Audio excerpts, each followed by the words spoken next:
Moroni's heart was now in her throat. Huang Yueli stole a glance at her and didn't know whether to laugh or not. We were talking about. She paused her sentence and looked at the anxious expression on Moroni's face before slowly continuing. We were talking about the bed earlier. Morong and I had personally said that if I could verify that the water I had fed Li Moying was indeed the Spirit Saint spring water, she would kowtow to me 100 times, and she actually renege on her debt. Please judge this, as a daughter of such a reputable sect, her words are just like passing gas, is that right? When Morong and I heard these words, she almost went into a daze. What was the situation now? She thought Huang Yueli would expose her but, she didn't? She raised her look surprisingly but saw Huang Yueli looking down towards her with a meaningful glacé, with a ridiculing expression. Morong and I finally reacted to the current situation. Although Huang Yueli didn't expose her now, she didn't say she would let her off. Huang Yueli actually talked about the wager and her intentions were now very obvious. If Morong and I wanted her to shut her mouth, then she would need to abide by the wager and kowtow her to 100 times in front of everyone. Otherwise, she would tell the truth about Morong and I pushing her down the cliff. Morong and I had not expected this, and her face turned liver-colored, from both rage and anxiety. She didn't want to kowtow to Huang Yueli, as that would mean she was putting out her pride for Huang Yueli to tread upon. She had never done such an embarrassing and insulting thing in her entire life. But if she didn't kowtow to her, she would definitely tell everyone about what happened on the cliff. Moroni's heart was divided and an erratic expression soon appeared on her face. Huang Yueli didn't say a single word and unhurriedly looked at her, confident that she would give in. Morong and I thought for a long time and finally knelt down after she gritted her teeth. Yueli, I'm sorry, it's my bad. I shouldn't have suspected you. Please be magnanimous and don't hold it against me. Compared to the danger of being struck by Li Moying, she knew that kowtowing was a much better option. What's more, she felt that Huang Yueli would not have the guts to make her kowtow 100 times. She was after all Li Moying's junior sister. Would she dare not to forgive her? Just this one kneel and some buttery sentences, this matter, should be a breeze? Morong and I used all the malicious chants she knew to curse Huang Yueli in her heart, but she still endured the humiliation and knelt down. Huang Yueli didn't move and looked at her. She suddenly said, "Weren't you going to kowtow 100 times? Why aren't you moving? Dawn is going to break soon and we still have to send Li Moying down the mountain. Be quick and stop procrastinating." Morong's vision turned back and almost fainted. This slut actually wanted her to kowtow? Mo Er and Mo San stood silently by one side, not daring to make any noise. Since they have already acknowledged Huang Yueli as their future mistress, then whatever she do, they would not stop her from doing it. However, Luo Jiyun couldn't stand by and watch idly, and he hurriedly came out to mediate. Sister-in-law, I know this is junior sister's wrong. I'll help her apologize, too. But this, kowtow 100 times. It's indeed a little too much. She's still young and inexperienced, please don't hold it against her, sister-in-law. Huang Yueli shot a glance at Luo Jiyun and said, "Junior brother Luo, the reason why your junior sister's temper is unruly is because of people like you who have spoilt her. Everyone should learn how to pay the price for doing something wrong themselves." These words of hers were unreserved and her tone was slight-weighted. Luo Jiang was stunned as he did not expect her to say such words. After all, Huang Yueli was just a 14-year-old lady, but her intonation and manner gave him a misperception, as though the words were not from her but an experienced, powerful, formidable high-level expert. The indescribable feeling of oppression made Luo Jiyun's mouth wide open, but was unable to plead any further. Huang Yueli suddenly took a turn of intonation, "But if Ms. Morong really don't wish to kowtow, I'm also not the type of person to force others." Then, Thud. A low sound echoed, interrupting her words. Morong and I had already prostrated with her head banding on the ground. Although it was not a heavy kowtow, her face was already flushed till it looked as if blood was going to gush out any time. Having grown to this age, she had never been so embarrassed before. It was simply too humiliating. She wished that there was a hole in the ground so that she could hide in it. Unfortunately, this kowtow was something she had to do. Huang Yueli's intentions were already very clear. If she continued to hesitate, Huang Yueli would definitely mention what had happened on the cliff. Morong and I scrambled to kowtow and Huang Yueli stopped short. Morong and I raised her body halfway in midair. Since she had already kowtowed once, she had already shown the sincerity of her apology. If Huang Yueli had any common sense, she should know when to stop and let her get up immediately. Unless she really wanted to force her to kowtow 100 times? Alas, Morong's plan failed again. Huang Yueli's voice floated softly over her head, "That's one, there's 99 more. Miss Morong, please continue and kowtow. I'll keep tracking of the counting and will definitely not make a mistake." Stop while you're ahead? Huang Yueli's dictionary did not have this terminology at all. To her, compassion and friendliness were only given to people who were worth it. As for those who willing came to get beaten, she would definitely be merciless. And give that party a lesson that they would never forget. Hearing this, Morong and I almost fainted with rage. But since Luo Jiyun also didn't dare to plead for her, the others would never help her too. Morong and I clenched her teeth and persuaded herself, since she had already kowtowed once, her face had already been lost. What difference did it make if it's 1 or 100 kowtows? Humiliation is the same, whether it's more or less, there's no difference? Thud. Thud. Thud. Morong and I lowered her head and her forehead kept thumping on the ground. Even if the campsite was full of grass and the ground was covered in mud and it wasn't hard, doing too many kowtows at one go was enough to make her giddy, not remembering how many kowtows she had already done. After a long time, she could no longer take it and dizzily turned towards one side.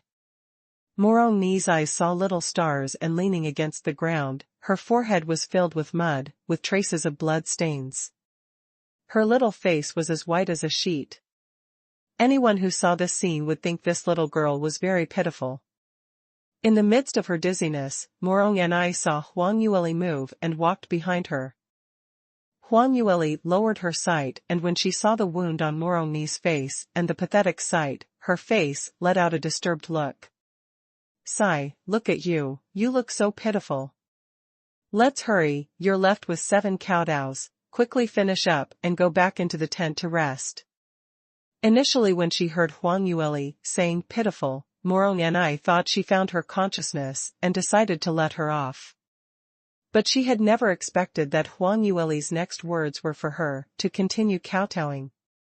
What's more, Huang Yueli was really keeping track of the counting. Even if Morong and I missed a few kowtows, she kept track of it very clearly. Morong's eyes turned black and fell flatly on the ground, her head slamming onto the ground hard. Thump. This sound sounded much louder than usual. Huang Yueli sized her up and said, "This kowtow is too non-standard. But since the sound is loud enough, such a magnanimous person like me won't haggle with you over this. So this is counted as 1, there are still 6 kowtows remaining." This evil wretch actually dared to claim herself was magnanimous. It was the first time in her life that Morong and I felt that someone could be so thick-skinned, and it had to be this black-bellied female demon which nobody could oppose. She hated Huang Yueli to the core, but she had had no choice but to force herself to concentrate and straightened herself up to finish the remaining 6 kowtows. Huang Yueli replied, "Look, haven't you completed? Hadn't you kowtowed well, you've saved me much time. Next time be more straightforward and stop dragging or going back on your words. Otherwise, I won't be so modest and hold back next time." This was considered modest? Morong and I held a mouthful of blood in her throat when she heard these words. She glared at Huang Yueli, almost to the point of puffing out fire, and kept cursing in her heart, "Yueli, just wait and see. Someday I will get my revenge back and teach you a lesson. And I must let senior brother see your shamelessness." Morong's resentful glare wasn't unreciprocated. But she didn't take it to heart. What could she do to this unruly rich girl? If she didn't learn her lesson and continued to provoke her, she would definitely make Morong and I regret it. What Morong and I didn't know was, Huang Yueli had already told Li Moying about Morong and I pushing her down the cliff. She had innocently thought that after kowtowing to Huang Yueli, the matter would not be made known to others. Huang Yueli was merely using this as an excuse to get her into trouble again. When Li Moying awakened and recalled all the things that had happened before he became unconscious, Morong and I was still going to get into trouble. Huang Yueli walked straight into the tent. It was extremely quiet inside and Li Moying was alone reclining in the bathtub, with his bottom totally immersed in the spirit saint spring water. Huang Yueli sat down on the magical beast skin opposite him and her gaze swept past that slightly creased brows, his dense eyebrows, and that erect nose bridge and the pale cold lips. Her gaze continued downwards to his slender neck, the sexy collarbone and that muscular shoulders. Every inch of his body was perfectly crafted beautifully without a single bit of flaw. However, such an unexcelled man had become extremely weak, gripping Huang Yueli's heart. Huang Yueli hugged both feet tightly, her chin resting on her knees, and stared fixedly on Li Moying's silhouette. "Quickly wake up, quickly recover. Don't make her worry any further." As though they hoped to leave some space for this pair of fiancé and fiancée, Moe and the rest did not enter the tent to disturb their peace. Just like that, a night of silence slipped away quietly. The next morning when the first ray of sunlight shot into the dark moon forest, everyone awoke. Luo Jiyun ran into the tent and saw Huang Yueli remain seated in the exact same position as last night. He astonishingly asked, "Sister-in-law, didn't you rest a bit for the entire night?" Huang Yueli heard some noises and got a jolt. She rubbed her eyes and realized that she was in a daze the entire night. She hurriedly stood up and said, "It was nothing. I was worried that Li Moying would feel uncomfortable so I couldn't sleep. Luckily, nothing cropped up last night." At this moment, Moe and the rest also entered the tent. Seeing her red eyes, Moe too felt astonished. "Third miss, you didn't sleep the entire night? Are you all right? If we had known, we would have taken turns to exchange shifts with you. Do you want to go to another tent now and rest up a bit?" Huang Yueli shook her head, "There's no need, I can't sleep anyway. Since everyone is awake now, let's hurry and leave this mountain. Once we have reached the bottom of the mountain, you should be able to contact your sect to come forward to aid you." From the inner zone of the dark moon forest to the outside, they would need at least 5 to 6 days. Now that they needed to bring along the injured Li Moying, their speed would definitely be much slower, hence they could not delay any further. Luo Jiyun nodded his head and replied, "Sister-in-law, don't worry. We have our own secret method of contact one another. I've already left a message to second brother, so they should already be on their way here." "That's great." Huang Yueli nodded her head. Moe and Mo were already by the side of the bathtub, lifting Li Moying out and helping him to get dressed. Initially, these men had thought Huang Yueli would avoid them, but in the end, not only did she not leave, she also stood in the tent to speak to Luo Jiyun and occasionally turned her head back to look at them. As they thought the both of them were fiancé and fiancée status, the few of them didn't bother to voice out. Huang Yueli took a look at Li Moying's complexion. After soaking an entire night in the spirit saint spring water, his condition had clearly turned better and his external injury had partially healed and the greenish-black spot which represented the spiritual damage in between his eyebrows had dispersed by 90%. Li Moying's internal injury would not heal that easily, and his spiritual damage also would not completely recover that soon. There were plenty more problems to settle after these, so at least half a month of recuperation was necessary. Huang Yueli observed for some time before she frowned and asked, "Brother Moe, is Li Moying's current condition considered normal?"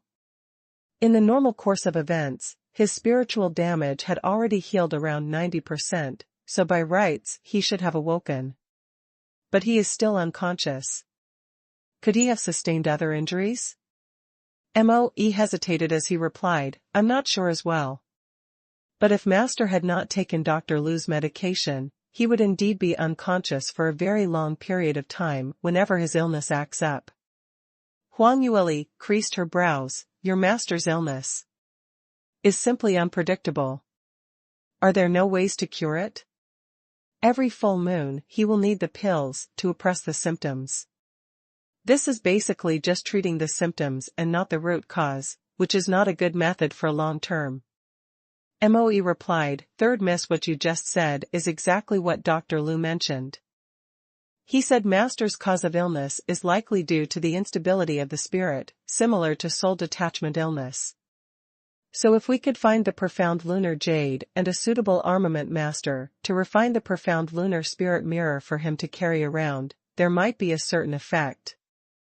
That's the reason why Master personally came to the Dark Moon Forest." When Huang Yueli heard these words, she was slightly surprised. "Wait, you said the reason for Li Moying to get the profound lunar spirit mirror is for himself?" The profound lunar spirit mirror was generally used by those without cultivation or female practitioners, because these type of people were easiest to lose control of their spirits, and have similar diagnosis such as the soul detachment illness.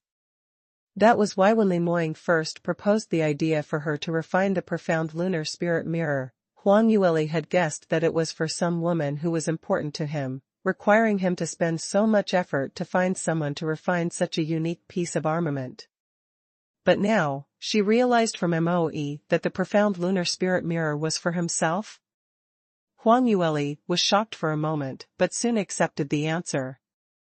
It was because she had witnessed his condition personally, and the cause was due to the instability of his spirit. Hence, Lu Baiyan's diagnosis was definitely reasonable. Huang Yueli gave some thoughts and said, "Since that's the case, if you were to leave the Dark Moon Forest, how are you going to find the profound lunar jade?" Moe replied, "We can only think of other ways then. But Dr. Lu mentioned that if we manage to acquire a good quality profound lunar jade, not only will Master's illness not act up so violently, if there were any accidental situations, even if it acts up, his consciousness would still remain stable for some time, and he would not be so bloodthirsty. The repercussions will also decrease drastically."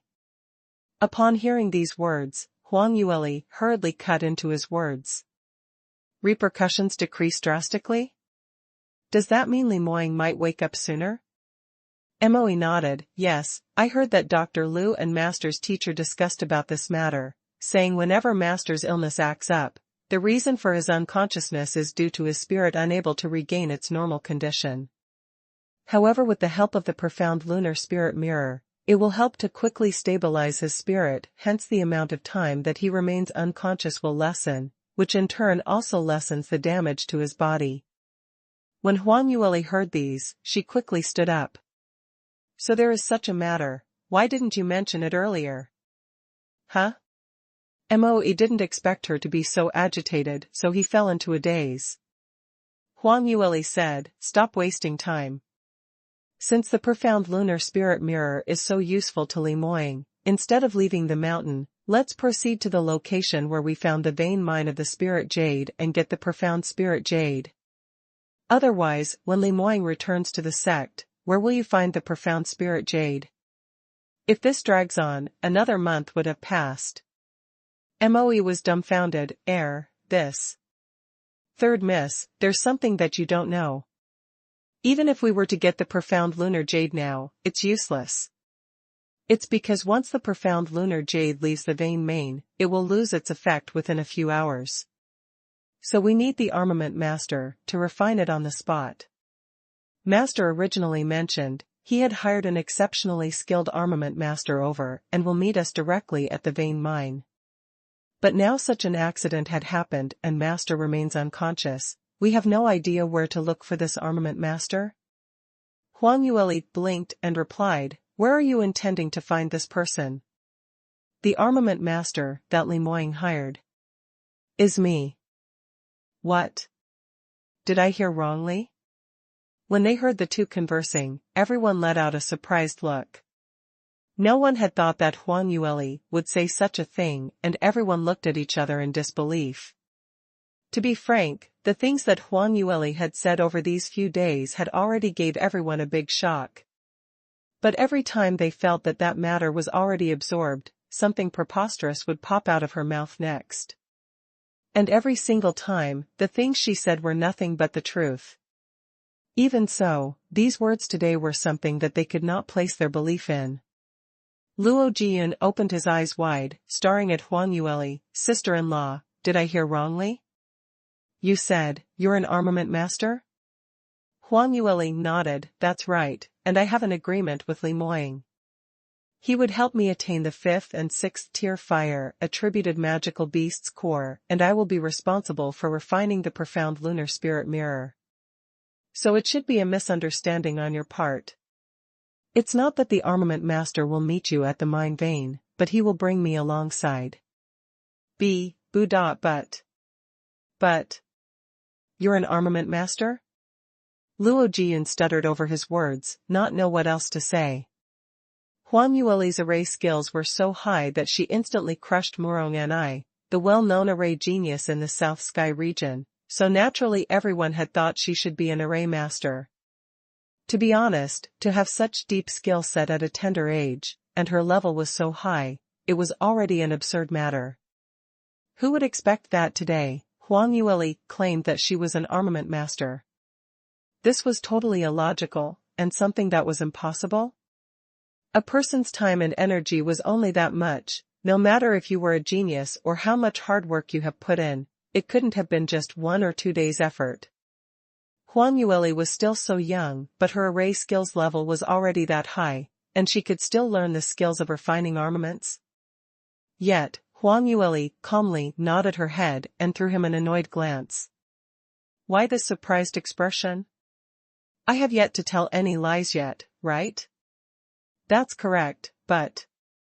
You're an armament master?" Luo Jiyun looked retarded as he repeated his question again. Huang Yueli helplessly turned towards Moe. "Brother Moe, things are like what I said earlier. Since Li Moying has already helped me attain the magical beast cores that I need, so his part of agreement had already been attained. I will definitely need to refine the profound lunar spirit mirror for him. Since he needs it so urgently, we should go to the mine vein directly, get the profound lunar jade, and I'll refine it on the spot. It might be useful for his injuries." Moe's expression was unflustered, but he paused for a long time. Huang Yueli admired his calm and collected behavior. No wonder he was Li Moying's right-hand man. This psychological state was extremely good. He was calm and collected and not easily shaken, unlike that Luo Jiyun who had yet to grow any hair on his face, making a fuss over every small matter as though he had yet to see the world. Moe remained silent for a short while before he finally spoke. "Third Miss, are you all right? Was it because you didn't sleep last night, so you're not feeling well? Do you feel dizzy or sleepy?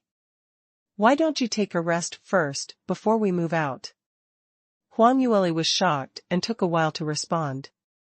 Moe had thought her mind was unclear and was talking rubbish. Comments, too.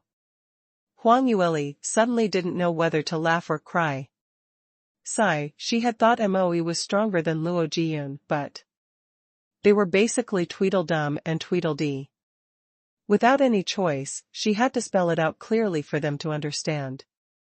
"I really am an armament master. The first time I met Li Moying, it was to sell off my profound weapons in his auction house.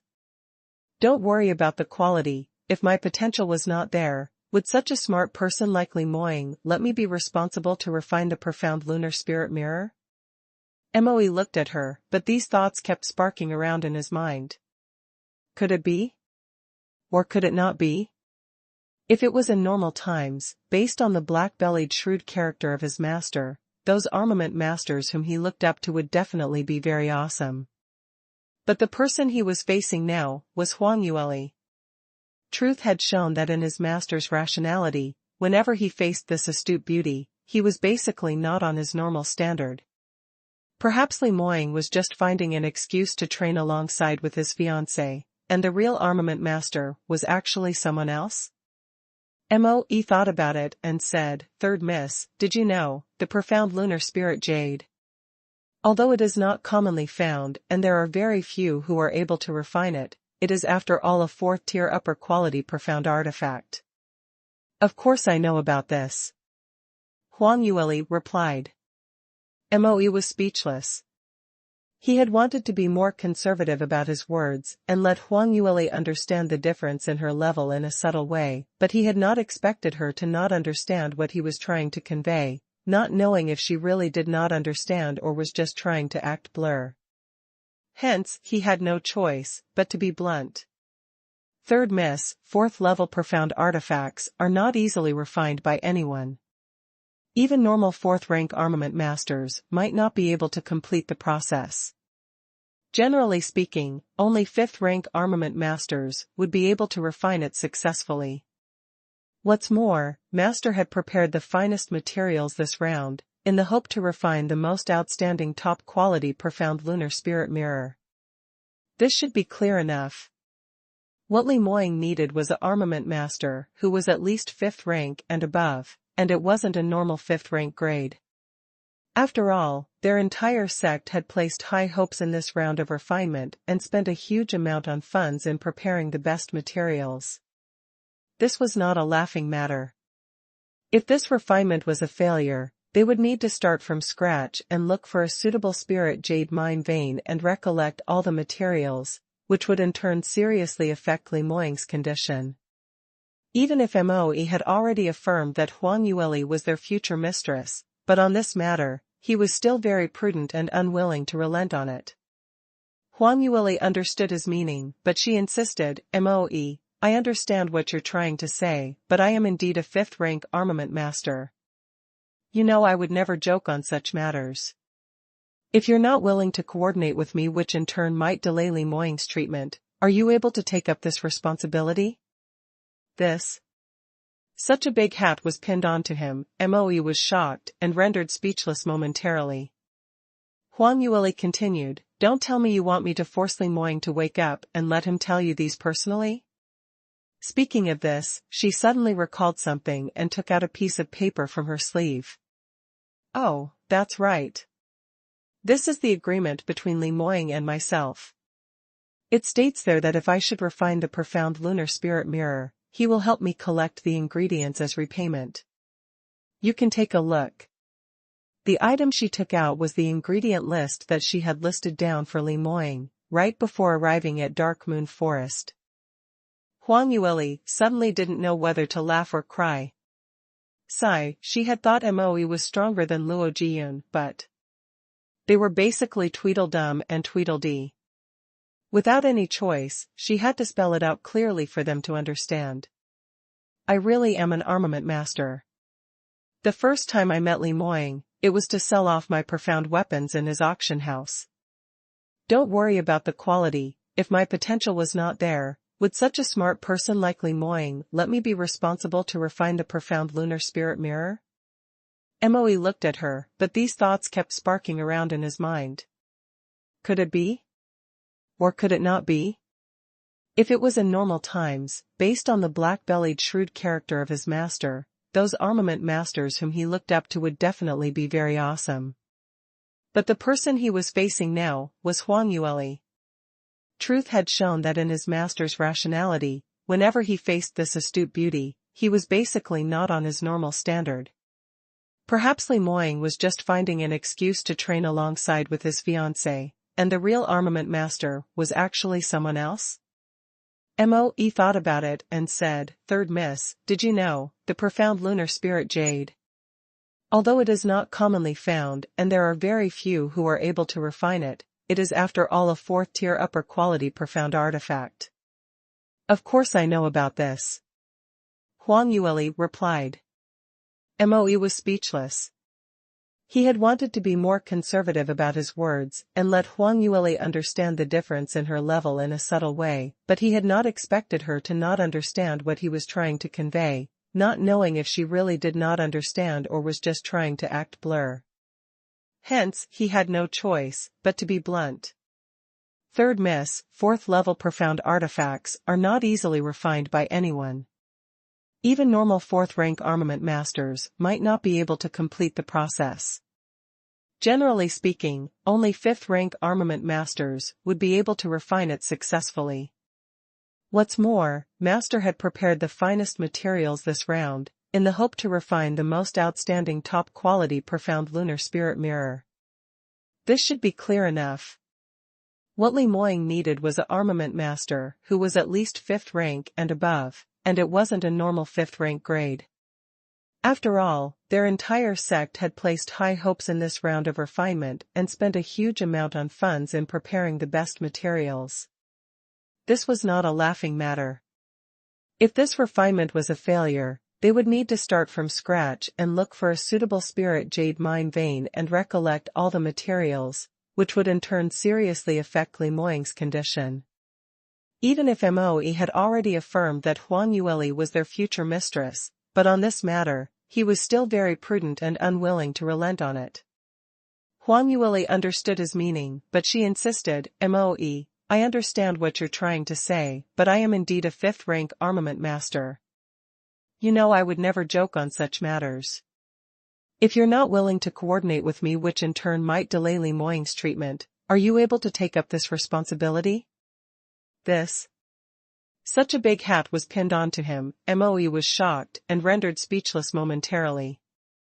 Huang Yueli continued, don't tell me you want me to force Li Moying to wake up and let him tell you these personally? Speaking of this, she suddenly recalled something and took out a piece of paper from her sleeve. Oh, that's right. This is the agreement between Li Moying and myself. It states there that if I should refine the profound lunar spirit mirror, he will help me collect the ingredients as repayment. You can take a look. The item she took out was the ingredient list that she had listed down for Li Moying, right before arriving at Dark Moon Forest. Moe received it and took a look, and found that Li Moying's signature was indeed on it. His mouth twitched slightly. What could he say? His master was indeed smitten with confusion. He had even dared to sign this sort of agreement. Let's not talk about the level of Huang Yueli as an armament refiner. Even if she was a 5th-rank armament master, she had asked for so many materials, which included a 7th-grade magical beast core, in exchange for a 4th-grade upper-level armament. No matter how you saw it, it was a profitless transaction? However, Huang Yueli couldn't care less about what he felt. She flashed the agreement and kept it again. All right, this matter is settled. Let me go outside and prepare a bit. You guys, quickly lift Li Moying. We have to reach the mine vein before today evening. Once Huang Yueli finished her words, she left the tent. Since she had decided to refine the armament on the spot, she had better refrain herself from everyone and check if she had prepared all the items she required to refine the armaments. When her silhouette disappeared, Morong and I almost jumped. Brother Moe, what did she show you? Moe threw her a glance and replied, nothing much. Just an agreement that Master had signed to show that he used a magical beast core as an exchange to ask her to help refine the armament. What? There's such an item? Why would senior brother look for her to refine armaments? That agreement must be a fake? The agreement is not a fake, I can still recognize Master's signature. Moe replied. Morong's eyes turned wide and said urgently, but, how could she be an armament master? And 5th rank? That's impossible. Something must be wrong somewhere, you cannot allow yourself to be deceived by her. If she causes the death of senior brother, what should we do? She dared not say these words when Huang Yueli was around. Only after she had left did Murong and I scream these out unrestrainedly. Moe had also had some hesitation, but once he saw Murong and I jumping, his thoughts suddenly cleared up. That's right. Murong had doubted Huang Yueli several times and felt that the words and things that Huang Yueli had said and done were not possible, but in the end? The truth whacked her hard in the face. Perhaps his master had took a fancy to this third miss. Was because of some heavenly strategy? Very soon, Moe and the rest had made a simple stretcher and placed Li Moying on top of it.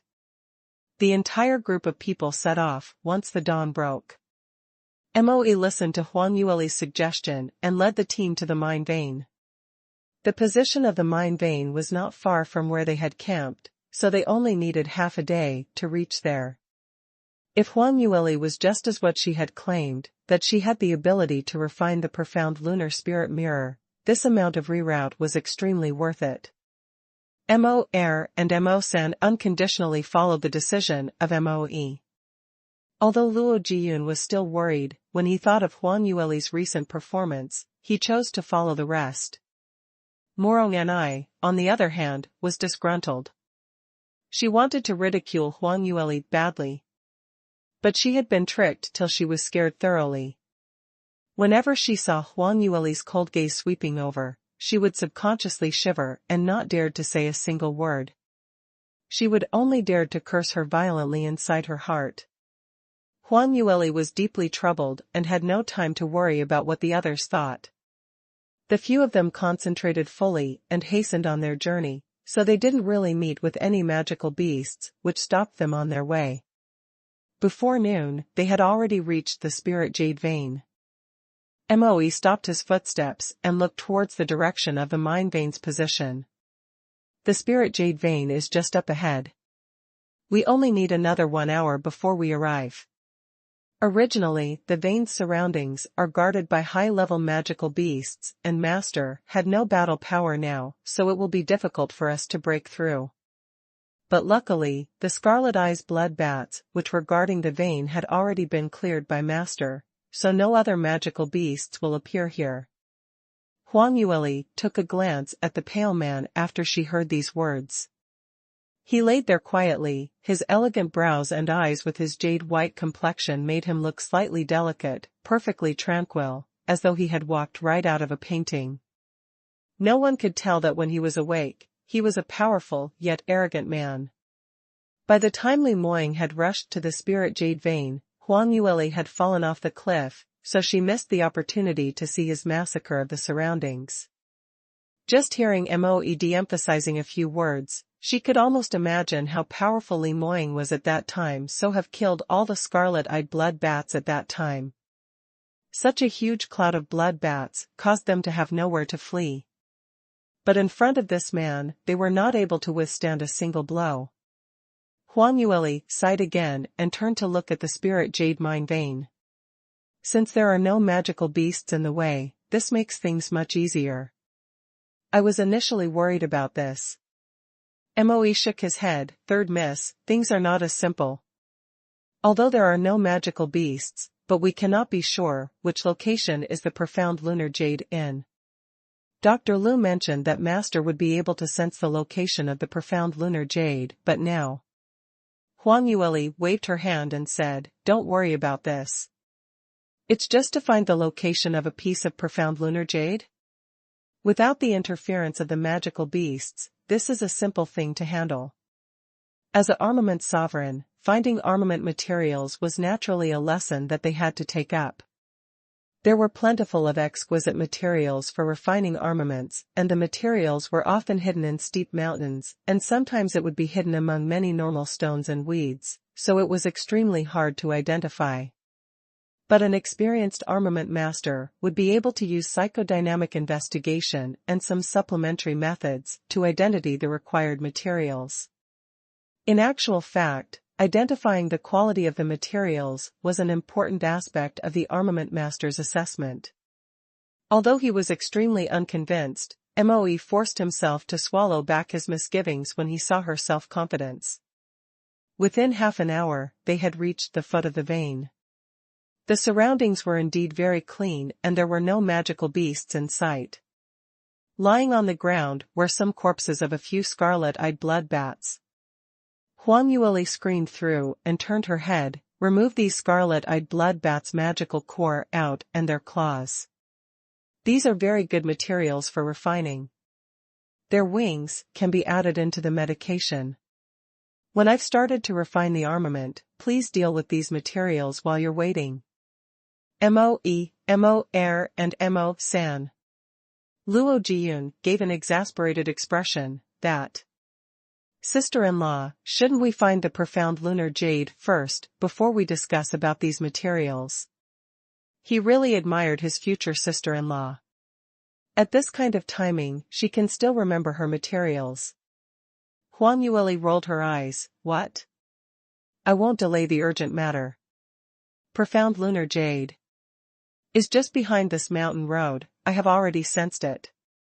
Saying that, she hastened her footsteps and ran towards the end of the mountain path and stopped at a piece of stone cliff. She paused and lifted her head, looking up and down to take measure of it. Sister-in-law, how is it? Is the profound lunar jade located here? Luo Jiyun caught up hurriedly and looked everywhere, but he could not see anything peculiar. Huang Yueli extracted a dagger from the sky phoenix ring and used her might to strike it in between the wall of the mountain.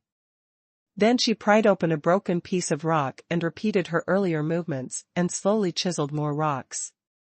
Luo Jiyun saw that she was using up a lot of energy and hurriedly rushed over. Sister-in-law, do you need my help?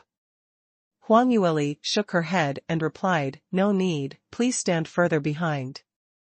Luo Jiyun heeded her advice and stood further back. Huang Yueli used the handle of the dagger and knocked hard on the mountain wall.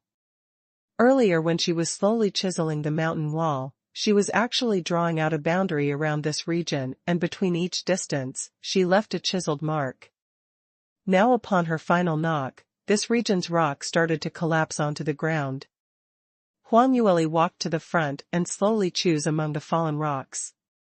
Very soon, she picked up one piece in her hand. All right, I've found it.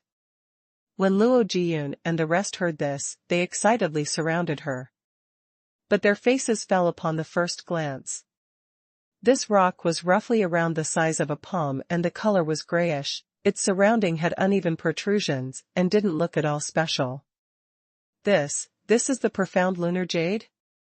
This? Third miss, did you make a mistake? The profound lunar jade is a rare piece of gem. However, do all 5th grade materials look like this? Huang Yueli rolled her eyes at them and said, things seldom seen are strange. Now who's the armament master, you or me? Luo Jiyun wiped his sweat and replied, of course it's sister-in-law, you are. But. He wanted to ask more in-depth questions, but Huang Yueli impatiently straightened her waist and said, all right, now that we have found the profound lunar jade and Li Moying had already passed me the rest of the materials just before we entered the Dark Moon Forest. Without further ado, I shall start refining now.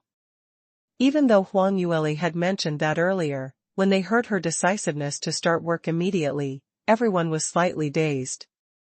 Ooh, this. Third miss, you're preparing to refine the armament here? Don't you need a bit more preparation? Moe was dumbfounded.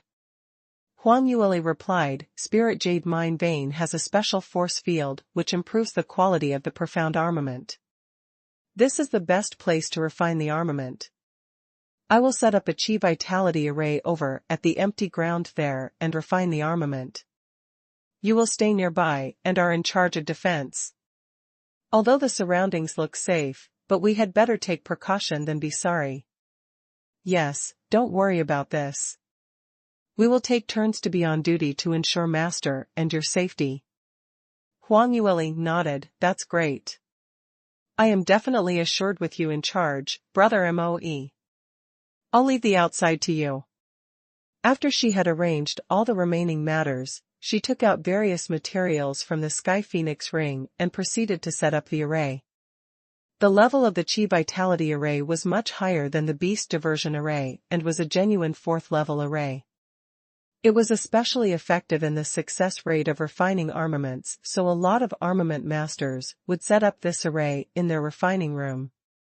Since they were running out of time, the array that she set up was just a simple version. Within such a short amount of time, she was able to set up a level 4 array. Just this alone nearly made Morongni's eyes fell out.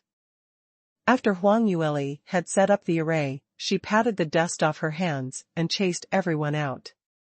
Alright, don't any one of you dare to come disturb me, and don't allow anyone or any magical beasts to barge in and break my momentum. I'm going to start now, so wait for my good news. Once everyone had left the boundary of her vision, Huang Yueli touched the crux of the array and activated the array. Surrounding array patterns lit up and a strong Chi Vitality array came alive instantly. She extracted an armament furnace from the Sky Phoenix ring. This armament furnace was the one which Li Moying and herself obtained from Master Yun Tian's cave. This furnace was even able to refine a half-gold relic, so refining a 4th level upper grade profound lunar spirit mirror was a piece of cake. With this armament furnace, and paired together with true phoenix fire and amethyst thunder flame, the profound armament that was refined would definitely break through the usual quality. To Huang Yueli, there was only an unexpected regret. That regret was, she had originally planned to advance to the 2nd degree realm before she started refining this armament. Li Moying had already gathered all the items and magical beast cores she required, so if she could have a minimum of 7 days of seclusion, she would be able to break through the 2nd degree realm successfully. After her advancement, her level of refining armaments would naturally be higher and she would definitely level up the quality of the profound lunar spirit mirror by quite an amount. But the unexpected thing was Li Moying's injury. Refining the profound lunar spirit mirror was the imminent priority, so there was no time left for her to break through.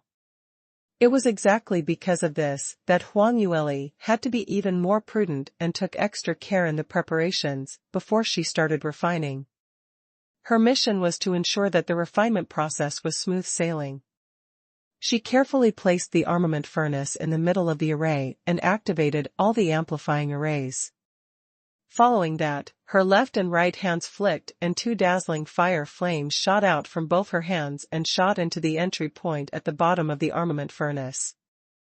These 2 flames, one amethyst and one gold, were the amethyst thunder flame and true phoenix fire. Once these 2 hetero flames, that she had refined, had entered the armament furnace, it burst with the wing and melded together to become a bundle of raging flames which shone amethyst golden rays. A short while later, the armament furnace started puffing green smoke. Huang Yueli took the opportunity to do an incantation gesture and silently chanted "Open." The furnace lid opened and she skillfully placed all the materials by her feet one at a time into the furnace. With these hetero flames cooperating, the materials in the furnace started to melt and converge together.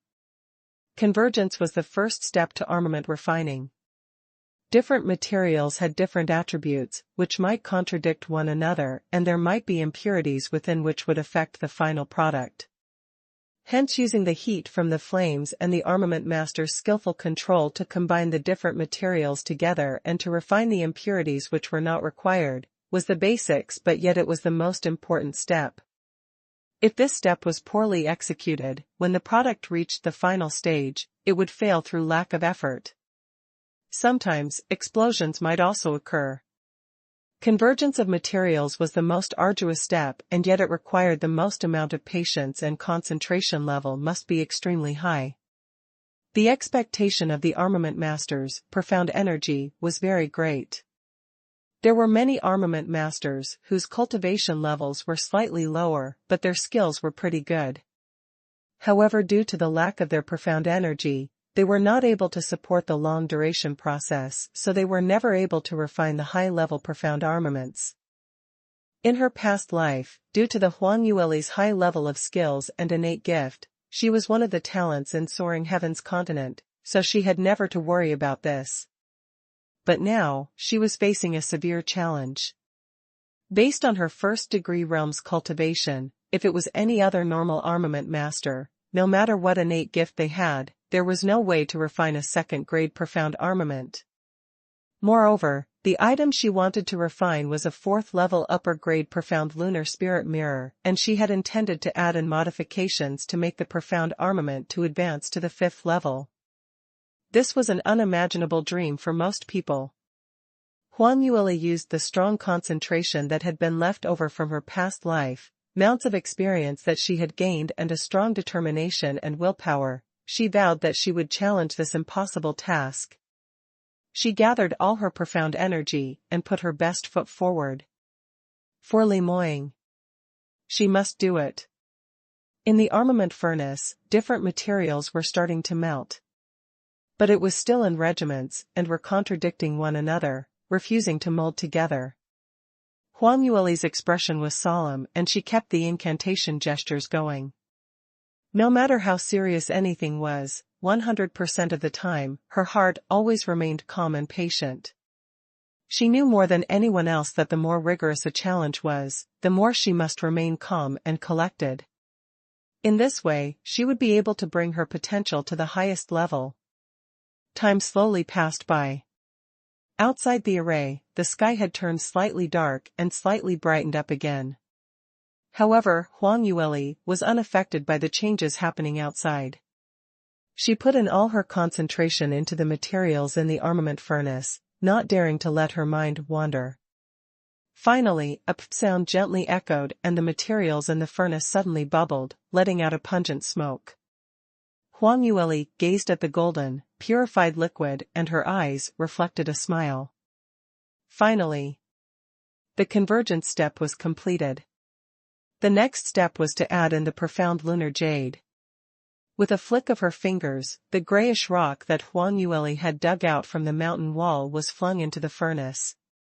The instant that rock fell into the molten liquid, something unexpected happened. The originally unremarkable grayish rock suddenly slipped out of its original color and slowly became lighter until it finally became crystal clear.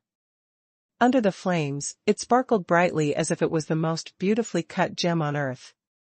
The profound lunar jade blended into the molten liquid and melted in the fastest possible speed. The liquid in the armament furnace also became a bluish-green color and it vaguely let out a gust of cold air. The flowing speed gradually became slower and slower, showing signs of being frozen.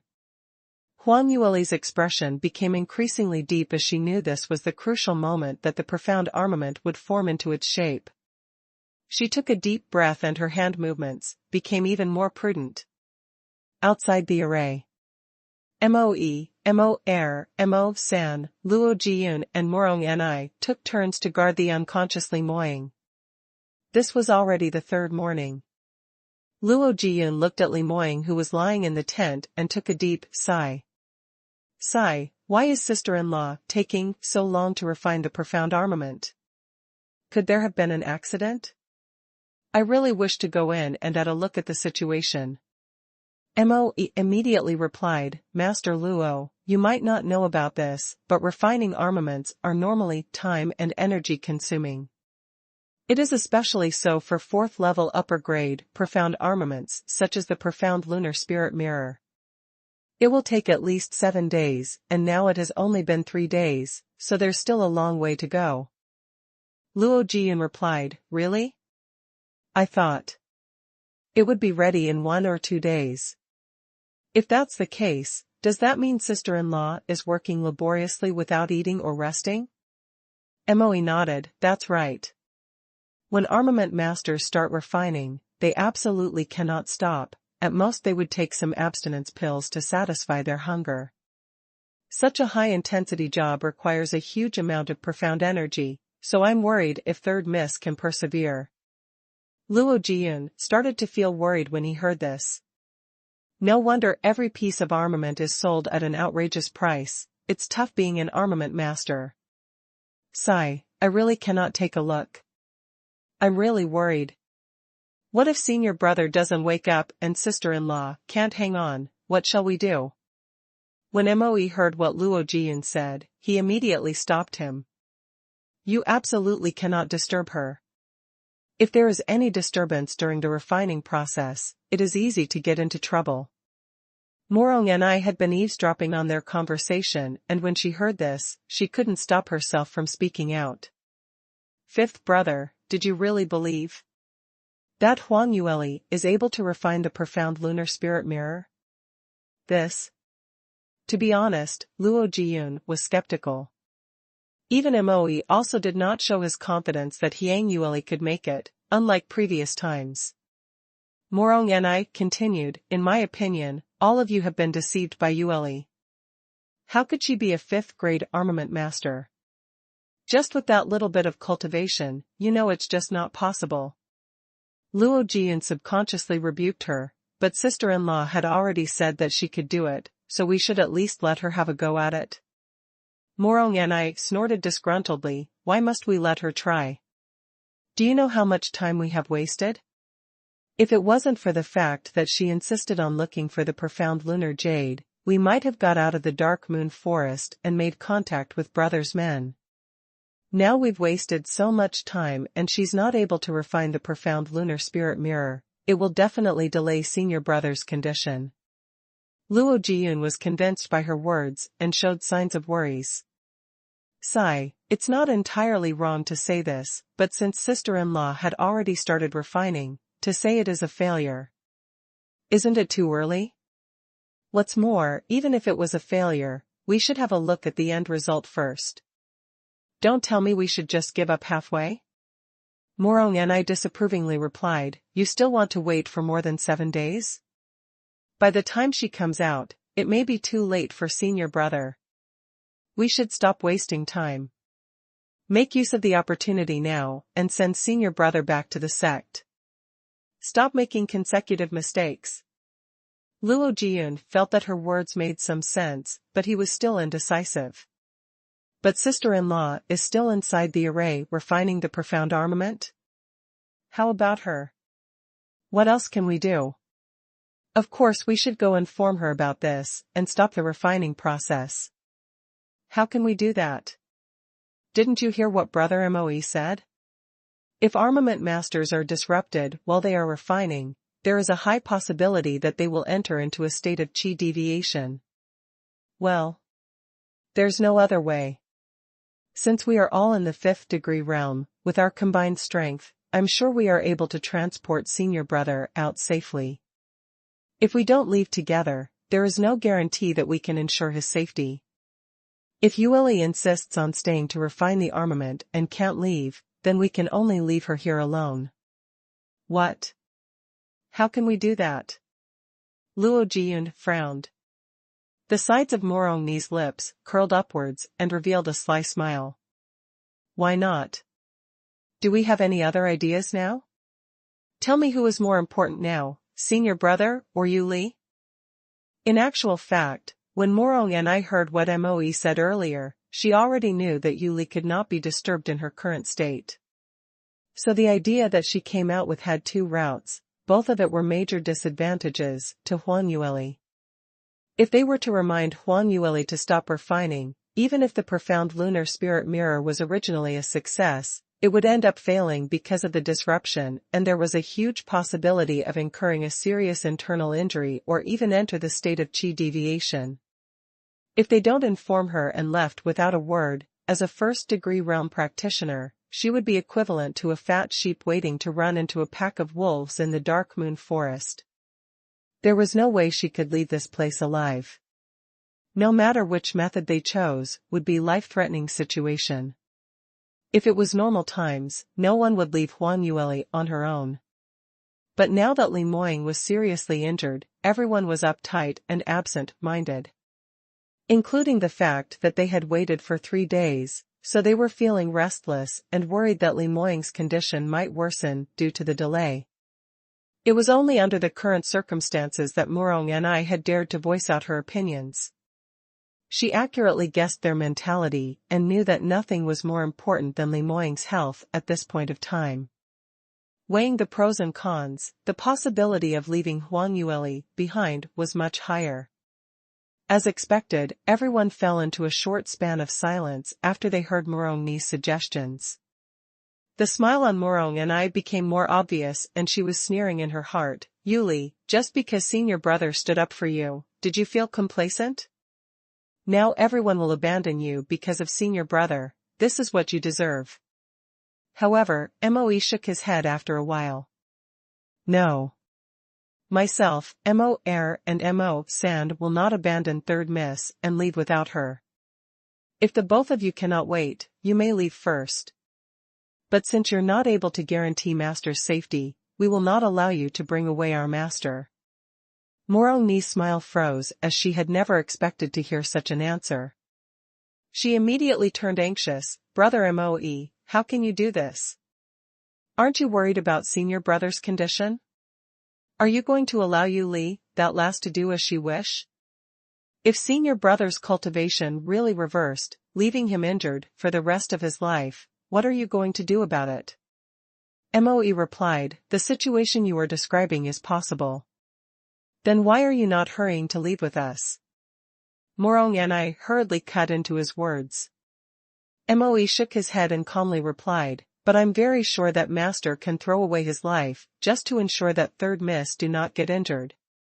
If he finds out the truth later, that we ignored Third Miss's safety and left without permission, he will definitely not let us off. As servants, we cannot defy our Master's orders, so we seek Miss Morong's understanding. Moe's words were neither obsequious nor supercilious. Although he said to ask Morong and I for her understanding, in actual fact he had already given the answer, which was they would definitely not leave. Morong and I had not expected Moe to be so insistent. Her satisfactory plans were going to be overturned and she started to be anxious. She turned her head and looked at the position of Huang Yueli's spirit-gathering array and a sinister expression flashed past her eyes. She suddenly stood up and walked towards the spirit-gathering array. Junior sister, what's wrong? Why are you walking over there for? Luo Jiyun found it weird and questioned her.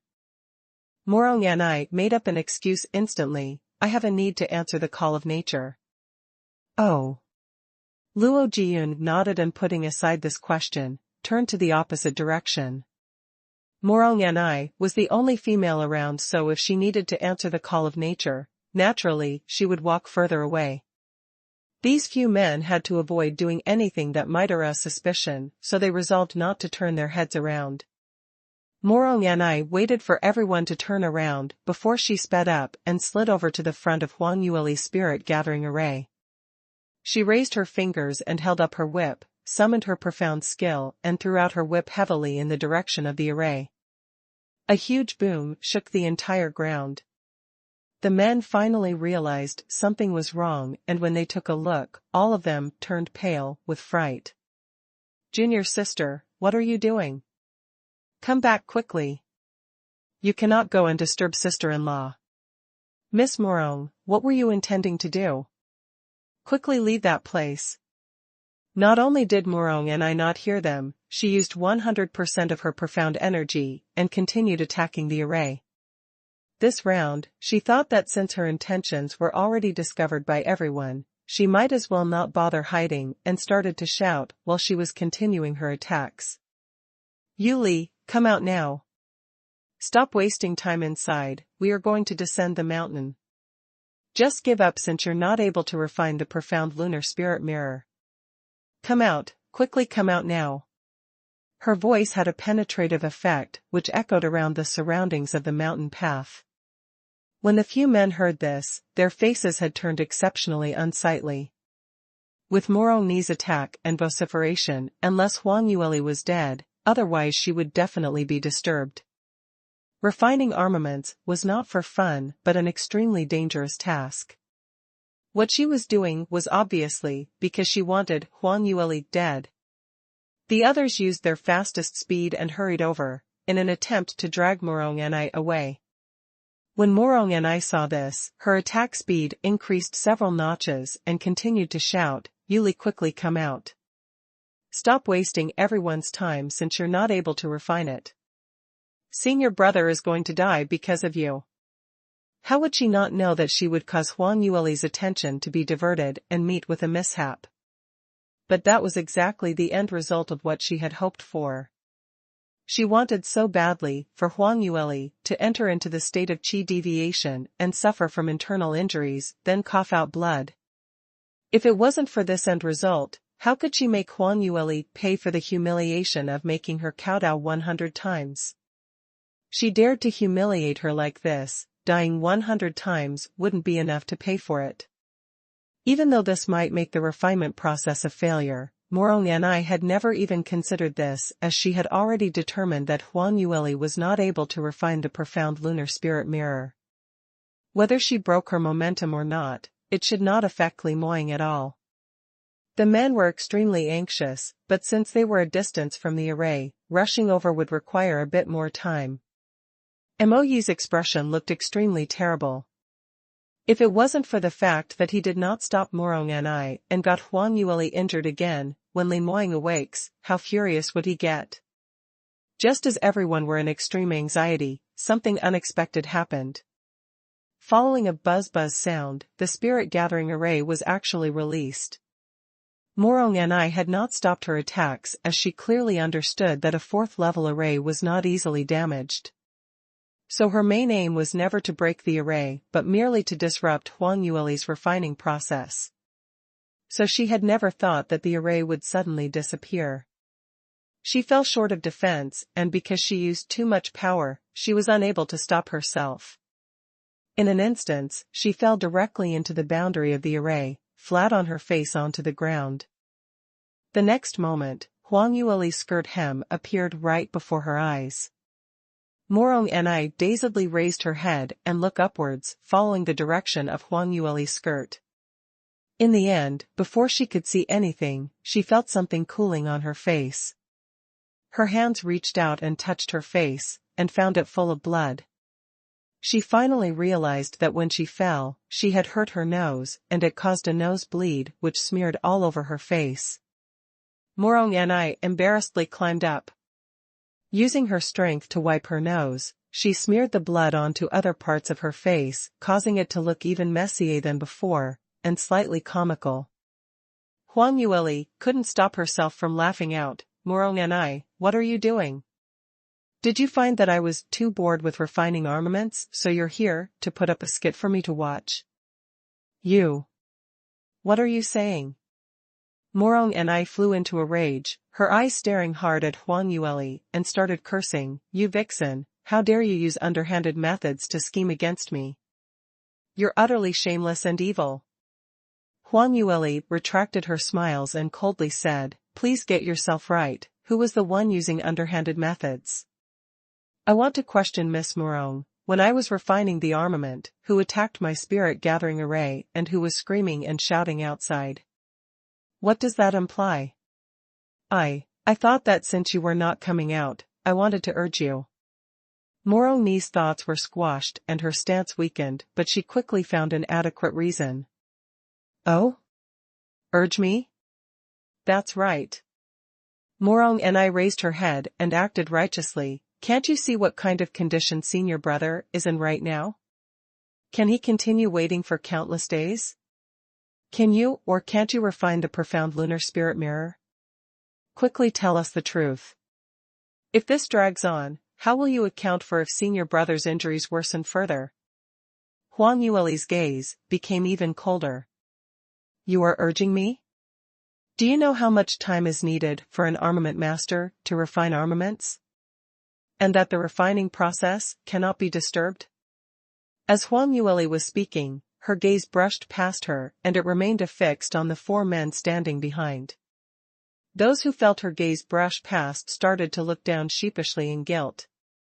Moe replied, "Third Miss, I had reminded Miss Morong, but we had never expected her to use the excuse of answering a nature's call to get past us, and ran over secretly. It's my fault that this happened. Third Miss, I shall await your punishment." Huang Yueli's side of her lips curled and she moved her gaze back to Morong and I. "So, you knew that it would cause me to enter the state of qi deviation and you still did it on purpose?" Morong and I looked at her calm composure and felt like punching her. She had wanted so badly to say, "That's right, I did it on purpose." But Morong Ni still had some brains. She knew this was not the time to admit her wrongdoings, so she shook her head with all her might. "Of course not, why would I do that on purpose? I was just anxious. Who asked you to waste so much time and yet still not refine even a bit of the profound lunar spirit mirror?" Huang Yueli sniggered but did not say a word. Morong Ni then realized that something was not right. Yueli, you're not affected at all? Shouldn't you be? She had yet to finish her sentence, but everyone understood what she meant.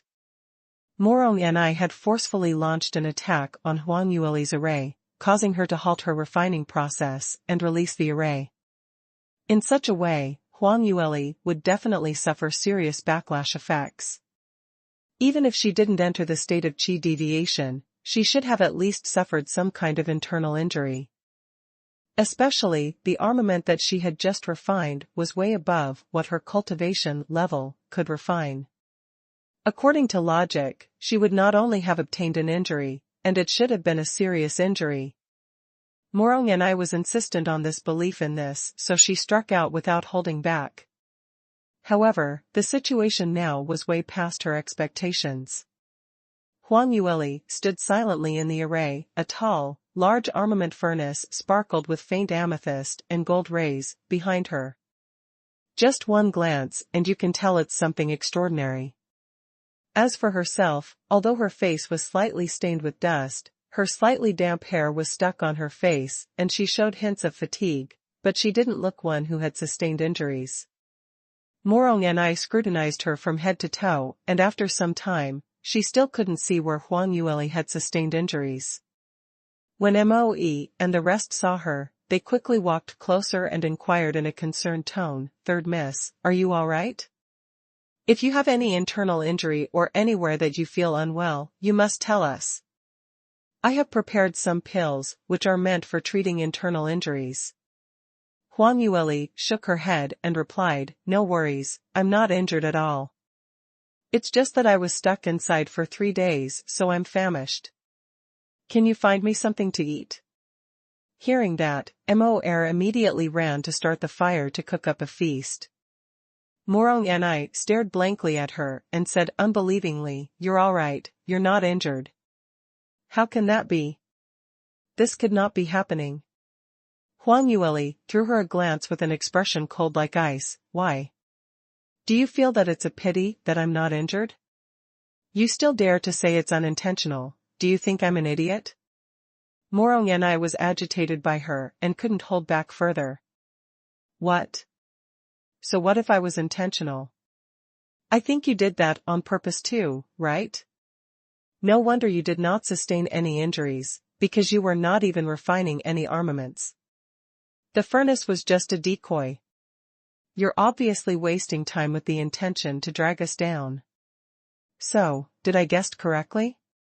Huang Yueli gave her a glance like she was looking at an imbecile. "Why do I need to put up appearances in the array?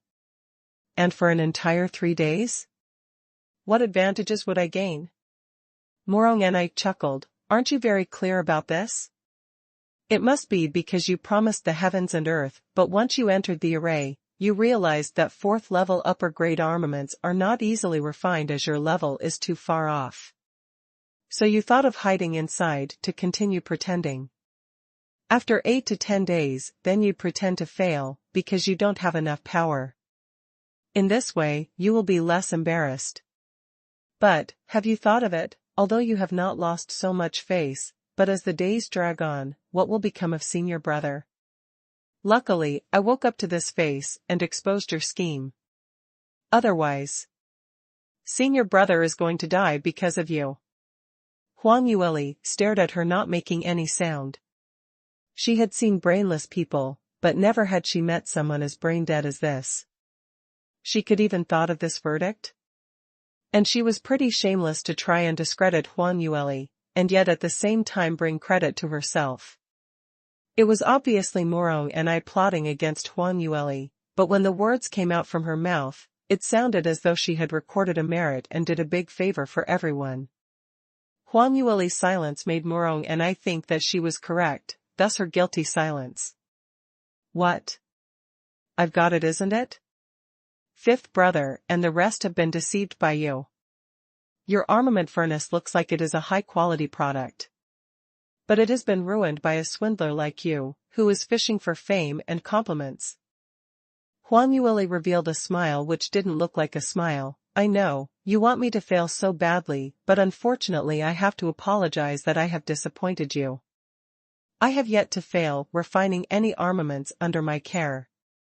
Morong and I sneered and blurted out without thinking, still trying to exaggerate. 4th level upper grade profound weapon, can you possibly refine it?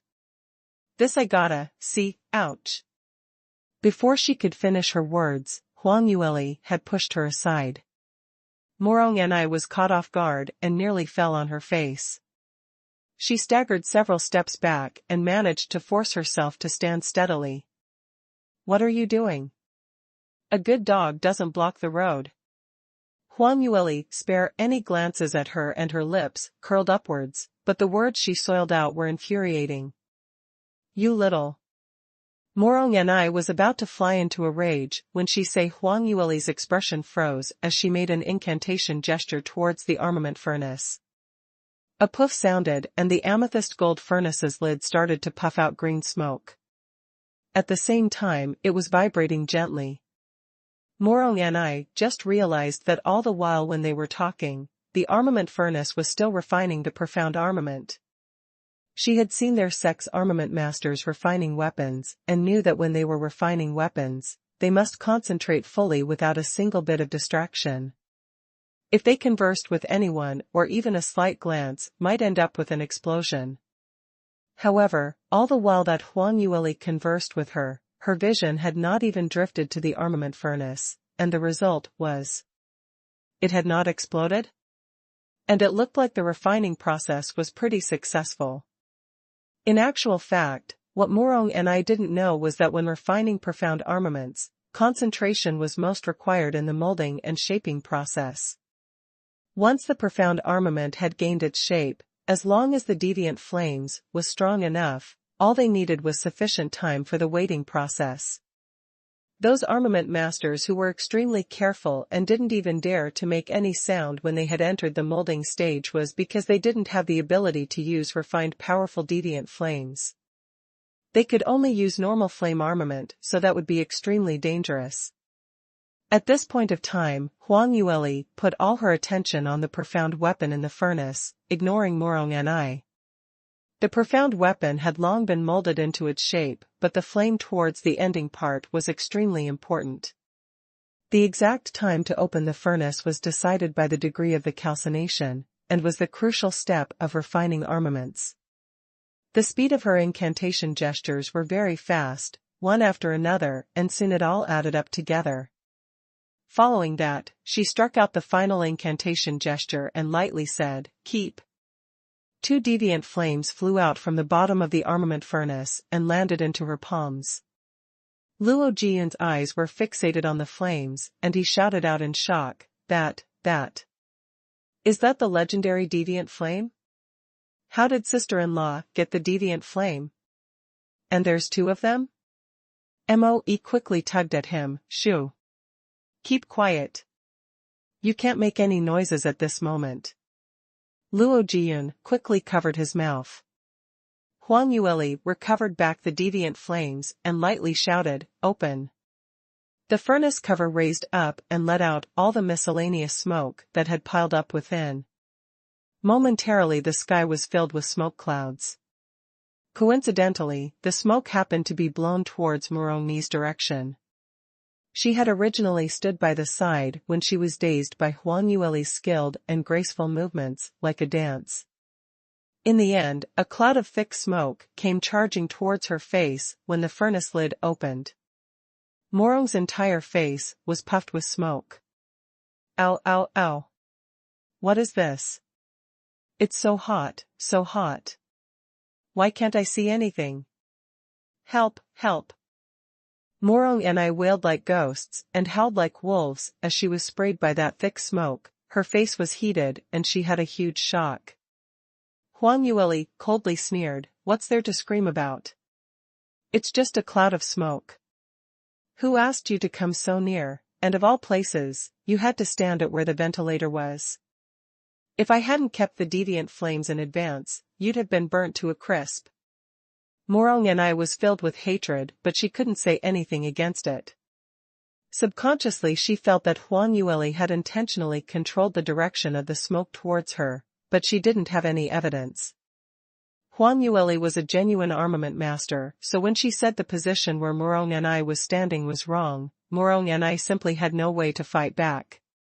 Luckily, this puff of smoke was exactly as what Huang Yueli said, and it wasn't too hot, only making her face turn red with heat, and some skin had begun to peel, but she wasn't disfigured. Some thick smoke smogged her eyes, and was extremely pungent, causing Morong's eyes to turn red and kept tearing. That sight was extremely pitiful. However, Huang Yueli didn't bother to look at her, and continued walking towards the side of the armament furnace. Carefully, she retrieved a palm-sized mirror. This mirror reflected a faint indigo color and looked eerie.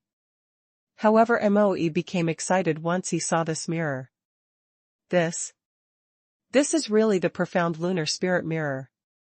I've seen the blueprint of the profound lunar spirit mirror, and it reflects this special indigo color, so it cannot be wrong. Saying that, he carefully inquired Huang Yueli, "Third Miss, may I borrow and take a look?" Huang Yueli replied smilingly, "Why? You don't trust me?" Moe shook his head, "No. It's just, this profound lunar spirit mirror, it seems a little different from the one that I've seen previously." Huang Yueli's lips curled, and she generously passed the profound lunar spirit mirror to Moe. When Moe took the profound armament, he instantly felt a chilling sensation and almost didn't hold on to it. But a joyous expression flashed past his face, because this chilling feeling was one of the special attributes of the profound lunar spirit mirror. He took the profound armament in his hands and checked it carefully. Moe noticed that the profound lunar spirit mirror that Huang Yueli had refined was slightly different from the blueprint that he had seen. The pattern carvings on the mirror was a lot more complicated than the blueprint, and the shape of the mirror was different as well. But from the color and feeling, it was definitely the profound lunar spirit mirror. Huang Yueli saw the questions that were troubling Moe, so she explained, "The profound lunar spirit mirror that I had refined is indeed different from the blueprint that Li Moying gave me. Perhaps you have already noticed, this profound lunar spirit mirror is a 5th grade mid-quality profound armament. 5th grade mid-rank." Moe's hand shivered and almost dropped the mirror that he was holding. This was too thrilling. The armament that Huang Yueli had refined was a 5th grade mid-rank profound armament. But he was also considered as a practitioner who had mounts of experience. Even though they didn't have any tools to ascertain the product, but towards the profound armament's grade that he was holding in his hands, he roughly could gauge. From the exterior looks of this profound lunar spirit mirror, it was indeed worth much more than a normal 4th grade upper-level profound armament. But the fact that Huang Yueli could refine a 4th grade upper-level profound lunar spirit mirror successfully was already a shocking fact. And now, she told him that she had improvised on the blueprint and the end product that she had refined was of a higher grade by 2 small levels than the original? Was he really not dreaming? Huang Yueli saw Moe's face filled with astonishment, so she said, "Try putting this on for Li Moying. We'll know its effect once he tries it on." When Moe heard what she said, he hurriedly explained, "Third Miss, I'm not doubting your ability, but—" Huang Yueli stopped him, "No need to explain, quickly let Li Moying try this on." Moe nodded and hastily ran back into the tent. Huang Yueli had originally intended to follow him in. It will be best if she could see Li Moying waking up personally, but as she was about to take one step ahead, a low groan was heard from nearby. She turned towards the sound and found Morong and I sitting on the ground rubbing her eyes.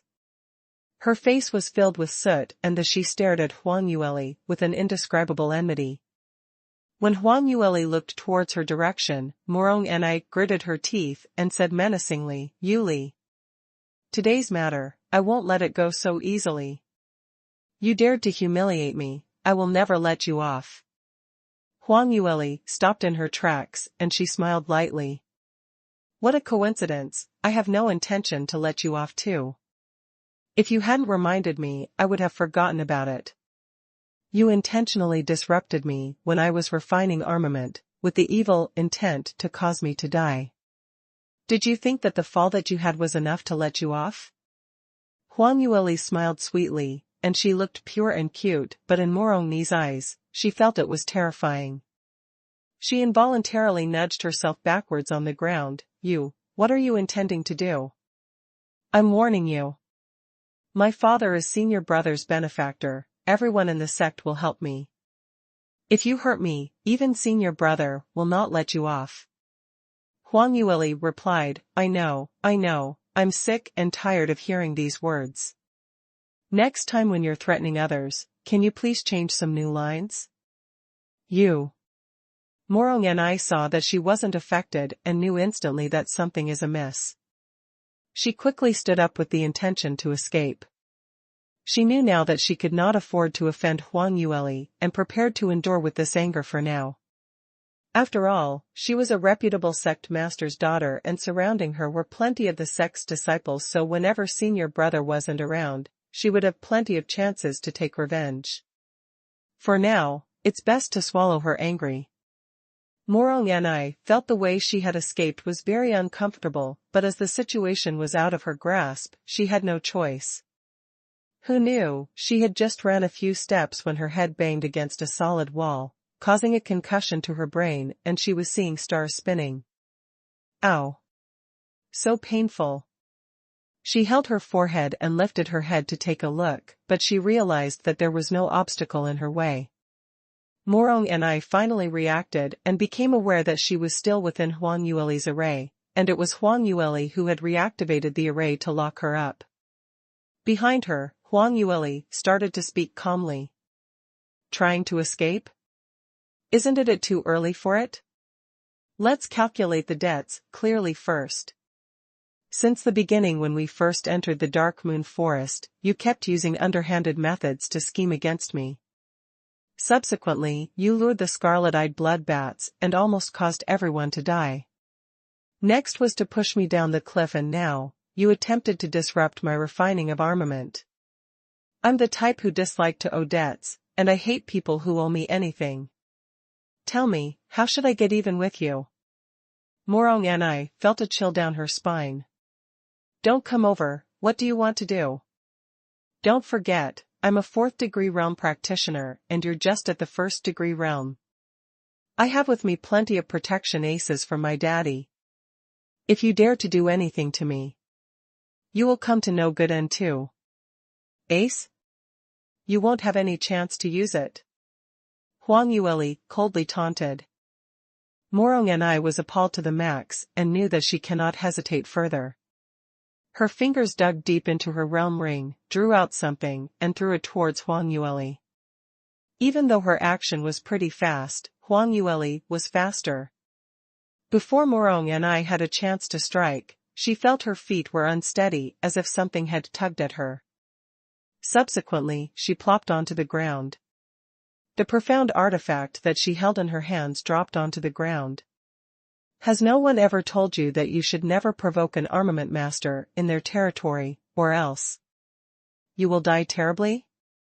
An armament master's nest was always filled with plenty of mechanisms, so most practitioners do not dare to barge in without permission. This array's boundaries, naturally, were Huang Yueli's territory. Surrounding it were some little mechanisms. Morong and I had dared to take action against her at this type of place, so she would have a terrible ending. Huang Yueli walked over and bent down to pick up that item. It was a delicate ball-shaped profound artifact. The entire thing was dazzling with the radiance of the rainbow colors and looked exquisite. But in actual fact, this was a very powerful profound artifact and was extremely dangerous. Huang Yueli naturally recognized this. The Rainbow Profound Photosphere, a photosphere which condenses attack power of 7 different profound energy. It can only be used once and the intensity depends on the tier of the artifact. This is a 7th tier profound photosphere and so, just one attack is enough to launch the power of a 7th degree realm practitioner. It's no wonder you're the daughter of a big sect, this thing is worth lots of silver. You know about this too? Of course, I'm an armament master.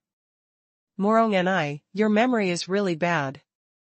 Morong bit her lips, let me go and return the profound photosphere to me, I will let you off. Huang Yueli gave her a surprised look and chuckled, do you think I'm dumb? Do I need to let you off? Think carefully about how you're going to beg me for mercy. As Huang Yueli was talking, under the embittered gaze of Morong and she calmly kept the rainbow profound photosphere into her own realm ring. She was sighing in her heart, a daughter from a reputable sect is just rich. This 7th tier rainbow profound photosphere was worth a fortune and they just gave it to this brainless junior. But it was because of this that she could make a small fortune out of it. Huang Yueli kept the profound photosphere and bent over to pick up a long whip. This whip was Morong Ni's weapon and it was a 4th tier upper grade profound weapon. She pleaded with the sect's most powerful elderly armament master to refine it for her when she reached her marriageable age. It used up a lot of valuable and rare materials and had always been her favorite. Seeing Huang Yueli pick up the whip, she stared till her eyeballs were about to fall out. That is my whip. How dare you snatch my whip? Huang Yueli took the whip and brandished it several times to test the feel of it and lightly laughed lightly. This kind of 4th tier item, I'm not interested so don't worry, I'll return you the whip after I'm done. Who are you trying to cheat? Once you laid your hands on such a good profound armament, would you return it? Lay it down if you have the ability. Huang Yueli's lips curled upwards and with a deep meaning, she replied, I'm not bluffing you. The reason why I'm holding it is not because I've taken a liking to it, but entirely because I want to wallop you. Morong and heard the words and fell into a daze. Before she had yet to come around it, Huang Yueli had already raised the whip and struck it towards her face. Pow! Ah! Yueli! You dare! Morong Ni's face instantly flashed a deep and long bloody scar, causing her to scream in pain on the spot.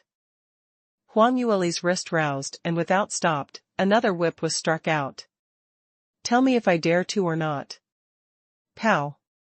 Pow! Pow! One lash after another, Huang Yueli continuously struck without stopping. The method that Huang Yueli struck was extremely vicious. She specially struck the extremely painful positions. Just a few lashes and Morong and was already rolling around in pain, her tears kept flowing. However, Morong Ni's feet were clasped tightly by Huang Yueli's trap, held tightly by the iron chain. There was no way to struggle free, so she could only roll around with no escape route. You bitch, how dare you treat me in this way, my father will never let you off. Help, help. 5th brother save me. Woo, Miss Yueli, I'm in the wrong, please let me off. Morong and couldn't stop screeching. Initially, she used her status in an attempt to press Huang Yueli, but when she realized she didn't even bother about this, she attempted to look for Luo Jiyun for help. However, Luo Jiyun had entered the tent to look after Li Moying, so he didn't pay any attention to this area. Besides that, this array was soundproof so her cries for help did not reach him. After that, she finally gave up and couldn't care less about her face and continued to ask for mercy. Huang Yueli sneered, stop using your father to scare me, I'm educating his daughter a lesson. Obstinate, conceited, self-centered, full of malicious schemes, but yet you don't have the equivalent ability and discernment, you deserve a lesson. Today I will let you know that no matter who makes a mistake, that person deserves to pay the price. Help, help. Huang Yueli lashed out viciously, but she managed to do it in a way where she didn't faint. Moro and I could only continue to struggle. Bloodstains appeared everywhere on her entire body, her clothes were shredded to pieces, almost unable to cover up. Just at this moment, the sky echoed a weird sound. It sounded like the wind, like the sound of some huge flying magical beast flapping its wings. Following that was the appearance of a large shadow. The rays above were slowly dimmed as if something was blocking the sky. Huang Yueli sensed this strange predicament, stopped whipping and looked up. She only saw that afar was a huge flying ship of at least over 10 meters, flying steadily towards their direction. Flying ship was a commonly seen flying profound artifact of at least 8 tier and above. The construction was vast and generally required a few armament masters of 8 tier and above to work together for a duration of at least a year or more before its completion. This type of flying ship was absolutely not something that commoners could use. Even among the 9th degree realm top practitioners, there were few who had the fortunes. Generally, it would be those big sects who had accumulated the fortunes for several thousands of years, before they could afford a few fleets. And generally only when the sect master or elderly senior set off on a long journey, then will it be used. Upon hearing the noise, Luo Jiyun excitedly ran out and used all his might to wave his hands towards the direction of the flying ship. The people on board the ship had apparently seen him and slowly descended towards the empty field in front of the profound lunar jade mine. Huang Yueli raised her brows, and in her heart, she had already some understanding. From the looks of it, this flying ship was from the sect that Limoying belonged to. It should be here to receive him. Outside the array, Luo Jiyun's face was filled with smiles as he stood out to receive them. This is great, brother Moe, senior brother, should be fine. We are really lucky today. The profound lunar spirit mirror that sister-in-law refined is effective and looks like senior brother is going to regain his consciousness anytime soon. Now the someone from the sect has arrived, we can take the flying ship back immediately. This time, there shouldn't be any more problems. Moe heard Luo Jiyun, but his reaction wasn't as enthusiastic. Instead, he frowned. He didn't know if he had thought too deeply, but Moe had the feeling that things wouldn't be as smooth as what Luo Jiyun thought. He simply replied, "Young Master Luo, let's go over and take a look." The flying ship stopped steadily in front of them and a flight of stairs slowly descended. A pack of people walked out from the ship. The minute he saw the leader of the pack, Luo Jiyun's expression fell. "WH. Why is it him?" He murmured in a low voice, but unknowingly the other party heard him. The leader of the pack curled up his lips and said, "Fifth junior brother, what is it? You don't seem to be too happy to see me? Don't you know how to greet me?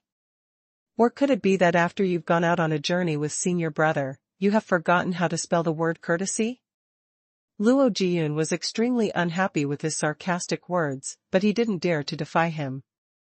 He could only lower his head as he walked over and greeted him, "Second senior brother, long time no see. Why did you come over today?" The man who was known as second senior brother by Luo Jiyun looked refined and handsome. The long green robe that he was wearing gave out an elegant and graceful feel and some delicateness. If one had not known the truth, they would never have thought that he was an extremely powerful practitioner. His voice was soft and when he talked, his tone was gentle. He was the total opposite of Limoying, who gave out a pressurizing feel with just a glance. Even so, Luo Jiyun, Moe, and the rest did not dare to slight him. That man looked deeply at Luo Jiyun and said, "Fifth junior brother. You don't welcome me?" No, it's just that. I heard from the elders that you had gone to Sky Emperor City to gain experience, and you had the intention to sign up for some competition, so I thought you would be gone for quite some time. Too bad, I've let you down. Something happened to senior brother, so no matter what, I should make this trip down personally. What's more, the annual sect competition is about to start, so teacher and the rest are very busy. How could they be alarmed by such a small matter? So naturally, I'm the only one who can come over. Luo Jiyun was wailing bitterly in his heart and felt that he was super unlucky. After Li Moying fainted, he hurriedly sent out a SOS order to the sect. This special tablet could only be used once and only the core disciples would bring it with them. Usually, only when they met with a life-and-death situation then would this be used. Once the sect received this safety call for help, they would immediately send out their elders for assistance. Li Moying had one tablet with him, and has carried the most weight. This was because he carried with him the entire sect's expectations, so if he were to fall into trouble, it was natural that the sect master would personally come forward to rescue him. Luo Jiyun had thought it would be a certain elder, or even their teacher. Who knew, the person who came was the second senior brother, who was most disagreeable with Li Moying. This was the weirdest part. Where on earth did he receive their rescue order? And how did he manage to convince the sect's elders to allow him to bring his force to come forward? Even so, Luo Jiyun didn't dare to express his thoughts. Second senior brother, listen to what you're saying. Of course it's great that you came. The man opened his eyelids and his handsome face expression a gentle smile. What exactly happened to senior brother? This seems to be the first time he sent out a rescue order to the sect. To think that with his ability, he still requested for help, so the trouble he has met with must not be something small. Momentarily, Luo Jiyun didn't know where to start from and started hemming and hawing. Yes. We met with a bit of trouble. His thoughts kept swirling around. Li Moying and this second senior brother, Li Lingchuan, had never been able to get along, with plenty of tussles between the two of them. Li Lingchuan had chosen to appear at this timing, and since no one knew his motive, should he tell the truth about Li Moying's current condition? But if he didn't say and delayed Li Moying's condition, it would result in serious consequences. If he were to tell, how much should he reveal? Just as Luo Jiyun was hesitating, Li Lingchuan was already looking in the direction behind him. I never thought that senior brother would send out the rescue order since his subordinates are around. It seems that things are not as simple as I thought. Let me guess, could it be that senior brother's illness has acted up again? Luo Jiyun had not expected him to make an accurate guess, so he was dumbstruck. However, silence means consent. Li Lingchuan's lips curled into a smile and he continued, it's not the first time senior brother had left the sect for such a long period of time. His symptoms acting up doesn't seem that often, but this round, obviously there's a reason for it. Let me guess, was senior brother surrounded by magical beasts in the Dark Moon Forest and sustained some serious injury? Luo Jiyun remained silent. Although Li Lingchuan's innate skill was not as deep as Li Moying, he had always been shrewd and deep. People like him were often smarter than the straightforward person like Luo Jiyun. He only needed to observe the actions and tone and he could roughly guess the situation. It was impossible for Luo Jiyun to play mind games with him. Li Lingchuan looked at his expression and knew he was right, so he smiled and continued, what's the matter? Fifth junior brother, why won't you say a word? Did I guess wrongly? Senior brother is actually fine? Why won't he come out and meet me then? Senior brother is. What happened to him? Has he remained unconscious ever since his symptoms acted up? It's best that you explain the situation to me clearly, otherwise. I don't know how I can help you. Luo Jiyun took a deep breath and he knew he could not hide Li Moying's condition any further, so he could only briefly brush through it. Second senior brother, your guess is correct. Senior brother had indeed gotten into an accident and sustained some injuries. Subsequently, his illness acted up until now he has yet to come around. I'm a bit worried, so I used the safety order. Li Lingchuan's expression was unfathomable as he stretched out his hand and patted Luo Jiyun on his shoulder. I see, what's there to hide? In this case, senior brother is still inside the tent. Let me go in and take a look.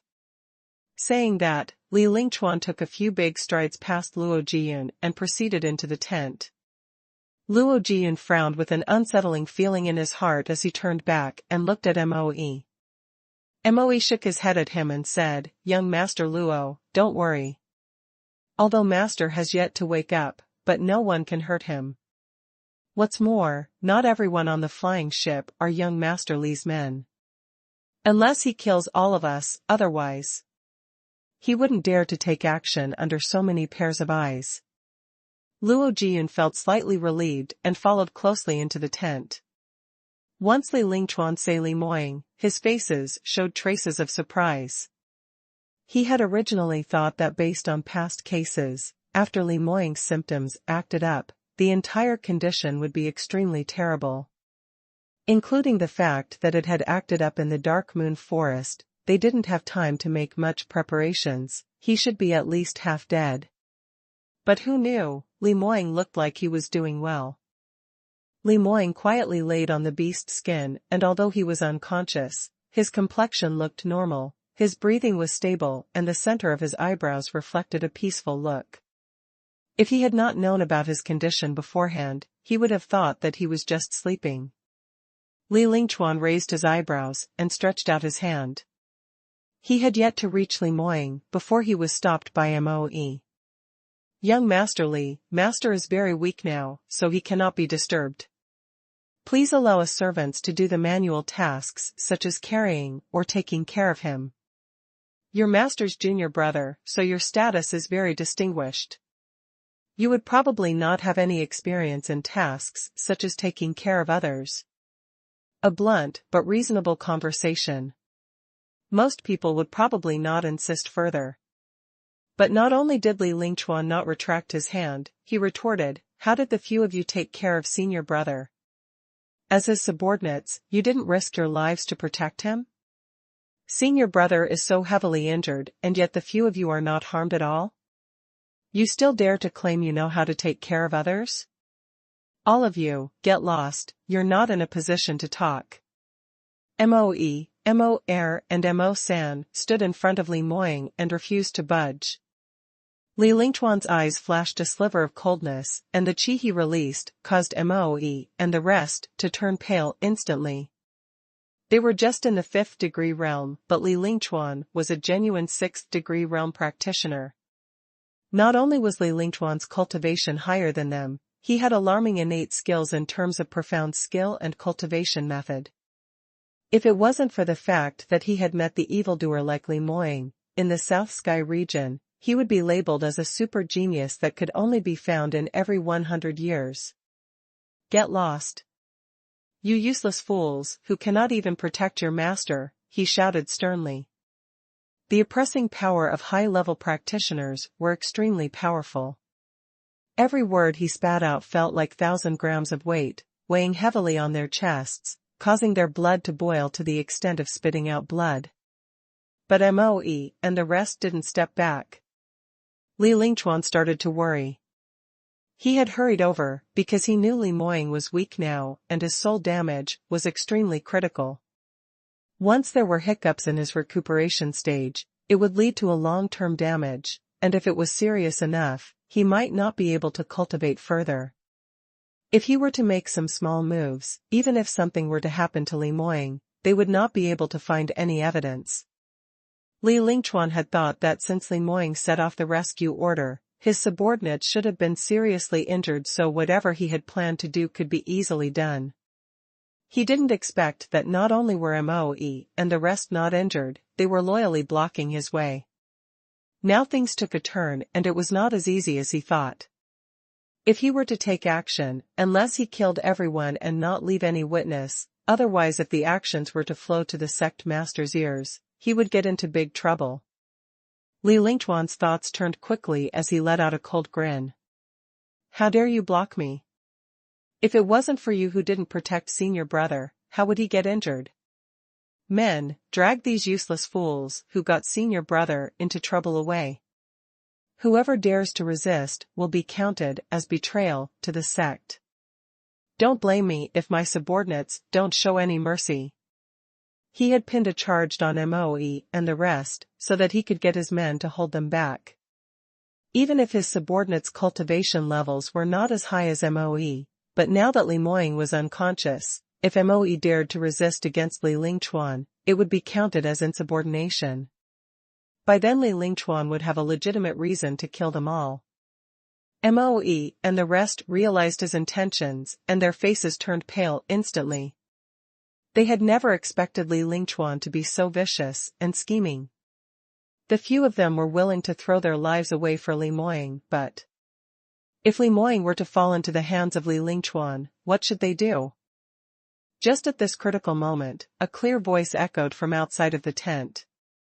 "Stop! Who dares to touch Moe and the rest?" Everyone looked towards the door with query. The slender and graceful figure who slowly walked in was Huang Yueli. Even though she had constantly rushed around and refined armaments for 7 days continuously, her clothes were dirty and her face showed signs of tiredness, her eyes were clear and penetrative, and there was nothing to pick on her dignified temperament. When Li Lingchuan first looked at her, his eyes brightened. His vision was different from the rest. On first look, he could tell that this juvenile-looking lady was not simple. Luo Jiyun, Moe, and the rest fretted when they saw Huang Yueli. Huang Yueli appearing in front of Li Lingchuan was not a good matter. Li Moying was still unconscious, and he could not protect her. If Li Lingchuan had wanted to use her to attack Li Moying, there was nothing anyone could do to stop him. The few of them used eye contacts to hint Huang Yueli for her to leave quickly. Even though their eyes were going to cramp up, Huang Yueli appeared as if she had not seen anything. Her footsteps slowly but steadily walked closer. Li Lingchuan's gaze stopped on her, and as he watched her walk in front of him, his eyes reflected an undetectable interest. "Who are you? Why did you stop my men from taking action?" He looked at the immobile Li Moying, then looked at Huang Yueli, and when he opened his mouth to speak, he used an unsuspecting tone to test her. "Don't tell me, you're one of the women who admire senior brother?"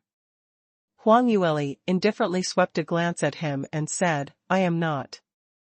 I am Li Moying's fiancé." "What? Senior brother has a fiancé?" Her words gave him a big shock. "That's right.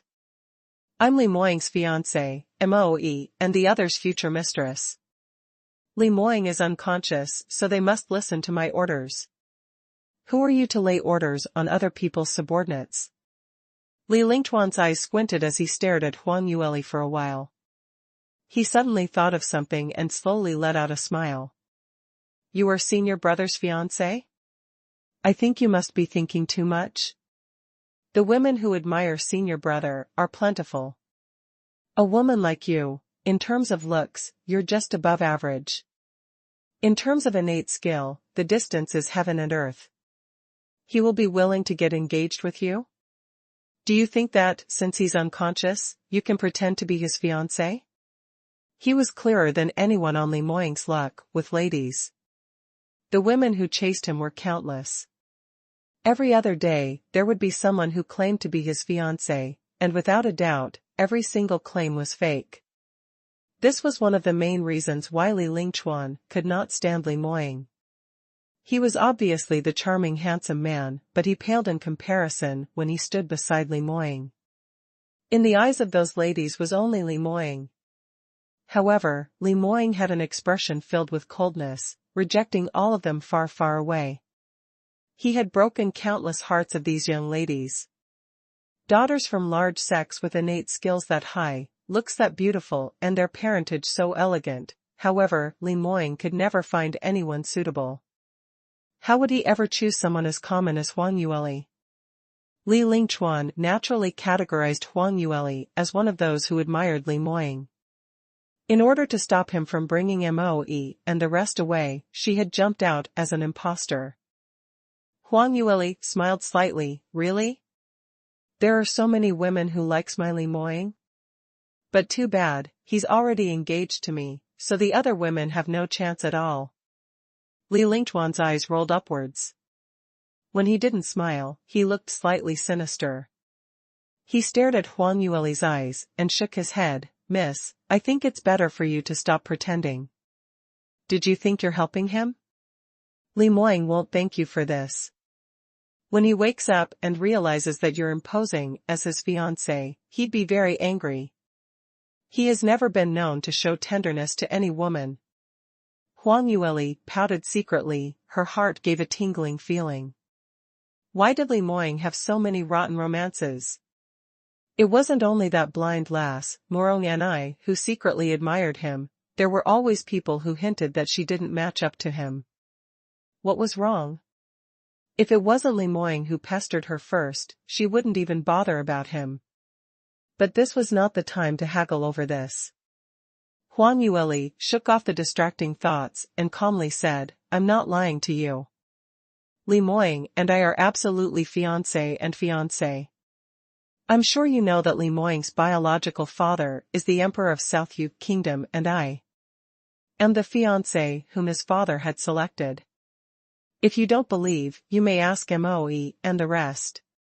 Li Lingchuan heard her clear and logical narration and turned his head suspiciously to glare at Moe and the rest. Moe immediately replied, Master had personally introduced Third Miss was his unwed fiancée.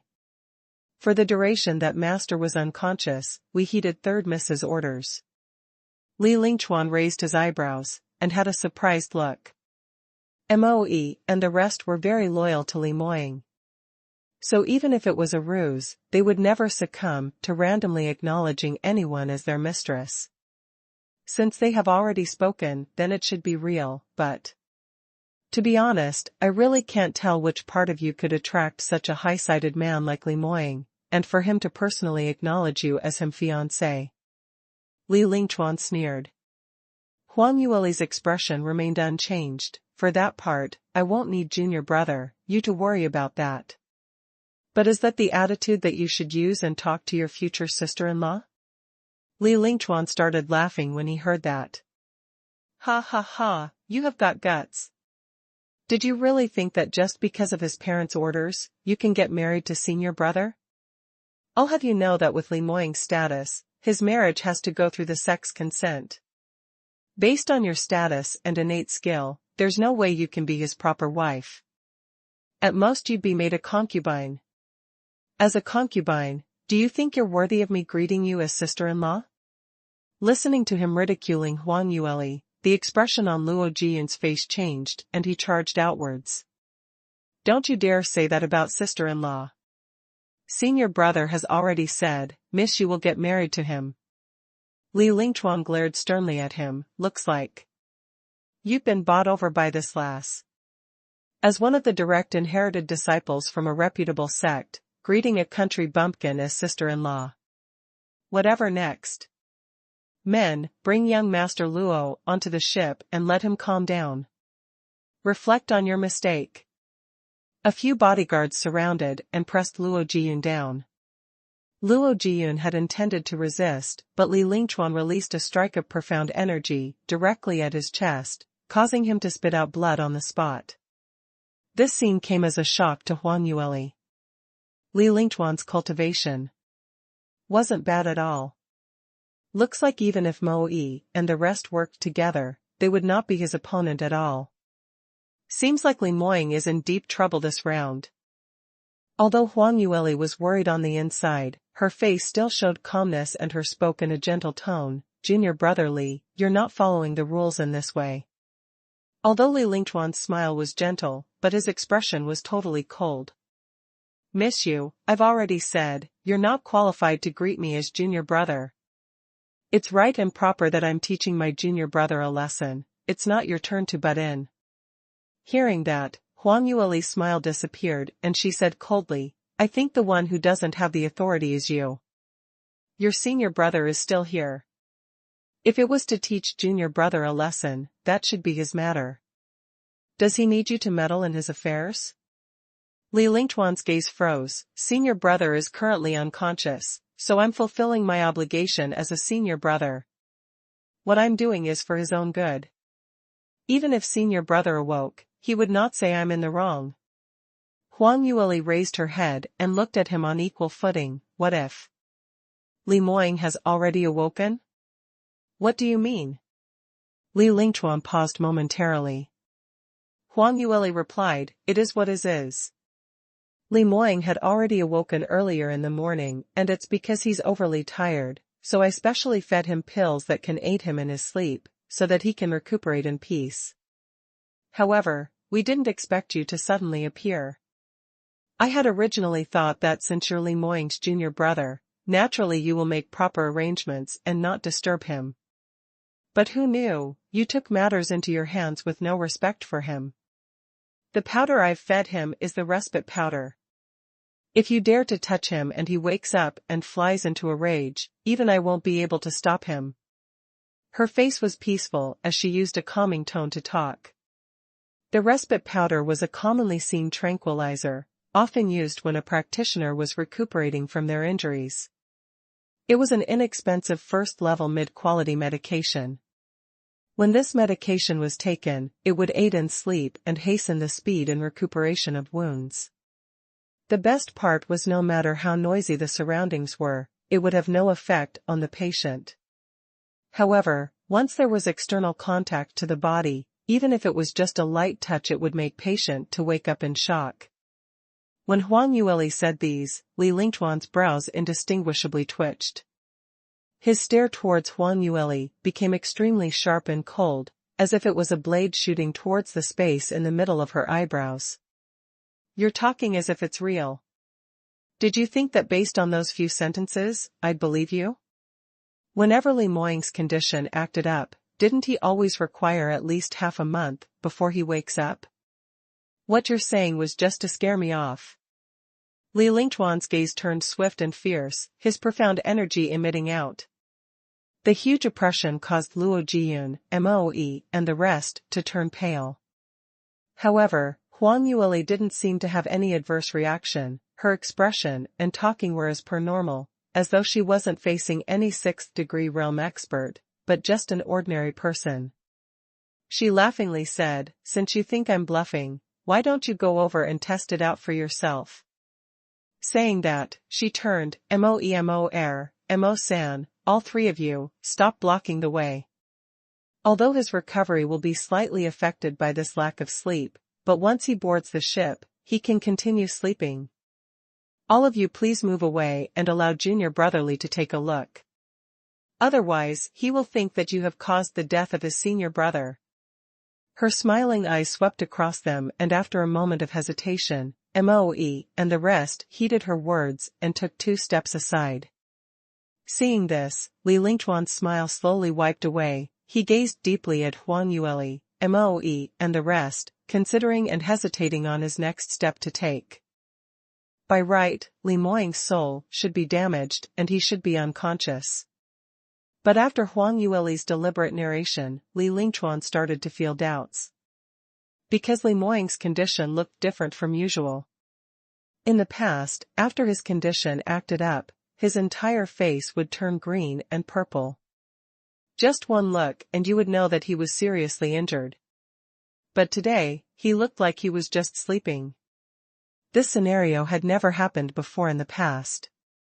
Huang Yueli saw that he didn't give any reaction, shrugged her shoulders and said laughingly, "Junior Brotherly, didn't you think that I was lying? Then what are you hesitating for? Quickly go over. If he was really unconscious due to his illness, he shouldn't wake up no matter how you shake him."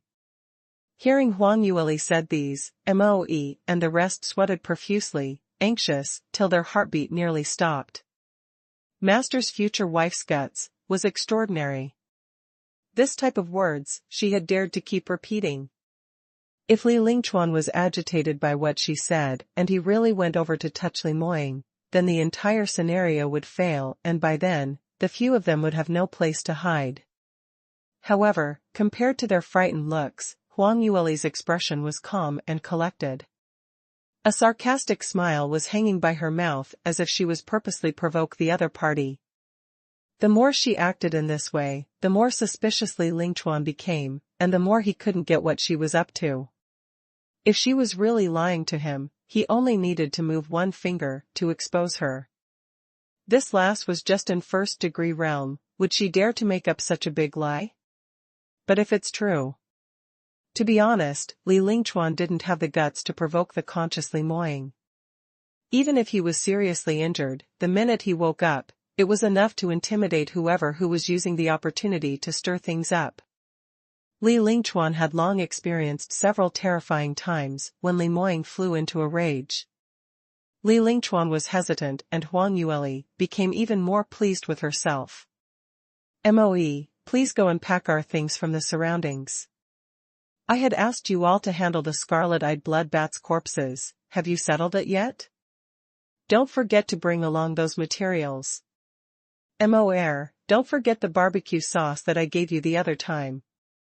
I took an entire month to marinate that one bottle, so if it's lost, we'd have nothing else to eat. Mo-san, please pack up the items outside the tent and check if the stretcher is tough enough.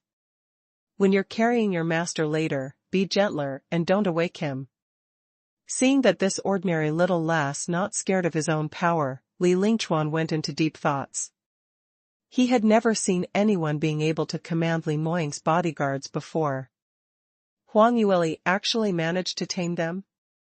Could it possibly be that she really was Li Moying's fiancé and Li Moying was indeed just sleeping? If that was the case, he shouldn't go and disturb the tiger in its den, and since matters have yet to blow up, he should quickly pack up and leave.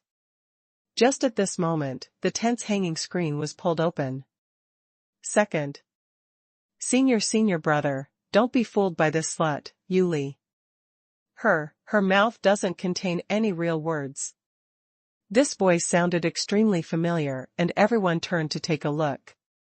Morong Ni appeared at the entrance. Her entire face was filled with blood and she could barely stand. Her fingers were gripping tightly against the sides of the tent to stabilize herself and her eyes were filled with hatred, staring daggers at Huang Yueli. Li Lingchuan almost couldn't recognize her. Morong Ni looked very different from her usual unruly but dazzling appearance. In his wildest dreams, he'd never expected the junior sister, who had been pampered too, despised by everyone in the sect, to appear before him in such a pathetic sight. Although his heart was filled with shock, as he was well known for not showing any expressions. So he merely creased his eyebrows slightly. "Junior sister, what caused you to become like this? And, you know this Miss Yu? Is she really senior brother's fiancé? No. She's absolutely not. How would senior brother choose her? She's just another slut who was harassing senior brother. She took the opportunity and colluded with Moe and the rest when senior brother was unconscious, to harm me." Morong Ni started screeching. "Second senior brother, look at how pitiful I am, to have been bullied by her. All these injuries on me are caused by her. You must help me to redress my injustice." Morong Ni fell onto the ground crying hysterically, at the top of her voice. That stance was as if she had met her family. But Li Lingchuan was indeed considered as her family. Although Li Lingchuan and Li Moying were on loggerheads, secretly fighting over the future sect master's position for many years, but towards the sect master's youngest daughter, they took good care of her. Li Moying was only giving face to the sect master, so he was tolerant towards Morong Ni's behavior. Li Lingchuan was different.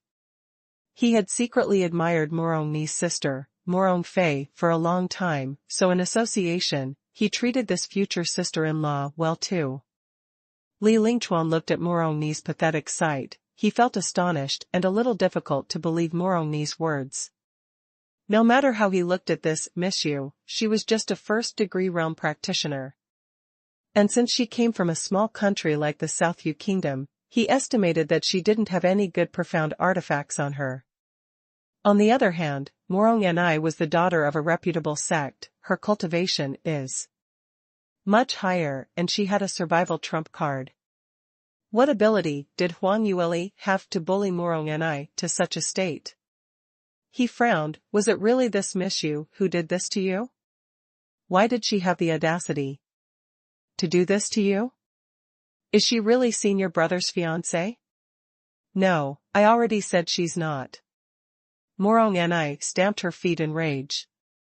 This vixen used some underhanded methods to seduce senior brother and almost caused him to die. In order to save her, senior brother was seriously injured by the magical beast, and later on was the full moon's night. His symptoms suddenly acted up and his wounds on his back erupted. Senior brother was so seriously injured that since the full moon's night, he had been unconscious and have yet to awaken. Second senior brother, don't be hoodwinked by her. Huang Yueli's heart thumped wildly, chopping Morong and I in several pieces. She had already revealed the happenings, so how could she continue to cheat him? Li Lingchuan's glare fell onto her at the same timing as his eyes glinted a hint of laughter. What Morong and I said was apparently the truth. Li Moying had not awoken since the night of the full moon. In that case, Huang Yueli was telling him lies. He stared at that pretty face, his lips curled upwards, and he said in a low voice, "Miss you, I'm starting to believe that you are really Li Moying's fiancé. Your lies are very convincing, even I am almost cheated by you." Huang Yueli's smile didn't change. "I'm cheating you? What I have said are the truth. It's not up to me if you choose not to believe me." Since Li Lingchuan already knew in his heart the truth, naturally he wouldn't be swayed any further. He looked at the calm and collected Huang Yueli and couldn't help but feel some bits of admiration for her. Although this lass's cultivation wasn't much, her guts, however, was something above the others.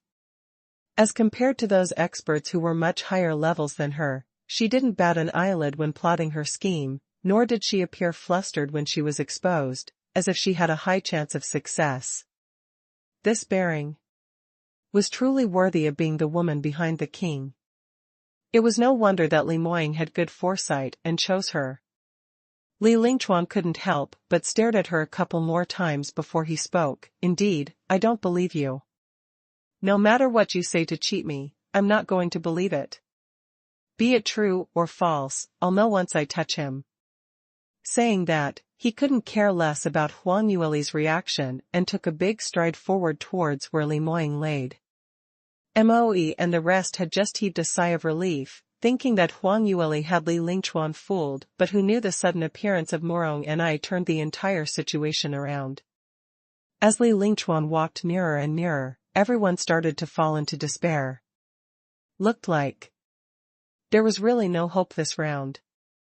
Luo Jiyun had long been held down by Li Lingchuan's subordinates, so he could only helplessly look at Li Lingchuan moving forward.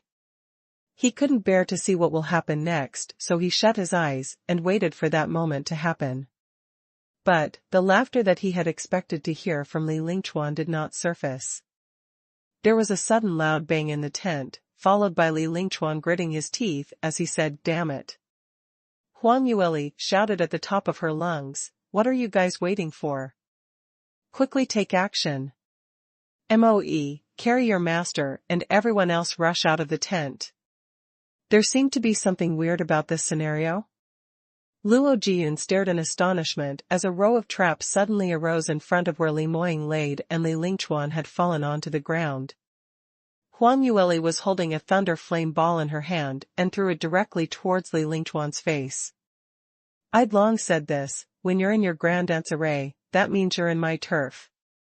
Trying to stir up trouble in an armament master's turf, you must be tired of living," she mumbled to herself as she pulled a face at Li Lingchuan.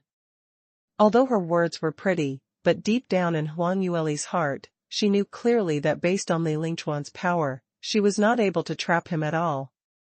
It was because Li Lingchuan had not expected her to secretly activate her traps, and he was caught unawares, that was why he fell into her trap. Even so, they didn't have much time. Luckily, Moe and the rest reacted very quickly. The minute they saw Li Lingchuan's figure falter and fell downwards, they took action immediately. Moe rushed forward and dragging the stretcher, he flew towards the outside of the tent. Mo Air and Mo San coordinated with Huang Yueli's thunder flame ball and released their strongest attack towards Li Lingchuan. In a moment, flames filled the surroundings, and the entire tent was blown up into the sky. Everyone knew they were not Li Lingchuan's opponent, so they didn't dare to engage in a long battle. After they have struck their moves, they turned and ran off immediately. When Luo Jian saw this, he suddenly felt energized and the internal injury which was dealt by Li Lingchuan didn't hurt anymore. He immediately coordinated with Mo, cast aside the surrounding bodyguards, and dashed out with Huang Yueli. Although their actions were fast, Li Lingchuan wasn't slow at all. At the very moment that he fell, he subconsciously noted that he had been schemed once again, by the innocent-looking lass. Li Lingchuan had wanted to get back on his feet, but he suffered the attack of the thunder flame balls that Huang Yueli had threw out next. H had never expected Huang Yueli to throw out a 5th-tier profound artifact, and so many at one go. Adding on the obstructions of Mo and Mo San, all he could do was to defend himself. But this sort of attack could only stop him from chasing up to them, and not seriously injure them. So once the thunder flame ball's attacks had halted, Li Lingchuan's expression was filled with fury, and he arose immediately. Huang Yueli's speed was the slowest amongst all of them. When Moe turned back, he saw Li Lingchuan's shadow pouncing towards Huang Yueli, and he couldn't help but shout, "Third miss, be careful." Li Lingchuan sneered, "Trying to escape? Just based on your first-degree realm speed, are you able to escape? There's no woman who dares to play a trick on me. Don't you even think of." Before he could complete his sentence, he suddenly thud and fell onto the ground again. And this round, he fell even more seriously than the previous time. The reason was because the previous time it was a small obstacle that tripped him, but this round. Li Lingchuan clenched his teeth as he raised his head, and in front of him appeared a large area of faint blue light array pattern. Before Huang Yueli started refining the armament, she laid a beast diversion array around the tense surroundings, with the initial intent of preventing magical beasts from attacking Li Moying and the rest. But now, since everyone had ran out of the tent, she took the opportunity to activate the array and trap Li Lingchuan in the boundaries of the array. As Li Lingchuan had not expected her to plan this, he used his fastest speed and chased them with his might. With such an incredible speed, the force that was used to bang onto the boundary of the array was no different from banging into a wall. Just thinking about it made one feel extreme pain. This scene left Luo Jian, Moe, and the rest dumbstruck. After a while, Luo Jian spoke, "Sister-in-law. You are really too black-bellied and too resourceful. You can even think of this?" Moe spoke out too. Young Master Li doesn't seem to have taken such a big disadvantage before, and this round he had to fall in the hand of a woman whose cultivation level is lower than him by that much. I gauge that he should be mad with fury. Mo and Mo San laughed out loud. Huang Yueli's expression remained heavy. "Don't be happy so soon. My array was not mean for defense, so if he spends some time on it, he will be able to break it. It can only stop him for a quarter of an hour. We must get on the flying ship immediately before he breaks out of the array and clear everyone on the ship out, and fly off." "That's right, what Third Miss is saying is true. We must make haste. Quick, everyone follow up." Upon hearing Huang Yueli's words, everyone stopped laughing and hurriedly sped towards the flying ship.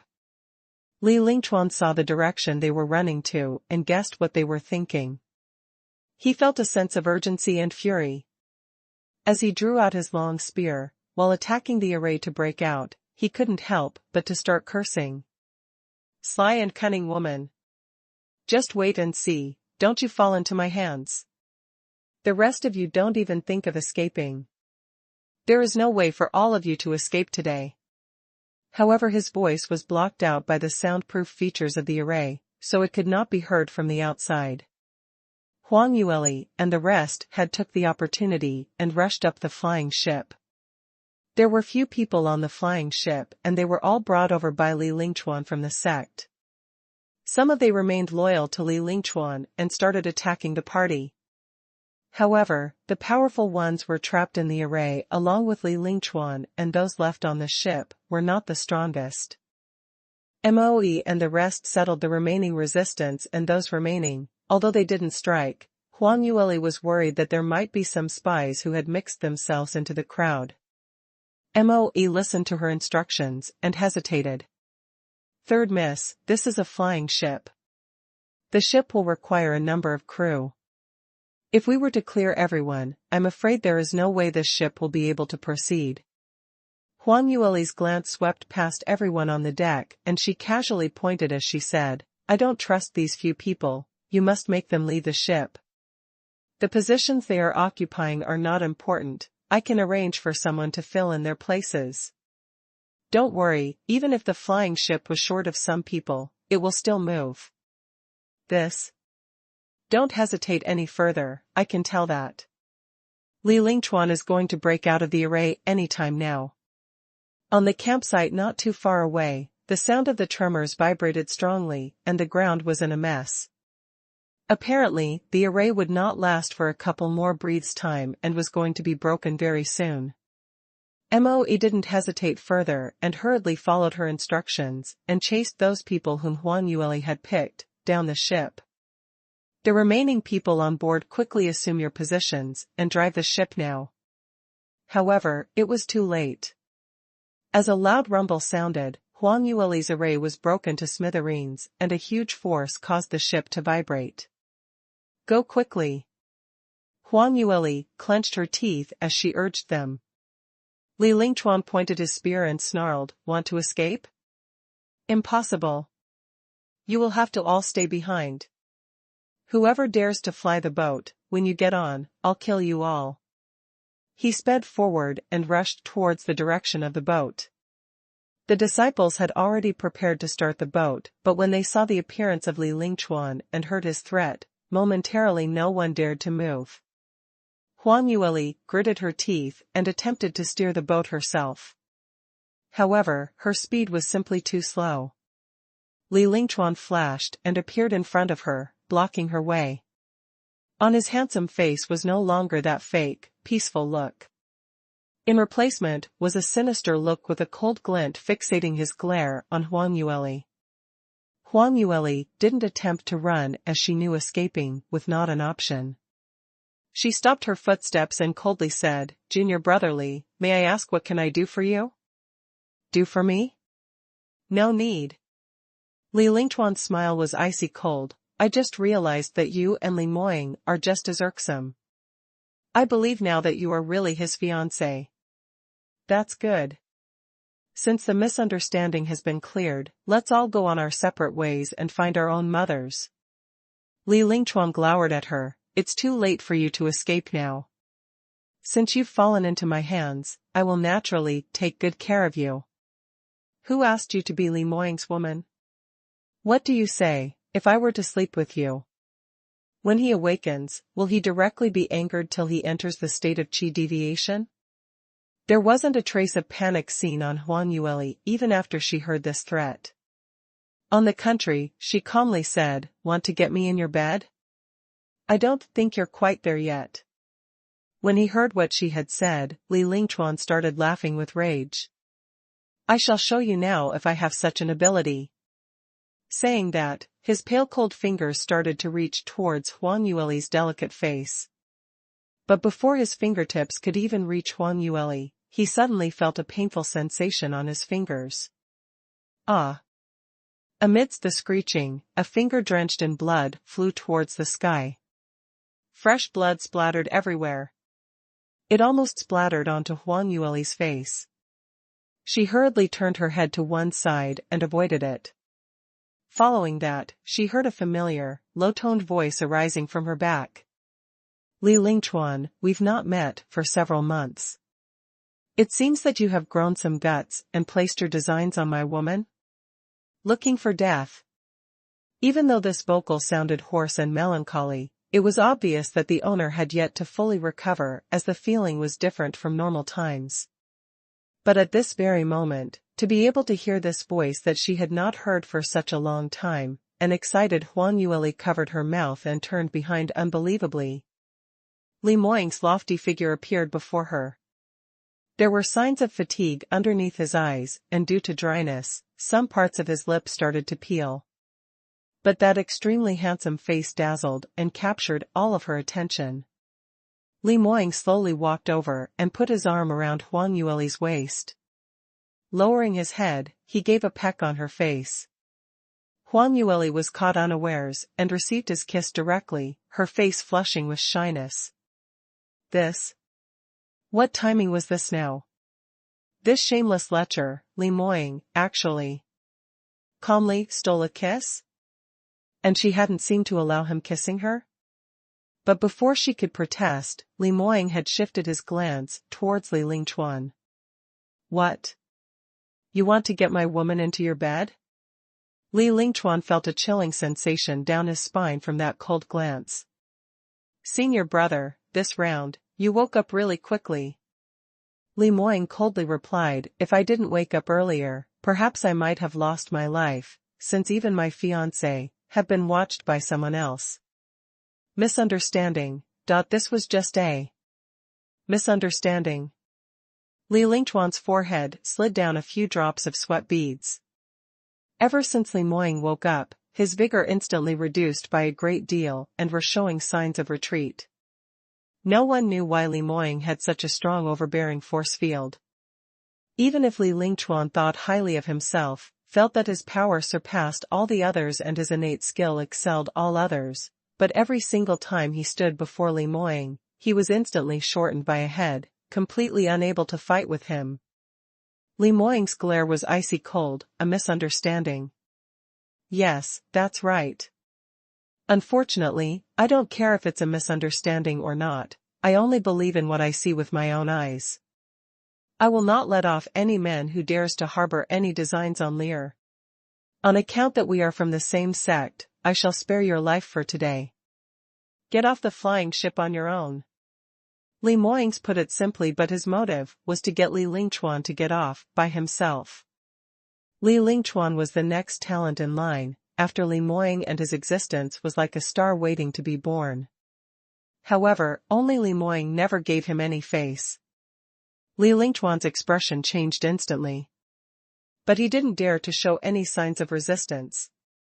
It was because, based on Li Moying's temper, he was already showing mercy when he didn't kill him on the spot.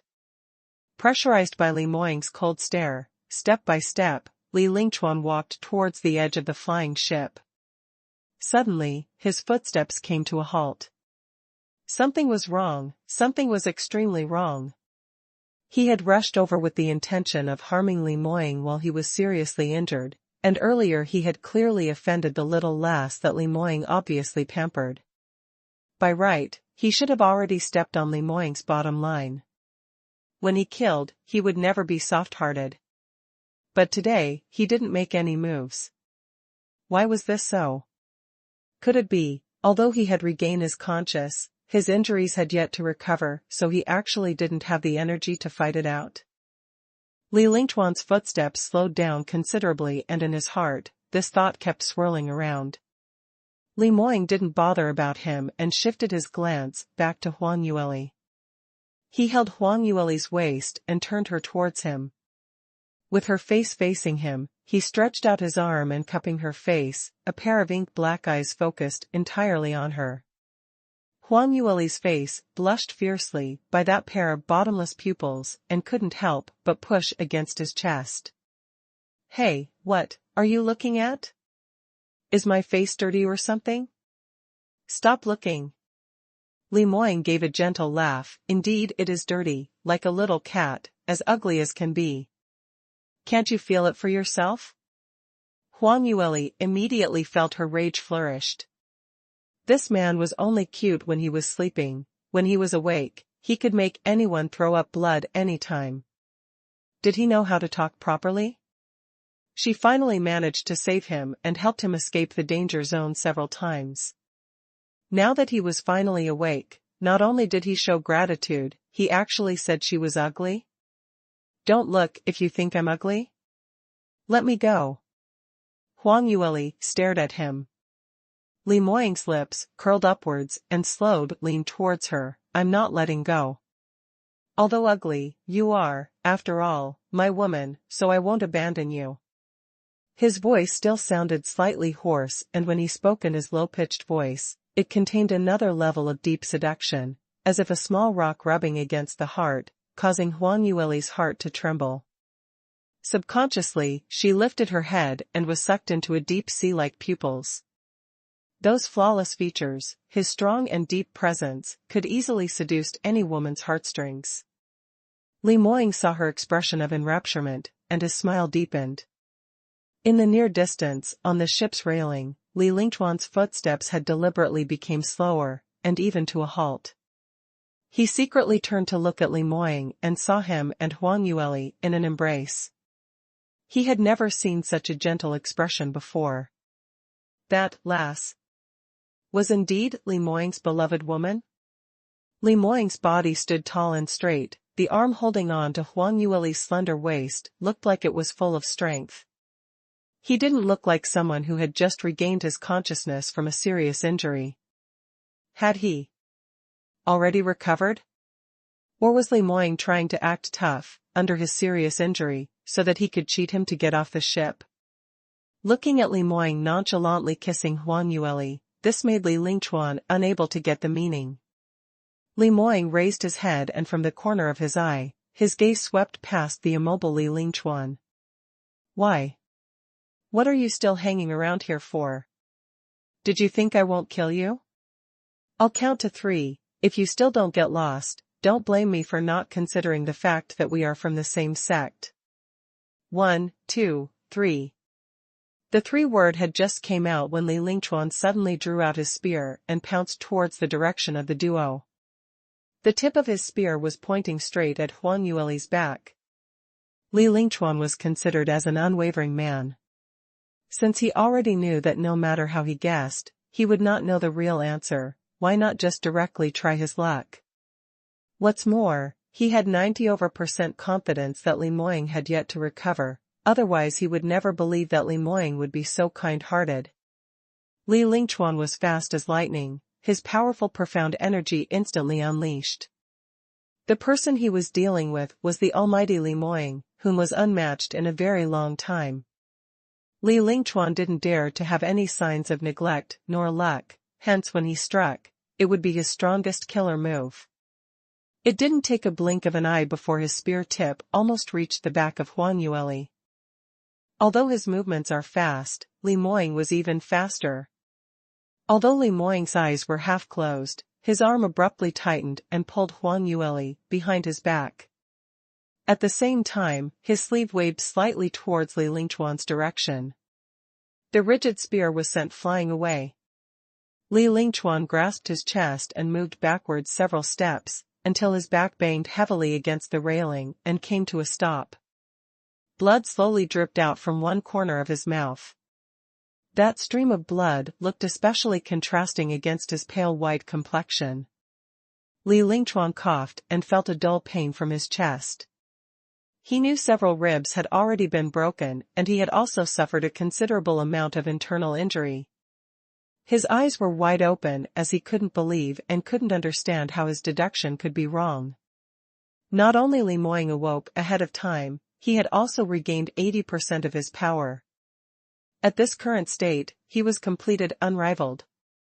Li Moying held Huang Yueli's slender waist and his arm stroked her back lightly to comfort her. At the same time, cold words spat out from his mouth. "Li Lingchuan, if you wish to die, just tell me straight. Looks like my mercifulness towards you made you think I'm weak and can be taken advantage of?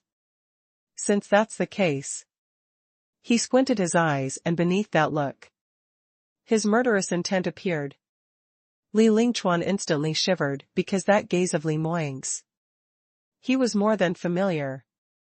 Every time he looked at someone like this, within 3 breaths, that person would definitely shed blood within 5 steps.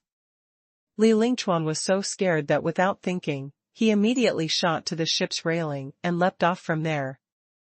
6th-degree realm practitioners had not attained the ability to fly, so when he jumped down from such a height, although he won't die, there was a 90% chance of incurring a serious injury. Even so, it was much better than losing his lift by the murderous gaze behind his back. On seeing that their master had fled the scene, Li Lingchuan's subordinates lost all their morale to continue the battle. Some of them followed and jumped down the ship while the rest who didn't dare to were all quickly subdued by Moe.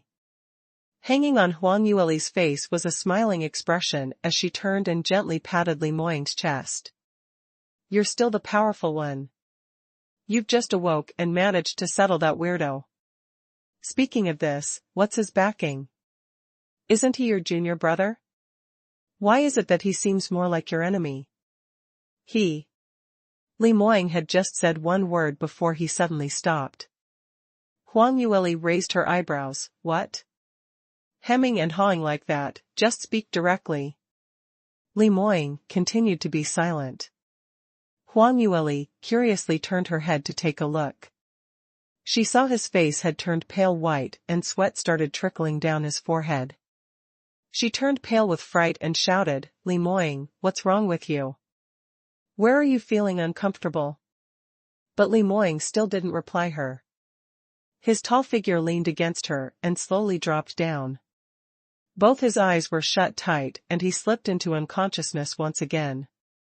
Huang Yueli used all her energy to support his body, but she didn't dare to shake him, so she could only softly call out his name. "Master. How are you? Senior brother, wake up." The others anxiously rushed over and surrounded Li Moying. His fainting spell this time scared everyone out of their wits. Everyone brought him into the main cabin in a flurry and let him lie down. Luckily, the living conditions in this flying ship was a lot better than the crude and simple tent in the Dark Moon Forest. Li Moying would be much more comfortable lying down on the big and soft bed. The profound lunar spirit mirror that Huang Yueli had refined was placed on Li Moying's chest once again. Li Moying's collar was slightly loosened and that piece of icy blue-lit mirror laid quietly on his sturdy chest. The perfectly chiseled pectoralis major shone under the sunlight and looked especially alluring. Huang Yueli silently looked at him for a short moment and turned around to ask Moe. What exactly is wrong with him? Why did he suddenly wake up, but fainted again? Moe explained, "Third Miss, there's something that you don't know. The profound lunar spirit mirror that you had refined is extremely effective, much better than the previous profound armament blueprint that I had seen. After Master had it put on, his complexion turned much better and the progression rate was also faster than before. We were guessing that if luck has it, he should be able to regain his consciousness before nightfall." Huang Yueli heaved a sigh of relief, as though the heavy rock weighing on her heart had been lifted. It's good that it's effective. So the reason why he regained his consciousness in time was because of the therapeutic effect of the profound lunar spirit mirror? I'm guessing it must be because Master could sense the dangers lurking on the outside world, and with the help of the profound lunar spirit mirror, he managed to wake up in time. But as he had yet to fully recover, he had forcefully unleashed his profound energy to attack young Master Li. It was possible that he had used up too much energy, which led to him fainting once again. Huang Yueli couldn't help but sighed when she heard this. Your guess should be correct. I had the same thinking too. It was apparent as she had witnessed with her own eyes, the confrontation between Li Moying and Li Lingchuan that happened earlier. Li Moying had indeed not regained much power, so if the both of them were to really start fighting, she gauged that Li Moying would probably not be Li Lingchuan's match. This was the reason why he chased Li Lingchuan down the ship. And Li Lingchuan didn't believe that he would recuperate that fast, so he tried his luck. Li Moying was a daring talent. He actually used all his remaining profound energy in this one shot and caught Li Lingchuan unprepared. His influence over Li Lingchuan was normally very deep, so Li Lingchuan was originally frightened of his. So after he was injured, he didn't had time to dwell upon this, and hurriedly jumped off the ship to save his own skin. By now, Li Lingchuan should have thought things through and realized that Li Moying was bluffing. However, it's too late for regrets. With the speed of the flying ship, it was impossible for Li Lingchuan to chase up. Moreover, he jumped from such a high height, he was possibly seriously injured. This was what you called black-bellied and sinister, killing someone without shedding any blood. As Huang Yueli reminisced, her fingertips were feeling Li Moying's face uncontrollably as it went past his nose bridge and continued downwards. This man was extremely good-looking. Not only his features were beautiful like a painting, what was rarer was that he had a bearing of an emperor, who could naturally torment anyone. Such an aloof, arrogant person, yet he was only gentle towards her alone. Whenever she was in peril, he was always able to jump out without a care for himself, and used all methods to save her. Every single time, it was just in time. If it wasn't because she already had Mu Qingqing in her heart, perhaps she might have fallen in love with him long ago? As Huang Yueli absent-mindedly thought about it, suddenly her heart winced as she realized that Li Moying had been occupying her thoughts recently. Or she should put it this way, the image of the both of them were often entwined together in her thoughts, and many times, she would even mix up the events that the both of them had done. Was this her hallucination? Or was she too lonely? That was why her imagination was running wild. Third miss, what are you thinking about? Mo Yi's voice echoed from behind. Huang Yueli snapped out of her thoughts and tried to shake those thoughts out of her head. She really shouldn't be considering these affairs of the hearts at such a time when everyone in the midst of fleeing. Mo Yi gave her a questioning look, puzzled as to why she suddenly went into a blank. Third miss, there are still a number of people who Li Lingchuan had brought onto the ship. Although it looks like they have given in and are obediently steering the ship, we cannot be sure that we are clear of any spies. The few of us will need to run through checks frequently to leave master here. Huang Yueli understood his meaning and immediately replied, please go ahead. Li Moying will be safe in my care. After Mo Yi and the rest left, Huang Yueli personally poured some Saint Spring water and tried to feed Li Moying the medicine refined by Lu Bian. However, no matter how she tried to feed him, the pills kept rolling down from Li Moying's mouth. Huang Yueli tried several times and was still unsuccessful. She resignedly gave out a sigh. Seriously, you are already on the verge of recovery, why do you still refuse to take your own medication? On those days when I was refining the armament, Brother Mo Yi and the rest must have spent a lot of effort to feed you the medication? Saying that, she took a mouthful of Saint Spring water and holding the pill in her mouth, she lowered her head and pressed her soft lips against the man's elegant thin lips. This action of feeding medication was done repetitively over the past few days, so she had become very skillful and did not feel that anything was wrong with this action as she did it subconsciously. The only thing was, during the process of feeding the medication, she seemed to have felt Li Moying's tongue moving, and it seemed to be licking her tongue.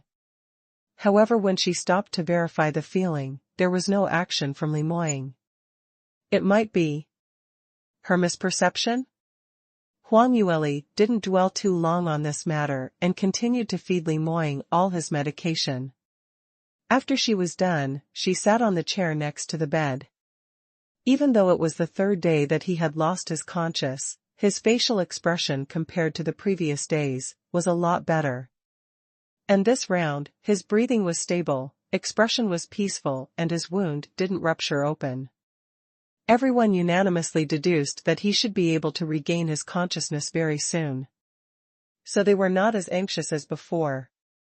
After Mo Yi and the rest had completed their duties on the ship, they dropped by to check on Li Moying, and following that, each of them lodged an excuse to left the room, leaving only Huang Yueli to care for him. She didn't leave the cabin for the entire day, and for the entire duration, she busied herself with wiping off his sweat, feeding his medication and changing his clothes.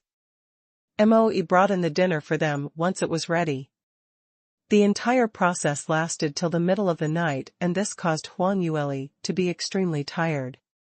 In this entire duration, although Li Moying was the one injured, it was Huang Yueli who felt the impact most and used up most of her energy. First, she fell from the cliff and almost ended up dead. Next, it was followed by Li Moying suffering from a serious injury, so she had to carry him on her back for the entire route down the mountain. After that, they met with the bunch of scum, the werewolf mercenaries. She practically didn't have a night of sleep as she had to guard against their plots. Just when she had gotten rid of the mercenaries, Li Moying's illness suddenly acted up, and after killing everyone at the campsite, he continued his killing spree in the forest. After she had pacified Li Moying, without any rest, she hurried to the Spirit Jade mine vein to obtain the Profound Lunar Jade just to refine the Profound Lunar Spirit Mirror for him. The entire refining process took 3 days and 3 nights, and she didn't get to shut her eyes at all. Based the entire duration, she had no opportunity at all to take a good rest for the past 5 to 6 days. Huang Yueli was strung up tightly like a top bow, always under the greatest pressure. Now, upon seeing that the few of them had already got out of the danger zone and Li Moying's condition started to stabilize, she could finally heave a sigh of relief. In an instant, she relaxed all her sensed, and the sense of tiredness crept over her as her eyelids started to get heavier and heavier. Finally, she huddled herself against the back of the chair, her head prodding lower and lower, and fell into deep sleep. In the middle of the quiet night, in the darkness, the man on the bed opened his eyes. That pair of dazzling peach blossom eyes, when it first opened, it was a bit lost. But very quickly, it became sharp and clear, and his gaze instantly fell onto the young lady beside his bed. Looking at her tired composure, the man's eyes flashed past a glint of tenderness. He stretched out his hand and arranged the messy strands of hair on the lady's forehead before he carried her lightly and gently put her onto the bed. The young lady seemed to have felt something, and with an N in her throat, her head subbed against the man's body uneasily. "Lear, be good." He lowered his head and gave her a quick peck on her face. The young lady obediently stopped moving. The man smiled lightly and let her down gently on the bed. Following that, he climbed onto the bed and held her soft body on his crook of his arm. He shut his eyes shortly after that. This was his first time sharing a bed with someone else. He had initially thought he would not be used to it. But the truth was, his entire body relaxed as he whiffed in the faint fragrance from the young lady's body. Shutting his eyes, within an instant, he was fast asleep. And it was a dreamless night. The next morning, just as the sky shot out its first ray of light, Huang Yueli awoke. She slowly opened her eyes and momentarily, she couldn't make out where she was. After she had clearly seen herself lying on the bed and beside her was a man, she had a shock. She gently rubbed her eyes and shut her eyelids for a while, before reopening her eyes. However, it was the same scenario as before. Lying beside her was still a man. An incomparable handsome, unsurpassed charming devilish man. She shockingly sat up from the bed and frustratingly patted her own face. In her mind, she kept trying to recall what had happened last night. Last night, she took care of Li Moying for the entire night. After that she got too tired, so she crawled up to the back of the chair and fell asleep. Her memory up to this point was very clear, but how did she climb up to Li Moying's bed then? What's more, she was like an octopus, clambering all over his chest and slept for the entire night. Could it be that she didn't know she had the habit of sleepwalking? Just as she was frustrated over this, the man on the bed had silently opened his eyes. Looking at the little fox break out into different expressions, one moment she was frowning, the next she was biting her lips, and followed by pouting. The confused, melancholy and helpless expressions caused him to burst out into laughter. Huang Yueli was startled. "You." Before she could react, her shoulders were locked by the man and pressed down on the bed. Li Moying's strong and masculine body frame immediately covered her, his arms were propped against the sides of her body as he slightly lowered his head and looked at her oppressively. Huang Yueli blinked. You're awake?" Li Moying's lips curled into a smile. That perfect lips curvature looked extremely sexy under the first glimmer of dawn. "Yes, good morning, my Lear." Gee. Good morning. Huang Yueli subconsciously replied. Li Moying lowered his head and inched nearer to her. His body also lowered by several inches, and his powerful chest stuck close to Huang Yueli's body. In a low voice, he expressed, "It was hard on you for taking care of me for the past few days. Last night. Did you sleep well?" The vocals of this man was filled with a husky yet-to-wake-up voice, deep and magnetic. Huang Yueli hadn't noticed that she was blushing. Not bad. Let go of me first. I want to get up. As she felt the man getting nearer, her heart set off an alert and she hurriedly pushed him aside in an attempt to make him get up. However, Li Moying remained immobile and continued to half lean against her, gently taking a whiff of the fragrance in her hair. Li Moying, get up. Huang Yueli used a bit more strength and shot him a furious glance. However, compared to Li Moying's strength, that little force of hers was only enough to scratch an itch. Li Moying laughed with a hint of evilness. Why the hurry? It must have been tough for you to take care of me for the past few days, so rest a little while more. Be good and lie down, close your eyelids. She would be in danger if she really shut her eyelids and laid properly. Huang Yueli rolled her eyes at him. All right, stop these nonsense. You've just woken up, are you feeling uncomfortable anywhere? Quickly lie down and rest properly. I need to get up and let Moe and the rest know that you've already awoken. She gave a push again, but he didn't budge as she felt enraged. Li Moying, move aside and let me get up. Li Moying lowered his head. I can get up. But I'm injured and I feel a loss of security, so I need you to give me some comfort. Fort? Huang Yueli instinctively felt something was up. As expected, Li Moying's lips curled upwards. A kiss. Kiss me voluntarily and I'll let you get off. Huang Yueli rolled her eyes at him. What on earth goes on in your head? Knock it off. I'm not fooling around, I want a kiss. I've saved you several times, so I'm only asking for a kiss as compensation. That isn't too much, right? Li Moying insisted. Huang Yueli raised her eyesight and stared at his insistent black pupils, and her heart trembled. After some time, she responded, all right, I do feel gratitude for you saving me, and I will definitely think of a way to repay you back. But you cannot just ask a girl to repay you using her kiss, that is very immoral. In what way is it immoral? You are my fiancé. When have I ever admitted that I am your fiancé? Huang Yueli denied flatly. Li Moying smiled slyly, that expression resembled a cat which had stolen a fish. What? Have you forgotten? Yesterday when Li Lingchuan appeared, you admitted in front of him repeatedly that you are my fiancé, and you claimed that you are Moe and the other's future mistress. Although I was immobile, but my consciousness was very clear. So I heard those words loud and clear.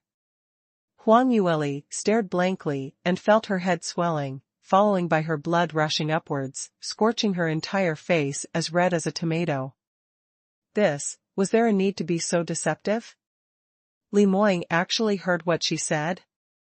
She took a deep breath and tried to explain her way out. You don't misunderstand, all right? I was only using a plan of convenience. If I didn't say that at that point of time, would Li Lingchuan have let off Moe and the rest? If not for the safety of all the other Mo brothers and junior brother Luo, I won't say such things blindly, so please don't misunderstand me. Misunderstanding? You say that it's a misunderstanding? When Li Moying heard her said this, his expression turned a little unsightly. Only heaven knew that while he was in an unconscious state, the joy he felt when he heard Huang Yueli declaring that she was his fiancée while she blocked him off from the enemy. At that moment, how he wished he was able to regain his conscience and pull her into his embrace to kiss her. That was why he was able to regain his conscience in time eventually. The feeling of excitement remained in his thoughts, but this last was now saying it was just a misunderstanding? And that she was saying it without any further thoughts? Huang Yueli started to feel guilty from his stare. Ugh. This. She didn't know how to continue. Even though Li Moying had saved her on several occasions, she felt touched by the gestures and was willing to give up everything to repay him, even if it meant giving up her life. She wouldn't even hesitate. But if it meant for her to agree to marry Li Moying, that was impossible, as in her heart laid the shadow of another man. Looking at the hesitant expression, Li Moying suddenly felt flustered. Even though normally, this lass was always quick to reject him, but at this very moment, he had just returned from the doors of Hades, so he was feeling especially unsettled, even more so than any other times. At this moment, he desperately needed to hold on to something to verify the relationship between the both of them. So as Li Moying looked deeply into the eyes of Huang Yueli, he suddenly forcefully held her chin, lowered his head and passionately kissed her. His kiss was not gentle at all, to the extent of being brutal. His lips heavily crushed that pink-colored lips, and he biting slightly on the tips of her lips. When he heard Huang Yueli's low moans of pain, he felt even more excited and kissed even more passionately than before. It was as if he was trying to use this kiss to pass on all his despair, uneasiness, entanglement to this conscienceless lass, to let her know clearly the scorching feelings he had for her. Huang Yueli initially pushed against Li Moying's chest in a bid to escape, but under the strong clampdown of Li Moying, she had nowhere to hide and could only accept his forceful kiss. As time went by, Li Moying's kiss gradually turned from intense to gentle. Huang Yueli didn't know what happened to her as her head was dizzy, and subconsciously, she started to respond back to this man. This man's hug, the intimate exchange of their lips and teeth, made her feel at ease. Just as the two were kissing passionately to the state of oblivious, the door was suddenly interrupted by a bang-bang-bang knocking sound. "Sister-in-law, have you woken up? How is senior brother? Were there any problems last night? I've been worried, so I'm coming in to take a look at him." After Luo Jiyun knocked, he didn't wait for any response, simply opened the door and walked right in. When he entered the room, he probed his head and looked towards the bed and stood dumbstruck at the original position. On the spacious big bed was a couple with their clothes in disarray, and they were hugging each other passionately in a tight embrace. The blanket had fallen onto the floor from their entanglement.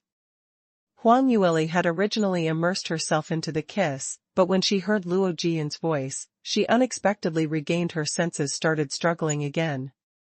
From the corner of his eyes, Li Moying had already spotted Luo Jiyun's presence, and although he was displeased with Huang Yueli's resistance, he didn't have any intention to let anyone see a live performance, so subsequently he still reluctantly released Huang Yueli. Huang Yueli hastily turned around, pulling along the blanket that had dropped onto the floor and coiled it around herself, hiding her head into it. That position of hers looked exactly like an ostrich. Li Moying amusingly shook his head, tempted to tell her that even if she hid herself, Luo Jiyun had already saw what happened earlier, so it was pointless to do so. However, to prevent the domestic violence displayed by his fiancée in front of his junior brother, he judiciously shut his mouth. Compared to the embarrassment felt by Huang Yueli, Li Moying was completely unaffected. The blanket had been stolen away completely by Huang Yueli, and he had nothing to cover his body with. Yesterday night, for the convenience of applying medication, he was already half-dressed. Earlier, when they were entangling on the bed, in the process of dilly-dallying, the remaining of his clothes were completed disheveled. Now, he was in a state of half-nudity, and his fair but sturdy chest muscles were portrayed in the open air. On his chest were 2 strokes of scratches, which was left earlier by Huang Yueli when she was resisting him. It looked especially ambiguous. Li Moying did not feel any hint of awkwardness and calmly tidied his clothes. Following that, he shot an unfriendly glance towards Luo Jiyun. "Don't you know how to knock before you enter? Where have your manners gone to?" The minute Luo Jiyun opened the door, he already knew that he had committed a huge offense to have bumped into the scene of intimacy between his senior brother and future sister-in-law. This,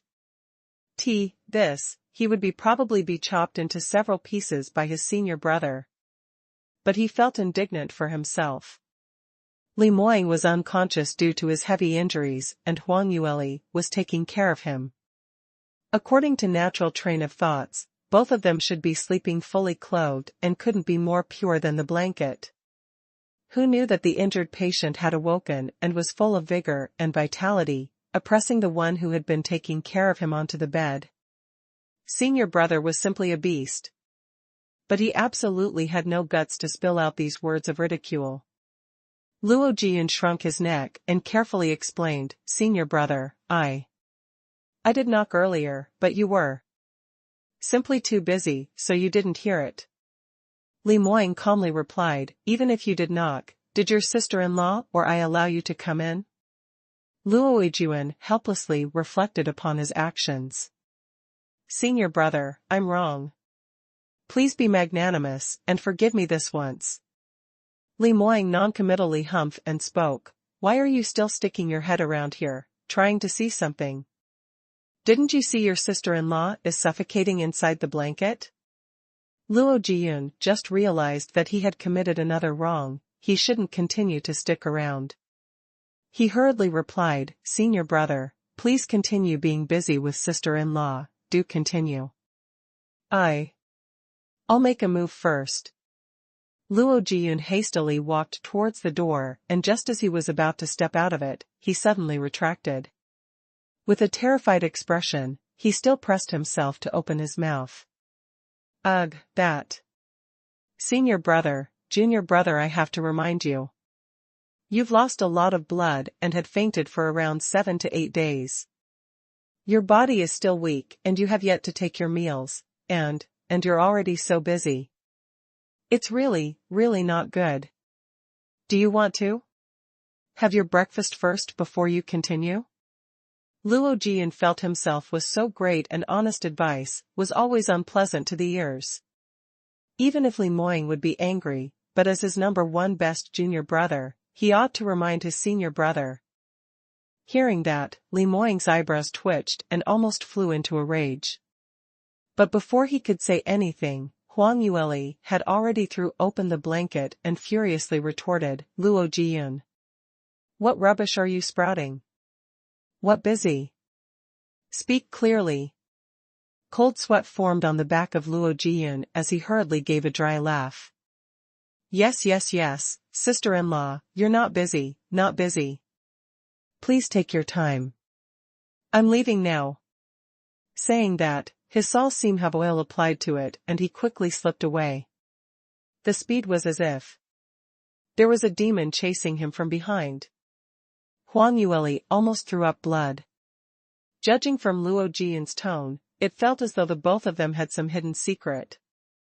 Although it's true that the both of them displayed amorous actions, but that should blame Li Moying, the shameless man, and had nothing to do with her at all. Li Moying lowered his head and saw her frustrated look, and his spirits lifted up. Although this little lass was indecisive in staying together with him and often spoke of things which he didn't like to hear, but at least the man beside her now was only him.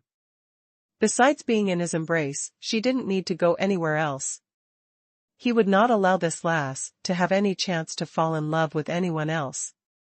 In this way, sooner or later, this little fox would become his. Huang Yueli felt Li Moying's gaze, and her face suddenly turned hotter. This man's looks was simply too outstanding. For a man to look like this was a type of sin, especially when his distance was so close, and just focusing all his attention on her made her heartbeat started thumping faster and faster. The curves on Li Moying's lips broke into a smile, and he leaned in closer to her yet. "Lear, what are you thinking about? Did you feel that it was a waste to have Jiyun break the momentum?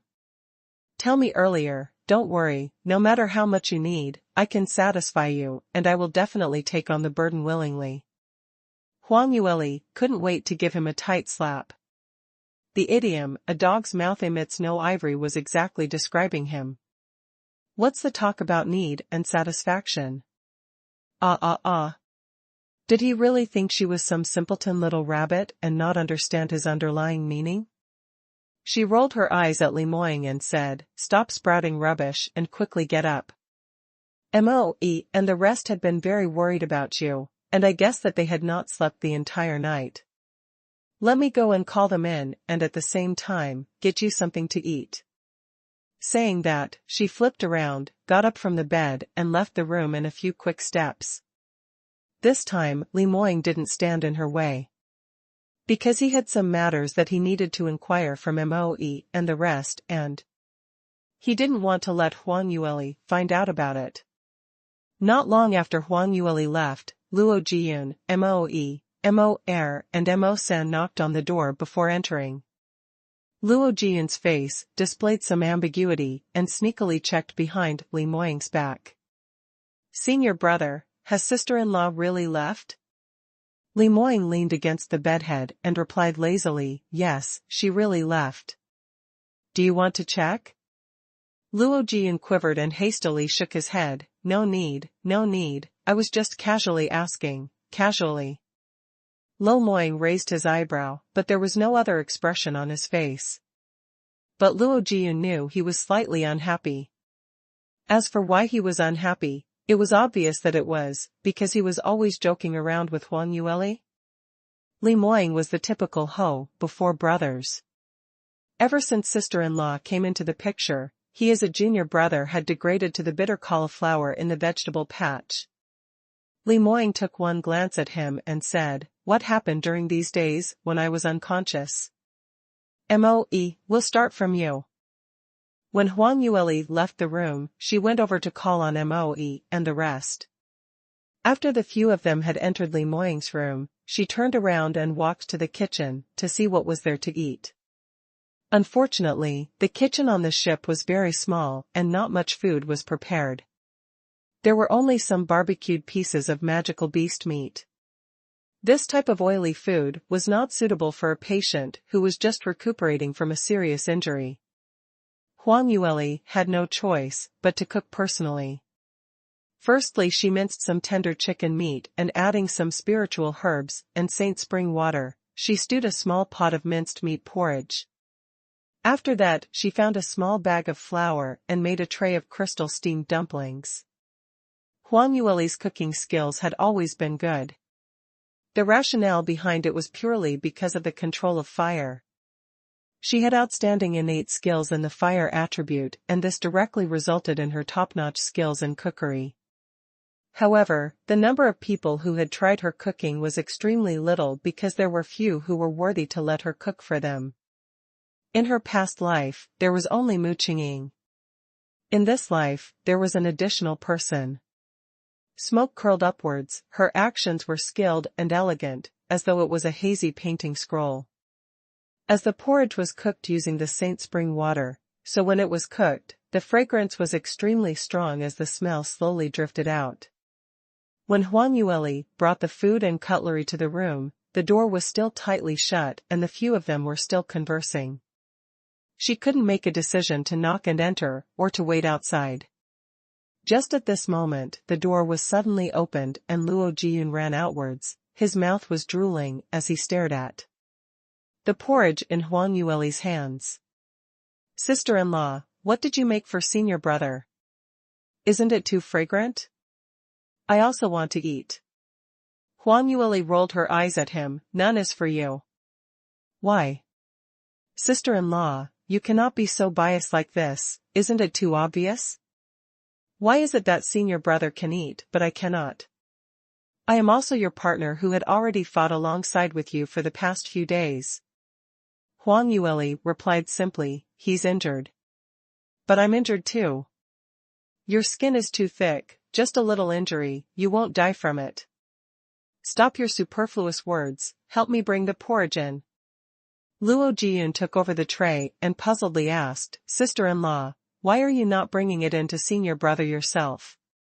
Huang Yueli shook her head, "You are in the middle of discussion, I'd better stay away for the time being and not listen in on your conversation. Help me look after Lemoyne and make sure he finishes all the food, do you understand?" Oh. Luo Jiyun nodded. When he brought in the tray of food into the room, everyone's gazes concentrated on the tray that he had brought in. It was because that porridge and the steamed dumplings' fragrance was simply too tempting. Everyone instinctively swallowed back their saliva with their eyes staring at the tray of food. Only Li Moying didn't look at the porridge. Instead, his gaze went straight beyond Luo Jiyun.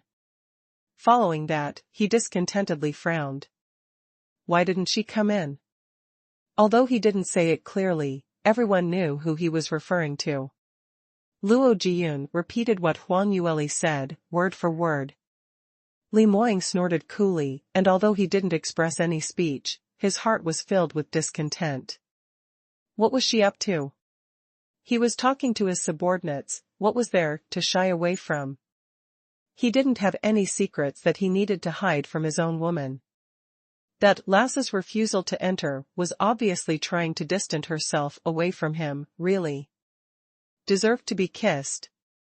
As some charming scenes flashed in Li Moying's mind, he licked the corners of his lips and commanded Luo Jiyun, bring it over. Luo Jiyun held out the tray, slightly.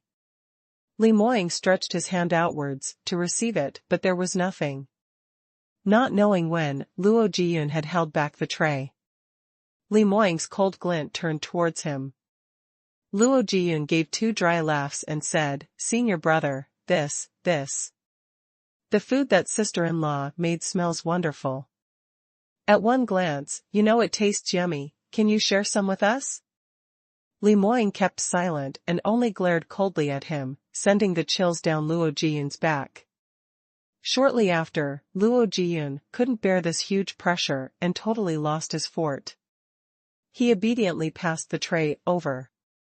Senior brother, I was only joking. But this porridge and dumpling, you really can't share a little with us? I just wanted to taste a little. Li Moying received the tray and using the spoon, he drank a mouthful of porridge.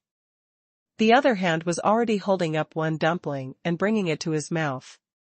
An indescribable delicious texture slowly spread inside his mouth, the faint scent infiltrating his individual taste buds. Li Moying couldn't help but shut his eyes. He wasn't very particular in terms of food, but tasting the dumpling that Huang Yueli had specially made gave him an indescribable sense of contentment. No matter what type of delicious fare he had taken in the past totally became passing clouds in front of this taste.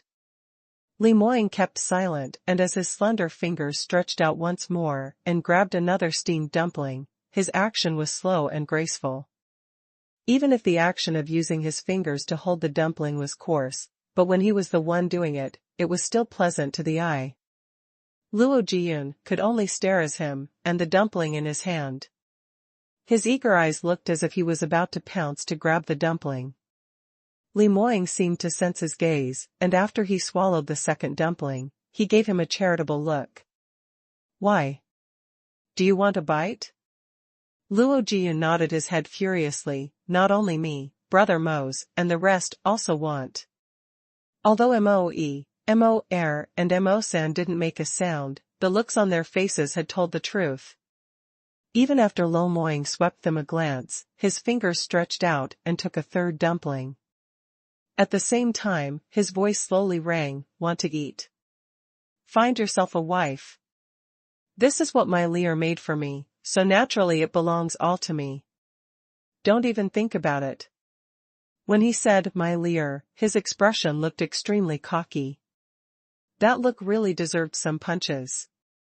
In actual fact, if he wasn't Li Moying, Luo Jiyun would have pounced up and punched him in the face. Damn, did he needed to be like this? He let them smell the food but refused to let them eat. It was evil enough, and Li Moying had to purposely tempt them into thinking that they had an opportunity to have a bite. But he cruelly crushed their last hope. Luo Jiyun could only stare widely at Li Moying chewing the dumplings one after another, and very soon that tray of steamed dumpling were all finished. Following that, Li Moying took up the spoon and started taking the porridge. The fragrance filled the entire room. Luo Jiyun could feel his drool dripping as he cursed at least 1,000 times in his heart. What was so great about having a fiancé? Showing off your love is very glamorous? TSK. He, Luo Jiyun, was also an innately skilled and handsome genius. If you wanted to find a wife, wasn't that an easy task? The only thing was, to be able to find someone as perfect as sister-in-law. There was probably none at all. When he thought about this, Luo Jiyun's face crashed downwards again. As Li Moying gleefully took his porridge, the sweet taste melted in his mouth. Accompanied with various envy, jealousy, and hatred glares as side dishes, this meal was extremely delightful. Just as the grudges had reached the peak, he finally finished his meal. Li Moying slowly wiped his hands and said, "Where did we stop earlier?"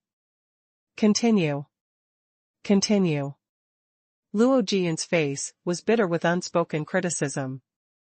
Senior brother, you are already full, but the rest of us are still hungry. Look at your gleeful smile, was it really okay? Luo Jiyun didn't speak a word, but Moe and the rest were not like haughty as him and continued the topic earlier. With regards to the matter that had happened when he was unconscious, Moe and the rest had already reported what had happened to Li Moying. When he heard the outstanding performance of Huang Yueli, Li Moying didn't show any sense of shock. On the contrary, he reflected a simple smile. His little fox had always been that outstanding. No matter what she did, it wasn't something to be surprised about. But his smile didn't last for a long time, only a couple of seconds, and quickly his expression sunk. The sect had definitely received my call for help, as this flying ship had always been parked in the sect. So Li Lingchuan could not have rushed over from any other place. However, the person who drove the ship over was not the sect's elder, but a junior, like him. This matter is just too weird. I dare say, something must have happened in the sect. Hearing that, everyone's expression stiffened. Luo Jiyun replied, if that's the case, the duration when senior brother had left the sect was slightly longer. But I had just departed before the start of the month. I've heard from Master that the Sum sect from the West Sky region was coming to pay a visit. Because of that, I almost couldn't leave. But I have no idea what happened after that. A sect from the West Sky regions. Which sect is that? Luo Jiyun shook his head. I didn't pay much attention. At that time, I thought it wasn't something that mattered since there were often frequent visits among the big sects. Li Moying kept silent for some time before he decided, looks like I must make a trip back to the sect. Change the direction of the flying ship and go back to the sect directly. But Master, your injuries have not fully recovered. If we were to return to the sect and you have to make a move again, then... Moe hesitated. Li Moying replied, no matter.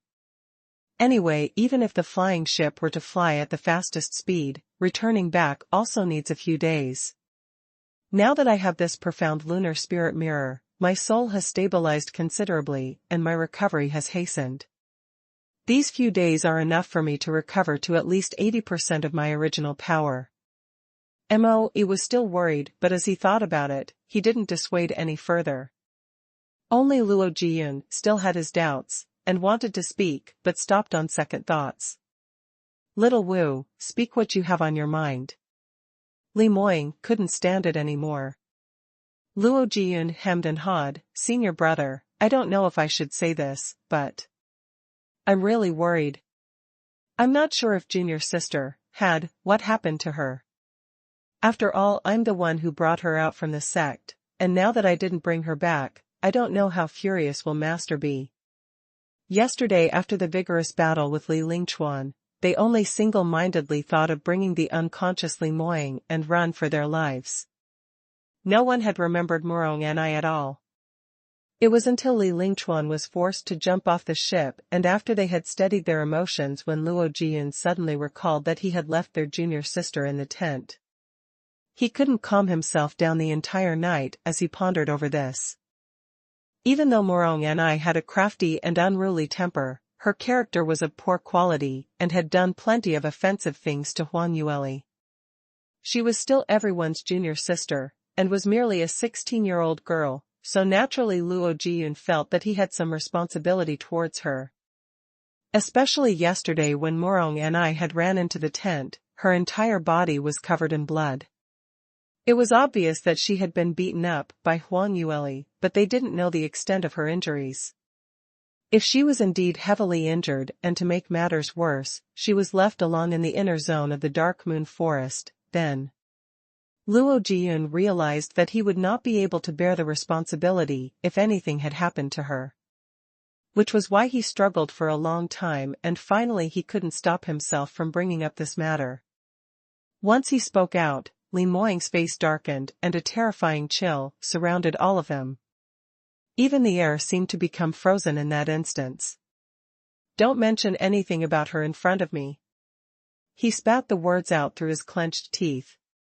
Luo Jiyun cowered upon seeing his anger, but he mustered up his courage and continued, "Say, senior brother, I know she had provoked the scarlet-eyed blood bats, which indirectly caused sister-in-law to fall off from the cliff, and she had challenged sister-in-law several times. All these have made you very angry.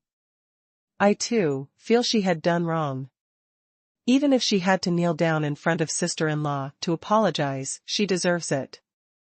But she is after all Master's biological daughter. If anything untoward were to happen to her, how are we going to account to Master?" "Account?" Lo Moying's face expressed a cold smile, the chilling glint in his eyes made everyone tremble in fear. "From how I see it, it's Morong and I who should give me an explanation. Don't get yourself involved in this matter anymore. Even if Morong and I were to die in the Dark Moon Forest, it's something that she deserved. If Master were to ask about it, I will take responsibility for it. It has nothing to do with you." But Luo Jiyun attempted to continue his persuasion. Li Moying had already turned around coldly, and he got down from his bed and left in a few big strides out of the room, leaving the rest behind. Luo Jiyun wanted to go after him, but was held back by Moe. "Young Master Luo, Master is really angry now. Please don't add any more oil to the fire, otherwise. If you were to really make him fume up, you'd gain nothing out of it too." Sigh.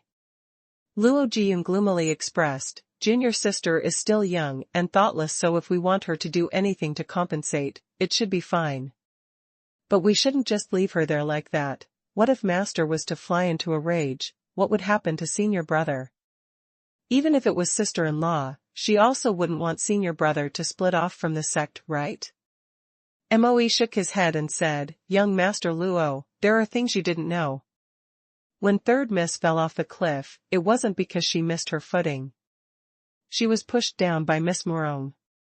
"What?" Luo Jiyun's eyes turned wide. "How can it be? Why would she do such a thing?"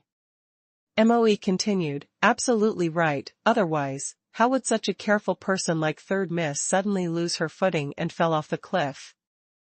And when Third Miss was refining the armament, Miss Morong knew that her disruption would cause Third Miss to go into the state of chi deviation, and yet she intentionally attacked the array. To be able to do such things, wasn't the purpose obvious to want Third Miss to end her life? But this. Perhaps she didn't do it on purpose, because she didn't know the severity. This kind of words, do you believe it yourself?" Moe patted Luo Jiyun on his shoulder. "Anyway, you already know Third Miss's position in Master's heart. Miss Morong had attempted to harm Third Miss so many times, this has already passed the border that Master has set. The fact that he didn't kill her personally was on account of the sect Master's face. You still expect him to go back and save her? Absolutely impossible." Luo Jiyun hung his head disappointedly, his face pale white as if he had suffered a fatal blow. How did things become like this? Junior sister was very adorable when she was young. Although her character was a bit exaggerated, but I had never expected her to do such vile things. Moe advised, "You may know a person for a long time without understanding her true nature. Miss Morong had been spoilt rotten by you bunch of seniors, so this lesson should be good for her." Sigh. Seeing him still sighing away, Moe continued, "Young Master Luo, don't worry. Actually, nothing much will happen to Miss Morong. When young Master Li jumped off from the ship, Miss Morong will definitely go and look for him." Luo Jiyun stared blankly for a moment, then set his mind to rest. That was true, that second senior brother, Li Lingchuan, had always laid down everything for the two young misses of the Morong family, so how could he leave Morong and I alone? Saying that, even if she had to suffer a little, her life should be in no danger. On the deck, Huang Yueli stood alone against the railing, looking far away into the distance. The flying ship was shuttling in between the clouds, and the speed was pretty fast, flying past the vast forest. It had been 10 days since their arrival before they entered the inner zone. Yet in just one night on the ship, they were about to leave the dark moon forest. It was very quiet on the ship, no one was walking around. Only the cold mist from the clouds brushed against her face, and it felt a little wet. Huang Yueli stood there silently, her heart was feeling sentimental. Many years ago, she had crafted a flying ship, and with a man, they cruised around. However, it was all in the past now. She instinctively stretched out her finger and touched her swollen lips, which was still a little painful. Lo Moing seemed to have a habit of biting people. Every time she provoked him and he couldn't bear to punish her, he would only vent his anger by biting her gently on her lips. This habit was just like Mu Qingqing. These few days, they had met with various mishaps, which led Huang Yueli to be fully occupied. Now that everything was safe and the surroundings had quietened down, she suddenly realized that recently something was wrong with her. She seemed to be too concerned about Li Moing. This man had a pair of mesmerizing eyes like Mu Qingqing, a strong and overbearing character as Mu Qingqing, an innate gift which was exceedingly high, and even some of his little habits. This gave Huang Yueli a sense of illusion, as if Mu Qingqing was always by her side, and had never left her.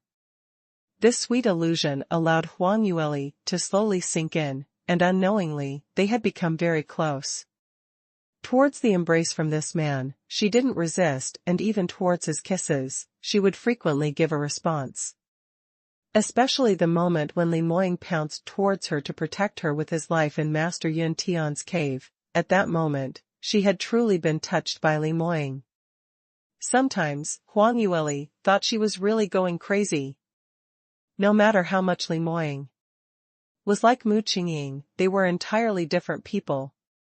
Just because they look alike, how could she even betray Mu Qingqing, as though she was possessed? But, they were really too alike. To the state that at some point, she was unable to differentiate between the two of them. Huang Yueli heaved a deep sigh in an attempt to get Li Moing out of her mind. Mu Qingqing, the #1 exponent of the soaring heavens continent, where was he now? Was he still in Sky Emperor City, or had he made a breakthrough in these 10 over years? By his side, was he still surrounded by the women who lusted for him? Why is it that when someone asked, if person A and person B are the same person, I would be unable to speak out clearly? Just as Huang Yueli was letting her imagination roam freely, a scorching warm chest plastered against her back. Without waiting for her response, a pair of sturdy arms held her around her waist and locked her into an embrace. "Lear, why are you stoning here alone? Why didn't you send me the food personally?" A familiar low-pitched hoarse voice rang beside her ear, with some sense of temptation. Huang Yueli shockingly turned around. "Li Moing?" The man showed a sign of unhappiness at her shocked expression. Why this shocked expression? Besides me, who else would it be? Huang Yueli shook her head. Nothing. Have you finished your discussion with Moe and the rest? Earlier, she really did have a misperception because Mu Qingqing had the exact same habit of suddenly hugging her from behind when she was in a daze, leaving her with no chance of hiding. It was obvious that she had thought too much.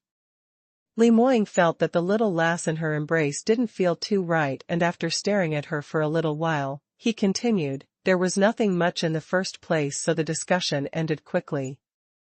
Actually, you didn't need to stay away, there was nothing that I have to hide from you. Huang Yueli shrugged her shoulders, but I have no interest in your sex matters. Saying that, she attempted to pull away from Li Moying's arms, but that man's strength was huge. After expending some effort, she was still unable to get away. Li Moying, let go of me first. It won't be nice if we were seen by other people, okay? Instead of releasing her, Li Moying held her even more tightly after he heard what she said. What's there to be afraid of? The people on this ship, who would dare to talk nonsense? Besides, it's entirely justified for me to be hugging my fiancé. You. Can your face be any thicker? Huang Yueli was exasperated. No matter how black-bellied in craft she was, or how witty she was, every single time she encountered this overbearing, senseless, black-bellied man, no matter what move she made, it all ended up in defeat. Li Moying coldly snorted and his glance fell upon her delicate little face, his voice went dangerously low. Lear, I feel that something is wrong with you today, you seem to be pulling a distance away from me? Why? Moe and the rest told me that when I was unconscious, you were even more anxious than them, taking care of me personally to the extent of not even leaving more than a step. Why is it that after I have awoke, you are trying all means to avoid me? When did I avoid you? This is all your misconception. Don't frame me. Huang Yueli bit her lips as she explained. How was she going to explain all these? The awoken Li Moying and the unconscious Li Moying were obviously different. When she was taking care of the unconscious him, she could say that it was to repay him for saving her, but if she were to continue entangling with the conscious him, this would send her into an abyss of entanglement and confusion. Li Moying's hand on her slender waist became tighter and gave her a pinch on her waist. Huang Yueli felt pain from the pinch and softly gave a sigh. Li Moying released his grip slightly, but his arm was still held around her waist, not letting go. Huang Yueli knew that even if she struggled, she was not able to get away. So she might as well not move. In this way, she could hypnotize herself to hide in this embrace, because this man was forcing her to, and not out of her own will. In actual fact, only she alone knew that Li Moying's broad chest was only gentle to her, and it gave out an illusion of a strange sense of familiarity. That overbearing presence left her feeling extremely relieved. Li Moying saw that she stopped struggling and his mood was instantly lifted, still embracing her in arms for some moments. The both of them gazed together at the misty clouds as a streak of morning rays peeked out from the clouds, faintly discernible. After some time, Li Moying spoke out, in 1 more hour, 100 miles northwards, we will be entering the boundary of the South Yu Kingdom.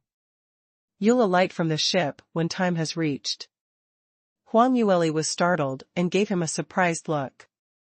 Alight from the ship at South Yu Kingdom, only me? Li Moying nodded, that's right. I must return to the sect directly and cannot stay with you. My apologies, Lear. He looked at Huang Yueli apologetically. An indescribable feeling grew inside Huang Yueli. She had never expected that Li Moying would take the initiative and suggested the separation. What's more, it was at such an unexpected moment, so sudden, and it had caught her unaware.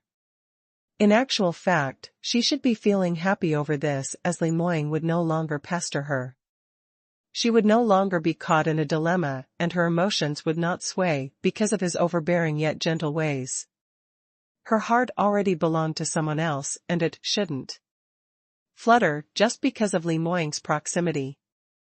However, the truth was, upon hearing Li Moying telling her to alight from the ship, it wasn't happiness that flowed into her emotions, but rather frustration and unhappiness surfaced, similar to the feeling of being abandoned. Heavens knows, Li Moying really wasn't anyone to her, and she had never accepted him, so what was there to feel uncomfortable about? She took a deep breath and quickly hid the fluctuations of her emotions before affirming, all right, I understand. I had intended to alight when the ship arrives at Xianxia Kingdom, and I still have a lot of other things to work on, so I am unable to go to your sect with you. Anyway, I'm not a disciple from your sect, so if I, as an outsider, were to go over, it would make things difficult for you, right? Li Moying thought she was angry and quickly tried to explain.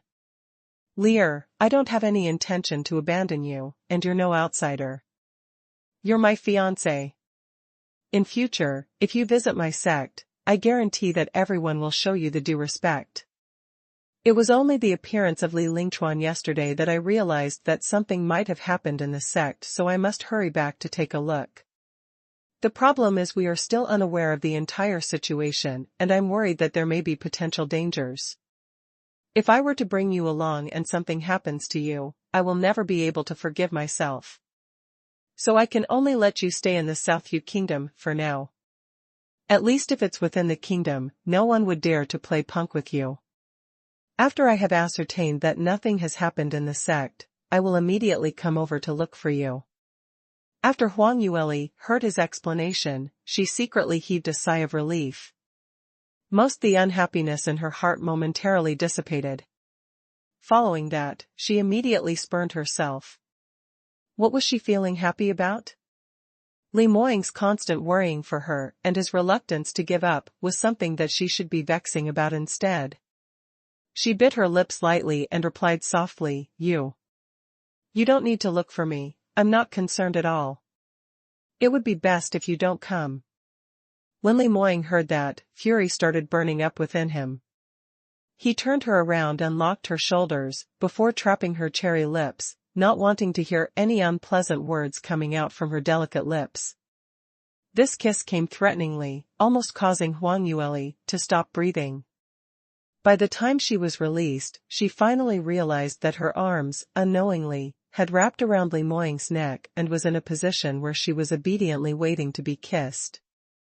Li Moying raised his head slightly and locking her arms in front of him, he said in a love-hate tone, You little thing with no conscience, every day you must conjure different ways to drive me up the wall. Huang Yueli was vexed to the peak. What happened to her? Why was she easily settled with just a kiss from him? She used her might and pushed Li Moying from advancing. You're too much, I've told you that you cannot just kiss me without notice. Li Moying raised his brow. Although he was rejected, but he was not upset. Because in that earlier passionate kiss, Huang Yueli had unknowingly accepted it, which deeply delighted him. And he had heard from Moe that when he was unconscious, Huang Yueli had shown different ways of protecting him. This little lass must be feeling shy. That right, this little fox was just 14 and had yet to reach the marriageable age, so to show resistance towards relations between the two sexes was perfectly normal. Anyway, what he had were time and patience, so he need not push her too hard now. He can slowly, bit by bit, tear her down and digest her up. That would be another type of feeling. As Li Moying thought of these, he released his grip slightly and tried to amuse her. All right, don't be angry. You'll turn ugly when you are angry. These few days must have tired you out, right? Go rest a little in the cabin. When we have reached to Xianxia Kingdom, I'll wake you up. Huang Yueli nodded and turned to leave. Xianxia Kingdom, capital. A lavish carriage went through the city gates, and as it traveled along the bustling and wide road, the sound of clopping against the ground was heard. The carriage's speed was extremely fast, the surrounding vendors nearby were not able to avoid in time and were sent reeling onto the ground. It was only when the carriage reached the doors of the royal palace, before it came to a stop. The palace guards frowned, with an unpleasant expression. For many years, there was no one who had dared to rush head into the doors of the royal palace. Even a revered minister such as the valiant Marshal Marquis would stop their carriage 3 miles before the palace gates. However, the person inside the carriage had not only stopped short of a few steps in front of the palace doors, and was still seated comfortably inside the carriage, showing no intention to alight. Who on earth was it who could be so arrogant and despotic? The Imperial Guard commander stepped forward and interrogated, Who is that? How dare you rush towards the doors of the royal palace? What punishment do you think you deserve? The coachman had no intention of answering them. Instead he stepped down from the carriage and bowing courteously, he lifted the curtains. Behind the curtains, peeked out a dainty hand, following that, a young lady slowly descended. Her looks were dainty, and an air of elegance eluded from her. She pursed her lips as though something was upsetting her. You. The Imperial Guard commander formed a guess from one glance. The coachman impatiently whipped him, retorting, "Are you blind? This is our 7th princess. Why aren't you sending someone to inform Her Majesty?" The Imperial Guard commander hurriedly knelt down, "Greetings to 7th princess." The news that the 7th princess had returned quickly reached the ears of the Empress. When she heard the news, she agitatedly stood up from her seat, her eyes seemingly shedding some tears of joy. "My little 7 is finally back, finally back. I have been waiting for such a long time." Mo Jun had been paralyzed in bed for so long, until now, there are no signs of recuperation. If little 7 is still not bad, I really have no idea what to do. Quickly, bring the 7th princess to my palace, and inform the crown prince of the return of the 7th princess. The 7th princess, Li Shuer, was brought to the Empress's palace immediately. When the Empress saw her, her tears couldn't stop flowing. Little 7. Anxiety spread all over Li Shuer's face, and when she saw the Empress sobbing, she hurriedly rushed up to help her up. "Mother, what happened? Stop crying. When I received your letters, it wasn't stated very clearly. What exactly happened? Why did royal brother suddenly get injured, to the extent of rupturing his meridians? In the South Yu Kingdom, who else would be able to hurt him?" The Empress choked and fighting back her tears, receiving a silken handkerchief from the palace maid, she simply briefed the happenings as she dabbed her face. "It's a long story, till today, I still find it unbelievable." That day, at the peach blossom banquet held by the Empress Dowager. The more Li Shuer heard, the more shocked she received as her eyes grew exceedingly large, till her eyeballs almost dropped out from its sockets. "Mother, you. Say it once again?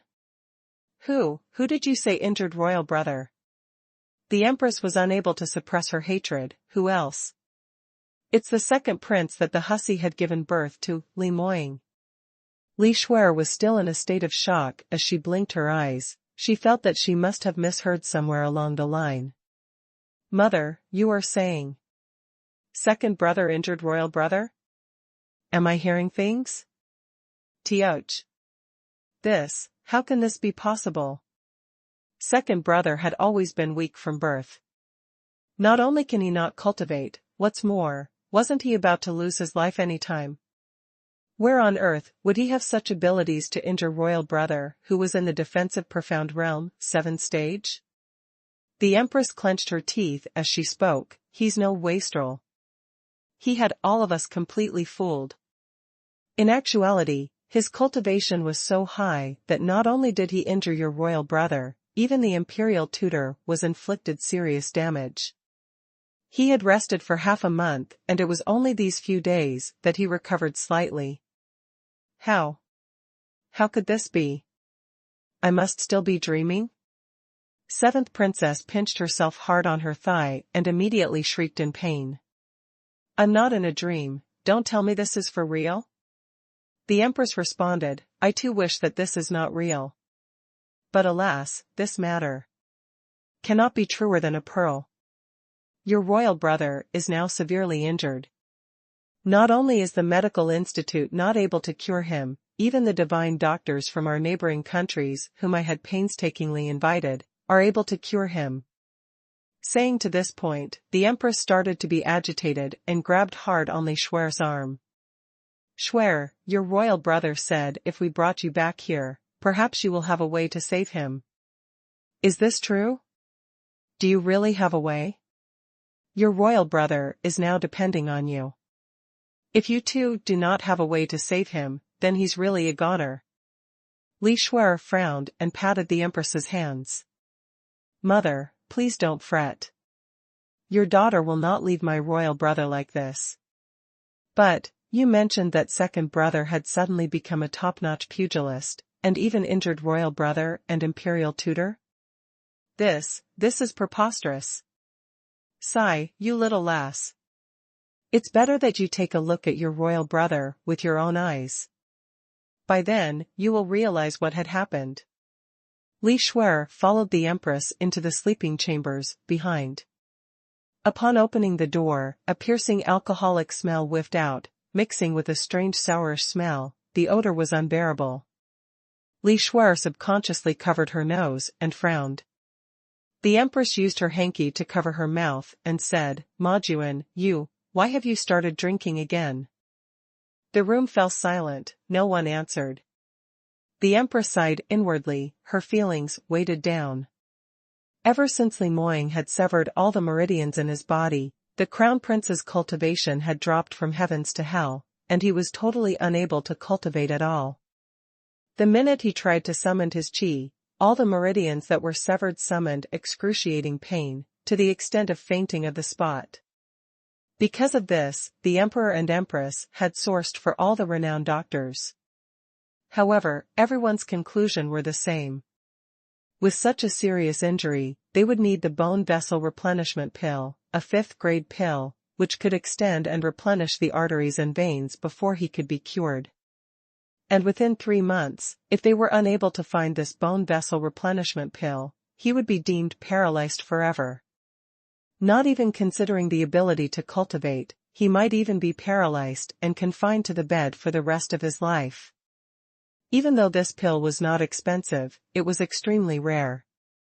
The empress had sent her aides to surrounding countries to search for this pill, and till today, she had yet to be able to find it.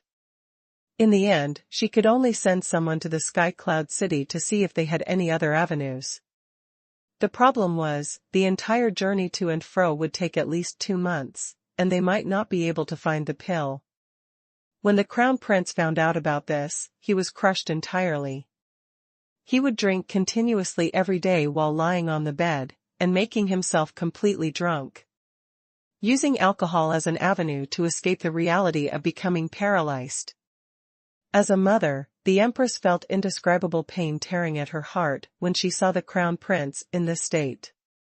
Thinking back to the days when the crown prince was full of mettle and was the #1 genius of the South Yu kingdom, his resolutely powerful prince had always been held to the skies. All the ladies in the country thought it would be the ultimate glory to be able to be married to him. But now, not only was he rejected by Huang Yueli, even the person whom he had always looked down upon stole his love away. What's more, Li Moying had not only stolen away his fiancée, he had easily defeated him as though he was crushing an ant, in front of everyone. Besides that, he had viciously maimed him. Not only did the crown prince need to suffer from the pain and torture from his injuries, the thing that he could not stand was his pride and face was entirely stepped upon by Li Moying. Now, who would still remember him, Li Majuan? In the entire South Yu kingdom, it was now widely known that Prince Yuan's elegant pose during the Peach Blossom banquet, Prince Yuan's absolute power and handsome looks, and his overbearing love and fury for a beautiful woman. What about Li Majuan? Although the emperor had yet to decree the imperial edict to depose the crown prince, but in everyone's eyes, he was no different from a dead person. The empress called out a few more times, and there was still no reply. Instead, there was only clear shattering sounds of wine flasks dropping onto the ground. She could only cry out, "Majuan, mother is coming in. Stop drinking. Take a look at who's coming in. It's little 7, she's back. Haven't you been waiting for her return? Now that she's back, there's hope for you, so stop being despondent." What? Little 7 is finally back? A surprised and happy cheer echoed from the room. Li Shuer rushed into the bedside and looked at the crown prince, paralyzed on the bed with a disheartened expression, as she unbelievably covered her mouth. This royal brother of hers had always been high-spirited, having an elegant and graceful carriage. He was also known as a handsome youth in the Celestial Light Academy. But now, he had this half-dead look, as though he had already lost all hopes for the future. Even though she had heard the Empress saying this earlier, but to see it with her own eyes, the impact was much stronger by several folds. Within her heart, Li Shuer flew into a huge rage. Royal brother, how did you end up like this? What exactly happened? Li Shuer's face was filled entirely with shock. Crown Prince stared at her, and speaking through his clenched teeth, every single word hissed out from the gaps in between his teeth. Li Moying. It was entirely Li Moying's fault that I became like this. I must quickly recover and think of ways to kill him, and grind his bones into ashes. Oh, that's right, there's another person, and that's Betrayal, that slut. If not for her, I wouldn't have ended up in such a terrible state. Li Shuer stood dumbstruck. Betrayal? The person you're talking about is Bai Lu Feng's daughter, that trashy third miss at Valiant Martial Manor? That's her. Crown Prince venomously hissed, she's no trash at all, and she's now at Qi Profound Realm, 9 level. What's more, she had long been in cahoots with Li Moying, making me wear the green hat, that fickle woman. It was all the Crown Prince's own fault that he was the one who refused to admit the engagement initially, fully intending to marry Betrayal Qi instead. And this entire thing had nothing to do with Huang Yueli at all, but Crown Prince would never think in this way. In his wishful thinking, he had chosen Huang Yueli, but she had refused the marriage with him. To make matters worse, she had gotten herself engaged to his biggest foe Li Moying. This was her betrayal to him. Li Shuer's face flashed hints of viciousness. Wasn't it just the Qi Profound Realm 9 level? What's so great about that? Royal brother, don't worry. Just nice, I have here with me a bone vessel replenishment pill. It will be able to treat your meridians. As for those cheap sluts, whoever dares to go against us will only await a tragic end. Another night had passed. The sky was slowly breaking into dawn. A huge flying ship gradually descended on the wilderness of the South Yu Kingdom's outskirts. That scene was witnessed by the surrounding civilians and caused a huge commotion and many spectators to surround nearby. In a small country like the South Yu Kingdom, there had never been an appearance of a flying ship, to the extent of not even hearing about it. Only seasoned practitioners had only seen a sketch of the flying ship from a painting and had never encountered the real deal. Even so, all the spectators only dared to see it from afar, not daring to go any closer. It was obvious that to be able to own a flying ship, it would naturally be some shocking peerless expert. Who would dare to risk offending such a powerful person and go nearer to take a look? On the deck of the flying ship, Li Moying personally sent Huang Yueli down from the ship. The both of them walked alongside on the deck all the way to the ramp before they stopped. You. Both of them turned towards each other at the same timing and spoke out. After a moment of astonishment, Li Moying's lips curled upwards, the sharp blossom-shaped eyes showed a hint of gentleness. Lier, what were you going to say? Huang Yueli pursed her lips and said in a low tone, nothing, then I'm leaving now. Li Moying stared at her, and said in a dissatisfied tone, what? Are these really what you wanted to say? Huang Yueli nodded, yup. Is there really nothing else? Li Moying was extremely discontented, continued his unforgiving questioning. Huang Yueli looked at his arrogant expression and suddenly felt it was slightly comical. Such a cool and overbearing man, in front of others, he held an aloof and desolate look, but in front of her, he was actually very cute. Her heart softened in thinking that since it would be some time before they met again, so she put down her proud facade. You have to take note of your own safety. I know your power is very strong and you're not afraid of any danger, but it doesn't hurt to be more prudent. You never know when the ship will overturn in a moment of negligence. By then you'd have suffered a loss. One more thing, make sure you always carry the profound lunar spirit mirror on you. The wine that I fermented with the Saint Spring water, you must drink it every day. Although the effect is not that obvious now, but if you persevere, it would definitely be advantageous. Another thing is during the night of the full moon, you must never be alone. The pills that divine Dr. Liu had refined, remember to take it on time. If the accident like what happened a few days ago happens again, it will make everyone worried about you, and your body is also not able to take the stress from this. Oh yes, any idea what happened to Li Lingchuan? Although he is a 6th degree realm practitioner, even if he jumped from the flying ship, he should not die from it. He will definitely go and look for you, so you must take caution. Huang Yueli had only intended to bid him with one sentence, take caution on everything, but who knew once she started, she suddenly worried about plenty of other things. So she started to brief about this and that, and unknowingly, she had said a bunch of stuff. Li Moying looked at her as his smile grew wider and wider. Sensing the man's gaze, Huang Yueli suddenly brought herself to a halt, looking very embarrassed. All right, that's about it. I'll just stop here for now. Hey, why are you staring at me for?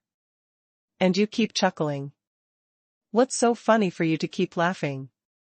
Li Moying couldn't stop himself from laughing out loud, but when he saw Huang Yueli's utterly discomfited look paired with her eyes rolling up, he gave out a stifled cough and finally stopped.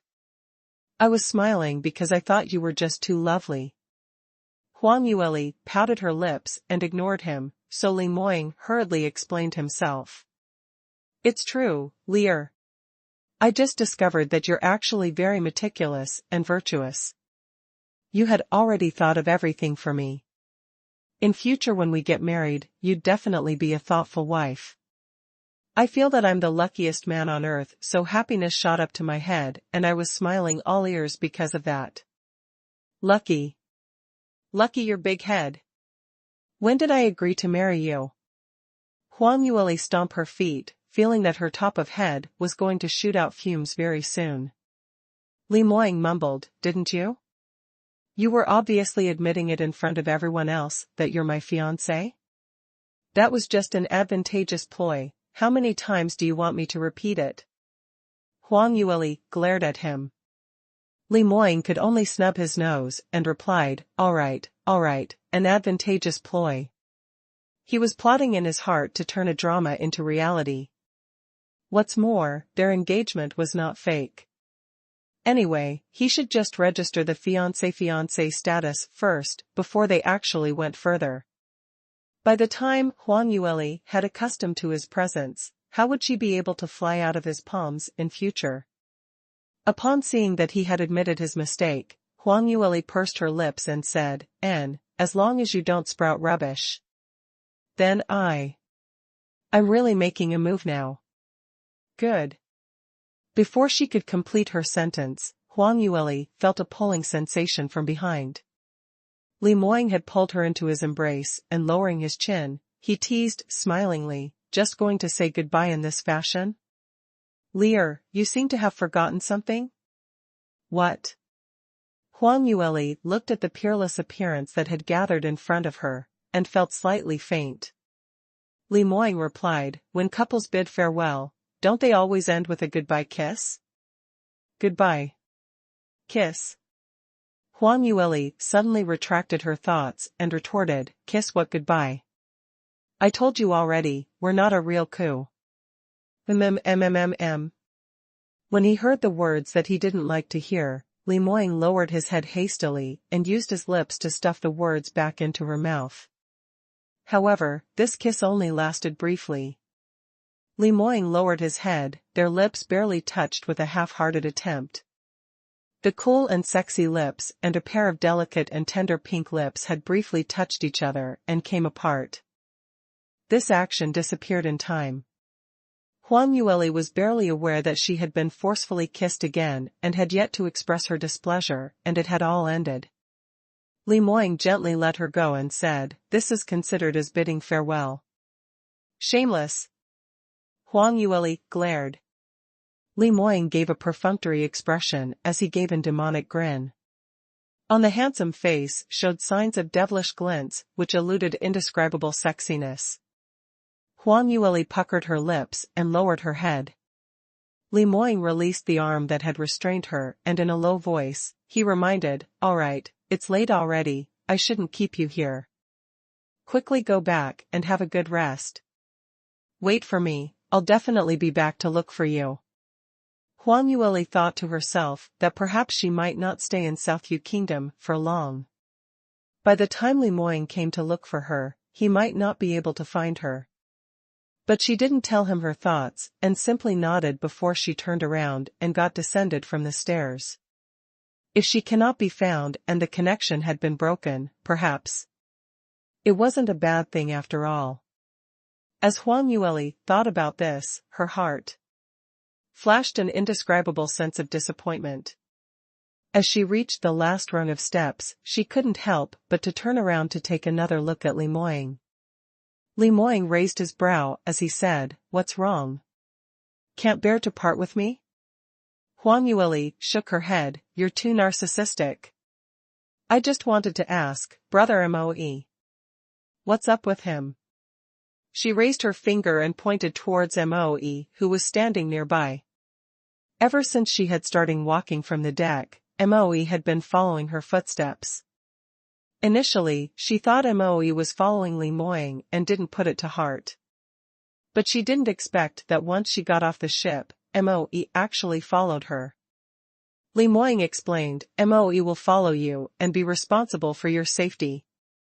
Otherwise I'll be worried when I am not by your side." Huang Yueli was dumbstruck and felt touched in her heart. This man had really considered everything in her best interest, but there's no need. I'm in the South Yu Kingdom, what dangers could there possibly be? At most it's just that crown prince and Bai Rua Qi, those clumsy clowns. I can handle them alone. On the contrary, you're going to the sect and who knows what dangers is lurking over there. Let Moe stay with you instead. Li Moying shook his head, "Listen to me. Let Moe stay with you." "Alright, I have to continue with my journey, I'll make a move first." Saying that, the flying ship's stairs slowly retracted and the ship slowly rose as it stayed afloat in the sky. He simply left Moe on the ground. Huang Yueli cannot help but shook her head, knowing she was unable to reject him. This man was always like this. When he treats someone well, he would never allow any form of rejection and the other party must accept his kindness. Besides, even if she refused, Moe would still follow her in secret, to fulfill Li Moying's order. She could only turn around and conveyed, "Brother Moe, in this duration, I will have to trouble you again." Moe lowered his head and in a respectful manner, "To render my services for third miss is something that your subordinate should do." Huang Yueli nodded and together, they walked towards the direction of the city. Hanging lowly among the clouds, the flying ship hovered in mid-air, in no hurry to fly away. Li Moying leaned against the pole and as he watched that slender figure slowly walked far away until her shadow had disappeared into the city before he raised his head and softly commanded, "Let's start on our journey." Huang Yueli entered the city and directly returned to the Valiant Martial Manor. Inside the manor, lights lit up brightly. And outside the entrance of the manor, the traffic flowed unendingly, bustling with noise and excitement. There were many rich visitors, and in their arms were gifts of all sorts, delivering the gifts to the doorstep with an agilate expression. Seeing the current situation, Huang Yueli's eyebrow was raised as a puzzled feeling came over her. Before she had gone to the Dark Moon Forest, she had already ordered Bai Lu Jing's entire family to move to the side manor and emptied the Valiant Martial Manor. But because she had yet to move into her new home completely and the meeting time with Li Moying was up, she rushed to the Dark Moon Forest immediately and left only Kai Wei and the rest to oversee the moving of Bai Lu Jing. From the looks of this, the bustling scenario of the Valiant Martial Manor, it was obvious that her words had fell on deaf ears. Huang Yueli was sneering icily in her heart as she entered the manor in huge strides along with Moe. However, the minute she entered the main gate, she was blocked by the crowd. The gatekeeper of the valiant martial manor was newly hired and he did not recognize her. Seeing her appearing empty-handed, he immediately shouted in a high-pitched tone, "Hey, that little lass in front, halt! Do you know what place is this? This is the valiant martial manor. It's not a place where you can simply enter indiscriminately. Aren't you going to move aside?" Huang Yueli's lips hooked upwards, coldly. "You're asking me to move aside? Do you know who I am? Who else can you be? Aren't you here to congratulate our Marquis on his birthday celebrations?" The gatekeeper scorned. "No matter which family's daughter you're from, in the eyes of our valiant martial manor, you're just an ordinary visitor. Do you know who our Marquis is? Marquis Bai's niece, Miss Bai Ruoqi, if Prince Yu Wang's fiancée. And what's more, she is in heavenly 6th grade talent." Huang Yueli almost laughed out. "You know who is Prince Yu Wang? You know the third miss of the Bai family?" The gatekeeper's gaze seemed to be looking at an idiot. "Why would I not know? Who doesn't know Prince Yu Wang is the most powerful talent in the entire kingdom's history since he was born? Even Bai Lu Feng would not be able to surpass him. Besides that, Prince Yu Wang's looks are outstanding, his backing is powerful, and he is the emperor's favorite. He will replace the crown prince in time to come. TSK, such a honorable Prince Yu Wang, paired with our manor's beautiful and outstanding third miss, it's a match made in heaven." Third miss had lost her parents since young, and it was our Marquis who had painstakingly brought her up. So the Marquis was equivalent to the third miss's biological father. Now that third miss had become Prince Yu Wang's fiancé, our Marquis is the future imperial uncle. Such an honorable standing, who wouldn't want to win his favor? When Huang Yueli heard those words, she felt nauseated, totally disgusted to the extreme. How did Bai Lu Jing treat her during that year? He was simply pushing her to her deathbed. In order to obtain Bai Lu Feng's inheritance, he allowed his lady and Bai Ruoqi to torture her. If it wasn't for her lucky stars, she would have been dead long ago. With this, he had the cheek to claim that he was like his biological father? Using her fame to enjoy the respect from everyone? This wishful daydream was very much pretty. Huang Yueli's face darkened and retorted, "Are you done talking? If you're done, move aside." The gatekeeper was used to be ostentatious and didn't know how to observe the expressions of other people. He totally missed the warning signs and continued to boast. I say, this lady, I can tell that you come from a well-to-do family, but why are you so insensible? Today is our Marquis's birthday and all the visitors are here to send in their congratulatory messages and have all brought along valuable gifts. You came empty-handed and you're not embarrassed to just come in like this?" Huang Yueli slowly turned towards him, her glare icy cold. "What, you're asking me about my gift?" Towards the icy cold expression in Huang Yueli's eyes, the gatekeeper suddenly sobered up. He finally realized that something was not right. This seemingly ordinary young lady seemed extremely complicated. SSH. She couldn't be here to kiss up a fuss, right? Arg, this miss, the gatekeeper cannot help to take a step backwards as he wiped the sweat on his forehead. Huang Yueli laughed icily and turning towards Moe, who was standing behind, she asked, "Where's the soaring heavens sword that I had refined previously?"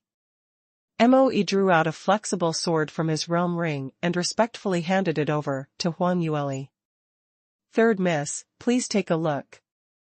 Before she entered the Dark Moon Forest, she had refined several profound weapons, with the consideration to distribute among Li Moying's bodyguards. Those extra ones would be auctioned off at the 1,000 Treasure Pavilion. This flexible sword was gifted to Moe. Precisely because this sword was not only pliable and tough, it was also long and slender with a silverish color, named Soaring Heavens, was a 4th grade upper grade armament. Huang Yueli swept her gaze over the flexible sword and asked the gatekeeper, "How is it? This gift is pretty good, right?" Although the gatekeeper was a snob and had not seen too much of the world, but this sword emitted a special feeling from the others. Just by looking at the appearance, even an ordinary person would be able to judge that this was an extremely high-grade quality profound armament.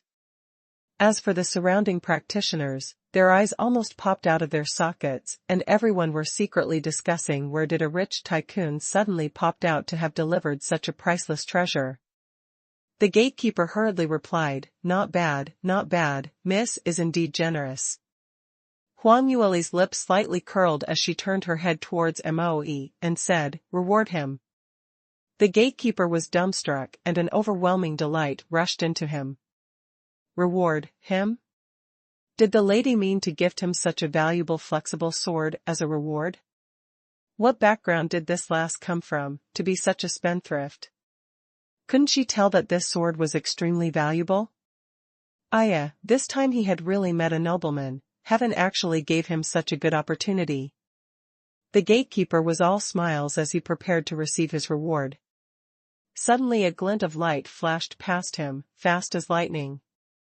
He felt a throbbing pain on his head as if his brain had been sliced into two halves, and immediately lost conscious. Amongst the crowd, the gatekeeper's body flew outwards, into the valiant Martial Manners pavilion, directly into the main hall and crashed heavily onto the ground.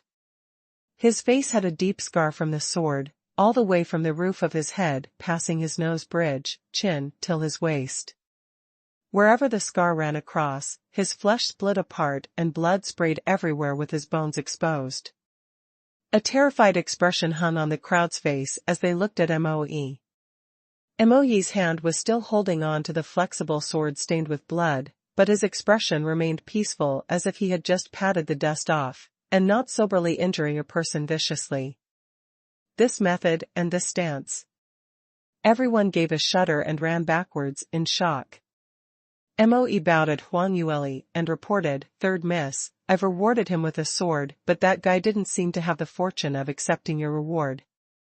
Huang Yueli laughed lightly, "Well executed.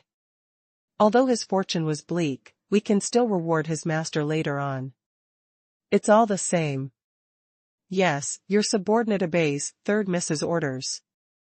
Saying that, a shuffling of footsteps can be heard from the direction of the main hall.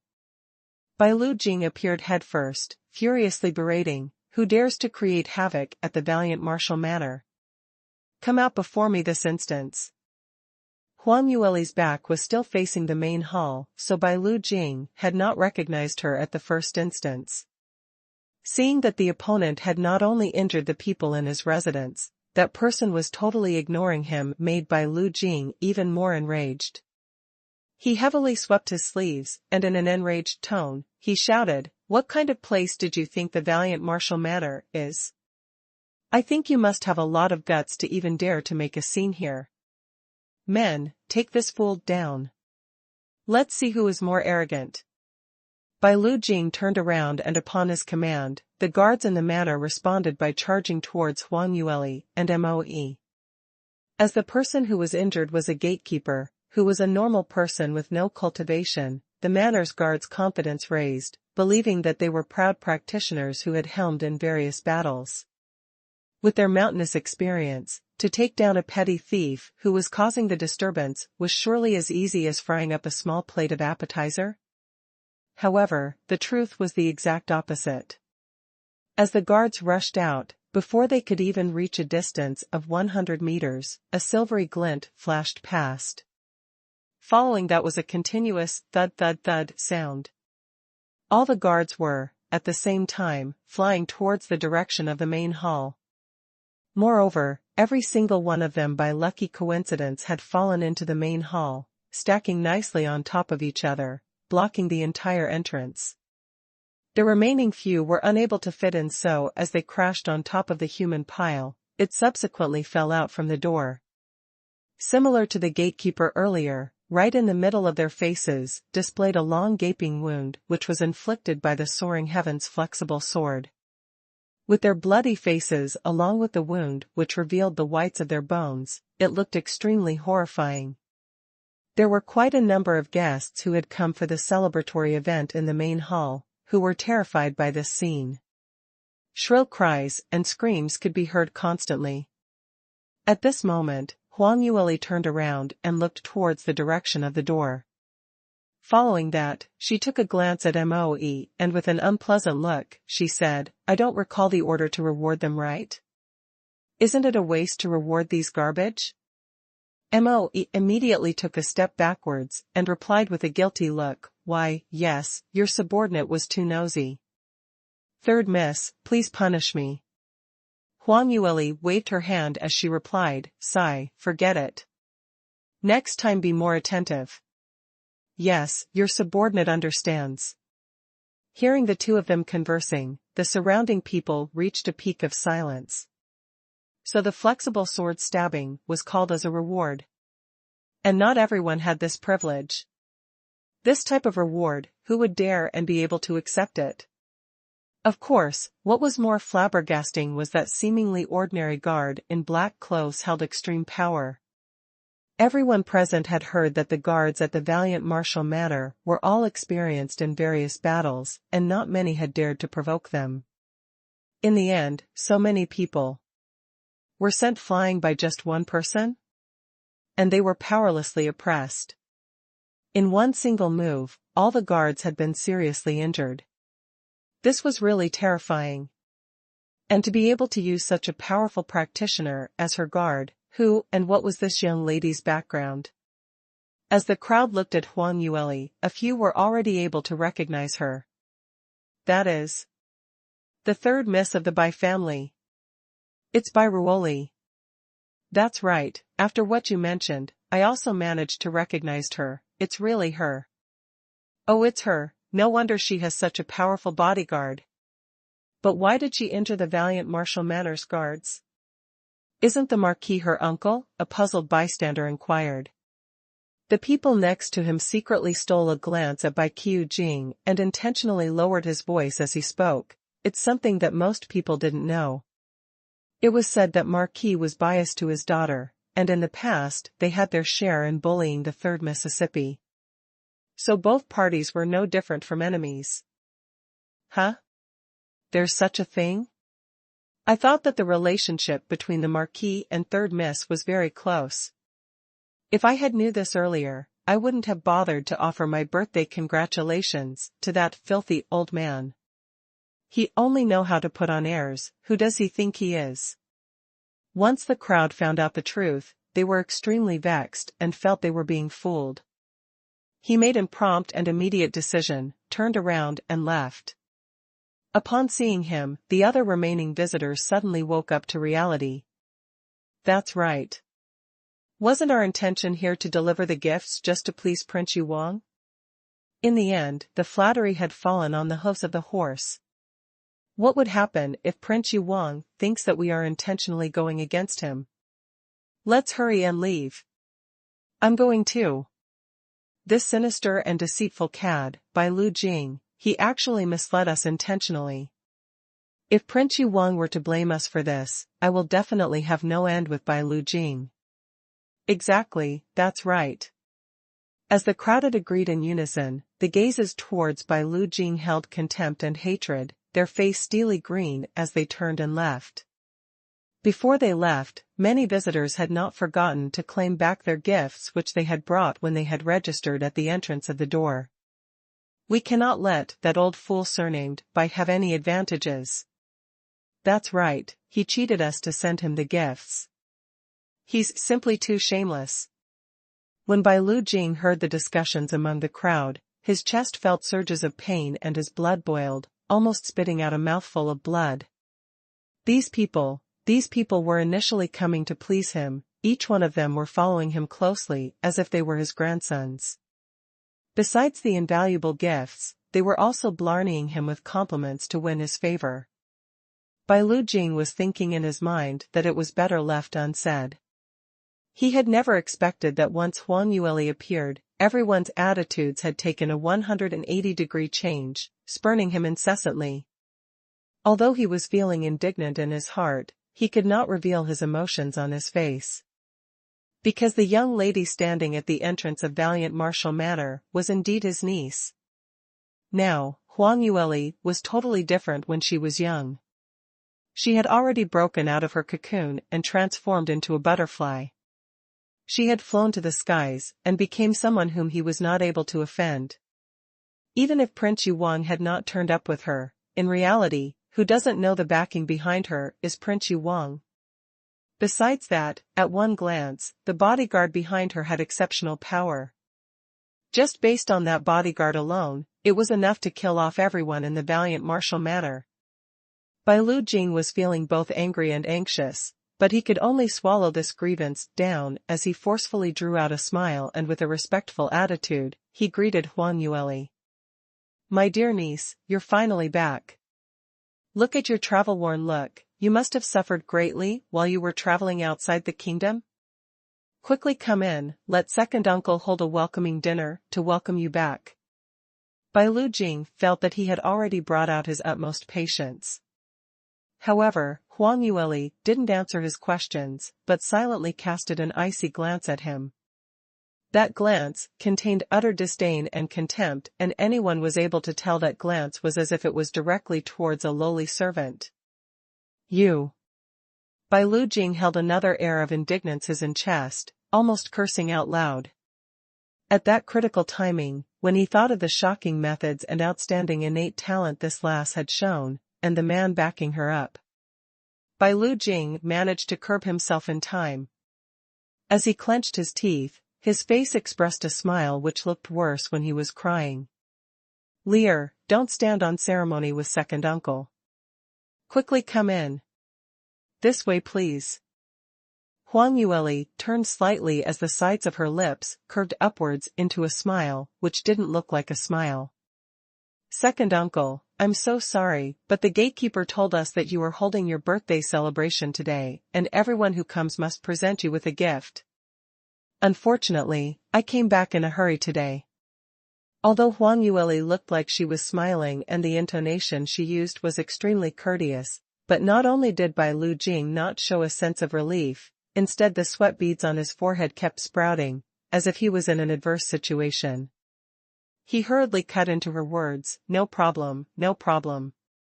Lear, you're one of us, there's no need for any presents.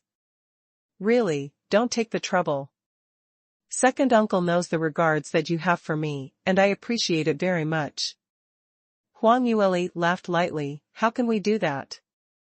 To come empty-handed, if this rumor was spread out, other people would say that the daughter of the Martial Valiant Manor doesn't know her etiquette. What's more, I had already informed the gatekeeper that I had prepared a gift. Uncle, please accept it." Bai Lu Jing's heart was pounding non-stop.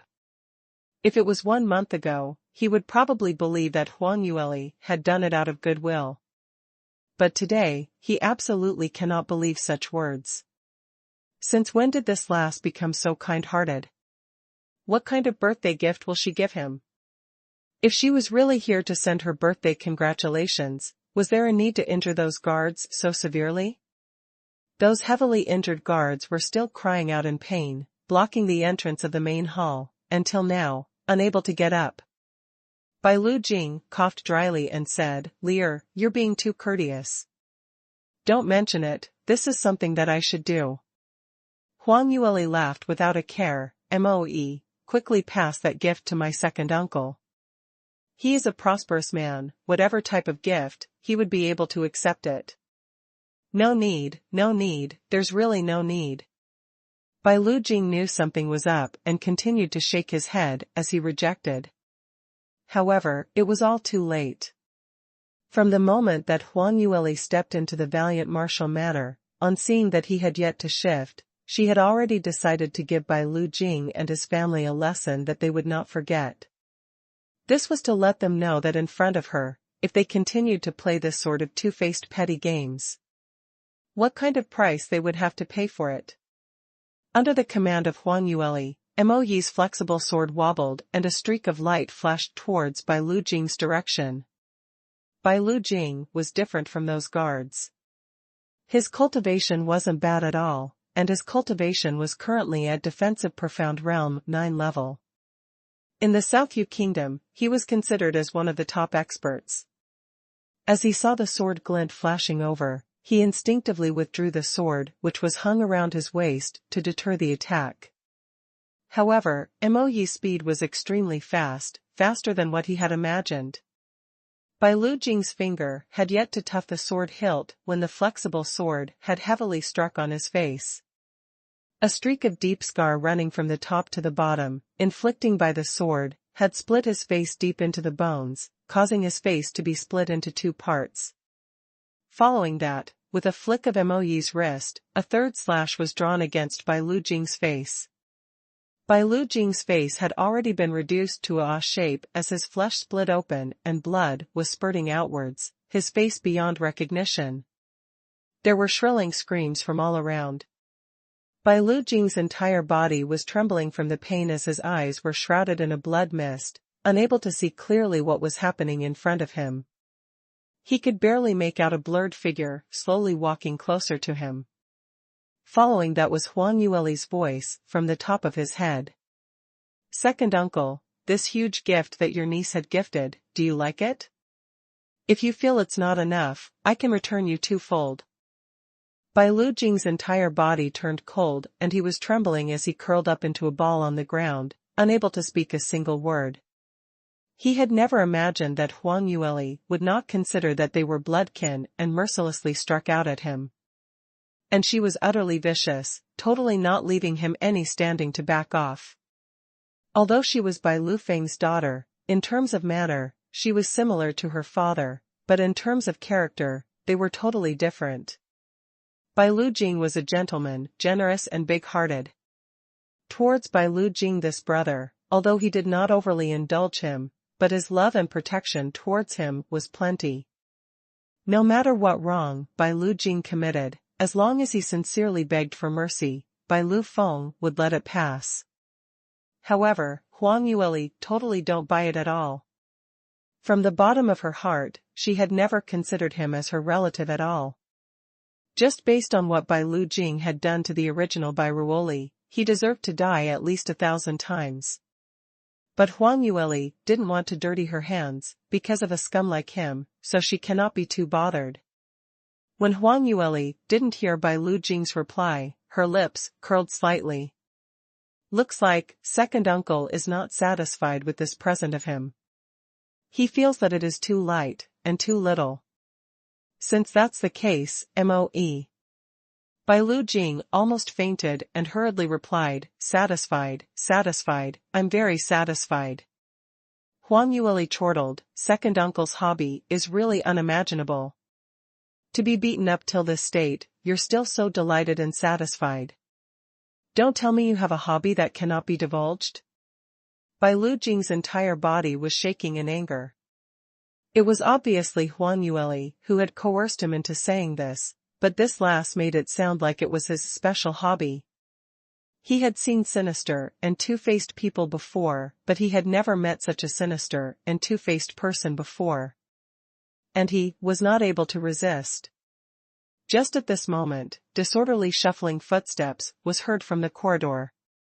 A figure ran over from the backyard and upon seeing Bai Lu Jing in such a terrible state, the person immediately ran over and screaming in a loud crying voice, "Marquis! Marquis, how are you? What happened to you? Quickly wake up. Who had caused you to be in such a state?" The person was the Marquis lady.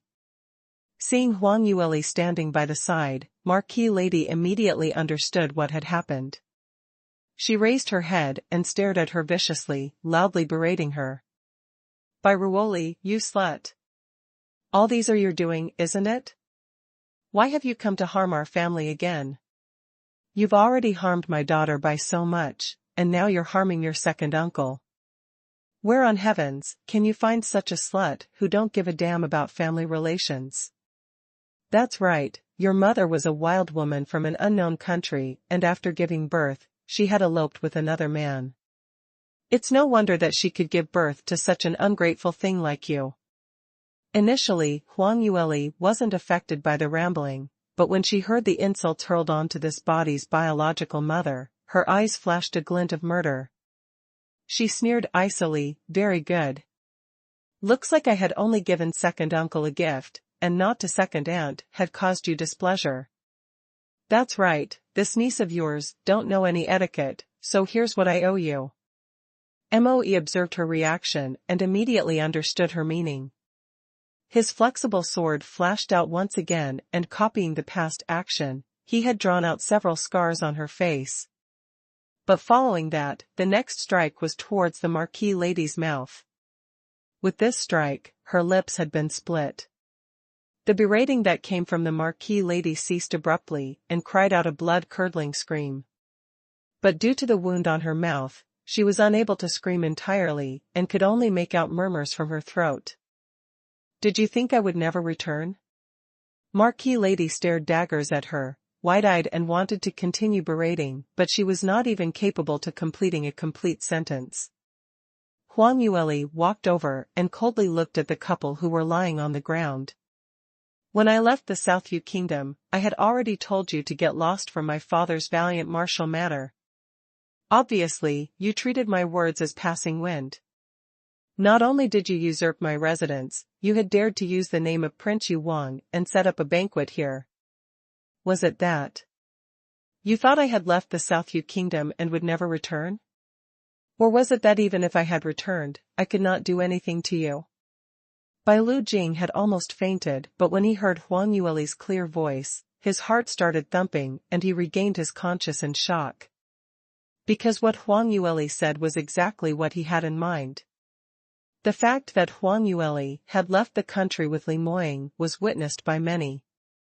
As Li Moying's cultivation was simply too heaven-defying, most people had guessed that he was accepted in a reputable sect, and his departure this time was to bring his unwed fiancée back to the sect. And perhaps once they left, they would not return. Bai Lu Jing was initially threatened by Huang Yueli and grabbed hold of time to shift houses, in fear that Huang Yueli would return and question him. However, the rumor was slowly spreading around in the city, and when he heard it, he thought it made perfect sense.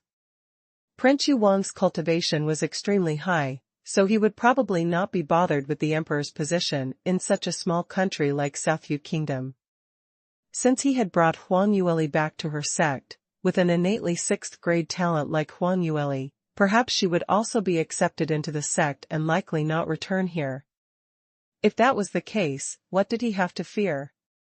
Since Huang Yueli would not be back to seek revenge, then her marriage to Prince Yu Wang might not be a bad thing after all. It had turned into an auspicious event. No matter how you see it, Huang Yueli was the daughter of the valiant martial manner. To those outsiders who did not know the truth, even if she was not close to Bai Lu Jing, she was indeed still her bloodkin niece. That was why Bai Lu Jing was able to make use of the relationship to re-establish his standing in the South Yu Kingdom. Although his daughter was not made the crown princess, and was in fact abolished, he still had a niece who was married to a peerless expert, and that niece was a 6th-grade talent. With this relationship, who in the entire South Yu Kingdom would dare to look down on him? Even if it was the emperor, he would still need to show him courtesy. When he thought of this, Bai Lu Jing was not flustered anymore. In fact, he became even more arrogant and despotic. Adding on to the fact that there were plenty of people who wanted to be acquainted with Prince Yu Wang, so they automatically claimed connections with him. In this way, it made Bai Lu Jing to have an illusion as if he was the father-in-law of Prince Yu Wang. For today's birthday, he had even hosted a 100-table banquet. All the respectable and powerful families from the entire kingdom were virtually present to send their birthday congratulations. Even Lu Yi's grandfather, a 4th-degree realm's duke, had personally appeared and prepared a large gift. This had given Bai Lu Jing lots of glamour as he floated in the clouds. However, just at the moment where Bai Lu Jing was most gleeful, Huang Yueli suddenly returned. And upon her return, she had unrestrainedly struck out. Not only did she round up all his guards, even Bai Lu Jing and the Marquis lady were not let off, all of them were gifted with flowery faces. Bai Lu Jing laid on the floor completely disheartened.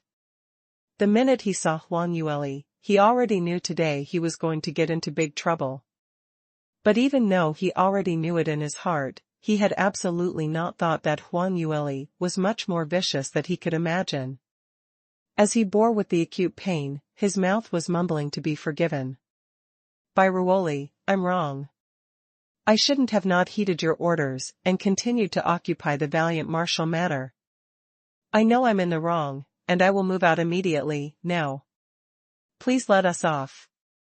Bai Lu Jing had wanted to kneel down and kowtow in front of Huang Yueli, but due to the tremendous pain on his body, he was unable to climb up.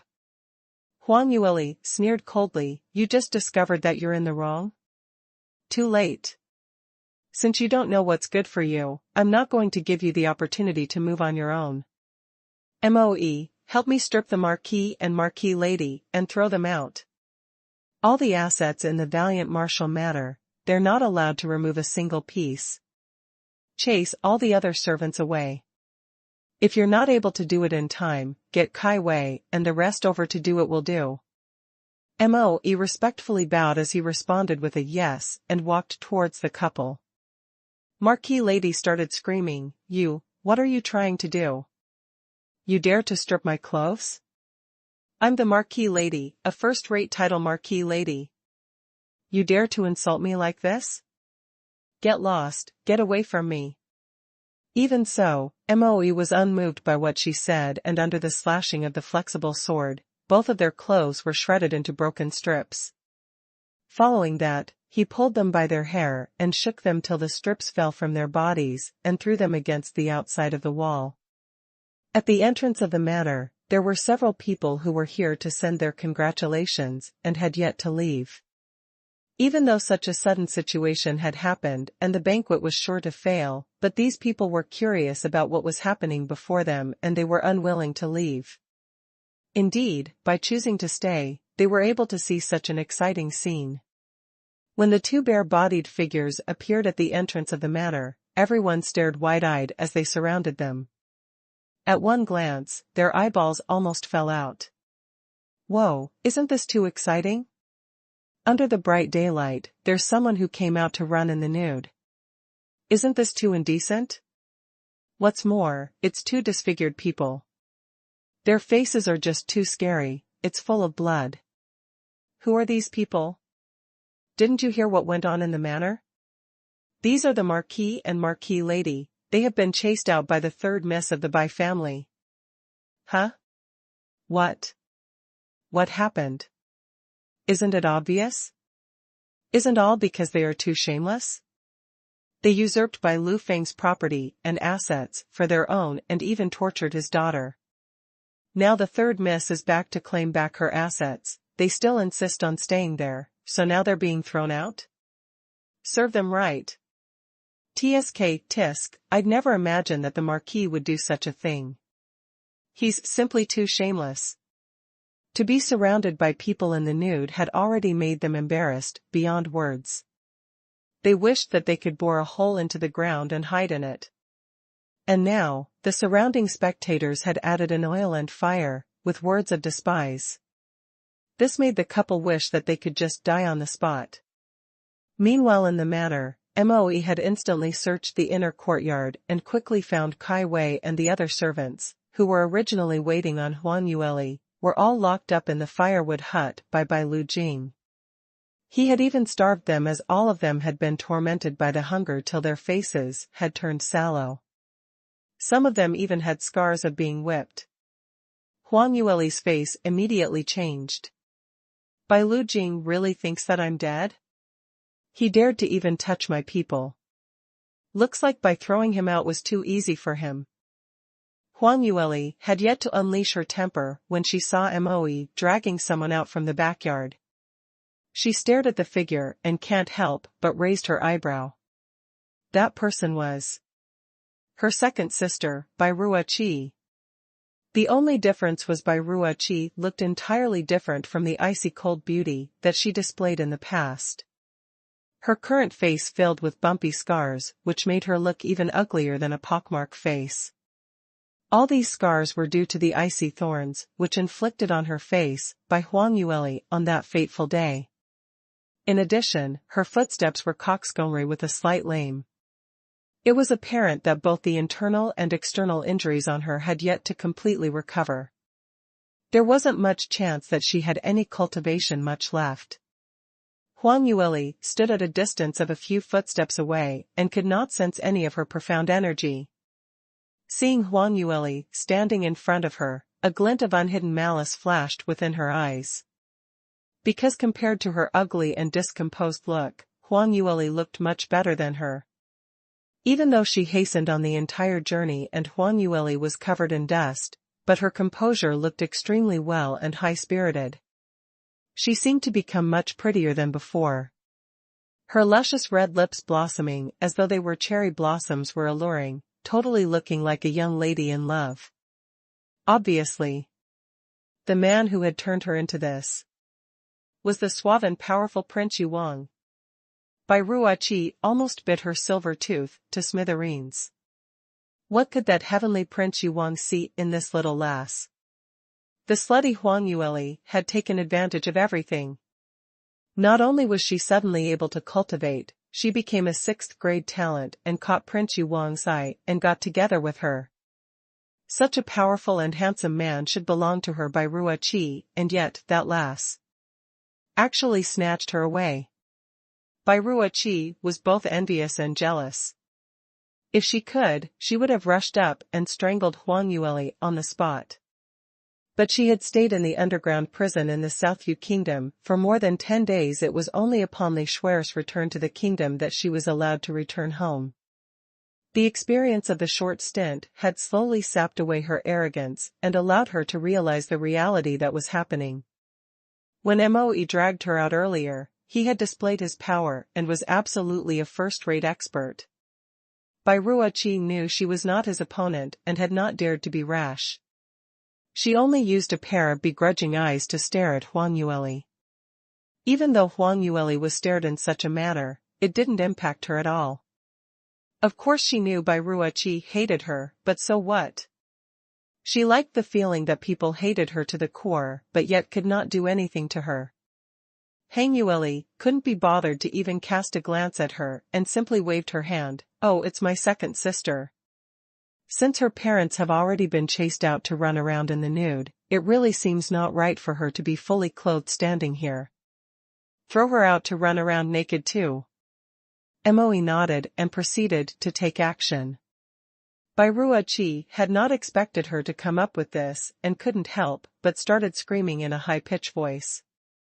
"No, let me go. Let me go. Bai Ruoqi, you're too much. Using such an evil method. If Prince Yuang knows of your underhanded methods, he will definitely spurn you. All your innocents are just putting on an act. I must tell Prince Yuang about it."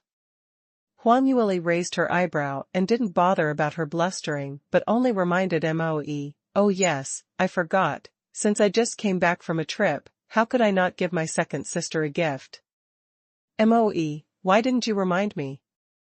At this moment, Moe held Huang Yueli in high reverence in his heart.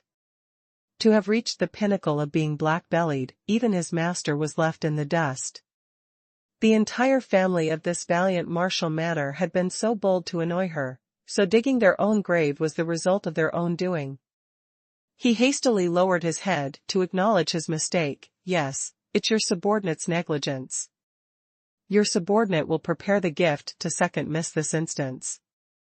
Huang Yueli simply nodded and replied with a "N." Moe immediately withdrew his sword and Bai Ruoqi screeched and simply fainted. Moe did not know what it meant to show tender and protective feelings for the fairer sex as he proceeded to strip her and threw her out from the enclosure. Outside the enclosure, the surrounding crowd gave out a wah in surprise and gleefully surrounded the new nude contender. At one look, it was something really incredible. The one that had fallen this time was a stark naked second miss of the Bai family. The crowd momentarily got excited. The two who were thrown out earlier were the older couple, Bai Lu Jing and the Marquis lady. They were after all older in age and they had lost their shapely figures. So even though they were stripped of their clothes, there was nothing much to see. However, Bairuoqi was different. Although her face was disfigured, her figure was not bad. Long slender legs, few people had the chance to come across such a pretty woman. What's more, even if her figure was not shapely, when everyone thought of how this woman almost became the crown princess, they feel that they should ogle a few more times, and would be even better if they could touch her. Bairuoqi had noticed the surrounding hungry gazes as darkness covered both her eyes, and she almost fainted on the spot. Fortunately, there were a few servants who had escaped from the manor, chased the surrounding spectators away as they helped these trio into a safe place. Bairuoqi grabbed on to one of the servants' hand as she gritted her teeth. "You, help me go to the palace and tell whatever had happened today to the 7th princess. Tell her, the slut Bairuoli has returned. Let her take vengeance for me." The servant accepted it in a fluster and ran quickly towards the direction of the palace. Bairuoqi gave out an icy cold sneer. This smile that had appeared on her disfigured face, still full of blood, looked especially sinister and terrifying. Did this slut think that since she was hugging on to Prince Yuwang, she could not do anything to her at all? Unfortunately, Prince Yuwang did not return back with her this round. For all you know, he might have already dumped this little slut. She had only dared to show off her might in front of their family. 7th princess was a valuable disciple and a 4th-rank armament master. She should have ways to curb this little slut. In the enclosure of the valiant martial manor, Huang Yueli did not know what Bairuoqi was thinking, but even if she knew, she would only sneer coldly. She appointed Kaiwei to be the head housekeeper of the valiant martial manor, and she would be fully responsible for keeping track of the valiant martial manor's finances, drawing up the responsibilities for all the servants, and she withdrew herself from the rest of the matters. What she had to do now was a very important task, and she cannot be delayed even for 1 second. That was to break through her level. To her, the largest gain in entering the Dark Moon Forest this round was to collect all the ingredients required for her to cultivate the 2nd stage of the 9 Phoenix transformations. That included the extremely hard-to-obtain 7th-grade magical beast core, which was now in the possession of her hands. With this, she can now prepare to break through for a 2nd time. In order to protect all the people who she loved, she must absolutely obtain enough power and not become an obstruction to anyone. Breakthrough was right in front of her eyes. Upon seeing Huang Yueli safely returning, she was teary-eyed as she had a stomach full of grievances to voice out. However, Huang Yueli didn't have time to bother about her and was in a hurry to go into closed-door cultivation.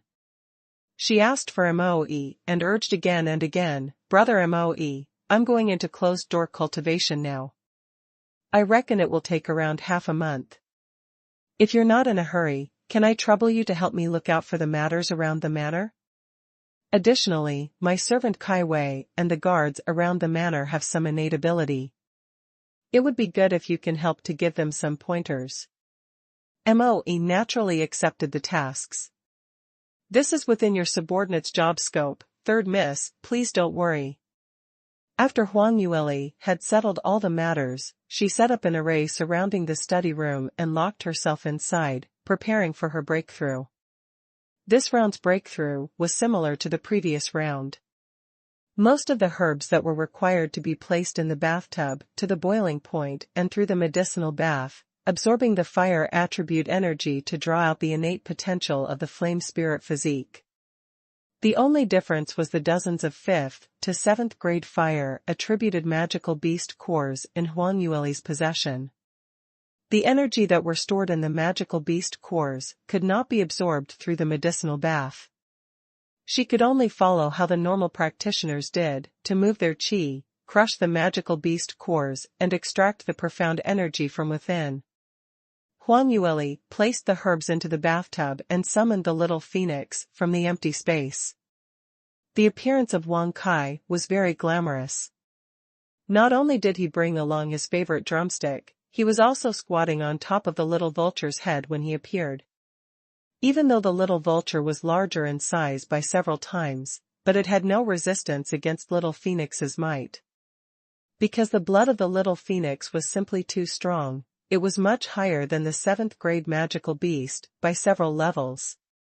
Huang Yueli saw the little Phoenix sitting on top of the little vulture's head leisurely, as if he was like a little emperor on a secret inspection, and was momentarily speechless. The corners of her lips twitched as she called out, "Wang Kai, you are doing well recently, eh?" Chirp chirp. Little Phoenix gleefully cried out, flapping his wings as he flew down from the little vulture's head, and as he landed on the ground, he had turned into the appearance of a young cute boy. The boy's gaze landed on the huge bathtub on the ground. "Female devil, you are going to break through again?" Huang Yueli nodded affirmatively. "That's right, quickly help to light the fire. This round to break through to the 2nd stage, I will need an even more powerful blaze than the previous, so you have to stay beside me to help add more fire when needed." "Oh, it's like this." Although boy nodded his head, his eyeballs were rolling around in all directions. Huang Yueli had initially turned around, but she could feel that the little boy's gaze had stopped on her, so she turned around to face him again. "What are you looking at?" "No, nothing." Little boy held an innocent expression. That big dreamy eyes suddenly sparkled, giving off a lovely look. However, Huang Yueli was not tricked by him, and as she coughed lightly, she warned, "You'd better not try to trick me. It's not right for little kids to tell lies, and I cannot guarantee that I won't educate you in my loving way." "What? You're conducting domestic violence again?" Little boy suddenly jumped up and instinctively covered his backside as he retreated a few steps and hid behind the back of the little vulture. Little vulture failed to understand and turned his head as the hair of its head stood up vertically. Huang Yueli gave a crafty smile as she said, "Why are you so scared? Feeling guilty? If you did not have any bad ideas on your mind, why would you be afraid of me beating your buttocks?" Little boy could not answer back against her words, and after a short while, he replied with a stammer, I really didn't have any bad ideas, okay? Look at my innocent eyes." He then widened his eyes even bigger. Unfortunately, Huang Yueli did not fall for his tricks and raised an eyebrow as she queried, "Really not going to tell the truth?" Little boy gave a cold shudder. Whenever female devil had this expression, it means she was going to do something to him. And whenever he thought of the horrible avenues that she used to bully other people, he immediately gave in. "I was just looking at you. Because I was worried about your safety," he replied awkwardly. Sigh, although he was of royal blood and was a powerful divine creature, large phoenix, but the female devil was too terrifying, so he had to give in a little. Of course, he had to maintain the demeanor of divine creatures, and not because he was afraid of this female devil. Little Phoenix bit on his fingernails while trying to give himself various reasons to boost his courage. When Huang Yueli heard his answer, she was shocked, but almost immediately she recovered from it, and on her face was an expression which was in between funny and annoyed. This little monster was probably still harboring hatred for the last round when he was locked up for criticizing her unshapely body figure, so this time, he was planning to look at her nude body while she was doing her breakthrough in the medicinal bath. In this way, was she considered to be sexually harassed by a little tot? Thinking of this, she shot like an arrow to the front of Little Phoenix and lifted him up. Little Phoenix originally wanted to hide under the feathers of the little vulture, but little vulture was still her contracted spiritual pet, so under Huang Yueli's one look, he automatically retreated. Little Phoenix had nowhere to hide and could only be lifted by his collar. His two short legs were still dangling in midair as he made an attempt to struggle. Let me down, let me down. You dare to lift a precious phoenix like that, don't you want to live anymore? I will puff out a ball of fire and smoke you to death, humph humph. Huang Yueli sneered, instead of properly learning, you still dare to argue back. Your feathers have yet to be fully grown and you dare to harbor designs on your master. Wait and see how I will punish you. Little boy was punished severely and sprawled on the ground while his tears were falling like a waterfall. Boo-hoo-hoo, I cannot live anymore. At my young age, I've lost my parents, my brother don't love me, my sister don't live me, and I've even fallen into the hands of this perverted master who loves domestic violence. Where on heavens can you find such a kid like me who was born into a tough life? It's totally illogical. Huang Yueli's mouth started twitching. This damned kid was so hard to educate. She responded chillingly, next time you dare to look at your sister bathing, I'll throw you over to Limoying.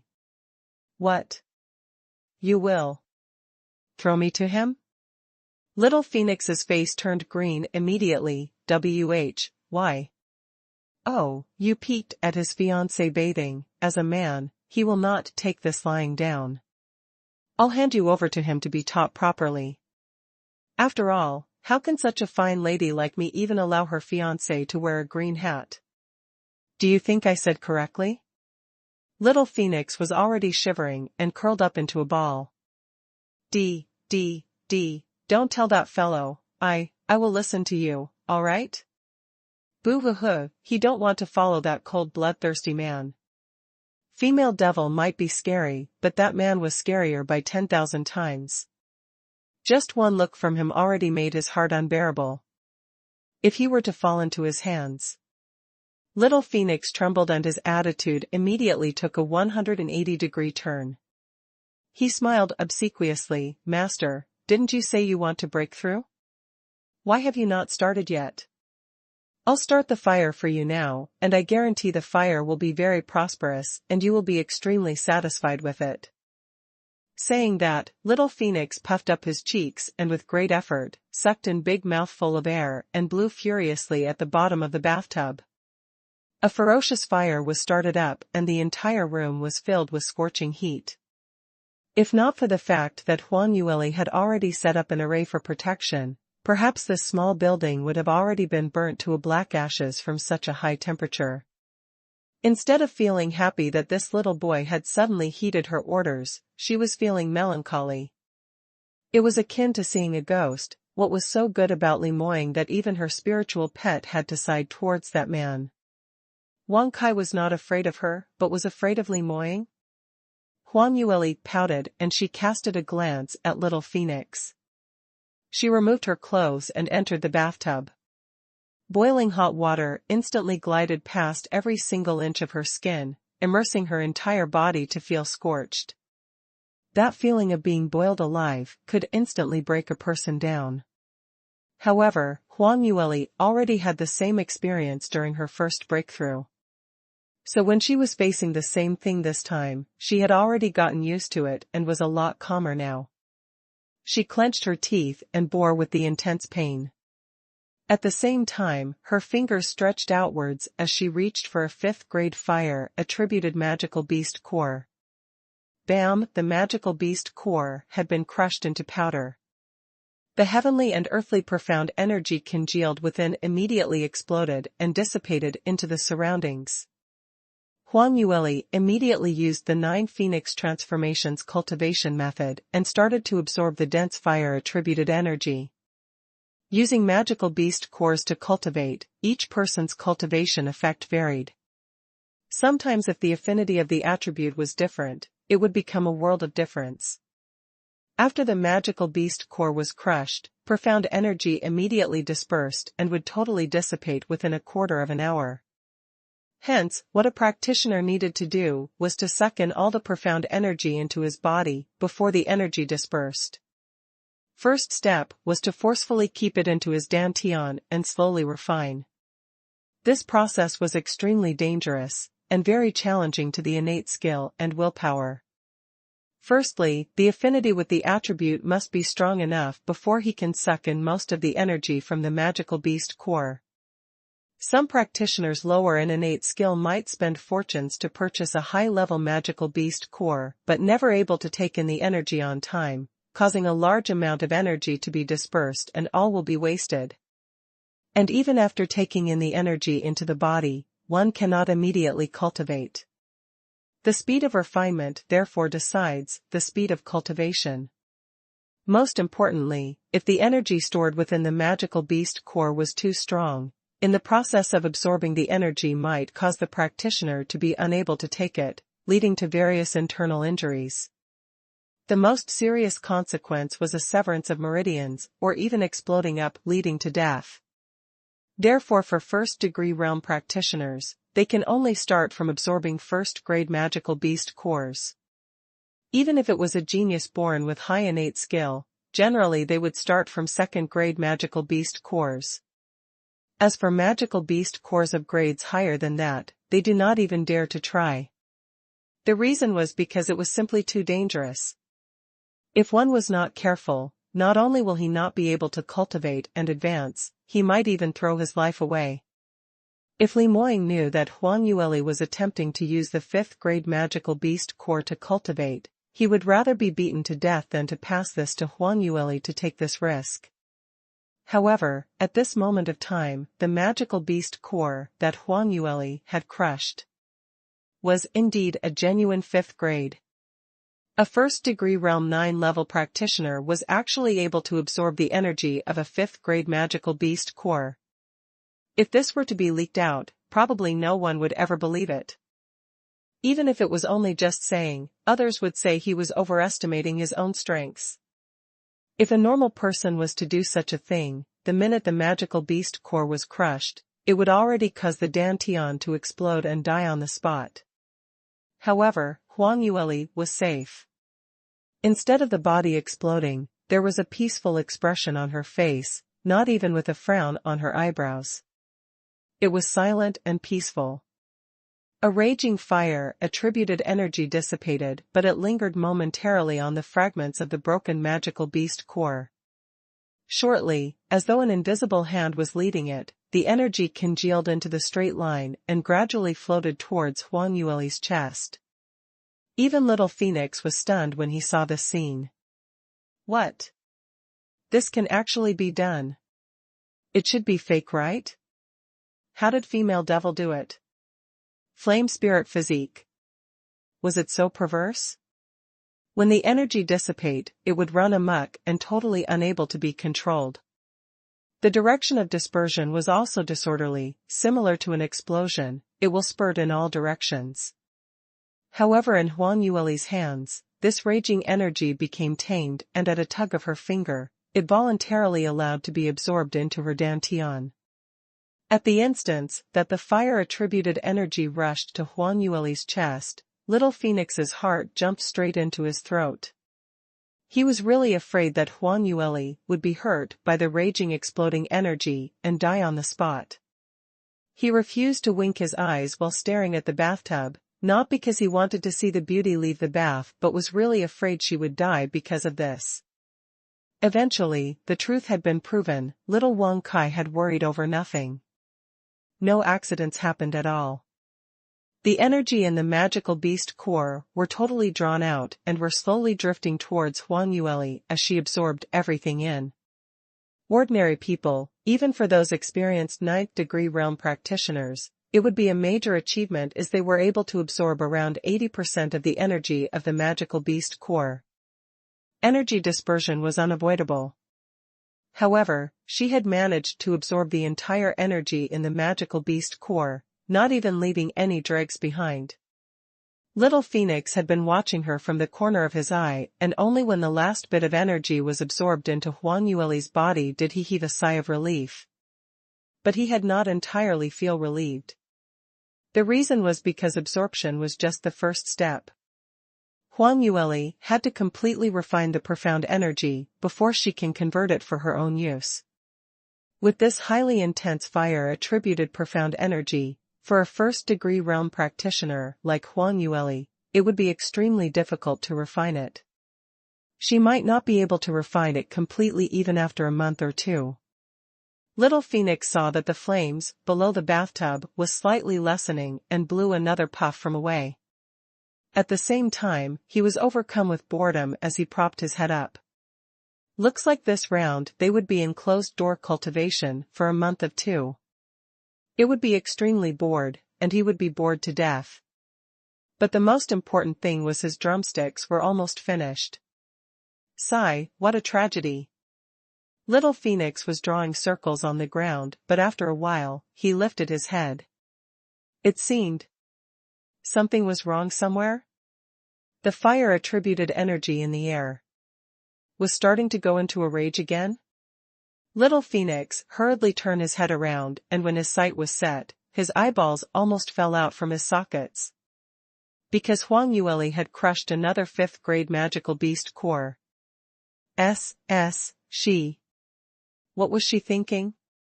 Could it be that she was preparing to absorb another magical beast core? But how much time had passed?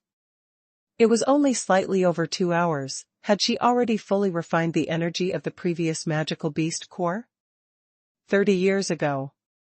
In the most lavish teahouse of the Sky Emperor city was filled with various guests from the soaring heavens continent.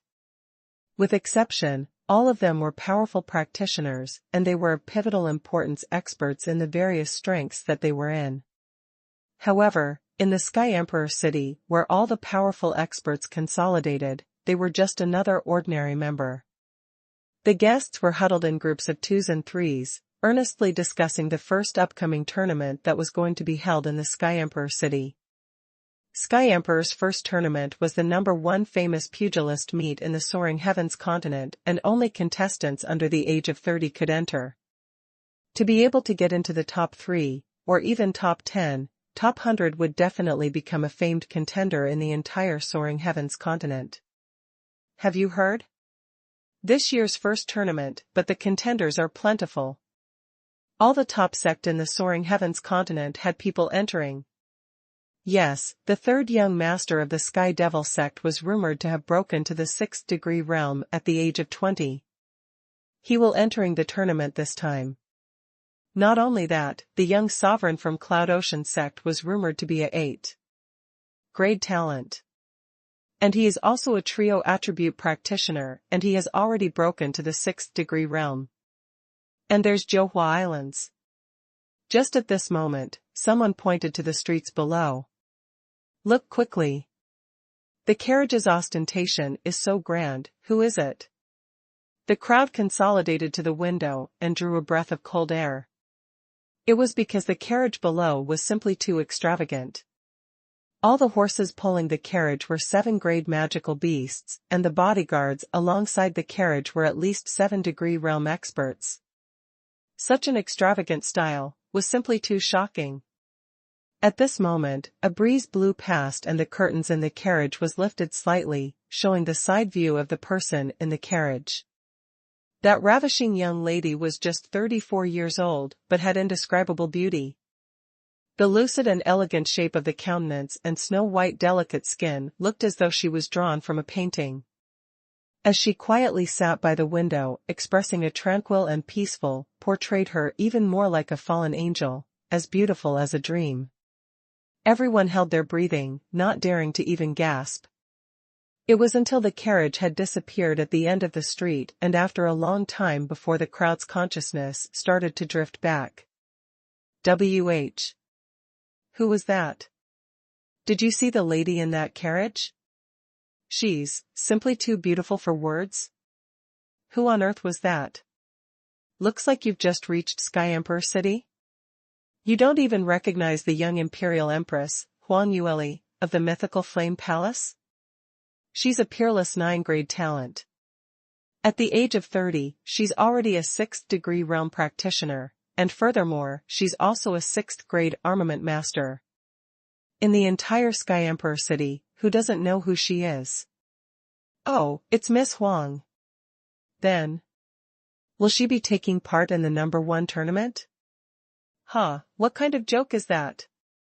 With her power and that status, does she even need to take part in such a tournament?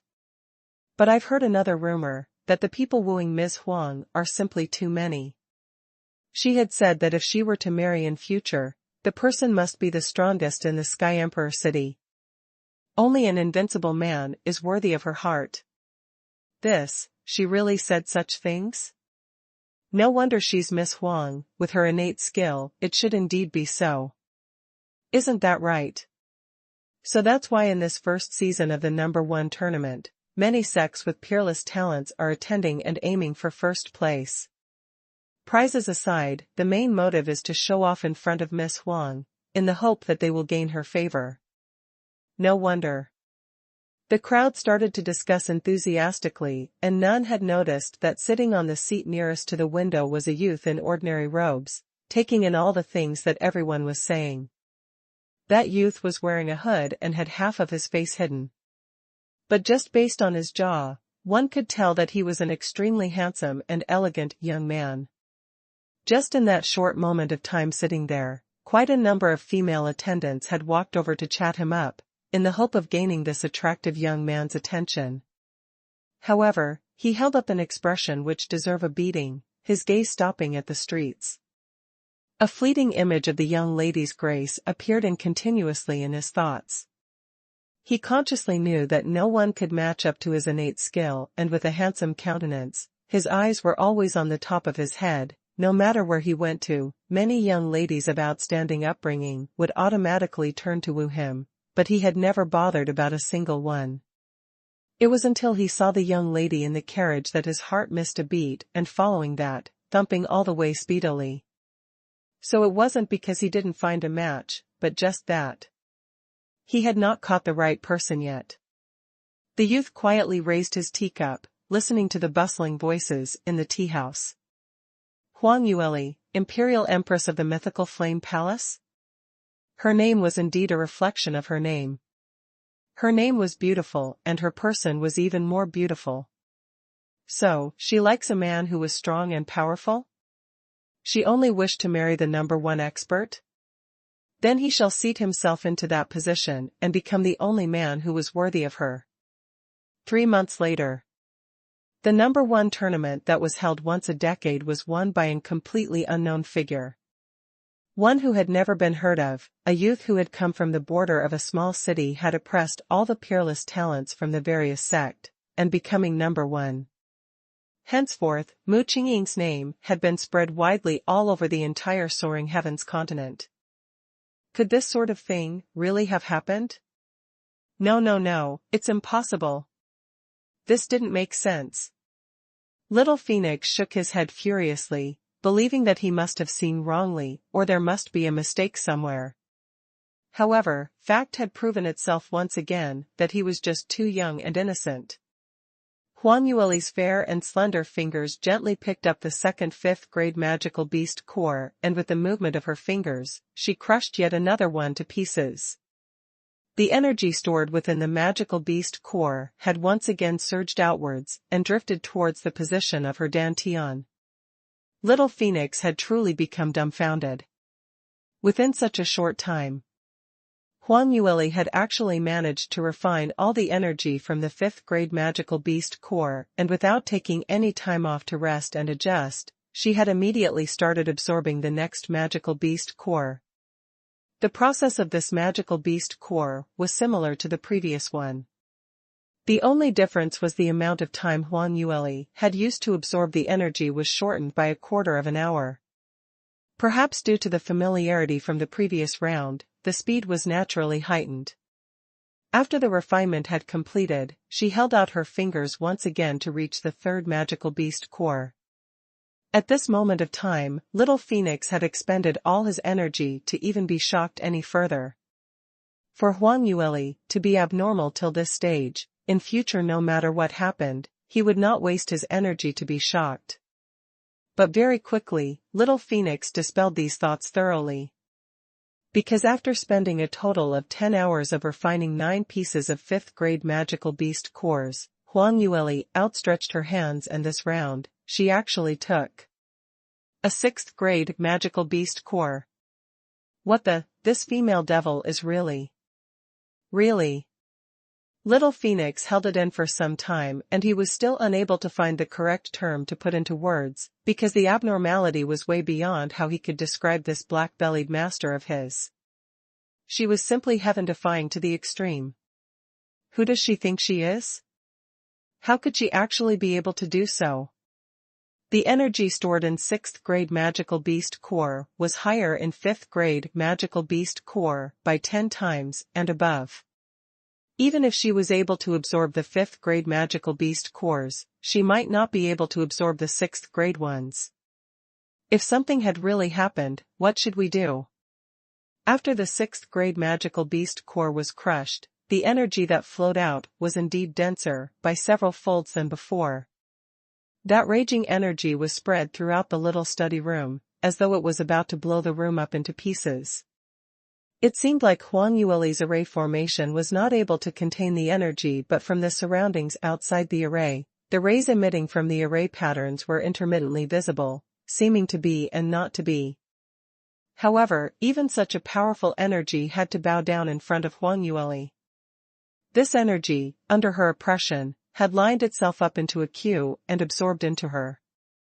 There were a total of 4 pieces of 6th grade magical beast cores. Every single time she crushed one piece, little Phoenix's brow would subconsciously waver and his heart would suffer another bout of worrying and shock. What was the limit of the female devil? Her innate skill should have long surpassed the real flame spirit physique. How much more energy could she absorb? But was this really possible? If she was to continue, would it really be all right? Little Phoenix's heart was pounding hard, and it was till the last magical beast core being totally absorbed before he could finally put down the big stone that was weighing on his heart. Finally it had all finished. And it's great that nothing had happened. But at this moment, Huang Yueli opened the last box that was placed beside the bathtub. When this box was just opened, it emitted a light red radiance and turned the entire 4 walls of the study room into a tinge of red hue. Little Phoenix's eyes almost falling out and his face was frighteningly pale. What the, she's playing for real. Is this the legendary 7th grade magical beast core? If it was said that Huang Yueli could absorb 5 6th grade magical beast cores, it was still within little Phoenix's acceptable range. But now that she was preparing to absorb the 7th grade magical beast core, even little Phoenix was unable to maintain his composure of the current situation. The reason was the intrinsic quality of magical beast core of 7th grade and above were totally different from 6th grade and below. 7th grade magical beast cores were basically the offspring of divine beasts and ordinary magical beasts. The offspring had inherited some divine beast blood, so their magical beast core base was essentially of a different grade from 6th grade magical beast core. The energy contained were strong and more aggressive, and the danger increased 100-fold. A first-degree realm practitioner aiming to absorb a 7th grade magical beast core? This itself was not just seeking death, but aiming for the spirit to be dispersed and the soul to be shattered to bits. Female devil, don't. You cannot be rash, don't be rash. Little Phoenix couldn't bear it any further and immediately rushed forward in an attempt to stop her. It wasn't easy to find a master like Huang Yueli, so he really couldn't bear to see her toying around with her life like that. After all, her innate skill was powerful and she knew how to roast chicken drumstick. Putting aside her vile character, she had no other shortcomings, and was passable as his master. But he was still one step too late. Huang Yueli's actions was very quick. Once her fingers felt the magical beast more, she had instantly crushed the magical beast core without any hesitation. The intense impact of the explosive energy from the 7th grade beast core almost blasted little Phoenix out, heavily smashing him against the ceiling of the study room. On the wall were several cracks which formed when his tiny body had smashed against. At the same time, the water in the bathtub had turned into red smoke, encompassing the entire room. The vapor rose, and every single level of smog were boiling and still burning. Huang Yueli's sight congealed, attempting to gather the energy of the 7th grade magical beast core. But this round, even she felt that she had some difficulty in doing so. 7th grade magical beast core's energy was extremely powerful and it was full of impact, totally not heeding to her commands, but trying to desperately escape from her clutches and disperse outwards. She bit the tip of her tongue and spat out a mouthful of blood towards the direction of the scattered pieces of the magical beast core. The energy in the air seemed to pause for that one instance, and following that, she used all of her power and finally managed to coacervate the energy. Although it was harder to coagulate the 7th grade energy as compared to the 5th and 6th grade magical beast cores, and her absorption speed was much slower, but she was still able to succeed in collecting all the energy without a single trace of dispersion out of the array. However, the energy of the 7th grade magical beast core was too strong, and although Huang Yueli managed to preserve all the energy, but in order to refine it, it was still a difficult task to complete. This round, there wasn't that insane speed like before. For an entire 3 days and 3 nights, she sat quietly in the study room and refined the fire, attributed profound energy within her body, not stopping even for a moment. Outside the study room, the guards and maids within the residence took turns dutifully to stand guard outside the little courtyard which Huang Yueli had shut herself into closed-door cultivation. Whereas for Moe, from sunrise till dawn, he had his flexible sword in his hands and stood guard silently outside the courtyard entrance under a tree every single day, without a word. Kai Wei reminded him several times to rest. After all, Huang Yueli would probably be in closed-door cultivation for at least half a month, so for the time being, she would not be able to leave her room. However, Moe kept Li Moying's orders in his mind and did not dare cut some slack, fearing that something might happen to his future mistress. To go into closed-door cultivation to advance in level was not a small matter, and there could be various sort of accidents which might happen. Even though Huang Yueli had outstanding innate skill, but he still could not afford to be careless. 3 days had passed, just like that. Early this morning, Manager Sun from Thousand Treasure Pavilion found his way to the manor and insisted on looking for Huang Yueli. Moe went to meet him on behalf of Huang Yueli. Manager Sun, 3rd Miss, is currently in closed-door cultivation and is not convenient to meet you. What is your purpose for this visit? Telling me will be the same. Manager Sun had seen Moe with Li Moying and knew that he must be his boss's subordinate, and Moe was also a powerful expert. So Manager Sun was very agitated when he saw Moe, to the extent of almost kneeling down. Sir Moe, please help us. Our Thousand Treasure Pavilion have been wrecked by someone. What? What happened? Tell me slowly. Moe frowned. Manager Sun was on the verge of tears as he spoke with a forlorn expression on his face. Sir Moe, I also got to know about it some time ago that the new boss of our Thousand Treasure Pavilion was actually Prince Yuang in incognito. Before Prince Yuang left, he told us that he will be gifting the Thousand Treasure Pavilion to his fiancée, 3rd Miss of the Bai family, and we will be working under 3rd Miss. So that was the reason for me to come and beg 3rd Miss. Moe replied, go straight to the point. Today someone went to Thousand Treasure Pavilion to wreak havoc? Manager Sun immediately replied, really? Ever since the news that Prince Yuang is our new owner had been spread out, Thousand Treasure Pavilion's business had been great daily, and there were many visitors from our neighboring countries who came in fame.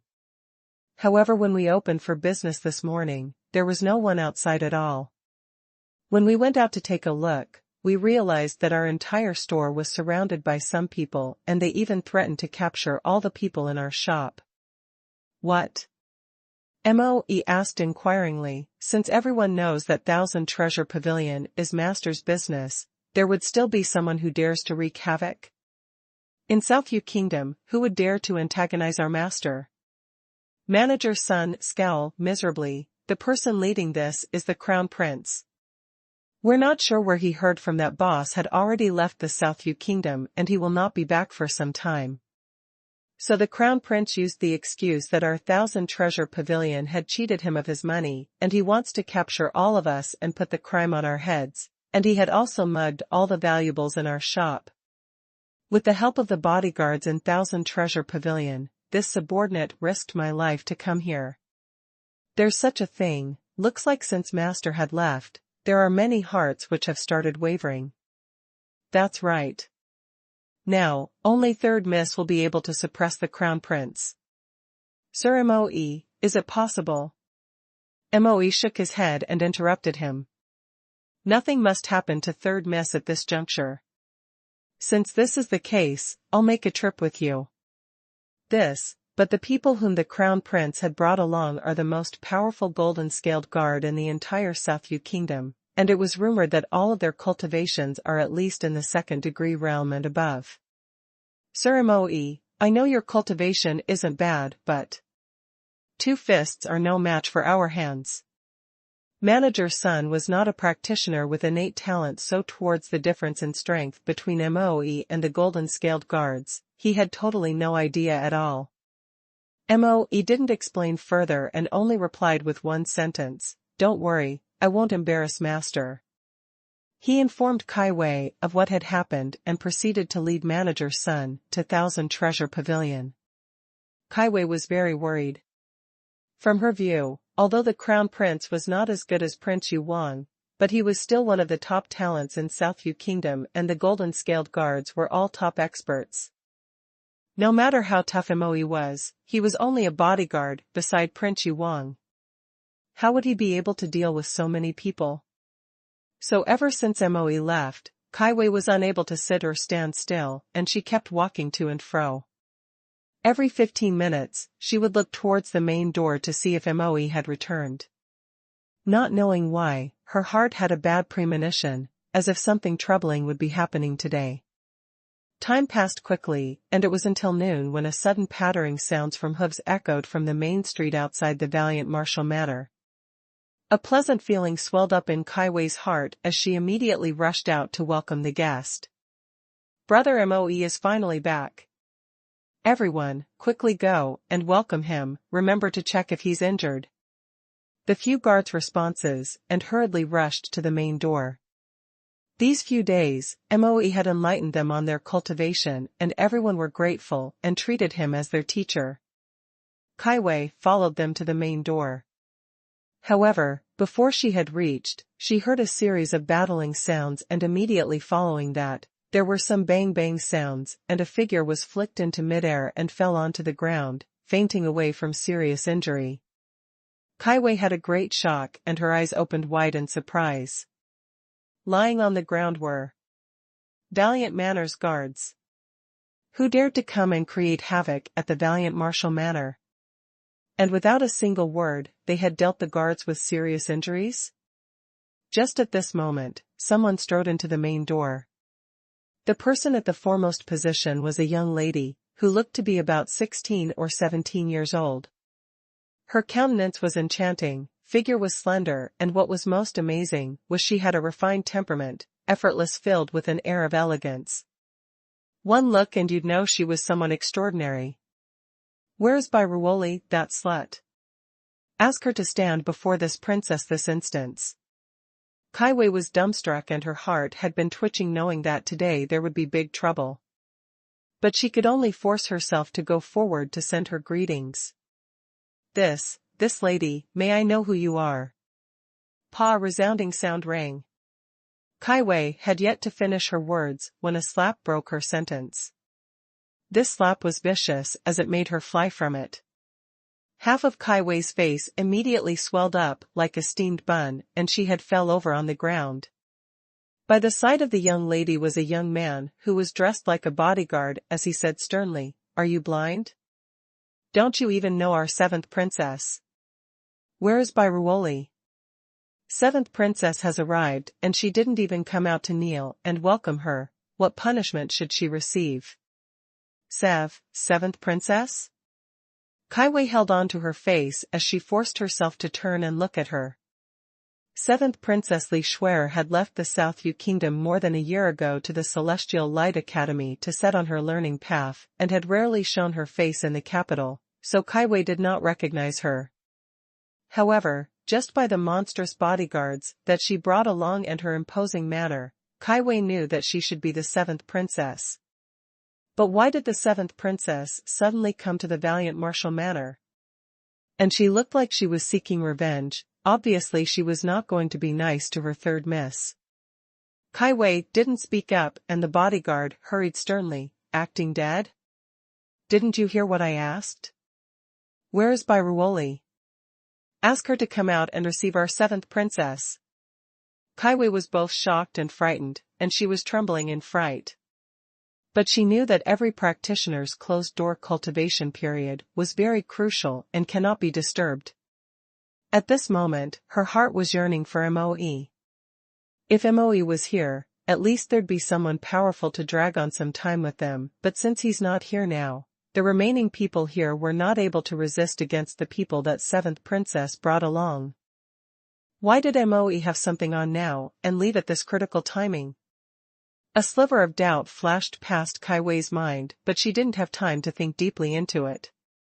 Li Shuer didn't get a reply from her and started to feel impatient. Alright, stop dragging on with these people, let's go in directly. This princess want to see where can that little slut by Ruoli hide. Saying that she strode inside the manor. A bunch of monstrous bodyguards followed behind her, and whoever guards from the valiant martial manor stood in the way were sent flying, crashing heavily onto the ground and losing their consciousness. Just as Li Shuer was about to enter the backyard, Kaiwei turned anxious, and without caring for any other things, she immediately climbed up and rushed in front of Li Shuer to stop her.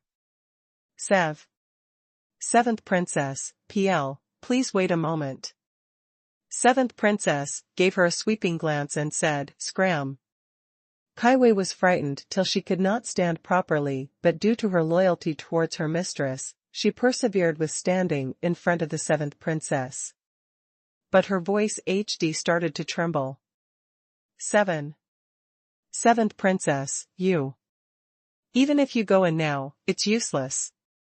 Because our young miss is currently not in the manor. Oh, really? Hearing that, seventh princess's eyebrow raised up. You'd better not be thinking of lying to me.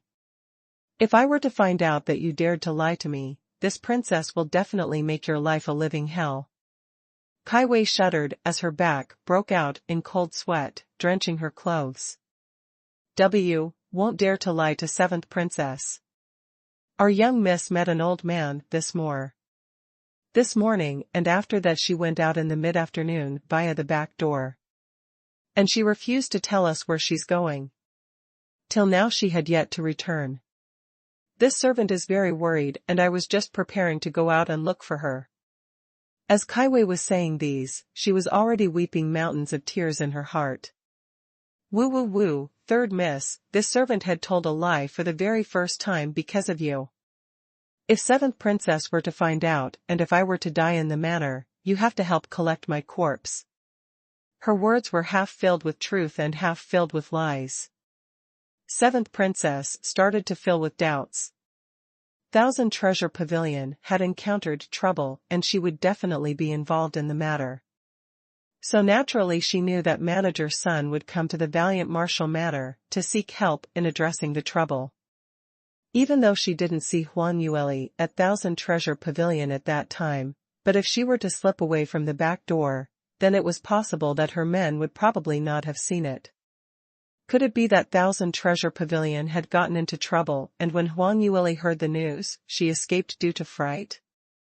Kaiwei lowered her head as she felt seventh princess's stinging vision as her heart continued to pound hard. Just as seventh princess was hesitating, a sharp voice suddenly came from the entrance of the manor. Seventh princess, don't listen to the words of the cheap servant, she must be lying to you. Third miss is definitely somewhere within the manor. Second miss had sent someone to watch all the exits of the manor. She didn't leave this place at all. Hearing that, Kaiwei lifted her head and immediately recognized the person who had rushed into the manor. This was the valiant martial manor's old housekeeper, and he had always been most loyal to Bai Lu Jing. When Huan Yueli came to the manor to teach them a lesson that day, this old housekeeper took opportunity immediately and disappeared on the first instance, and he is one of the very few who remained safe. No one would have thought that he had returned to Bai Lu Jing and sent someone to monitor the movements of the valiant martial manor.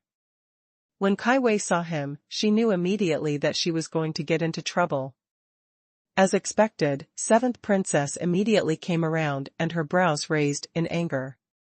How dare you, you lowly servant, actually dare to lie to this princess? Men, drag her out and flog her hard. 2 guards immediately stood out and dragged the ashen-faced Kaiwei out. Li Shuer continued to add on behind her, don't flog her to death.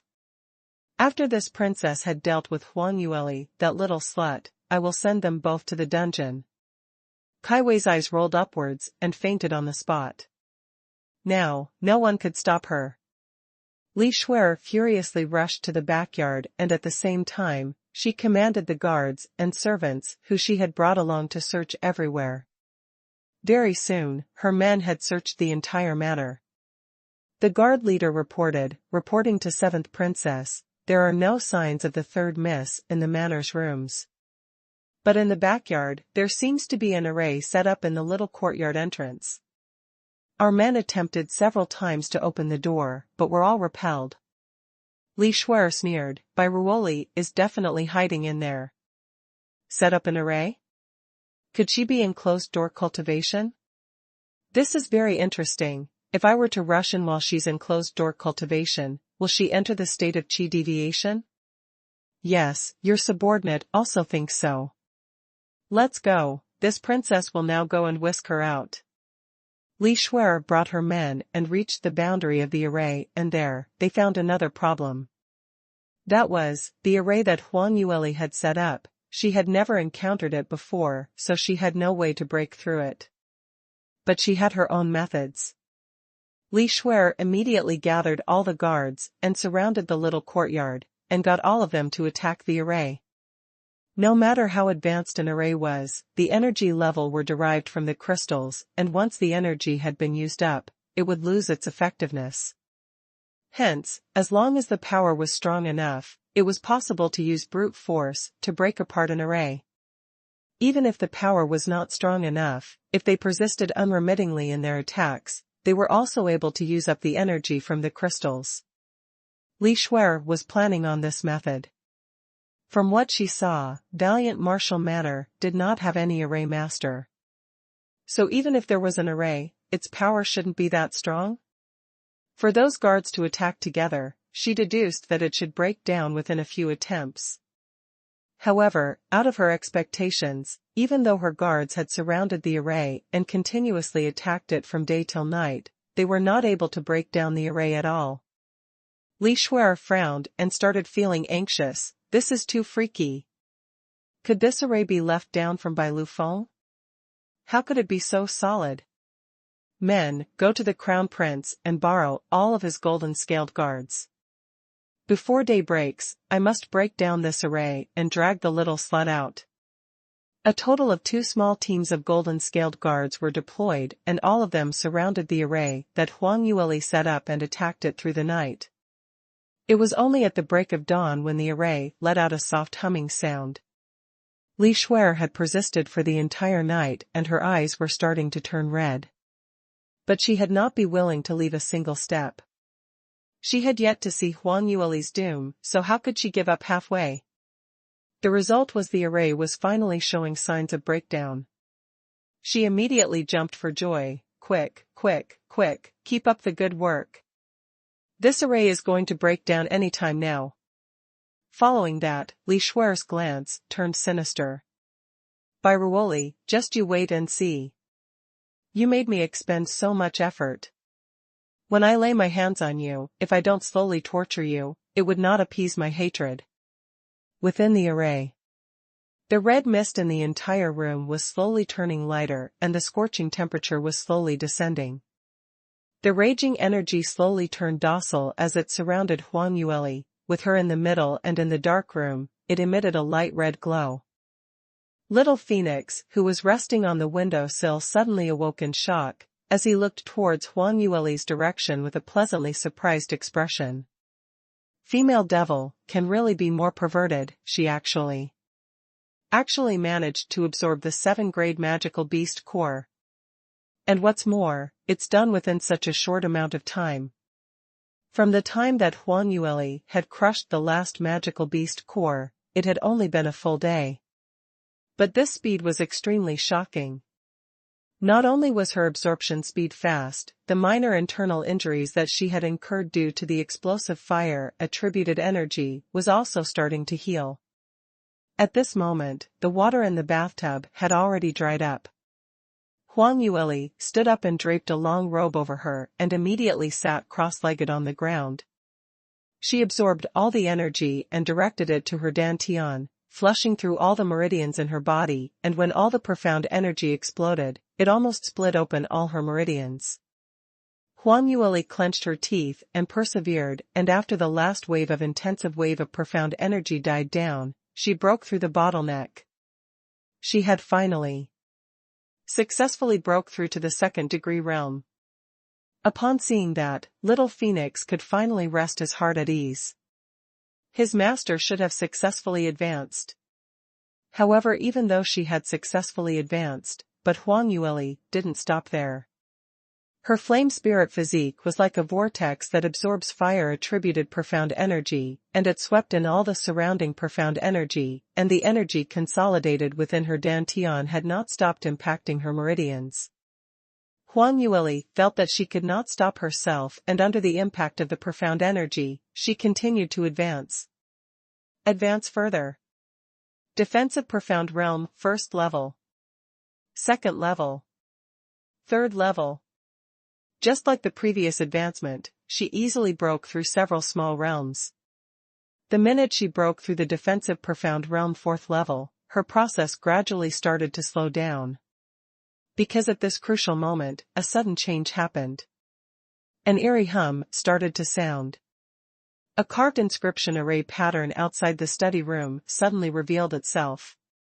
The entire room started to shake along with it. Little Phoenix raised his head and asked questioningly, "What happened? Is it because the energy emitted from the crushed magical beast core was too much, so it's causing this array to collapse soon?" But before he could come out with a conclusion, another hum blared. This round, the noise was more intense than the previous, and the tremor within the room had increased. Hum. Hum. Hum. The tremors and noise continuously sounded, and the rays from the array pattern kept flashing and became weaker and weaker. Little Phoenix knew something was not right and quickly flew to the windowsill as he looked outwards. At one glance, his big eyes grew rounder and his chubby face turned pale. What the? Such a thing is really happening. Female devil, someone is attacking your array. And from the looks of it, your array is not going to last any longer. However, there wasn't any trace of fluster on Huang Yueli's face. Truth be told, she looked exactly the same as earlier. Her eyes were tightly shut and her hands were folded in front of her chest, as she had on a peaceful expression while she led the profound energy within her body. The movement of the profound energy was extremely smooth, and within a short while, she broke through another level. Defensive profound realm, fourth level.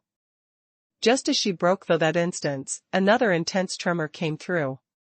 Little Phoenix's expression looked really bad, a worried and helpless face looked from the window to Huang Yueli, totally not knowing what he should do. The array collapsing was only a matter of time. Looking at the severity of the tremors, it would probably not last much longer. However, it was a crucial timing for Huang Yueli's advancement. All the effort that she had put in for the past few days was all for this short amount of time now. She must put all her efforts at this moment to break through. Otherwise, the excessive fire-attributed profound energy within her body may reverse and backflow into her dantian. When that happened, the only result would bound to be either severely injured or even worse, death. That was why little Phoenix didn't dare to make a single sound to remind her. Even if it was only a tiny speck of disturbance that would cause her attention to be diverted, it would not only cause her advancement to fail, it would also result in backlash and causing her to suffer from internal injury. As the array pattern grew weaker, little Phoenix was burning with anxiety as he kept talking to and fro the window, praying inside his heart. Female devil, you must put all your efforts into it. Let's hope your array would be able to hold on a little longer, at least until you have successfully completed all your advancement. Huang Yueli kept her eyes shut as the profound energy within her kept swirling around. Defensive Profound Realm, 5th level. In between the rumbles and tremors, she had advanced to another level. In actual fact, she wasn't totally unaware of what was happening on the outside. On the contrary, she was brimming full of profound energy, her soul trace powered up along with the brimming energy within her, hence it became much sharper and powerful than usual. Hence, from the first time the array was being attacked, she had already felt it. However, the attack power was initially minutely small, which wouldn't pose any damage to the array, so she didn't bother to pay any attention to it. But a few hours later, the attack power suddenly grew stronger, and it caused a substantial loss of energy to the array. But Huang Yueli had already entered the critical timing for her advancement, hence she could not stop the process at all. No matter what happened, she must complete the advancement first. Huang Yueli was an experienced practitioner and knew perfectly well that the current situation she was facing. Instead of being anxious, she was even calmer than usual. Since she was unable to change anything now, then her only choice would be to gather all the energy and try her best to speed up the advancement process. Unnecessary feelings such as anxiety or uneasiness would only cause her heart to be disturbed and affect her advancement speed, which would be the fatal blow. Her heart was as tranquil as water. No matter how powerful the brute force was on the outside, she sat quietly without looking sideways and silently collected her thoughts to enter a self-transcending state. Very quickly, she broke through again. Defensive Profound Realm, 6th level. Defensive Profound Realm, 7th level. The cultivation level of Huang Yueli at the current moment had impressively surpassed the Crown Prince's peak. When Little Phoenix saw this, he was dazzled. If that arrogant and despotic Bai Ruoqi found out that the number 1 genius, Crown Prince of the Southyu Kingdom, whom she longed to be married to, that his cultivation level was even lower than the trash that she had always looked down on, what would she think? As for the narcissistic Crown Prince, who had wanted to take in his mistress as a concubine, he should just see his own reflection in his own puddle of piss, to see which stalk of scallion or garlic he was. At his age, his cultivation could not even be compared to his 14-year-old mistress. What's more, although Huang Yueli's advancement speed had somewhat lessened, but without a doubt, she was still continuing on the advancement. Defensive Profound Realm, 8th level. At the same moment when she broke through, a huge boom echoed from the outside of the array. All the array patterns lit up at the same time and almost immediately, it vanished. The array had collapsed. Following the collapse of the array, raucous noise spread out from the surroundings. A large group of people rushed into the little courtyard. Little Phoenix knew that if a little child like himself were to appear now, it would seem extremely weird, and hurriedly turned back into a little bird as he flew upwards and hid in a hurry. Besides that, he also made the little vulture hide behind a flower pot. 7th Princess led her men and strode into Huang Yueli's courtyard, directly entering the study room. Just as she just reached the entrance, she felt a scorching breath blowing against her face. It was obvious that the person inside was indeed cultivating behind closed doors, and most probably had already reached an extremely crucial moment. On seeing this, 7th Princess was both glad and envious.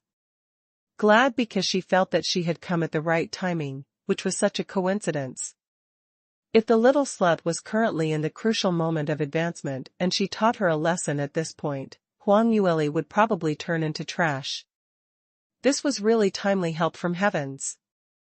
Envious was because Huang Yueli's innate gift was really too great. She could actually advance again after such a short amount of time?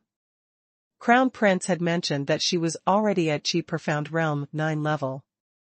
Then this round's advancement, was it to break through to the defensive Profound Realm? At such a young age, and she was already a second stage practitioner? Even at Celestial Light Academy, the number 1 academy in the South Sky region where she was currently studying, there weren't many such prodigies. Unfortunately, no matter how much of a genius this lass was, it was useless, because she had fallen into her clutches today. Consider it as her bad luck. Anyway, in future, there wouldn't be a genius like her anymore. Furthermore, it will save her efforts. If the seventh princess was to personally deal with her, she would only dare to fix her up and not dare to kill her. Just because if her second royal brother had not casted Huang Yueli aside, there was a chance that he may come back for revenge. The situation now was good because if Huang Yueli was crippled or even leading to death because her advancement was being interrupted, this would not be considered as a direct hit from her. So in future, if she wanted to deny, there would always be a way to do so. As seventh princess thought of this, she was extremely pleased as she walked in. By Ruoli, what big guts you have, seeing this princess's arrival, you still dare to continue to cultivate. Aren't you going to quickly come and greet me? Huang Yueli knew she was nearby, but she didn't make a single move. Just a bit more, she just needed a bit more time and she would be able to break through to the defensive profound realm 9 level. Seventh princess saw that she didn't show any response and couldn't help but gave a chilling snigger. Looks like you're intentionally ignoring this princess. Just a valiant martial manners, miss. You dare to ignore this princess. How should you be punished? Men, take her down now. Li Shuer knew she was at the crucial moment of breakthrough and wasn't able to talk. However, Li Shuer knew from the start that she would not be able to say a single word and was just trying to pin a crime on her. As her hand waved, the two guards behind her immediately responded and prepared to walk over to capture their prey. Li Shuer's face showed a gleeful smile as she waited to see the pathetic expression on Huang Yueli's face. Who knew? The guards had only took 2 steps before they gave out a "ai" sound, and following that, they sprawled onto the ground. What happened? Li Shuer frowned and turned around displeased. However, just at the moment when she had turned her head, she caught sight of a bundle of fire ray flash past. Following that was a fit of acute pain. Ah! So hot. So painful. What was that? What exactly was that? Li Shuer covered her face with her hands and screeched out loudly, squatting down. Little Phoenix ducked his head and hid back onto the top of the window ledge. He had wanted to stop the seventh princess earlier when he realized something was amiss, and in desperation, he breathed out a bundle of true phoenix flames, and it sprayed directly onto Li Shuer's face. True phoenix flames was not any ordinary flame. Li Shuer screeched as she used her clothes to extinguish the flame but was not able to make it go out.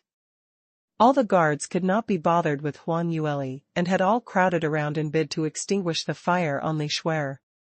It went on for quite some time before several water-attributed golden-scaled guards worked together to put their profound skills to use, then were they able to extinguish the fire. By now, the skin on Li Shuer's face had already been burnt and the surface had been filled with potholes and looked extremely dreadful. Li Shuer didn't need to use a mirror to know that she already looked terrifying, so she was even more enraged than before. She furiously shouted, "What on earth happened? What was that thing by the side? Pull it out quickly." Little Phoenix used its small size to its advantage and flapping its wings, he secretly went one round and hid himself inside a white jade pen container. A bunch of guards searched the entire study room but was not able to locate it. However, they found the little vulture. Little vulture received Huang Yueli's order and immediately rushed out.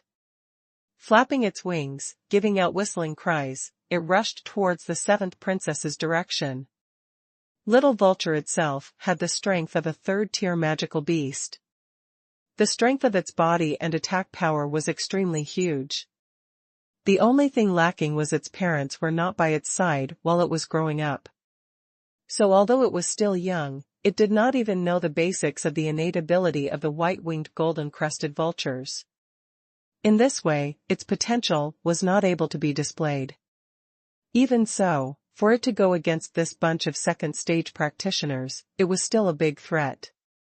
Little vulture pecked on various people within the crowd and unexpectedly, The guards were not able to respond in time before they were already knocked down on their backs as several people were pecked on their faces as it was flowing with blood. However, Little Vulture was still a magical beast. Against a bunch of experienced practitioners, it was still in a disadvantageous position. After the chaotic situation had somewhat settled down, a group of golden-scaled guards made a simultaneous frontal and rear attack and managed to surround the Little Vulture. Little Vulture threw itself to the left and the right but were subsequently blocked. Anxiety took over and it was chirping for help as it turned its head to find the Little Phoenix for help. Little Phoenix played dead in the pencil container as it sent out a telepathic message to the Little Vulture. Zhao Kai, stop calling out for help. Your big brother is currently unable to save himself, so I've left you to be my scapegoat. Take care of yourself. In future when we meet outside, let's pretend that we don't know each other. Although he said that, Little Phoenix was still feeling extremely anxious. Little Vulture had fallen into the hands of the enemy, and what was worse was nothing could stop the seventh princess from interrupting Huang Yueli, and she could immediately make Huang Yueli suffer from heavy injuries and throw up blood. Li Shuer also realized this, and on the burnt and swollen face, she gave out a devious smile. It's just a stinking bird. Very good. This evening, I shall shed all your feathers and make you into stewed vulture for Heavenly Father and Mother to enjoy. Your Highness is brilliant. The guards immediately licked her boots. Li Shuer sneered coldly as she casted her glance towards Huang Yueli. Go. Capture by Ruoli for this princess now. This time, there should be nothing to block your way. But for safety's sake, all of you go together. Whoever captures her first, this princess will reward you with 1,000 taels. Upon hearing the reward, those guards who had been covered in dirt and grime from the attacks of the Little Vulture immediately recovered their energy, and as they responded positively with a yes, they sprang towards Huang Yueli. Little Phoenix used its wings to cover its face as it cried mournfully in its heart. Goner, the female devil is a goner this time. However, just at the instant when the guards were pouncing towards Huang Yueli, a blinding red ray burst out from Huang Yueli, who had been sitting in a lotus position. The ray was extremely dazzling, and in an instant, no one was able to open their eyes. Everyone subconsciously blocked their eyes, and some of them couldn't help but shed tears. It took quite some time before the blinding ray gradually weakened. Li Shuer was the first to respond as the expression on her face changed. Damn it, this slut actually managed to advance successfully. Why is her luck so good? Damn it. What are you guys still staring into empty space for? Quickly capture this little slut. A few guards rubbed their eyes, and immediately they turned over and pounced towards Huang Yueli's direction. Huang Yueli's eyes were originally shut tight, but at this moment, she suddenly opened her eyes and beneath it manifested a cold glare. The guards had not been able to touch her yet as they felt a surge of exploding profound energy sweeping towards them. Some of them were already flying out by this surge of power as they spat out blood in midair. Blood from midair drew out an arc as it spilled along the way. It was only after they crashed into the wall of the study room and making a huge dent in the wall before they fell onto the ground. The event that had happened was too sudden and was completely not following the normal trail of thoughts. At that moment, everyone was stunned. The entire study room was dead silent. Li Shuer was stunned momentarily before her brows were raised in anger as she furiously retorted, "By Ruoli, you actually dared to hurt this princess's guards. What punishment should you deserve?" Huang Yueli swept her a glance before she frowned and replied, "Who are you?" Li Shuer fumed, "By Ruoli, what act are you playing? We had not met for barely a year and you're pretending not to know this princess? No matter how you pretend, don't even think about escaping the crime of profanity." Huang Yueli innocently replied, "I really don't know you. Don't believe me, ask my servants in my household. Such an ugly person like you, normally I won't even let them enter the manor." What would happen if you scare the little kids? That would be bad. Li Shuer was taken aback, and she realized that her face had been burnt from a bundle of flame from God knows where, so she had a horrifying face now. Although practitioners may suffer injuries on their faces, but the difference between them and normal people are they tend to recover much faster than non-practitioners. But she still had to wear this ugly ghost-like face for quite a bit of time. She was one of the top beauties in the South Yu Kingdom and was the idol of many prestigious young masters. So every day before she leaves her room, she would carefully dress herself up, and there hadn't been a single instance where she was ever so ugly. When she thought of this, Li Shuer's rage intensified. It was all this little slut's fault. She really deserved to die 10,000 times. Li Shuer angrily retorted, "By Ruoli, isn't this all you're doing? If it wasn't for you, who used such a sinister method to hurt this princess's face, would I need to look like this now? Your methods are so sinister, it's no wonder you're a venomous woman." Huang Yueli's lips curled into a smile, treating her rage as nothing. She calmly seated herself on the seat of the host and casually lifted up a pot of water as she poured herself a cup of water and slowly drank it. "I say, this is my home. You're the one who unfathomably came over, and you're trying to pin the blame on my head for your God knows where face injury came from? What does it have to do with me? Are you a swindler who came to swindle money? And you still dare to claim that you're a what princess? With such messy hair and dirty face, with the attitude of a shrewd shouting abuse in the streets, you're no different from a roadside female beggar. Still dare to claim you're a princess? Are you here to make a fool of yourself?"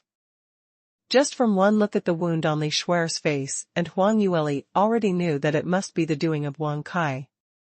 In her heart, she secretly gave that little thing a thumbs up, but her face showed an expression of being slandered as she taunted Li Shuer disdainfully. As expected, Seventh Princess was infuriated by her and could not say a single word. Outrageous.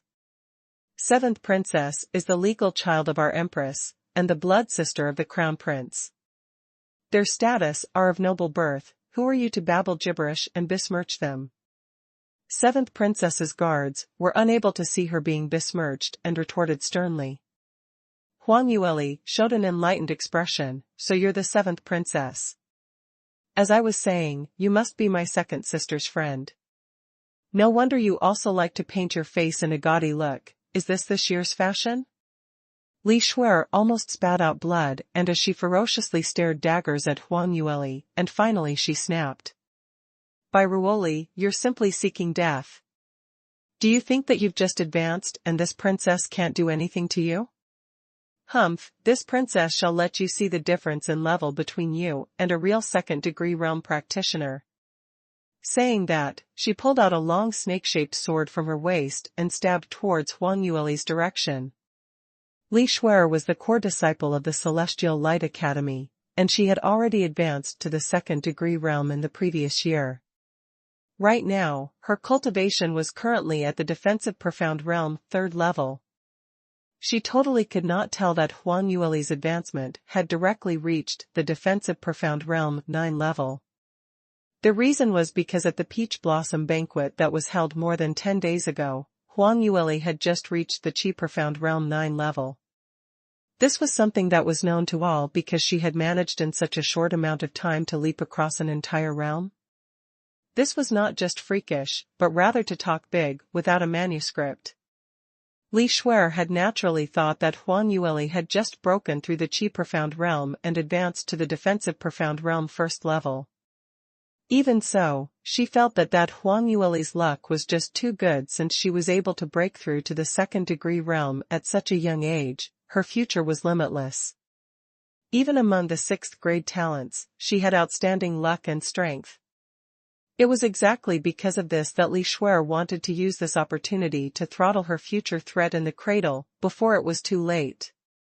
Li Shuer's sword dance was like a breeze as the snake sword shone out some chilling shimmer as it caused one to be dazzled by it. As a direct disciple of a 4th-ranked armament master, Li Shuer's long sword was outstanding, and it was a 4th-tier lower-grade armament. This was extremely rare for a second-degree realm practitioner to be holding on to such an armament. Even if it was the crown prince whose cultivation was much higher than his own sister, he was not able to afford a fourth-tier armament. Even when he wanted to purchase a set of third-tier profound armor in the previous auction, he was severely played around by Huang Yueli. Not only was the sword an excellent item, the swordplay that she was exhibiting was a profound skill that only the core disciples of the Celestial Light Academy could learn, the Shadow Snake swordplay. Once exhibited, its might was astounding. In that one instance, it had completed 18 thrusts. And within that 18 thrusts, only one thrust was a killer move, the remaining 17 thrusts were just fake moves. Once one had been blinded by the shimmer of the sword, causing a mistake in the judgment, one's throat would be strapped by the sword. Huang Yueli's eyes shone as she smiled. This profound skill is rather extraordinary. The sword should be refined specially for this profound skill, right? Not a simple task. Finally, I have met a practitioner with some qualifiable skills in the Southview Kingdom. This swordplay certainly looks impressive. Although she said such words, but the expression on her face didn't display any signs of distress. Even while she was commenting on Li Shuer's swordplay, it felt like she was a renowned senior giving pointers to her junior. Li Shuer was fuming with rage between gritted teeth after she heard such fleeting comments, cursing Huang Yueli inside her heart. Pretense. Continue to pretend some more. She coldly sneered, your talking seems clear and logical. If you have the capability, try to avoid my thrust. Looking at you standing at the same spot, aren't you unable to avoid it? Take my move. The distance between them were not too far apart, and as Li Shuer continued with her swordplay, the snake sword had already extended its reach as it thrusted towards Huang Yueli's chest. Huang Yueli didn't avoid it, and even her feet didn't shuffle a single step. Li Shuer's heart lighted up. This little slut could only use her mouth and talk. In actual fact, she didn't have enough ability to avoid the move, simply looking for death. Today, she shall let her know her power. Li Shuer's smile slowly spread across her face, but at the next moment, the smile that congealed against that reddish-black face looked extremely hilarious. Because when her sword thrusted to a position just 3 inches before it could reach Huang Yueli, it totally stopped in its tracks. Li Shuer lowered her head and found Huang Yueli had stretched out 2 long slender fingers, firmly holding her snake sword in between her 2 fingers. Li Shuer turned pale from the overwhelming shock, as she had never expected Huang Yueli to be able to stop her long sword. She had, in that instance, struck out 18 thrusts. A normal same-leveled practitioner would not be able to see clearly, what's more predict accurately, which thrust was the killer move. Even if one had predicted accurately that one thrust had been instilled with the full strength of her profound energy, the sharp penetrating thrust was not something that could be stopped. Unless the other party exceeded her by several realm levels, otherwise, who would dare to use their fingers to block this move? It was absolutely certain that all her fingers would be shaved off on the spot. Li Shuer would never believe this. However, the fact was placed right in front of her eyes, so she didn't have any choice to not believe it. Her hand subconsciously increased the strength and impounded her entire profound energy into the sword, hoping that it would strike towards Huang Yueli. Alas, no matter how she tried, the snake sword was firmly gripped in between Huang Yueli's hand. The 2 slender and fair fingers, skin as white and delicate like snow, looked like it had never required to handle any heavy workload. But these seemingly powerless fingers, at this moment, seemed to contain 10 million pounds of strength, totally indestructible. Li Shuer was now experiencing true fear. She realized that the young lady standing in front of her, who she had treated like trash, held tremendous power, and it was she herself who was unable to compare with her accomplishments. Li Shuer's wrist turned and gave up thrusting inwards. Instead, she was using her strength to pull back the sword outwards. Now, she did not harbor any further thoughts of thrusting Huang Yueli. Tat her, she only wanted to take back her sword. This was a fourth-tier profound armament, she absolutely cannot lose it. No matter how much her master valued her, it was impossible that he would refine another one for her. However, how would Huang Yueli let her claim back the sword just like that?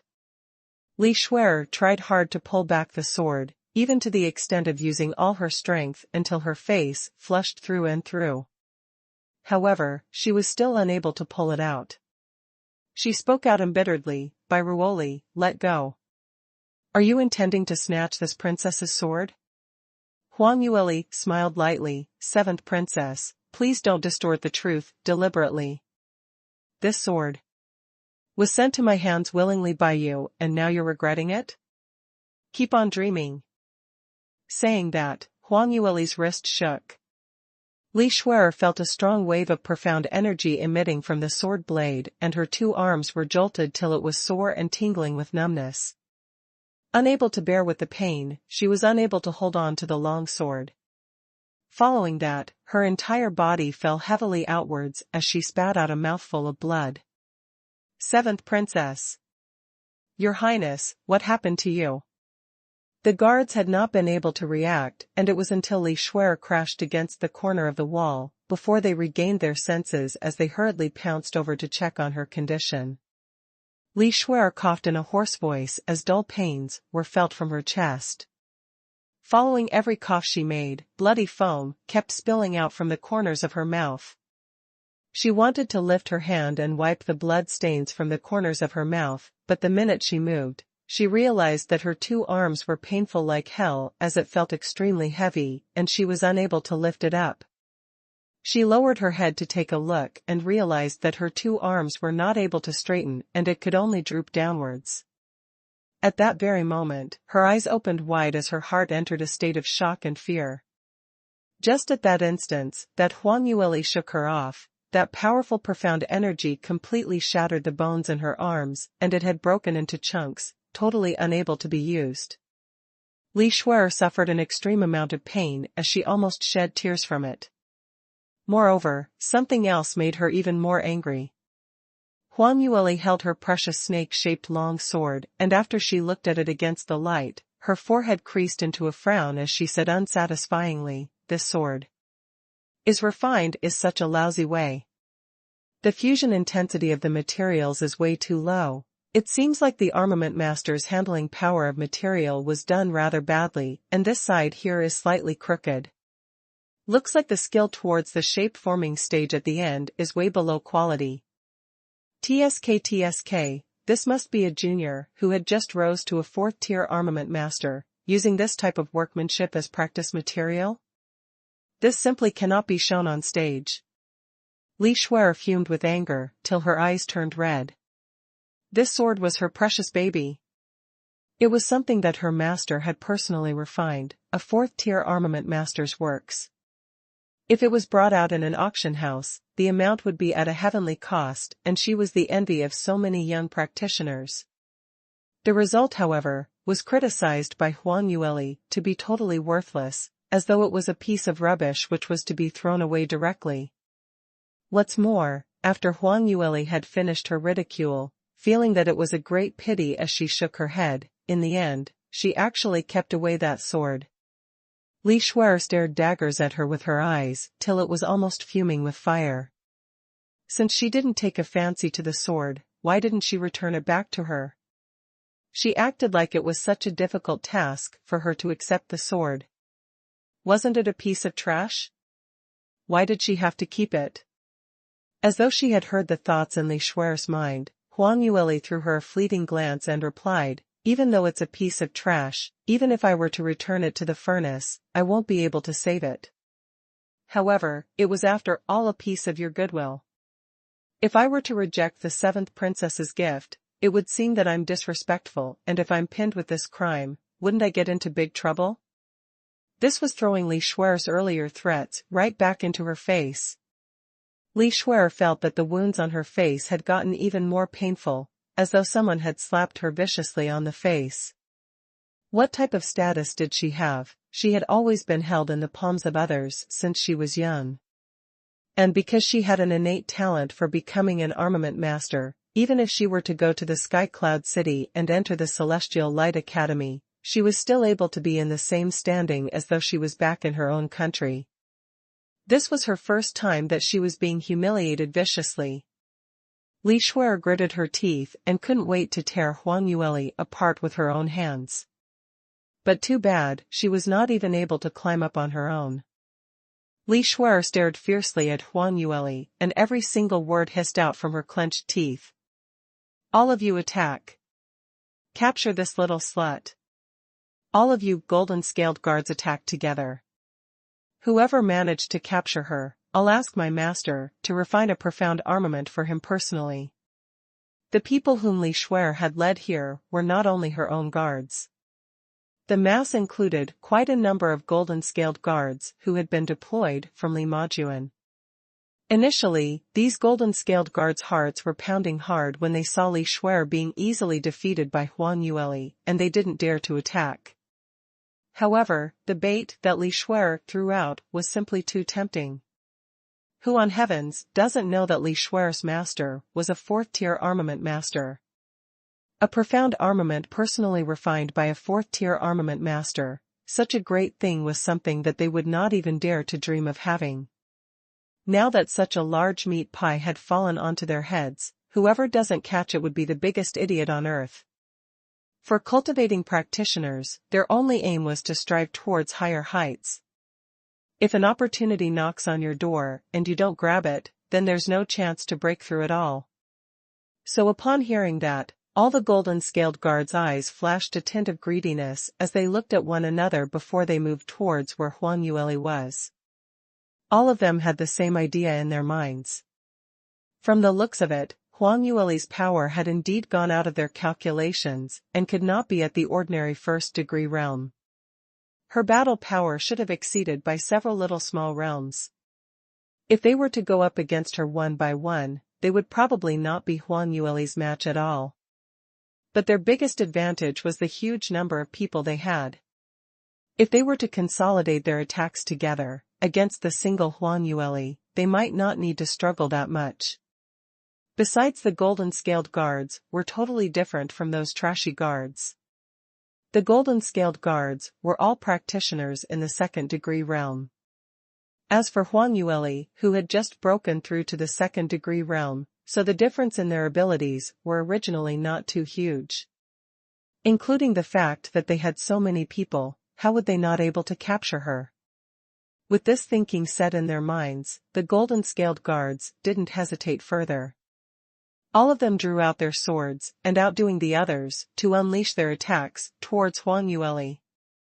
Li Shuer lay crippled on the ground, but her eyes were glued on Huang Yueli, just waiting to see how she was going to be defeated and dragged in front of her to see her pathetic sight. Although she was not able to beat Huang Yueli personally, but that was because she had slighted her enemy earlier. With so many men charging together, would that little slut be able to fly up into the sky to avoid all of these?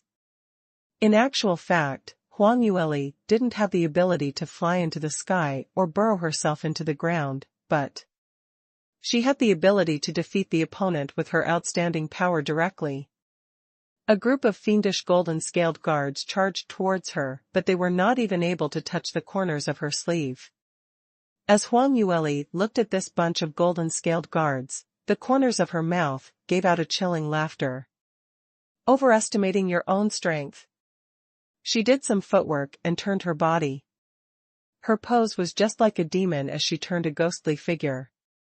The golden-scaled guards' eyes were dazzled as they lost all trace of Huang Yueli's trail.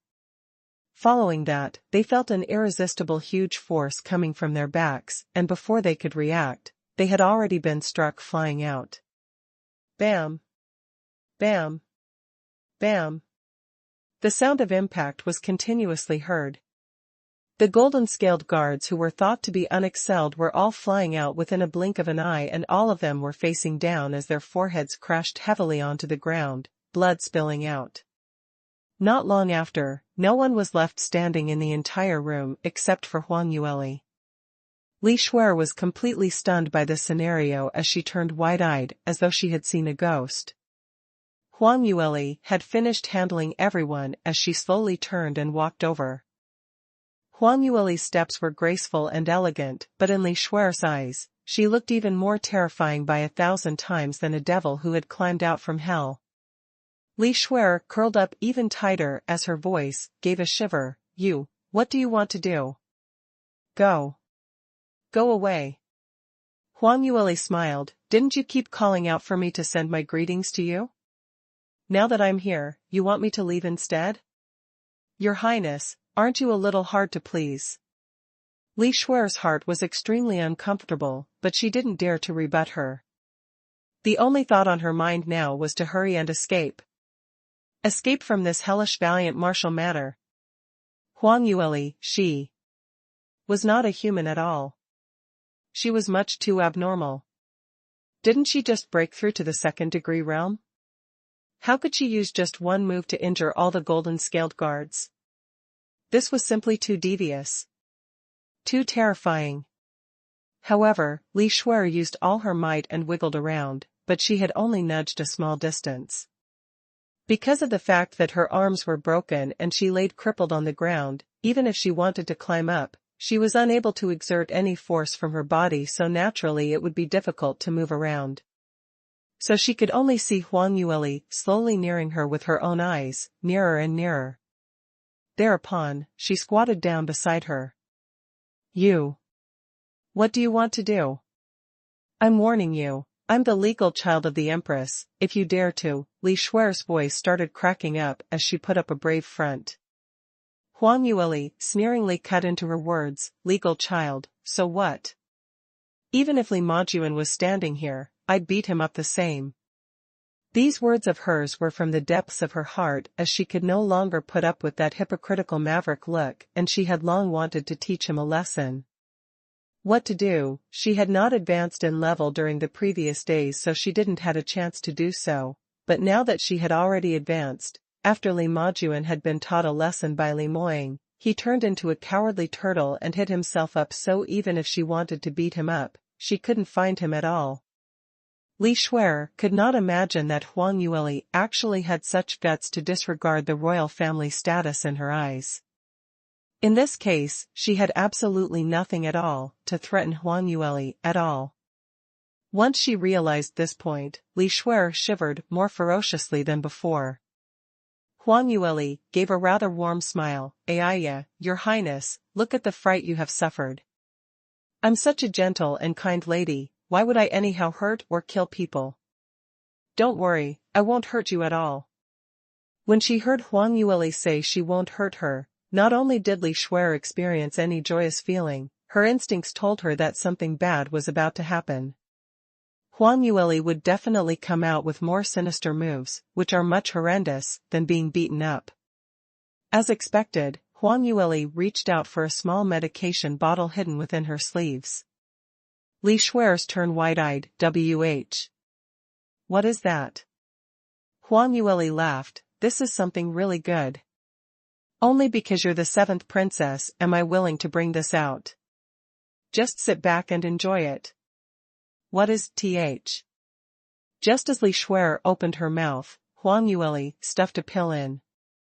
She wanted to spit it out subconsciously, but her chin was held by Huang Yueli, who forcefully stuffed it down her throat. Li Shuer was frightened stiff. No matter how silly she was, she knew that this could not be anything good. But no matter how she resisted, she still had to swallow the pill down. Huang Yueli released her grip and Li Shuer immediately gave out signs of vomiting, trying to spit out the pill. Unfortunately, it was just a waste of effort. Huang Yueli stood up and clapped her hands, calling out, "Men! Why isn't there anyone around at all?" Most of the valiant martial matters guards and servants were injured by the men whom were brought over by the 7th princess, and they were blocked at the entrance, so they could only watch from afar.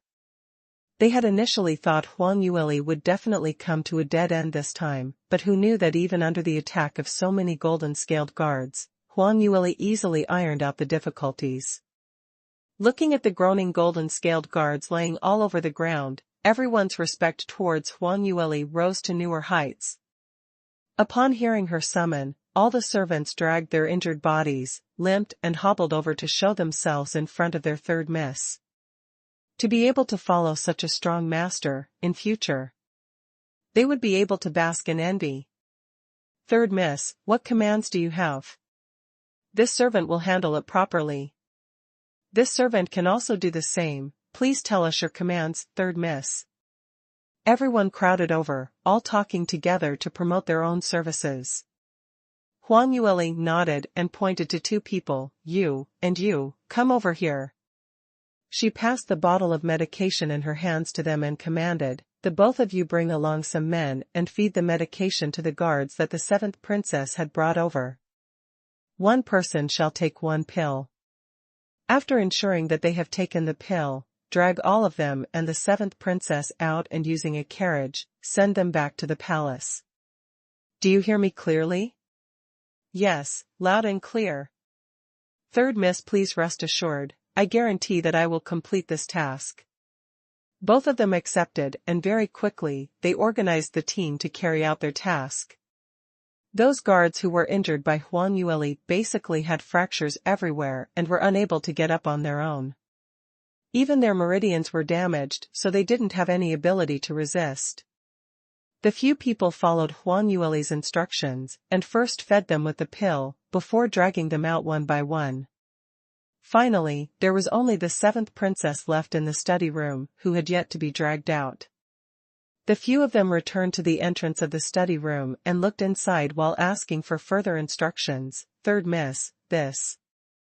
Seventh princess too, that.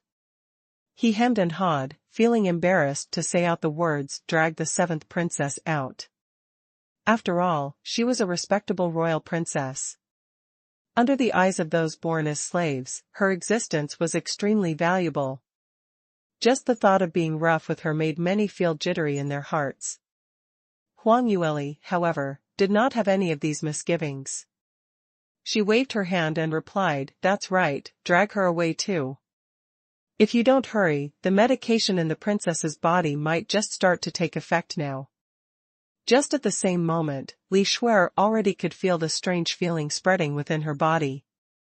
She only felt the temperature in her body raising higher and higher, her skin becoming more sensitive and itchy, and her face gradually flushing red. It was as if a scorching heat from within was spreading from her heart all the way to all her four limbs. She bit her lips, trying hard to suppress the uncomforting feeling in her body, and stared at Huang Yueli furiously. You. What on earth, did you feed me, what was that thing? Huang Yueli's brows raised as she replied, actually, you have already guessed it, isn't it? It's exactly what you think it is. What? Why, what did you say? How do you know what I'm thinking? Impossible, you dare to feed. Feed me that. That type of medication? Take what kind of medication? Huang Yueli asked laughingly. Li Shuer's eyes rimmed red, but she was not able to voice out a single word. Huang Yueli lowered her head and whispered by the side of her ear with a laugh, your guess is right. What I fed you is indeed the pill that will bring a person to heat, and your guards had all taken the same pill. You. Li Shuer was wide-eyed as her face drained cleanly of all traces of blood. Even though she had already guessed it, but hearing the words estrus pill coming out clearly from Huang Yueli's mouth, she was still unable to believe it. Following that, a deep fear arose from the bottom of her heart. Huang Yueli actually dared to do this. And the scariest part was not only did she feed her this medication, she also fed the same medication to so many guards. And she's going to place her in the same carriage to be sent back to the palace. This. Won't she be able to protect her chastity? A mouthful of blood rushed up from Li Shuer's chest, and unable to suppress it further, she spat it out. By Ruoli, you dare to do such an outrageous act. If you dare to ruin my innocence, even if I become a ghost, I will not forgive you. Li Shuer was conceited over her outstanding status and innate skill, and had always wanted to get acquainted to several reputable direct descendants disciples in Skycloud City. Although the amount of suitors she had were plentiful, But if she were to lose her chastity, and if anyone found out about it, then her hopes of marrying into any powerful or reputable aristocrats would be dashed. Huang Yueli laughingly replied, "Seventh princess, what are you saying? You tried to interrupt my advancement because you wanted my life. I only want your chastity, so comparing the two, I'm much kinder than you." Li Shuer's eyes almost shot out streaks of fire. Under her ashamed and resentful glare, Huang Yueli chortled gleefully as she slowly opened her mouth to add on. "What's more? Don't say that I didn't give you any chances. The speed of the medication that I had fed you with doesn't take effect immediately. So to say, if the speed of the carriage is fast enough, perhaps all of you might not even advance to the last step, and reach the palace in time. If you were to slowly drag on her, chirping non-stop, then perhaps in the middle of the journey, the effect would have taken place. By then, with so many men and only you, if the emperor were to see this scenario, I wonder if he will die from an excess of anger on the spot." When Li Shuer heard this depiction, she almost fainted. No wonder Huang Yueli wanted to stuff her up the carriage and transport her back to the palace. If such a scandal were to be seen by so many people at the palace doors, and if her imperial father and empress were to see this, she wouldn't need to live in this lifetime. Li Shuer's eyes were filled with poisonous grudges as she stared at Huang Yueli. You're such an evil and malicious lunatic, you will die a horrible death." Huang Yueli sneered coldly, "That's interesting. When you tried to kill me, why didn't you feel that you're evil and malicious? And now you're trying to act like a pure white lotus? My advice to you is if you dare to come out to mess, there's always a price to pay. Today is your time to slowly pay back your debts." She waved her hand and ordered her men to drag Li Shuer away. Li Shuer kept struggling and pedaled her feet, expressing her unwillingness to get on the carriage. Huang Yueli spoke in a chilling voice, "If seventh princess is not willing to get on the carriage, don't force her to, otherwise she will say we did not treat her with respect. Just wait a little while more." Perhaps after a while more, the medication effects completely take effect on those guards in the carriage. Li Shuer froze when she heard such words. After a long time, her pale lips trembled. "By Ruoli, I want." She shut her eyes and clenched her teeth, and using a small voice like a mosquito, she buzzed, "I want to get up the carriage." Huang Yueli smiled lightly, "What do you want?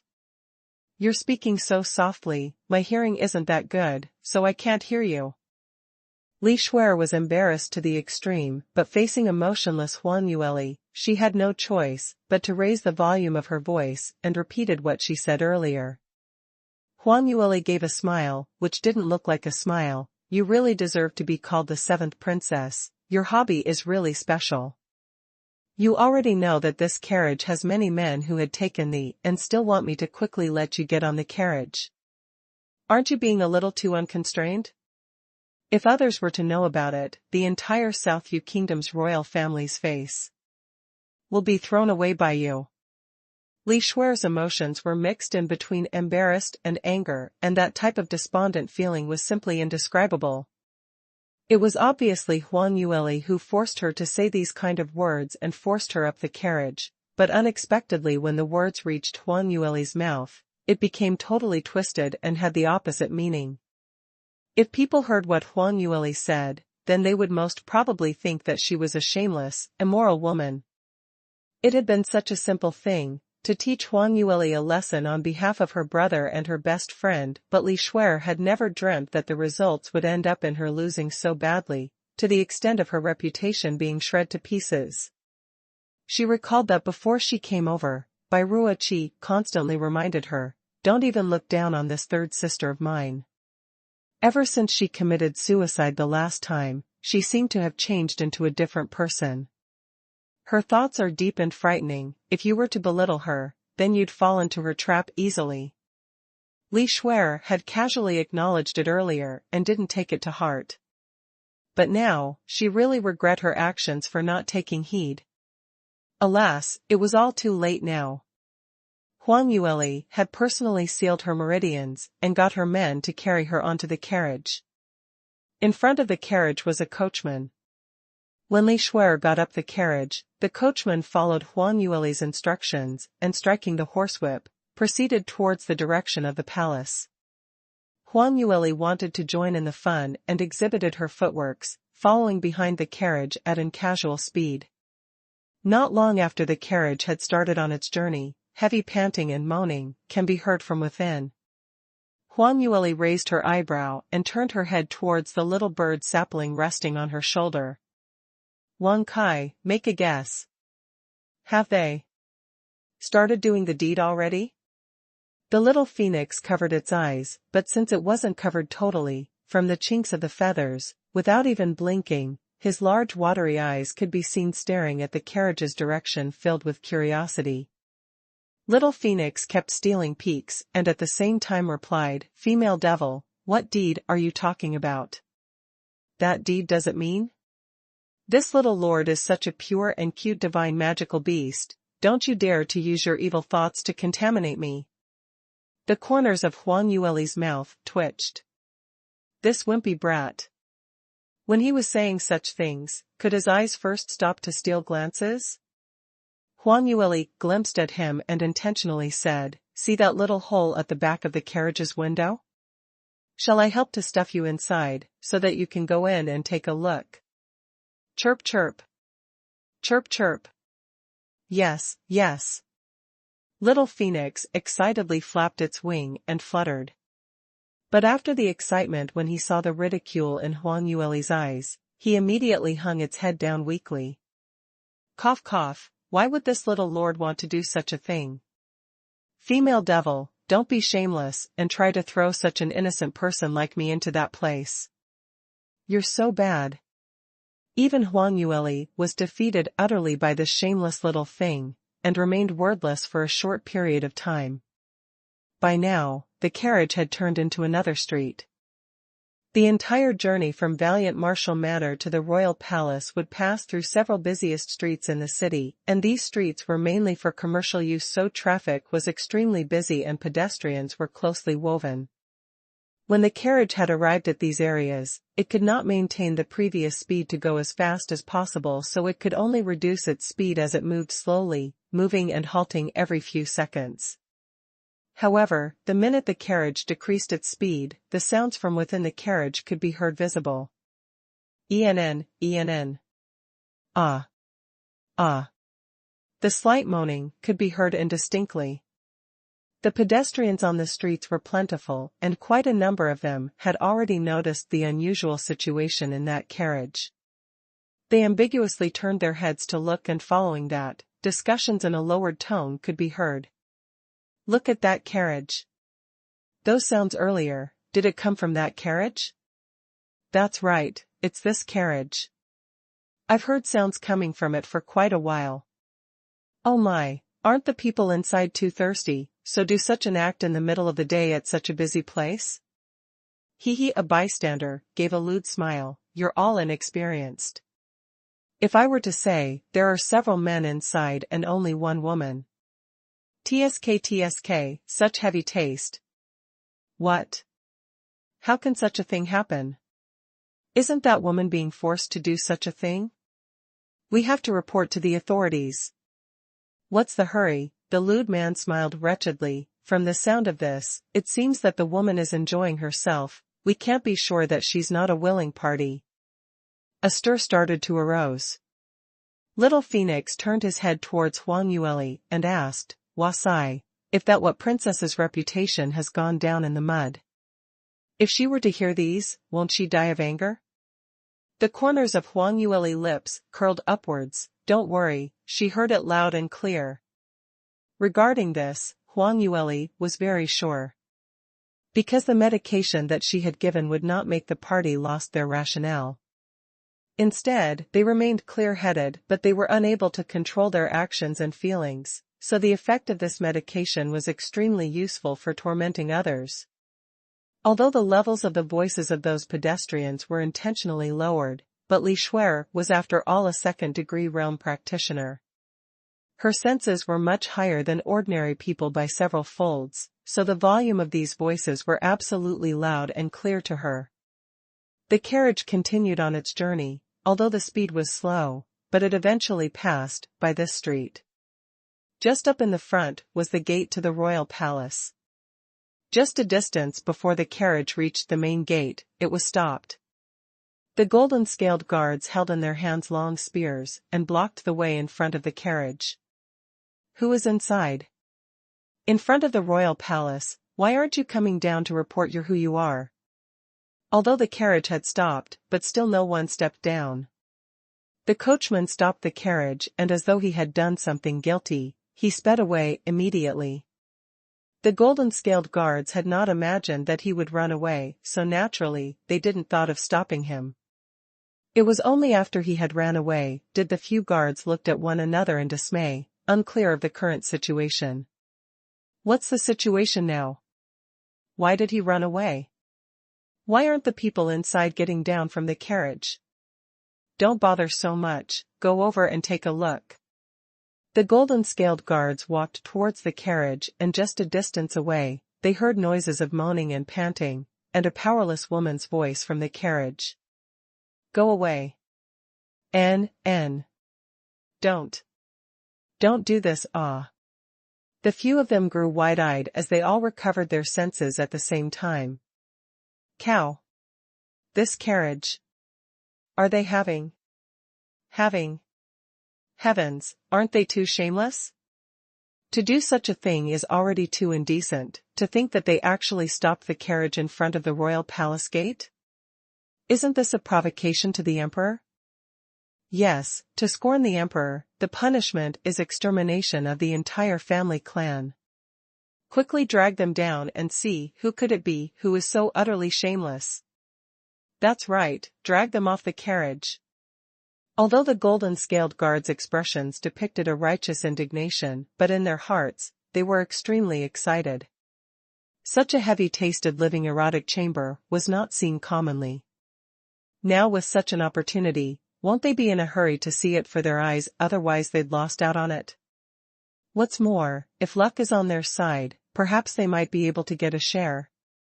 Just thinking about this, the golden-scaled guards ran to outbid each other towards the carriage, all eager to see what kind of sexual scenario had happened. When the curtain on the carriage had been pulled open, the man closest to the outside was whisked out immediately. Quickly take a look. What the, had this guy been taking aphrodisiac? Look at how excited he is. Even after we have discovered their act, not only did he draw back, he's still fondling there, tsk.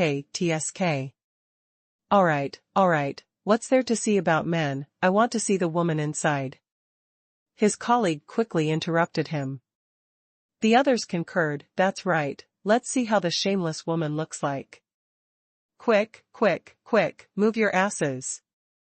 Li Shui was squashed right on the inside and on her were many men fondling here and there. Adding on to the fact that her arm was broken, it was very difficult for her to struggle. Even using the profound energy in her body, she was able to utilize a bit of her profound skill to protect herself and had yet to proceed to the last step, but the clothes on her had totally been stripped off in the process of fondling. Heavens know how much advantage she had been taken off. Had this scenario had been seen from outsiders, she could really kill herself. She hurriedly shouted, Don't come nearer. All of you, scram.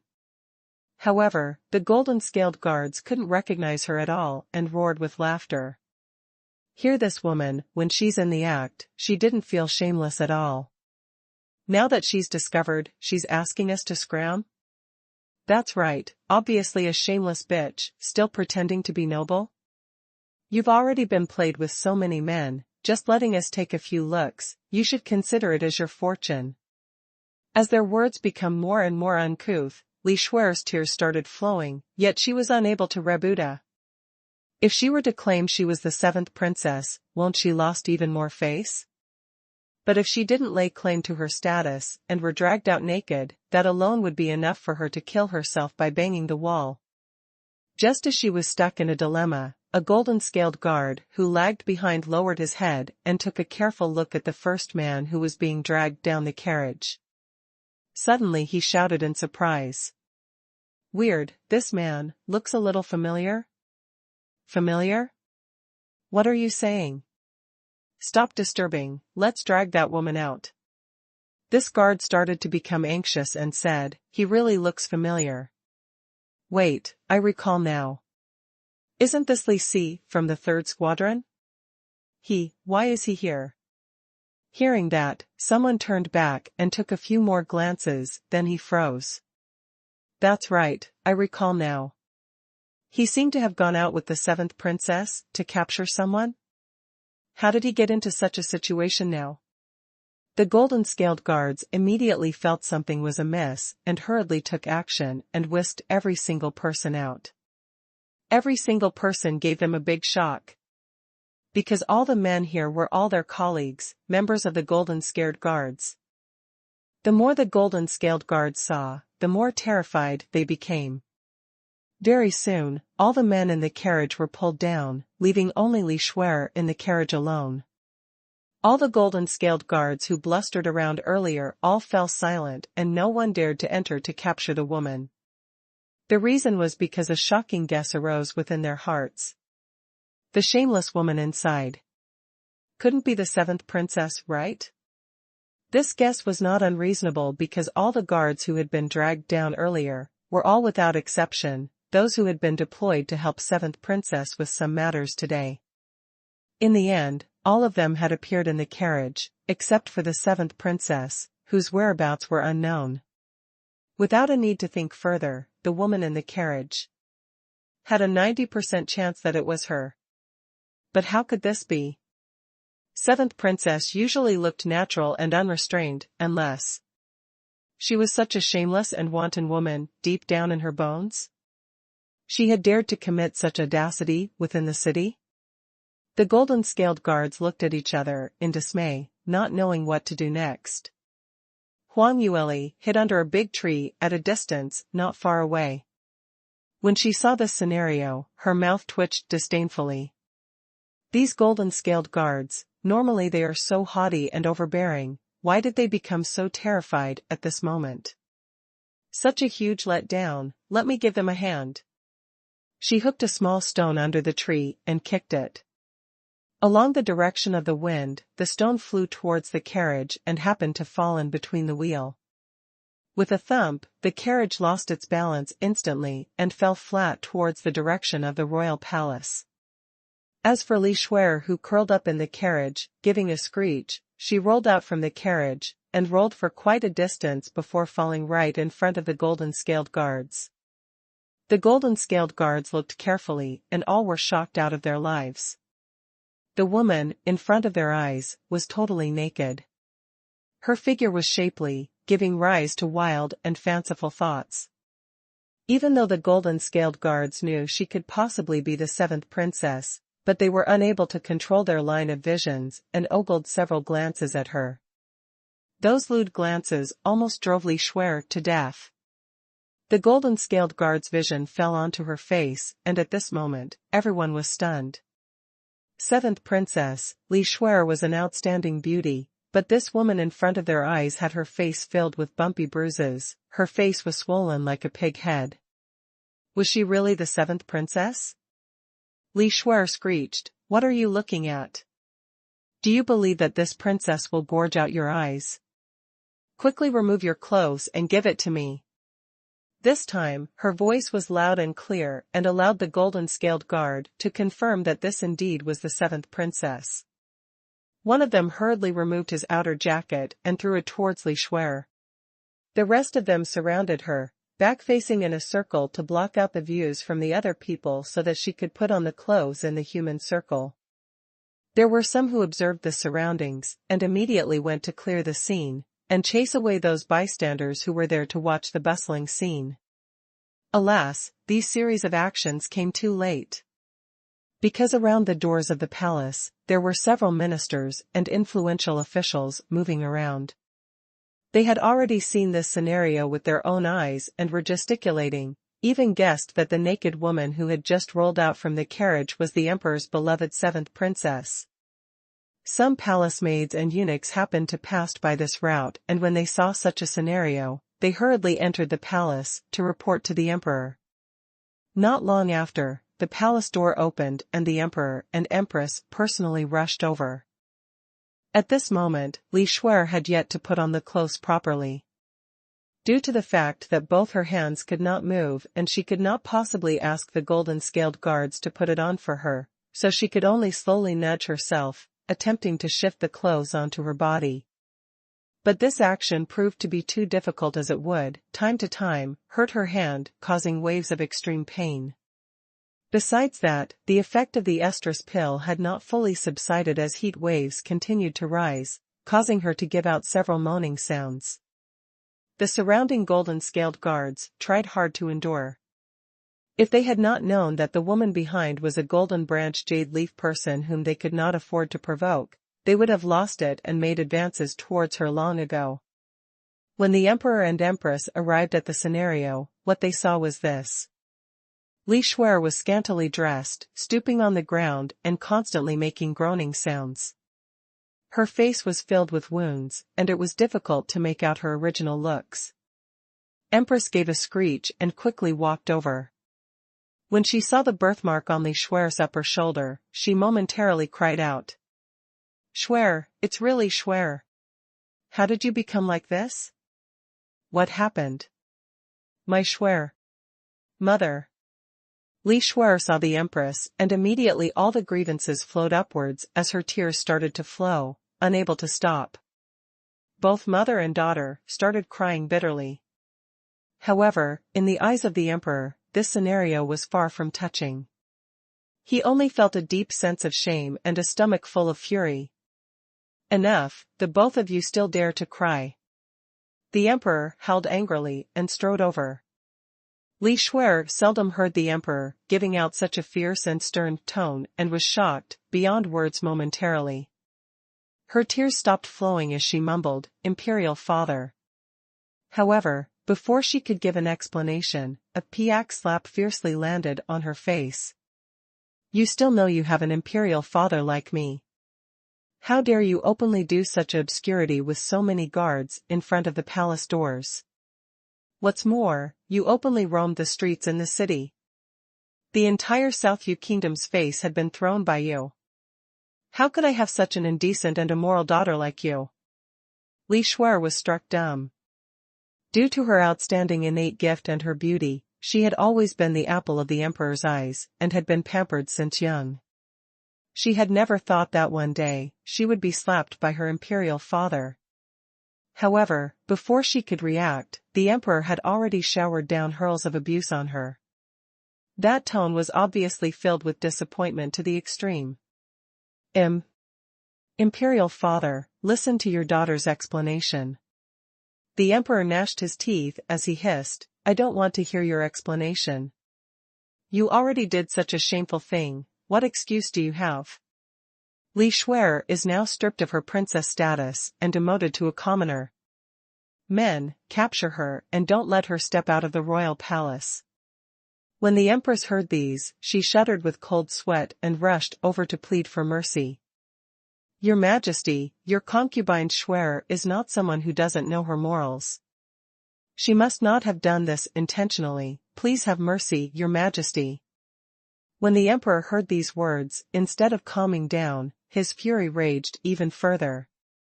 Unintentional, and she had already threw all the royal family's face away. If it was intentionally, wouldn't she already have forgotten about the entire South Yu Kingdom? If you dare to add on one more word, just wait for the imperial edict to be deposed. The emperor was extremely enraged. A legitimate princess hang out with so many guards in a carriage, what an atrocious gossip was this? If this gossip was really leaked out, the entire South Yu Kingdom would thoroughly be reduced to other countries' laughingstock. No matter how much the emperor had usually pampered this daughter, now that such a matter had happened, he was completely unable to withstand this fact. From he and other people's point of view, Li Shui's power was at defensive profound realm 3rd level, and she also held a noble status of a princess. If this was something that she wasn't willing to, who would be able to force her to do so?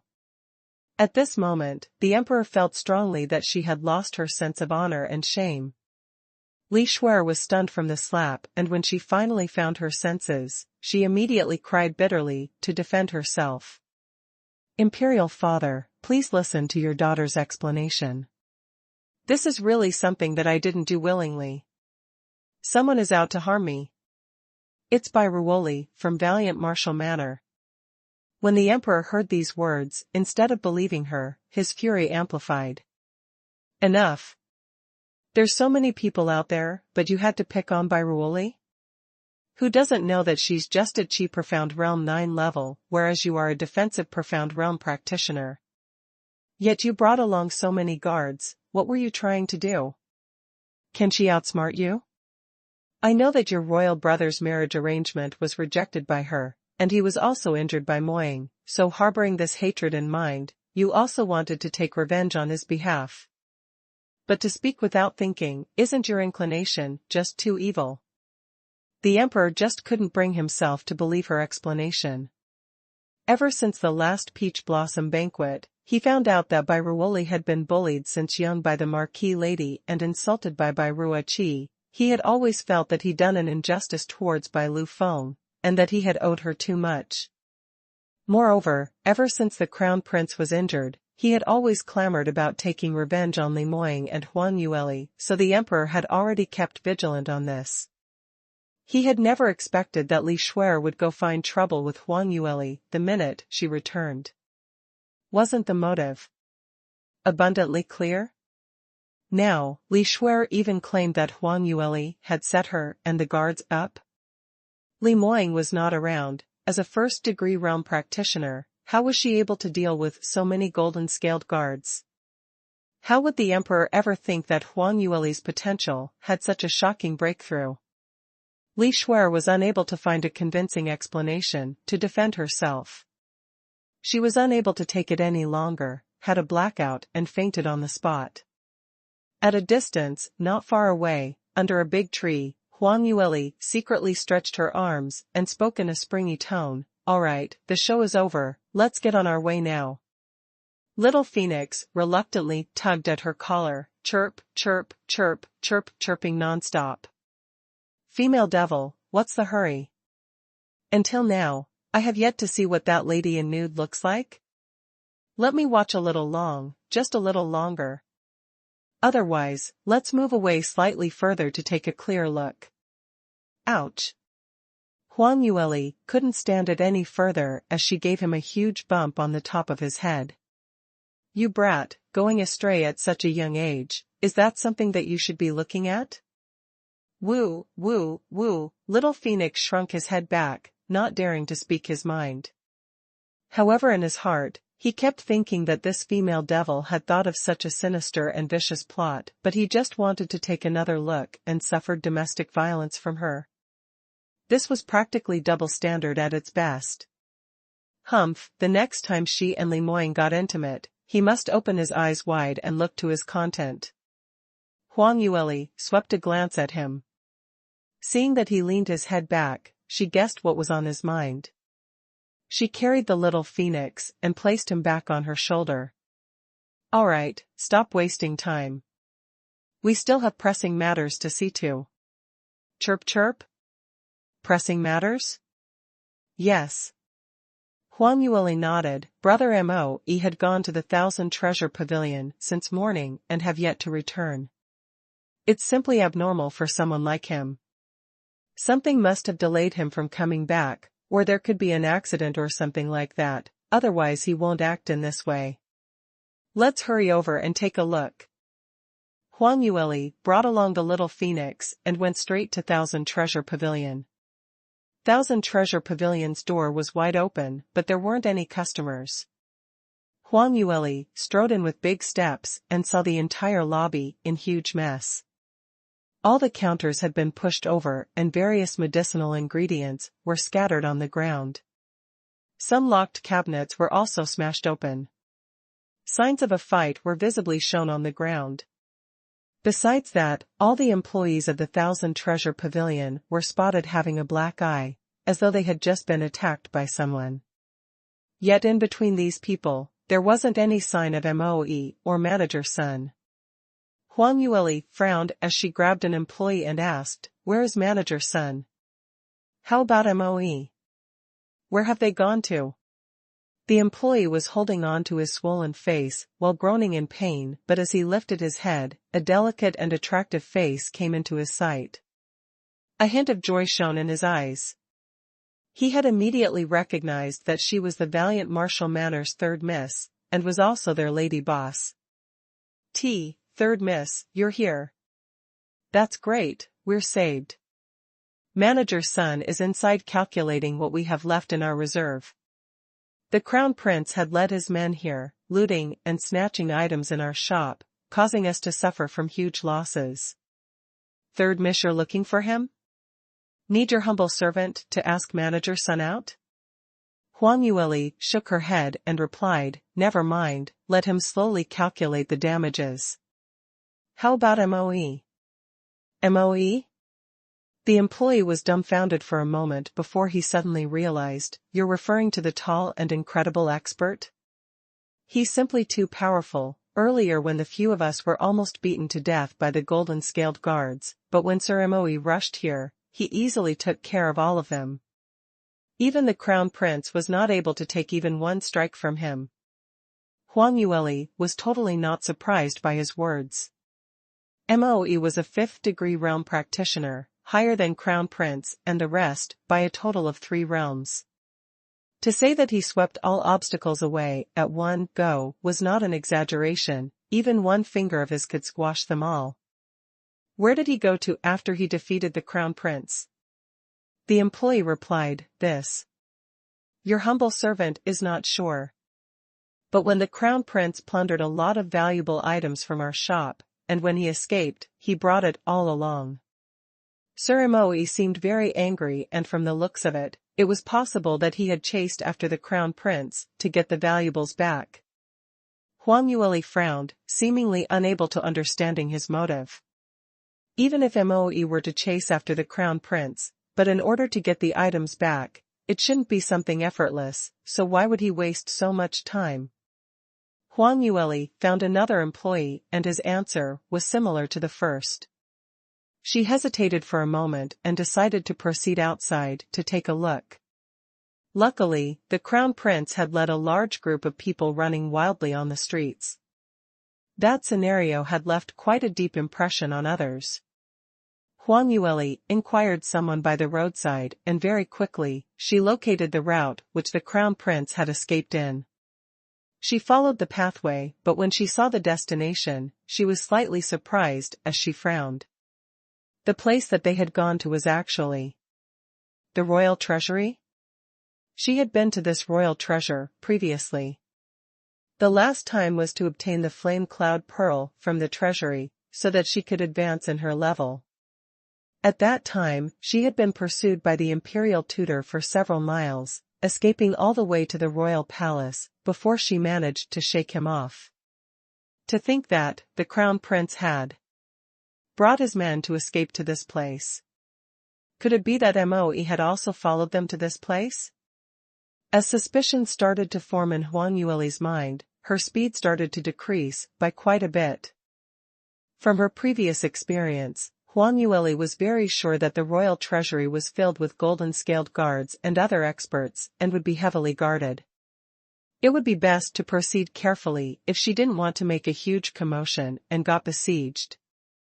Huang Yueli followed the previous pathway that she had taken before and found the air vent that she had entered the previous time. She hid behind the opening and secretly spied on the situation, following which she raised her brow in surprise. Originally, there were 2 guards keeping watch under the air vent and she was considering on how she could knock them unconscious without making a commotion. Who would know that today there wasn't anyone at all?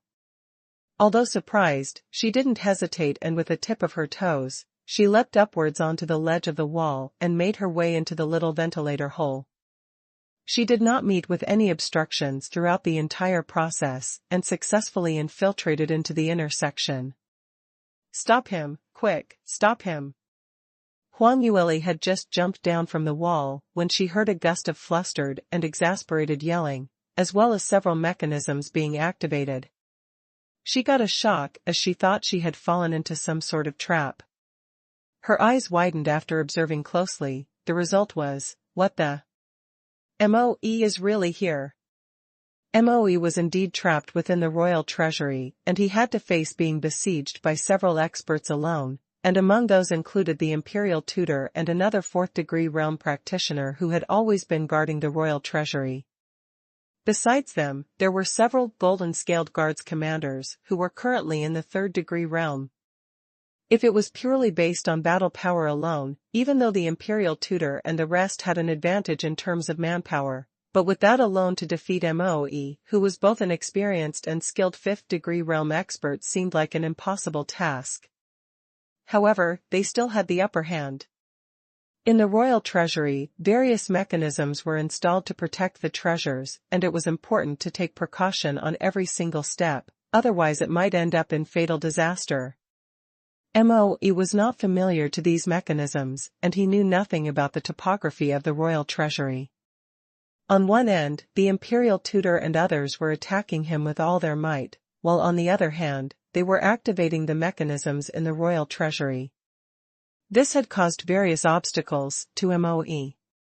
Although Moe's power was much stronger than them on an entire level, but the mechanisms were extremely powerful and was caught unprepared several times. When this had dragged on, he gradually found it hard to deal with and subsequently fell into a disadvantage. The imperial tutor's face expressed boundless pleasure. "Everyone hold on, this deceitful thief is not going to hold on much longer. Everyone listen to my commands. Let's quickly take him down and hand him over to the Crown Prince. Crown Prince will definitely reward you handsomely." All those present were under the Crown Prince's personal doctrine, hence all of them had the same thoughts in mind and hastened the rhythm of their attacks. Huang Yueli blinked her eyes, and after observing for a short while, she came to an understanding. It looked like while the Crown Prince was escaping, he had brought along the treasures and lured Moe to the inside of the royal treasury. On one hand, it was to borrow the powers of the mechanisms and guards to capture Moe, while on the other hand, there was a malicious plot brewing. Moe was Li Moying's bodyguard, and if he were caught intruding into the royal treasury with the intention to steal, it would definitely affect Li Moying's reputation. In this way, Crown Prince could successfully discredit Li Moying and smear his reputation, while regaining fame for himself. Besides that, if Crown Prince were to take Moe away from her, Li Shuer would be able to grab this opportunity to find trouble with Huang Yueli at the Valiant Martial Manor. In the eyes of the Crown Prince and Seventh Princess, although Huang Yueli had a good innate skill, but her age was just too young and her cultivation was only at the first-degree realm. If it hadn't been for Li Moying, she was not even be fit to be an opponent for any one of them. As long as they removed the guard that Li Moying had left by her side, she would become a helpless little sheep waiting for slaughter. They had not preempted that Huang Yueli was actually able to use her own power to take care of Li Shuer and those men whom she had brought along, and even gave them a good thrashing. Now, she had even rushed to the royal treasury in time. With an unexpected variable like her, the plan that Crown Prince had plotted to capture Moe alive was not possible to materialize. This was because, in a place filled with mechanisms, was exactly Huang Yueli's home field. Even if the Crown Prince's mechanisms were to be counted fully, to pick such a location was akin to using a stone and crush his own feet. In the middle of the treasury, Moe's disadvantage was becoming more and more obvious. On seeing that his actions were gradually becoming slower, the imperial tutor's wrinkle-ridden face let out a smile as he shouted, "Quick, surround him everyone, let's all." Before he could finish his words, they heard a dull noise reverberating from the treasury. Imperial tutor scowled as he shouted, "Didn't I say this already? Don't activate the mechanisms without my orders, have you all heard this?" As he was speaking, his eyes suddenly grew wider as his entire face expressed shock. A huge rumble sound blared, and unknowingly the largest mechanism in the royal treasury was activated as huge rocks dropped down from their head as though it was hailstone. The only difference was the rocks were larger than the hailstones and had a diameter of at least 1 meter. If one were to be struck by it, one would definitely end up wounded or dead. Imperial Tutor hastily avoided it as his heart was flustered by a peal of astonishment and panic. The reason was because the only way to activate this largest mechanism was only known to him and the other fourth-degree realm expert who was responsible for guarding the royal treasury. But now that both of them were here, who was it that had activated the mechanism? Unless there was a traitor within the royal treasury who had secretly learned how to activate the mechanism? But, wasn't this just impossible? In order to activate such a powerfully large mechanism, it would require a lot of strength, and without the power of the fourth-degree realm practitioner, even if one knew the method, one would not have enough strength to activate it. But what the Imperial Tutor didn't know was to use brute force to activate the mechanism was actually the last resort.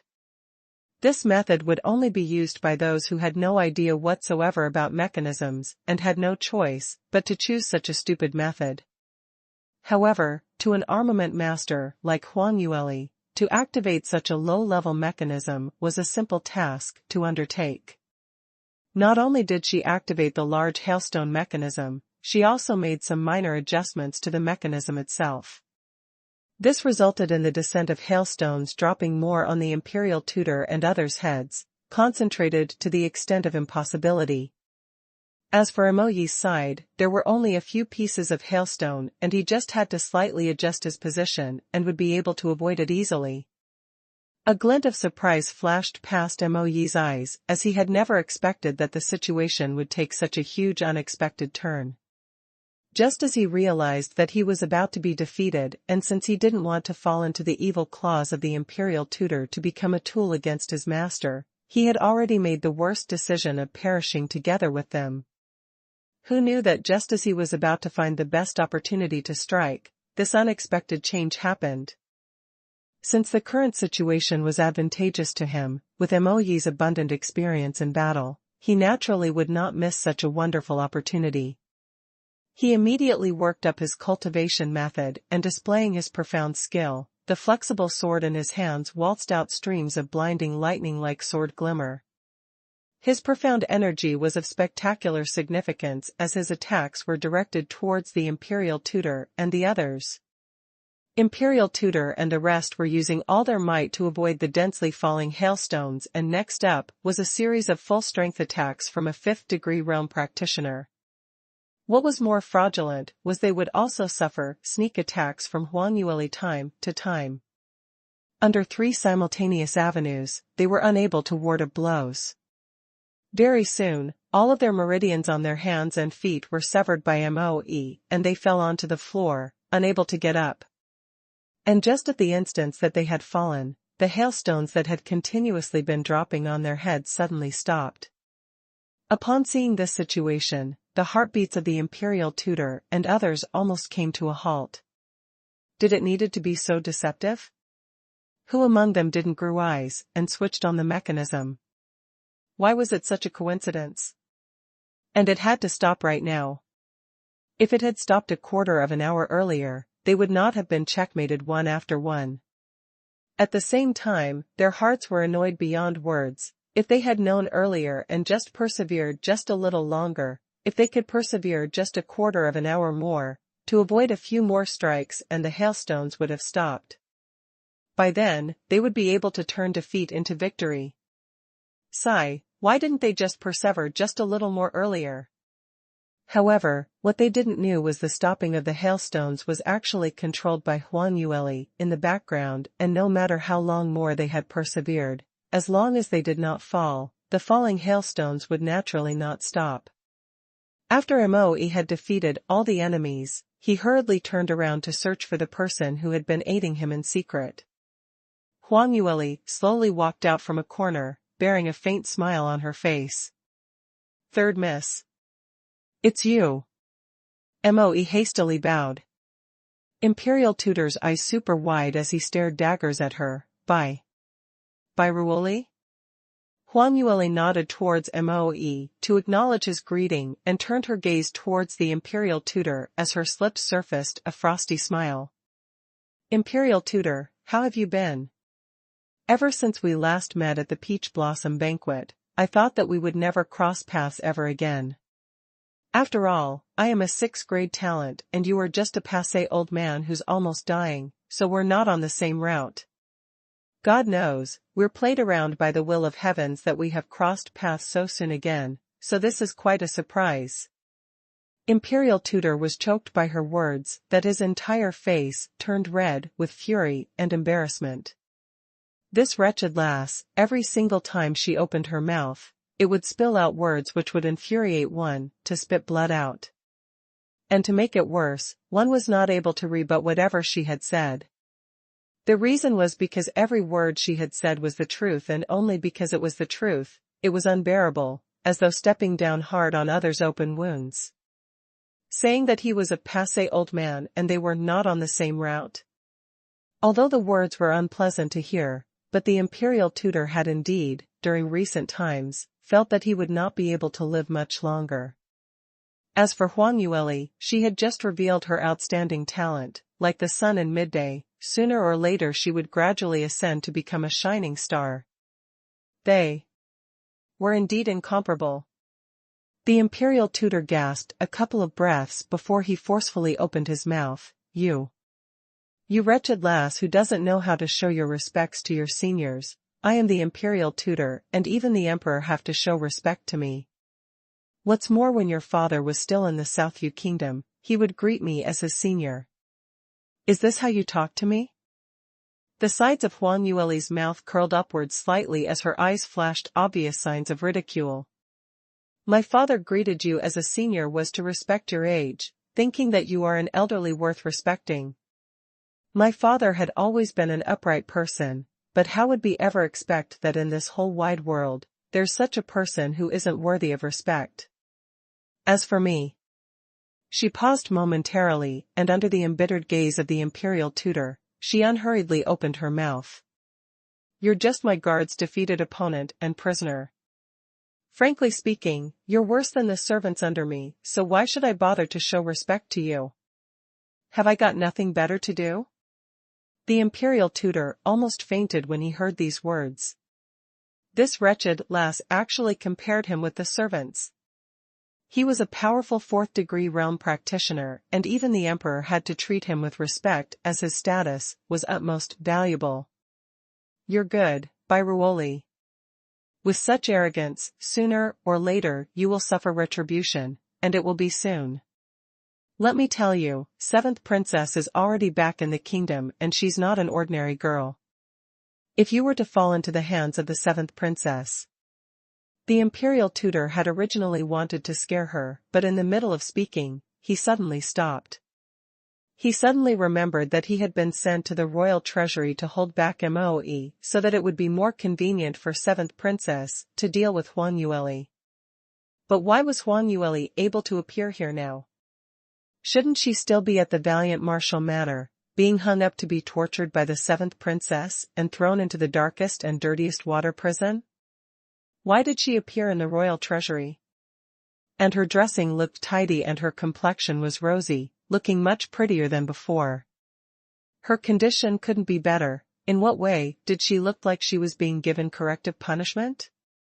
Could it be that this wretched lass had heard news of the 7th Princess going over to find trouble with her, so she had ran away? Or had something happened to the 7th Princess, made adjustments and had yet to inform them of the changes in her plan? Imperial Tutor was still puzzled after much thought. Instead, Huang Yueli smiled and said, Imperial Tutor, you were trying to say that Li Shuer wanted to capture me to teach me a lesson, right? But it is just too unfortunate. Your 7th Princess had indeed gone to my place, but in the middle of her journey. She was burning with desire, took off all her clothes, and did a striptease, and hugged her own guards, while doing illicit stuff. TSK, everyone in the entire royal palace would had already heard of this. What? Imperial tutor gave a shocking expression, retorting unbelievably, "What rubbish are you sprouting? Why would the seventh princess do such a thing? Do you think I would believe this?" Huang Yueli didn't think much of it and shrugged her shoulders. "Believe it or not, it doesn't matter to me. Anyway, the person who is embarrassed is not me. What's more, the minute you leave the royal treasury and head back to the palace, you'd naturally find out about everything." Saying that, she suddenly stopped, as though she had remembered something else. "Oh, that's right. I almost forgot about this. If you want to return to the palace, you must be able to retain your life in order to do so. Otherwise, you'd probably never find out for the rest of your life on what had actually happened to Li Shuer. You. What do you want to do to me? If you were to proceed at random and offend me, the emperor would definitely not let you off easily." Huang Yueli laughed. "Imperial tutor, you've lived like a prince for too long a time that your brain isn't really working? The emperor protects you naturally is because your power is strong and can bless the entire South Yu kingdom. But if I can deal with you, naturally it means that my power is stronger than you. Weighing the pros and cons, whose side would the emperor stand on?" Imperial tutor was stifled till he turned silent. Because everything that Huang Yueli had mentioned was correct. In Soaring Heaven's continent where martial skills was absolute, whoever held more power, whoever would be justified and whose fists were harder would represent truth. If Huang Yueli were to kill him, it would mean that she was much stronger. Who would, for a dead person, go against a much stronger living being? Huang Yueli looked at his wrinkled pale face and chillingly said, "At your age, you're still so naive. Acting like a little boy? Are you here to perform a comedy?" Another wave of melancholy rushed up with Imperial tutor and narrowly bringing up any rage. What was this? She actually said he was innocent? And yet he had really been innocent for that one moment. Imperial tutor gritted his teeth as he hissed, "Today you're lucky, but you want to kill me? Your thinking is too wishful. I still have a life-saving trump card. If you really wish to take a risk out of desperation, then don't blame me for perishing along with you." A life-saving trump card? That's good. By then don't be stingy and use it all. But that is if you still have the opportunity to live past today. Huang Yueli clapped her hands and instructed to Moe who was standing behind, "Brother Moe, I'd like to trouble you to drag these dregs to the 5th floor." Moe responded yes and immediately went forward. He didn't have that much patience compared to those servants at the Valiant Martial Manor, willing to drag one by one nicely along. As a 5th-degree realm expert, doing these heavy manual work was like using a sledgehammer to crack a nut. If it wasn't his future mistress's instructions, he wouldn't even bother. Once he really did it, it was naturally plain brutal. He simply threw these people entirely into a pile and stacked them up one by one. After they have been stacked together, he found a rope and tied them all together. Among those who had surrounded Moe were 3rd-degree realm experts and above. Not just the imperial tutor, the rest of them were all famed experts around the South Yu kingdom and held some sort of status within the kingdom, and were the subject of flattery of others.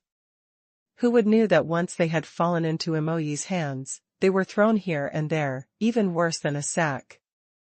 Imperial tutor was howling himself hoarse in the entire process. "You brat, you dared to treat me like this. What do you think you're doing? I will never let you off easily. Let me go, I tell you." Moe had struck their meridians, and they were completely unable to move, so all they could do was to bark some sounds out. He naturally would not bother about them, and very quickly, he had tied them into the shape of a rice dumpling. After which, he dragged them along effortlessly and dragged all of them upstairs at one go. The 5th floor was the royal treasury's treasure pavilion, and everything inside were extremely valuable treasures. When Huang Yueli came previously, she had intentionally ransacked the entire treasure pavilion one round and had already familiarized herself with all the surrounding mechanisms at the back of her palm. She commanded Moe to drag that lump of rice dumpling to one wall. "Alright, just leave them there will do. Don't ever step on that brick in front of that place. Otherwise, when it activates the mechanism, even I will find it difficult to save you." Moe quickly withdrew his foot, which had almost overstepped the line, and carefully put the people down. Following that, he returned to Huang Yueli's side as he bowed. "Third Miss, what should we do next? Please give me your orders." This. Huang Yueli blinked her eyes as that pair of splendidly brilliant big eyes suddenly sparkled, looking extremely delicate and cute. But those who knew her had already secretly gave a chilling shudder. Imperial Tutor had not understood her well and didn't know that danger was lurking nearby as he continued to scream and shout in an attempt to threaten Huang Yueli. Moe had begun to grieve silently for the Imperial Tutor in his heart. Huang Yueli thought for a moment and suddenly her eyes shone brightly as she said, "That's right, I recalled. As I was saying, someone seems to be missing here, so it's the Crown Prince. Today's plot was schemed by him single-handedly, and in the end, he escaped alone? Where on earth would you find such a good deal?" Moe responded, "What is Third Miss planning to do?" Huang Yueli replied, "Help me capture Li Majuan here, I have my own plans." When Moe heard what Huang Yueli said, he didn't move out immediately. Instead he hesitated for a moment and replied, "Third Miss, this isn't too good an idea? These fellows here are all 3rd and 4th degree realm practitioners. Although I have already struck their meridians, but if anything were to happen and you being here alone, it would be very dangerous." Huang Yueli laughed and said, "No issue, don't worry about it. Such a small matter, I'm still able to handle it myself." However, Moe didn't move an inch.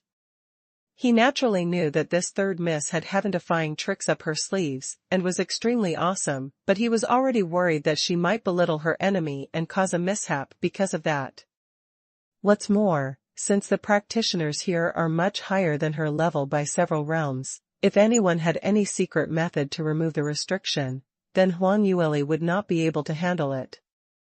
Huang Yueli looked at his troubled expression and smiled while shaking her head. Brother Moe, you actually don't believe in me. Alright, I'll just clamp them up together." "Clamp them up together?" Moe was filled with bewilderment. What did that mean? The very next moment, his mouth turned into an O shape. Huang Yueli outstretched her hand and pressed on the wall. Hearing a bam sound, the 2 huge metal rows of teeth on the 2 sides of the wall swung ferociously towards the middle to join together, like a rat trap, and clamped those people right in the middle. Ouch! So painful. The clamp was originally very tight and was meant for one person only, but now that it was clamping so many people at one time, all of them were squeezed into a bundle, only feeling that their ribs were almost being smashed into pieces, and all of them began groaning one after another. A few sweat beads started to fall from Moe's forehead. No wonder Third Miss warned him not to step over that piece of brick, so there was such a sinister mechanism hidden. Just a little bit more, he would have been like a street rat, and the person who was clipped there would have been him. But looking at the current situation, he was relieved. In this heavily mechanized treasury, such a high-level armament master like Huang Yueli would probably be much safer than a 5th degree realm practitioner like him, so he really didn't need to worry much for her. Moe bumped his fist towards Huang Yueli as a form of respect, turned and left towards the East Palace wing to capture the Crown Prince. Huang Yueli had nothing to do since she was all alone in the royal treasury. She took a tour on the 5th floor of the treasure pavilion and removed all the treasures kept in several rooms, and kept it into her own realm ring. As she was keeping it, she discontentedly criticized, "Sign, this South Yu kingdom is really poor. When I came the last round, there were several not bad-looking treasures, but after those had been removed, there's no additional new pieces and what's left are just these junk. Huang Yueli mumbled her complaints in a whisper and her tone was not high, but in the imperial tutor's ears, it made his heart tremble tremendously.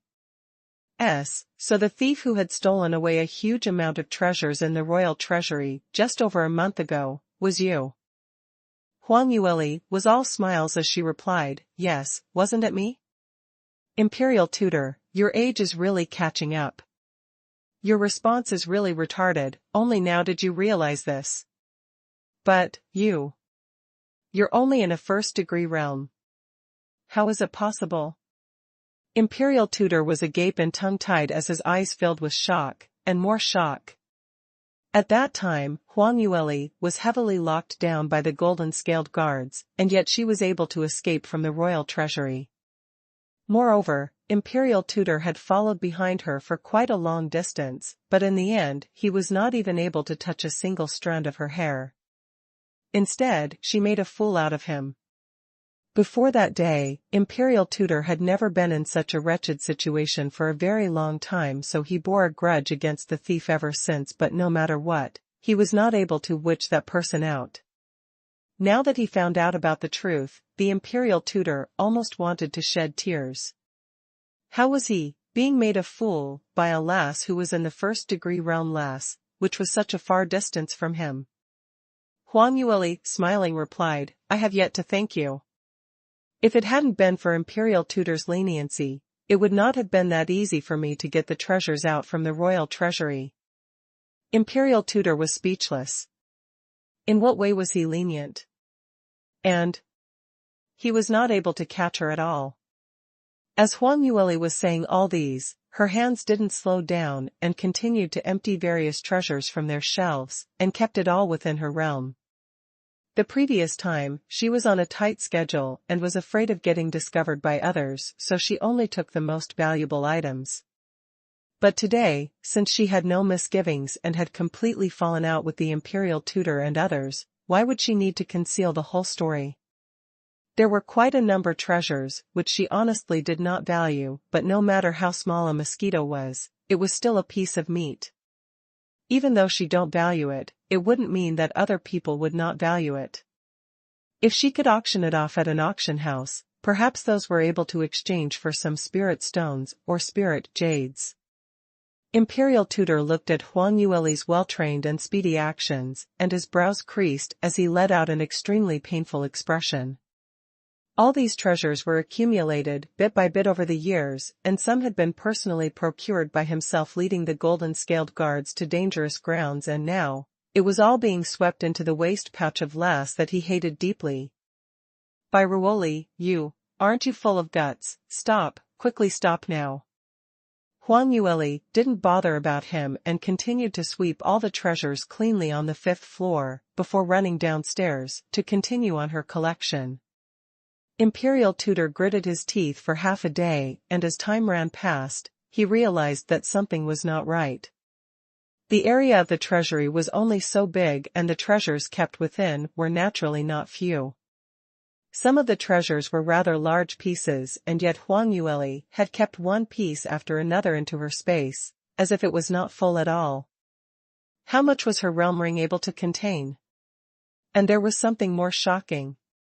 That was although she had been running to and fro among the different floors, and had swept every single shelf cleanly as though she was packing her own home storage room.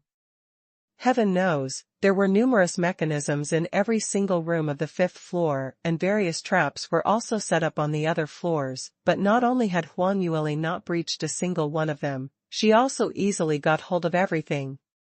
A huge tidal wave arose in Imperial tutor's heart. Even for himself, even if he held the treasury's map in his hands, he would still need to be extremely careful, afraid that once he loses caution, his life would be buried within this place.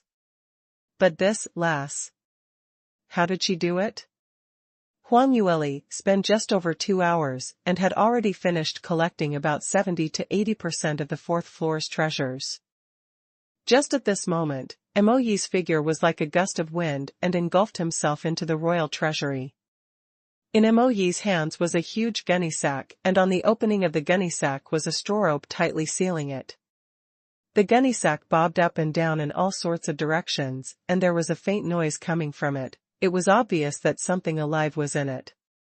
Moe came before Huang Yueli and bowed to show his respect. "Third miss, the thing that you wanted, your subordinate has already brought it. Do you want to check the item?" Huang Yueli nodded and said, let's take a look at it." Moe opened the sack and shook it. Tumbling, a figure of a person rolled out, and it rolled for several rounds on the ground before it finally came to a halt, and that person was the Crown Prince. Li Majuan's expression seemed a little dazed, as though he wasn't sure where he was at, as he blankly looked to his left and right for several moments. Huang Yueli immediately understood what had happened. She guessed that Moe didn't officially cross hands with Li Majuan and just directly gunny sacked him from behind, and just brought him here after sacking him up. She almost laughed out loud because Moe actually had a gift for playing tricks on people. This should be because he had followed Li Moying around for too long, so one takes on the color of one's company? Crown Prince absently turned his head around, and the first sight that falls into his eyes was the bundled-up Imperial tutor and others. His eyes opened wide in astonishment. "Master, why are you here? What happened to all of you?" When Imperial tutor saw Crown Prince, his face was filled with sorrow and melancholy. "Majuan, why are you so careless? You really got captured by that damned lass? Sigh, what should we do now?" "What damned lass?" "Master, why are all of you trapped in that mechanism? I shall think of a way to release all of you. AI, don't come over, be careful of falling into Betrayal, that damned lass's tricks. Your master was careless, so I fell into her trickery." "Betrayal?" When Li Majuan heard her name, he turned his head and his sight fell onto Huang Yueli's face as he gave a shriek. "Betrayal, what are you doing here?" Huang Yueli had been watching this show for some time and replied smilingly, "Crown Prince, long time no see. The last time we met, I recall your meridians were severed totally and I was still worried for you, that you might become a disabled person. To think that you're actually alright and there's no impairments to your movements, this is really a surprise. What kind of miracle medication did you take?" Crown Prince was originally slightly dazed, but when he heard her words, his expression grew uglier by the minute as the veins on his forehead started to pop out. This was called touching one's tender spot. Li Majuan's biggest insult throughout his entire life was to have his meridians severed in front of everyone at the Peach Blossom banquet, and he almost became a disabled person. It was only until a few days ago when Li Shui returned and gave him a 5th-grade pill, which allowed him to stand up again. However, even till now, his power had yet to completely recover. Li Majuan clenched and gritted his teeth as he stared at Huang Yueli and replied viciously, "Betrayal. All these are done by you and that bastard Li Moying. You dared to do such a thing like this to me, haven't you thought that I would take revenge? You came at the right timing, I thought you were scared and had hidden yourself. Now that you're here in front of me to look for death, don't blame me for dealing with you." A chilly smile formed on Huang Yueli's lips. What Crown Prince had said really scared me so much, I'm so scared. I wonder how are you intending to deal with me? The gaze in Li Majuan's eyes seemed extremely gloomy and chilling. "Since you want to know, then I shall tell you. Doesn't Li Moying like you and want to make you his royal consort? If he had knew that when he left South Yu Kingdom and you had been sold to the largest brothel in South Yu Kingdom to receive guests and made him wear 10,000 green hats, I wonder if he would die from an excess of anger."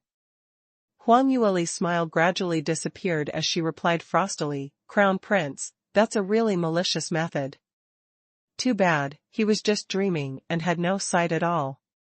He had already been gunny sacked and brought to her, and without thinking of the consequence, thinking of begging her to spare him, instead he was daydreaming of such a dream. Li Majuan saw her stiff face and thought she was frightened and became even more complacent. "But then again, you have such delicate skin and you seem to become prettier by the day.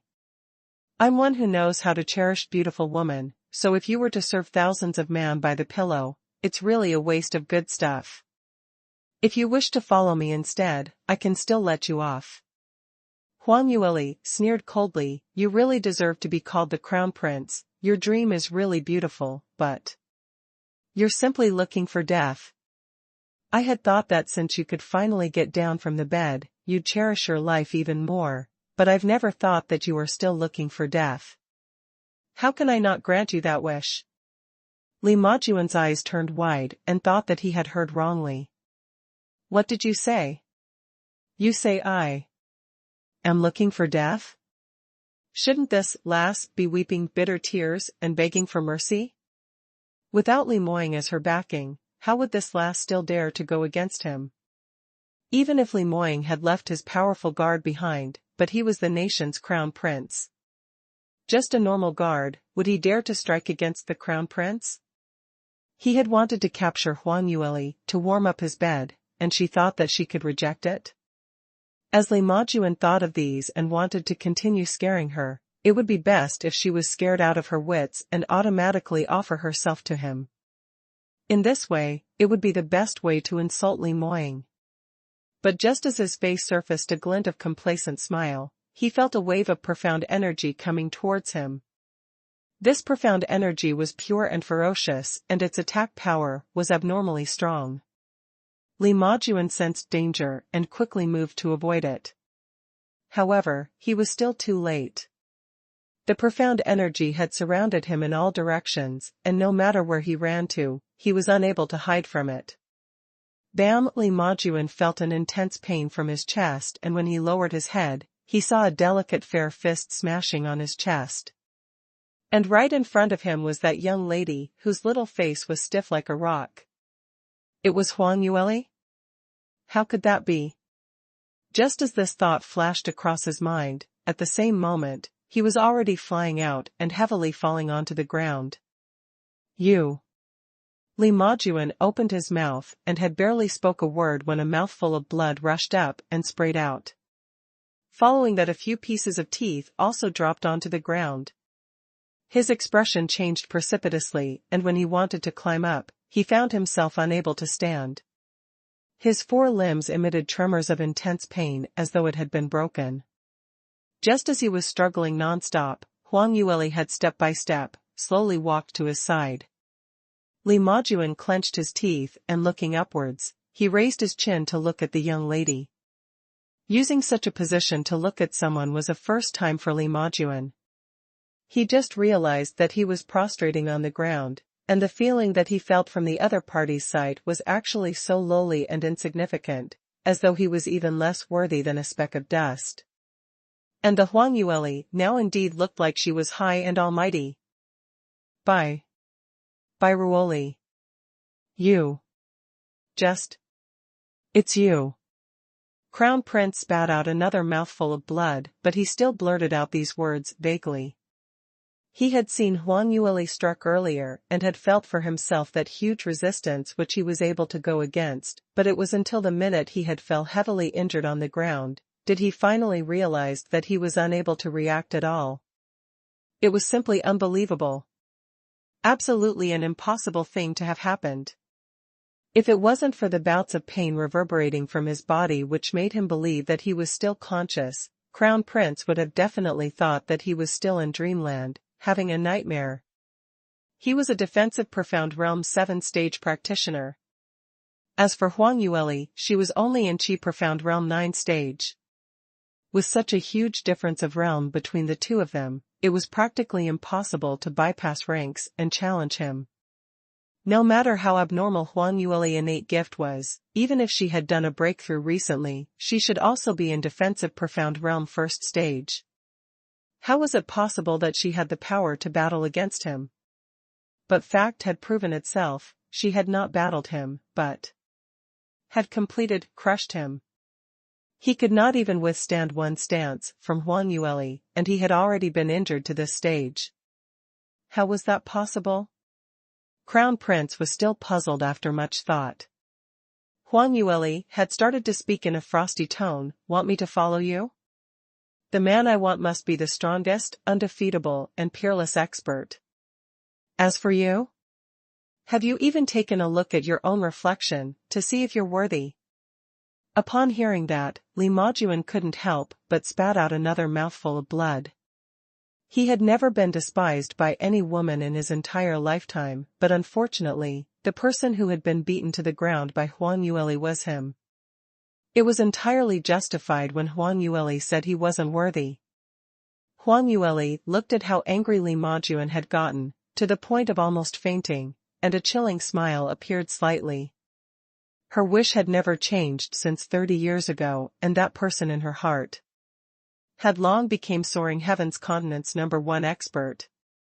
Just a small character like Crown Prince, and he expected her to be his concubine? Moe was listening by the side and his mouth had long agape and tongue-tied. Third Miss had really dared to claim. Could she be telling the truth? Only marry the strongest, undefeatable, and peerless expert?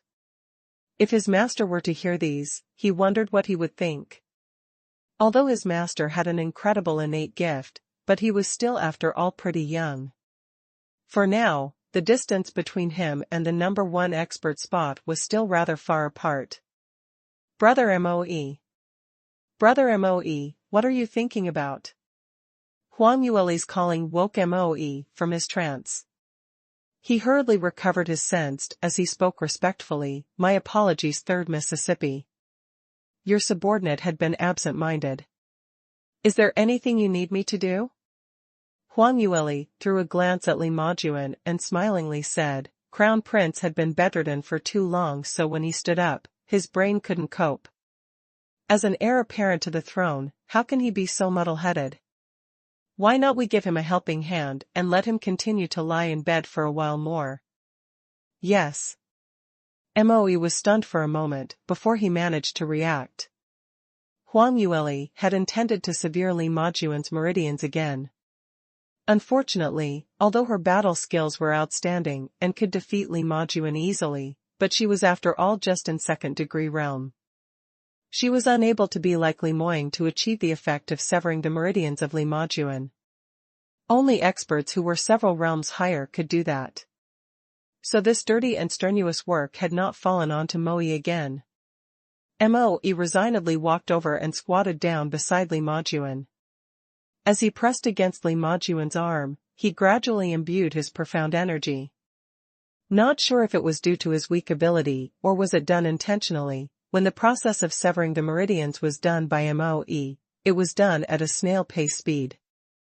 Following each movement made by Moe, Li Majuan let out several blood-curdling screeches.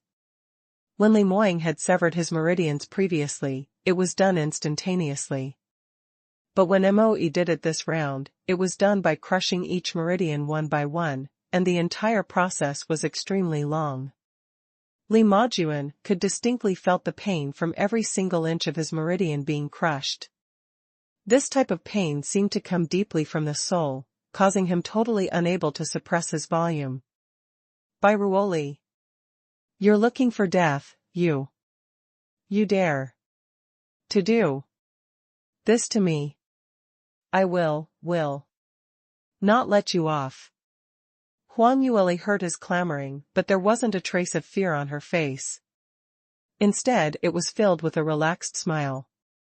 Look at what you're saying, since Crown Prince had no intention to let me off, then even if I were to let you off now, it would be useless. So I might as well take the opportunity to torture you now, otherwise if you were to make reprisals against me in future, won't I lose out? You. Crown Prince was rendered speechless. Because what Huang Yueli said was absolutely right. Since she knew he would take revenge, of course she would have to eliminate him completely. If he was in her shoes, he would do the same too. If he wanted Huang Yueli to let him off, by right, he should entreat piteously.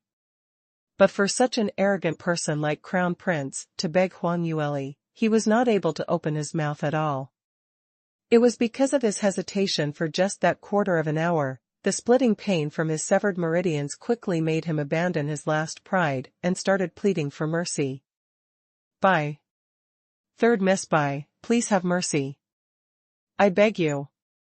Please let me go, let me have a straightforward Crown Prince tossed and turned as he rolled around the ground, repeatedly pleading for mercy. Hearing his bouts of sorrowful pain, even the imperial tutor and others had turned green from fright, drained of all colors. All of them casted their sights on Moe and Huang Yueli, their gazes filled with terror and revulsion, but they did not dare to let out any sounds just because they were afraid of diverting their attention to their side, henceforth causing them to fall into the same tragedy. It was to the extent that Crown Prince had almost fainted from the pain before Huang Yueli asked Moe to stop. Li Majuan's face was pale white as cold sweat had drenched his entire body. Due to the tossing and turning and struggling on the ground, his clothes were sodden with dirt as he looked utterly grimy. At this present moment, he did not look one bit like his usual aloof demeanor. Instead, he looked as dirty as a roadside beggar. Huang Yueli slowly walked in front of him and stopped. Li Majuan was unable to speak any words out, so he could only look at her bitterly. Huang Yueli lowered her tone as she spoke. "Crown Prince, do you think I'm too vicious? No matter how you begged, I didn't let you off? But that year, when a 6-year-old child was whipped by you, bitterly pleading for mercy, have you ever thought of letting him off? When he was made to kneel by you on that icy cold ground as a punishment, have you ever thought of letting him off? He was only a child and he had a weak disposition, without even a bit of cultivation talent." Her voice was very light and soft, as though it was reverberating from somewhere far away. But when he heard these words, Crown Prince's heart became abnormally shocked and surprised. The child she had spoken of naturally was Li Moying. Crown Prince had never thought that Huang Yueli would torture him in this way just because she was taking revenge for Li Moying. Huang Yueli continued, "Crown Prince, did you know why Li Moying's potential had long surpassed you, but yet he had been silently tolerating, and not kill you? Did you really think that with the so-called status of a small country's crown prince, it was enough to scare him off? Or did you think he was kind enough to treat you like his own brother? How would I know what would he want to do?" Crown Princess was tongue-tied and didn't know how to reply to that. At the Peach Blossom banquet, Li Moying's attitude towards him had been normal. Crown Prince had thought that even though he had tried to murder Li Moying when he was young, but since Li Moying was just a piece of trash and his life or death was determined by him, his royal brother's mood, so naturally he would not exact revenge. It was until Crown Prince had almost injured Huang Yueli that Li Moying finally flew into a rage and shattered his meridians in just one blow. Crown Prince had also retrospect on this matter. Since Li Moying was able to cultivate long ago, and since his cultivation was so high, why did he restrain his emotions for so many years and not flared up?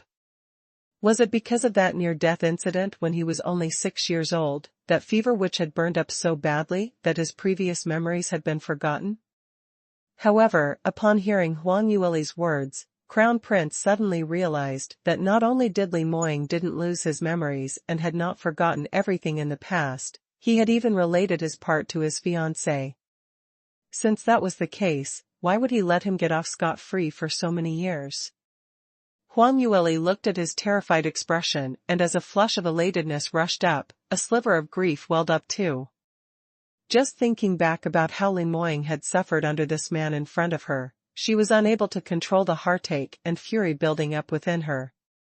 She coldly sneered, that was because before Empress Ming passed on, she had made him swear to heavens that he would definitely not do anything to fight against his siblings and break your imperial father's heart. Otherwise, did you think you can live until today? Upon hearing these, besides being shocked, Crown Prince suddenly heaved a sigh of relief. It turned out that Empress Ming had deeply loved their imperial father so much that she even made her own son took such an oath. Since that was the case, doesn't it mean that no matter under what condition, Li Moying would not be able to kill him?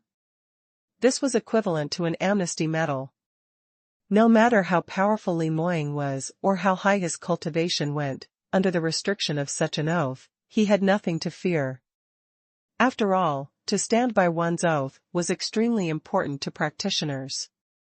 If news were to leak out, one would be despised by everyone under the heavens. There was finally some life on Crown Prince's pale face. By Ruoli, since that's the case, aren't you going to release me? Don't tell me you're going to go against the oath and kill me instead? Crown Prince had thought that since he had fallen into Huang Yueli's hands this round, he would definitely end up dead. He had never expected that she could not do anything to him. With this thought in mind, he relaxed slightly.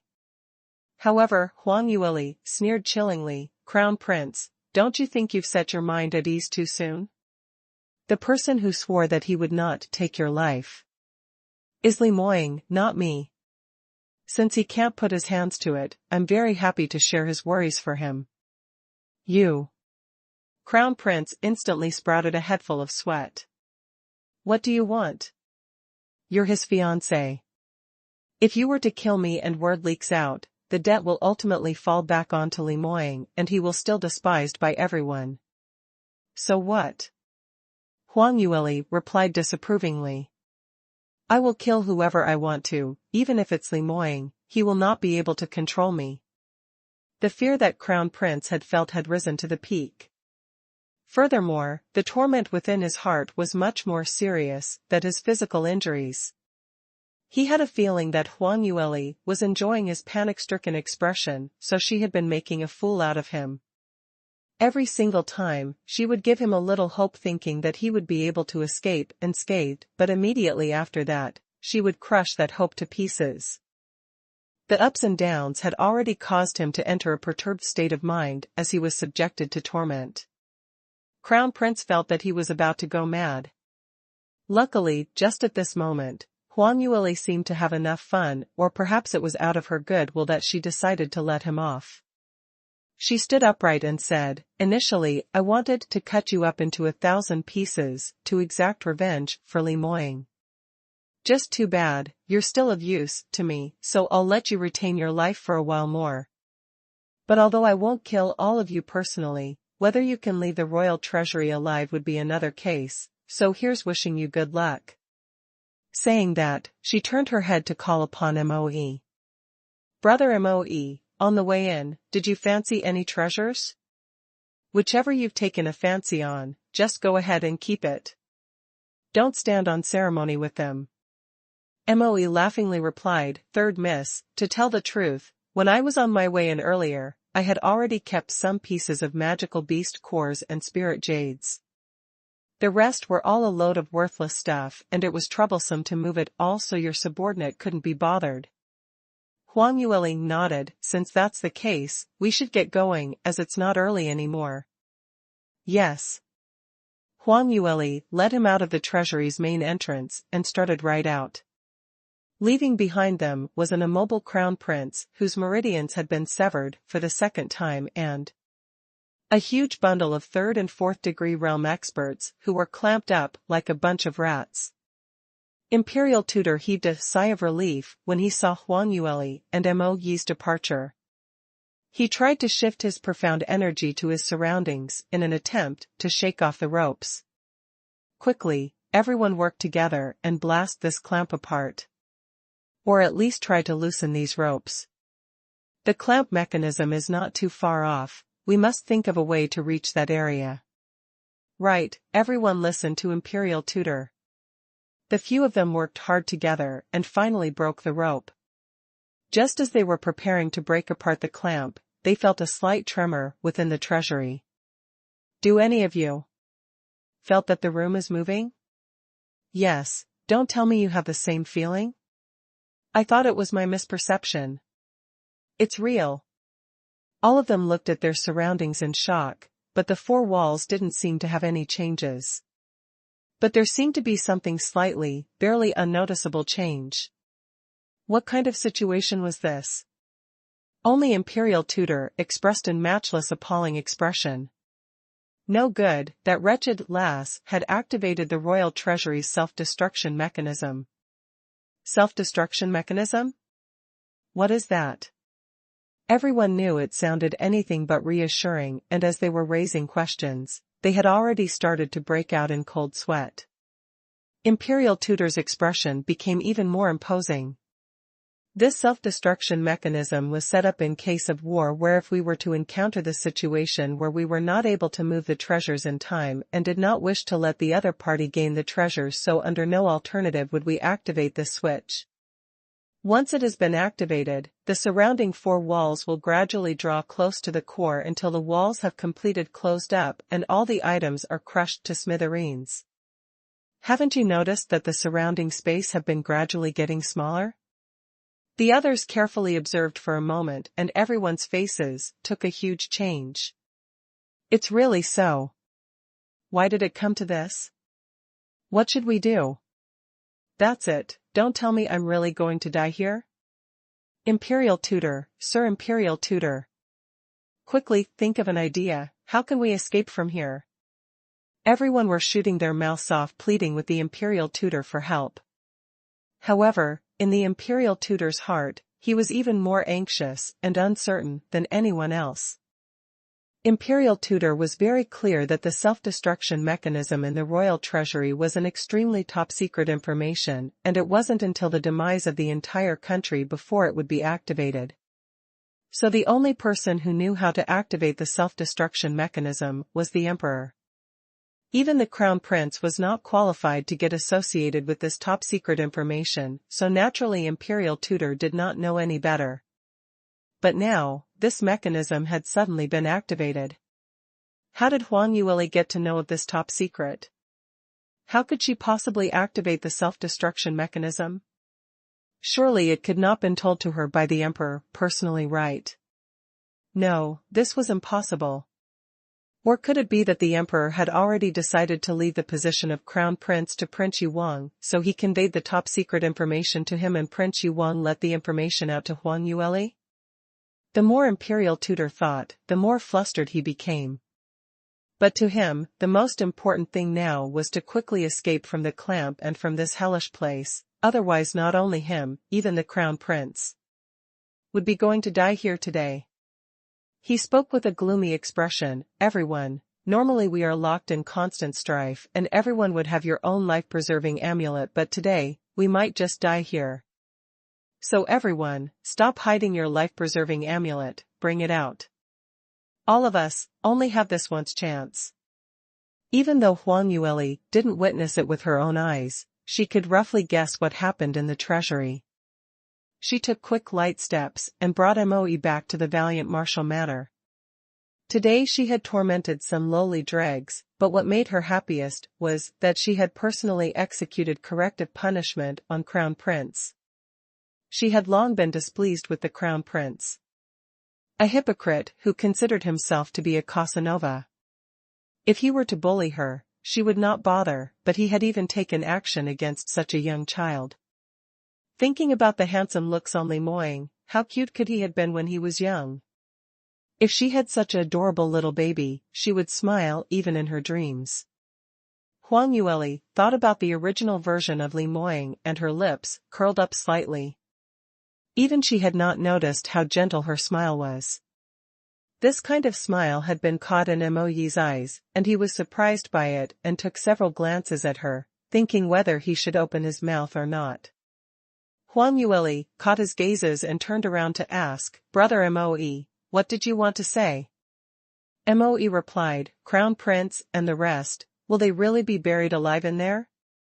Huang Yueli shrugged her shoulders as she answered, "Surely it won't be that tragic." Although that self-destruction mechanism had been activated, but I'd made some slight adjustments to it, so the speed of closing was slower by 3 times of the normal. In Imperial Tutor's hands was the distribution map of the Royal Treasury's mechanisms, so if they were to grab hold of time, they should still be able to escape at the very last moment. Moe responded, "I see, I had thought that. Third Miss, you're really intending to get rid of them all at one go." "I wanted to." Huang Yueli apportioned her arms, but unfortunately if the Crown Prince, Imperial Tutor, and the others had all died, this matter would blow up. By then, I would have to leave the Southview Kingdom. Now it's just nice, I still need the Crown Prince to be my scapegoat. As she said that, her mouth let out an astute smile. Moe heard and hurried replied, "Third Miss, actually, you need not stay on in Southview Kingdom. With your outstanding talent, if you were to wander and experience the world, it would be good as well. Your subordinate can bring you to the sect to find my master. With your innate gift and status as master's fiancé, I'm sure you can successfully enter the sect and learn even higher level skills. Huang Yueli was stunned for a moment as she had never expected Moe to say such a thing, but immediately following that, she shook her head. Better not. I still have some matters to settle in Southview Kingdom. Besides that, isn't Limoying's sect extra secretive? I know of some reputable sect's rules. Although of some the disciples have parents and children, but they're not allowed anywhere near the sect. For someone like me to appear there suddenly, it's just not right? That's different. Master is not any ordinary disciple, and in the sect, no one dares to go against Master. What's more, the feelings Master has for you is different, so naturally he will protect you. Moe spoke favorably of his master. However, Huang Yueli continued to shake her head. Forget it, this matter is too early to be discussed upon now. I still have plenty of things which I want to do. Moe wanted to continue persuading her, but upon seeing Huang Yueli's end of discussion expression, he swallowed the words stuck in his throat back into his stomach. The entire journey back was silent. Moe didn't dare to make his future mistress angry, while Huang Yueli had fallen into deep thoughts. Not that she had never considered leaving Southview Kingdom. In actual fact, she was pretty sure that she would be leaving this place rather soon, and it was impossible to waste too much time in Southview Kingdom. Her focus was to use the fastest speed possible to continue cultivating. Only when she could step on the peak, then would she be able to find out the truth about her past life. If she were to stay in this small place for too long, not only was she unable to get the resources which would in turn affect her cultivation, the surrounding geniuses were not enough, so she would not gain enough competition, and it would likely sap away a practitioner's will, causing their cultivation to come to a standstill. To an experienced practitioner, like Huang Yueli, she was most unlikely to make this type of mistake. So leaving was a must. But before leaving the Southview Kingdom, Huang Yueli wanted to look for traces of the treasury, which Bai Lu Feng had left behind. Previously she had found the jade pendant in the blood feather silk cage, but had not known the exact use for it. Huang Yueli always believed that she was able to find another clue within the Southview Kingdom. Now that her body was of the flame spirit physique and with such shocking cultivation condition, this was definitely not something coincidental, so her background shouldn't be that simple. In order to hasten her cultivation, she must first find out the secret behind her background, and naturally, the simplest way was to find out from the clue that Bai Lu Feng had left behind. Of course, even if it wasn't to look for her parents, Huang Yueli had never considered to look for Limoying at his sect. Although Limoying treated her very well and she didn't dislike him. But between them, there were still other forces of obstruction. And that was Mu Qingqing. Just recalling the love entanglement affairs in her previous life many years ago, the heartbreak and regret that she continuously haunt her at night, Huang Yueli was very sure that her feelings towards Mu Qingqing had been deeply etched within her soul, unable to be diminished. As for Limoying, perhaps he might be the type of person that she liked, but they were destined to meet but not fated to be together. What she could do for Limoying was only to beat up the crown prince violently, as a way to vent his anger for him. So now that the both of them were separated because of Limoying's sect matters was actually a good thing.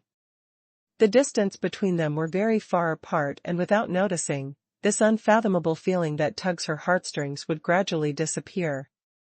By then, it would naturally come to an end and would not hurt Limoying.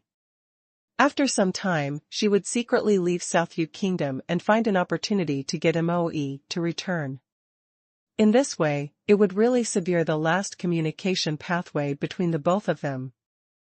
When she thought of this, Huang Yueli's mood started to weigh down. To have come to such a decision, it would be obvious how angry and disappointed Limoying would be. However, her heart already belonged to someone else, and there was no way she would two-time the both of them, so the consequence was to break his heart. She must toughen up her mentality, as it was better to cut short the suffering. Both of them silently returned to the valiant martial manor. After a difficult day, the sky had now turned dark. Everyone in the manor were waiting anxiously, terrified that something had happened to both of them, so upon their safe arrival, everyone finally let down their tensed emotions. Huang Yueli first went to look upon the bedridden Kai Wei. Seeing her entire body full of multiple injuries, she sighed with emotions. Although Kai Wei had an innate gift for cultivation and she had already taught her the cultivation method to do so, but Kai Wei didn't pay much attention on her cultivation because she was still positioning herself as a role of a servant girl. Perhaps it was because she had been a servant for such a long time, so she was not able to assume her new role so quickly. When Kai Wei saw Huang Yueli appear in front of her, she was extremely touched as she tried to get up to give a curtsy. Third Miss, why have you come here? It's very late now, please go back and rest. Huang Yueli pressed down on her shoulder and helped her get back on the bed. From her realm ring, she took out several bottles of medicinal pills and left it by her bedside. Your injuries are rather serious, but luckily it's only an external injury and had not hurt your meridians. Here are some bottles of third-grade pills. Take some later and by tomorrow morning, you should feel much better. Kai Wei turned pale with fright. What? Third-grade pills? How much money do these cost? Third Miss, your servant just needs to rest a few days, and I'll be much better. There's no need to waste these pills, and what's most, these are high-grade life-saving pills. In what way are these high-grade? Huang Yueli replied disapprovingly. After she had advanced to the defensive profound realm, the Sky Phoenix ring also advanced alongside and the pills and materials in it had advanced from second grade to third grade. So whatever third grade pill she had, she shared a little with Kai Wei, which took no effort at all. She thought for a moment and took out a bottle of spirit-raising pill. This pill was something that she had brought out in the previous 1,000 treasure auction, and it had once attracted many practitioners to snatch up this. Even Bai Ruoqi wanted it so badly that she was cheated of a small fortune out of it, and had almost ended up bankrupt. But now, her realm ring was full of these spirit-raising pill, and she had as much as she needed. Huang Yueli put down the pills and said, "You don't need to help me save on these pills. Your young mistress is no longer that small, pitiful girl of the past. These pills are nothing much. And you? Stop treating yourself as a lowly serving girl. If you don't wish to continue being bullied, then you need to strengthen up. I'll leave these spirit-raising pills here for you.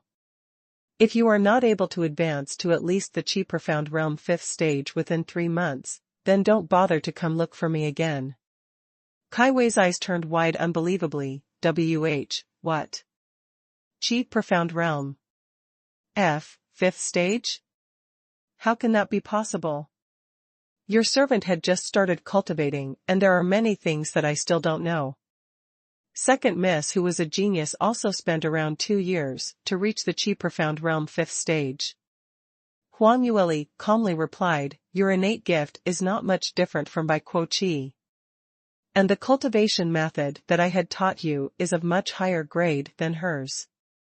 Besides that, with the effects of these spirit-raising pills, which you should have heard of before, what reason do you have to feel that you're worse than her?" Kai Wei did not dare to defy her order and could only lower her head to admit the fact silently. But in her heart, she was still feeling restless, unable to believe completely that she was able to successfully cultivate to the Qi Profound Realm 5th stage. Huang Yueli didn't speak anymore. She had already come to this stage, and however more she added on would be meaningless. Kai Wei had never been confident enough, and this was entirely her own problem. What Huang Yueli could do was to give her a little more pressure with the hope that during the process of her advancement, she would be able to gain her self-confidence. Otherwise, just based on her cowardly outlook, it would be hard for her to become a real practitioner. Kai Wei's matter had also given Huang Yueli a reminder. In this batch of servants that she recruited, although they were all loyal and had a certain level of cultivation gift, but they were still picked out from the bottom rung of the ladder, and like Kai Wei, there were a number of them who lacked self-confidence. Looked like it's time to give all of them some pressure. Moreover, just basing on this method of recruitment, it would be extremely tough, so she would need to reconsider other methods to recruit subordinates with powerful potential. Huang Yueli left from Kai Wei's room, returned directly to her own bedroom and continued to go into closed-door cultivation.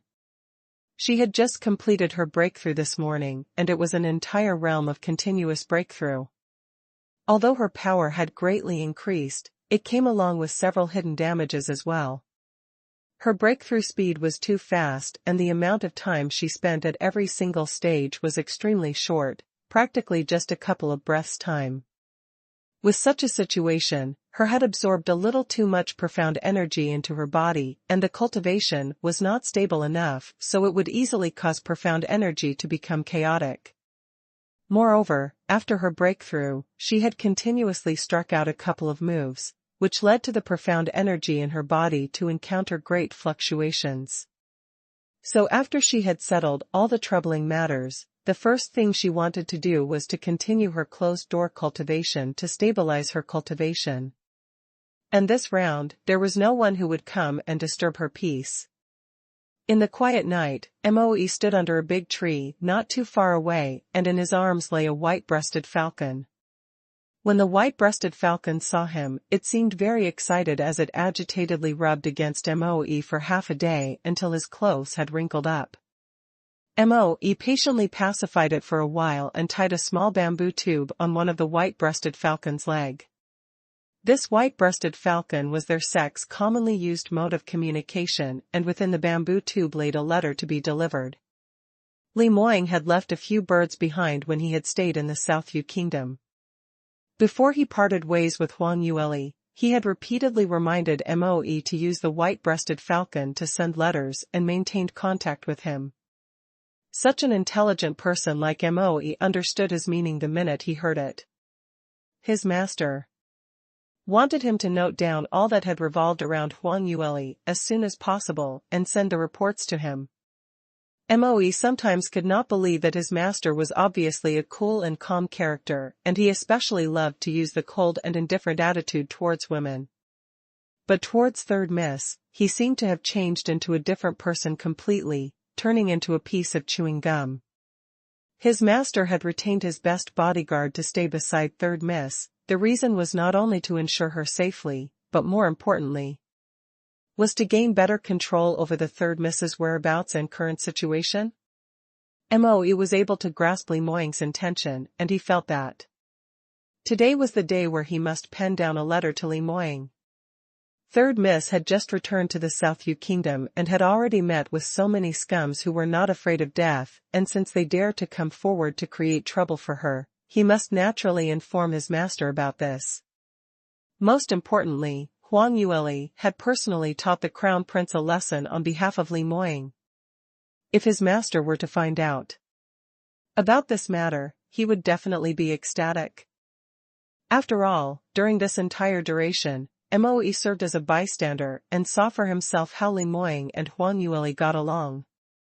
Between the both of them, Li Moying had always been the spontaneous party, and had already let go of his status of the #1 expert of the younger generation as he used various means and ways to pursue Huang Yueli. However, Huang Yueli kept rejecting his advances. Although the actions between them sometimes looked ambiguous, and Huang Yueli seemed to have some feelings towards Li Moying. However, from the occasional expressions of defeat in his master's eyes, it should be because Third Miss had yet to completely accept him. And this actually made Moe and the rest very surprised. Even though Huang Yueli had guts, great innate gift and earned the respect of the subordinates, but no matter what, their master should be more than enough to be worthy of her. If she was dissatisfied with such an unsurpassed innate, skilled and peerlessly handsome man, then who did she wanted to marry? However, the truth was displayed right before their eyes, and that was Huang Yueli's lukewarm reaction towards Li Moying. As a subordinate, they were concerned for their master under such a situation. But now that Huang Yueli had displayed the act of revenge on behalf of Li Moying, Moe felt that he was able to see the light in front of the tunnel. For someone who was able to recall every single word Li Moying had mentioned, to feel anguished for Li Moying's suffering during his childhood and to exact revenge on behalf of him, without a concern for the risks that she had to face. This act only proved that Third Miss also liked his master, right? Moe felt that he found a crux to the question and naturally could not wait to convey the message to Li Moying immediately. He hoped that when his master saw this piece of news, it would raise his spirits, and once he had successfully settled the sex matters, he would be able to arrive earlier to pick up Third Miss. Moe had never in his wildest dream imagined that Huang Yueli was actually thinking of how to break off the relationship between Li Moying and her. Sky Cloud City, northeastern region. A majestic mountain stretched into the clouds, and hidden in there was the most reputable sect in the South Sky region. As Li Moying sat along the veranda, a white-breasted falcon swooped in from afar and circled several rounds in the sky before landing in front of him. He was holding on to his sword in an apathetic expression, but when he saw the bamboo tube on the white-breasted falcon's foot, the expression on his face instantly relaxed, and that set of deep black eyes was filled with anticipation. His jade-like fingers gently exerted some force, separated the bamboo tube and removed a scroll of letter. At the first glance, Li Moying's eyes dimmed with slight disappointment. This letter was from Moe, and not his little fox's handwriting. Although he had already expected her not to have any conscience, and he gauged that she would probably had forgotten about him, but not having received any letters from her still made him feel unhappy. Li Moying quickly read further. It was almost to the ending towards the last part as he got more and more surprised. Finally, his aloof lips uncontrollably curved upwards. He hadn't expected his little fox to do such thing, to vent out his anger for him. Although he didn't witness it personally, but just thinking about it, Li Moying could roughly make out the scenario and how pathetic the crown prince had been at that time, and how melancholy he felt at that time. His little fox was really black-bellied to the core. When she wanted to fix someone, she absolutely made the other party live in utter misery, unable to choose between life or death. And this round, she had done it entirely for him. Just thinking about this made Li Moying's chest filled with indescribable joy. He had always thought this little thing did not put him in her heart, and it had always been his own wishful thinking, going all out in hot pursuit. Even though he looked his usual demeanor on the surface, with his resolute approach and overbearing manner, as though he had never encountered any setbacks, not showing any signs of backing off. In reality, only he himself knew that every single time he was rejected by Huang Yueli, his heart would feel very hurt. No one would like the feeling of being rejected by the person whom they fancied. But after he found out that Huang Yueli had helped him to vent his anger, Li Moying felt that all the setbacks he had encountered was all worth it. Now, didn't his little fox put him in her heart?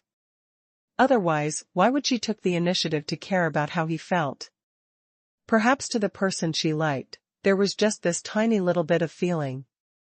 Although this tiny bit was not as much as how much he felt for her, but was that really a problem at all? Practitioners with such innate gifts like them had long lives, and in future, they would have a lot of time together to slowly nurture their feelings. There would be a day where that tiny bit of like would grow to become many, many likes, and to the extent of becoming love. As long as he could get this little fox, what he had was plenty of patience and time. Li Moying kept the letter away and took out another piece of paper, penning down a few words of reply. His letter was very short, only indicating that everything was going on smoothly in the sect, and not too long later, he would be able to return to Southview Kingdom. With that he changed the topic and hinted to Moe that for future replies, it must be supplemented with Huang Yueli's letter in her handwriting.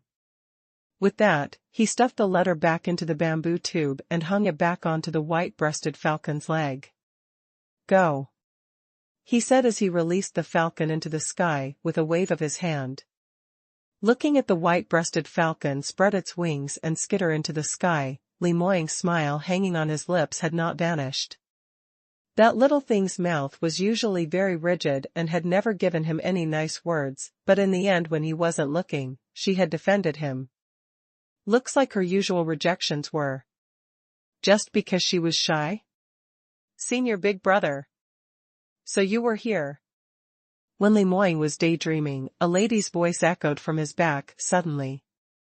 That voice was gentle and sweet, as though the gentlest water which was flowed outwards. Just from the melodious sound was enough to make out that the owner of the voice was a peerless beauty. However, upon hearing the voice, Li Moying's smile instantly grew smaller and the expression on his face gradually turned back to his usual frosty look. From afar, a young lady dressed in a light purplish, flowy dress slowly walked towards him. She looked at most like she was 17 or 18 of age. Her skin was as fair as snow with willow eyebrows, big eyes, and delicate features without any flaws, almost like she just walked out from a painting. Besides that, she carried a noble air of elegance, and the sleeves on her robe fluttered from her slow movement as though an angel from heaven had descended onto earth. Anyone who had seen her would involuntarily name her with the title beauty. However, that was not the case for Li Moying. He could not even be bothered to cast her a glance. His cold thin lips parted and spat out two words, coldly, "What's up?" A glint of disappointment flashed past the beauty's eyes, but she still tenderly replied, "Senior brother, I heard that you have been at the Heaven Crate Valley holding on to your sword for the past 10 hours. Even though time is tight, you should still take care of your body and foregoing food and sleep just to practice your skills." Beauty's melodious words was gently flowing as that pair of pretty eyes stayed glued on Li Moying. However, on that peerlessly handsome face was still the usual chilly expression. A sliver of disappointment winced upon the beauty's heart as she looked at the powerfully gifted man who had surpassed all others of his kind. Including that devilish handsome face, the number of ladies who liked him was simply too many. Unfortunately, he acted in the same demeanor towards everyone else, as though he only had cultivation filled up all his thoughts, without any space for any romantic feelings. Even if it was towards his master's daughter, South Sky Region's widely known #1 talented lady, Morong Fei, he was also stingy on giving a sliver of warmth. Disappointment was a definite answer, but Morong Fei's unbalanced feeling after knowing that Li Moying had treated all the women in the same way. Since no other woman was able to register in Li Moying's eyes, then this outstanding man would become hers sooner or later. The reason was because only a lady of her status and innate gift would be compatible with Li Moying. What's more, the both of them had grew up together since young, so they were considered as childhood sweethearts. For many years, Morong Fei had always been certain of this. However, just a few days ago, when her younger sister Morong and I had made her way back from the Dark Moon Forest, she also brought back a piece of shocking news. After hearing this news, she could no longer sit still and pondered incessantly. Hence, she decided to take the risk of being chased away by Li Moying and dropped by to test out his reaction. Seeing the silent Li Moying, Morong Fei summoned up all her courage and leaned slightly closer to him while stretching out that pallet of food in her hands. "Senior brother, I'm worried that your cultivation these few days had been too tiring, so I've specially made you some medicinal cuisine. Please try a little, before continuing on your cultivation." Saying that, Morong Fei placed the plate on top of the big stone next to Li Moying as her slender fair hand lifted the cover and used the spoon to stir the soup. The rich, clear soup glistered in a rosy hue, and along with the stirring, let out a whiff of tempting aroma spreading outwards. Morong Fei placed the soup in front of Li Moying as she smiled, "Senior brother, drink a little? I had specially gathered the dews on the snowy peak's roseleaf flower early this morning, combined with 10 over 4th grade medicinal herbs and the tenderloin of the amethyst-tailed ferret, boiling it for over 16 hours before it's finally done. This soup is best for replenishing profound energy and will aid you greatly in your cultivation. Please try some." Li Moying's vision fell upon the soup as his heart wavered slightly. He suddenly recalled the scene several days ago when he awoke on the flying ship and Huang Yueli had personally made him some food. The food that little lass made has not consisted of any exquisite ingredients, but just an ordinary bowl of minced chicken porridge and a tray of steamed dumplings. However, that indescribable great taste was the best thing that he had ever had in his entire life. Whenever he thought of how Huang Yueli had treated him ever so gently when he was an invalid, Li Moying's lips curled upwards very slightly. Morong Fei's eyes turned wide as she saw that rare smile on his lips, as her heart went thump, thump, thumping non-stop. This man was really a trouble-leveled evildoer. Usually when he put on that icy look, naturally he looked cool and smart, but with this magnificent smile unmatched in his generation, it would put any woman to shame. And he actually smiled. Morong Fei had known Li Moying for years, but the number of times he had smiled could be counted using one hand. Yet now, he let out such a warm smile. Even Morong Fei had never seen such a smile before. Just for that one moment, Morong Fei became dumbfounded, but after a while, she gradually regained her senses, and in her heart welled up a surge of delightfulness. She had never expected that Li Moying would smile so warmly upon seeing the soup that she made. It looked like he was extremely satisfied with the soup. Luckily, all the efforts that she had put in had not been wasted, from flipping classics to search for medicinal cuisines which could help to restore profound energy to subsequently paying a high price for the ingredients, and finally to have wasted so much time and effort in boiling the soup.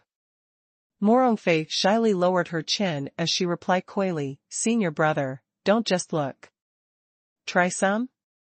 Li Moying jolted as his thoughts remained on the kissing scenario when he and Huang Yueli were standing on the deck. The image was charming and gentle so much that he could not help but reveal a smile. However, at this moment, Morong Fei spoke out and broke into his yearning of his little fox, and that made Li Moying upset instantly. Turning back to look at the soup that Morong Fei made, although the color was pretty, but it looked extremely loathsome and that smell was too rich, which could simply suffocate him to death. In what way would this soup taste good? It cannot be compared to the porridge and side dish that his little fox made. As Li Moying was thinking about it, he stood up and replied, "I have no appetite. Please take it back along with you.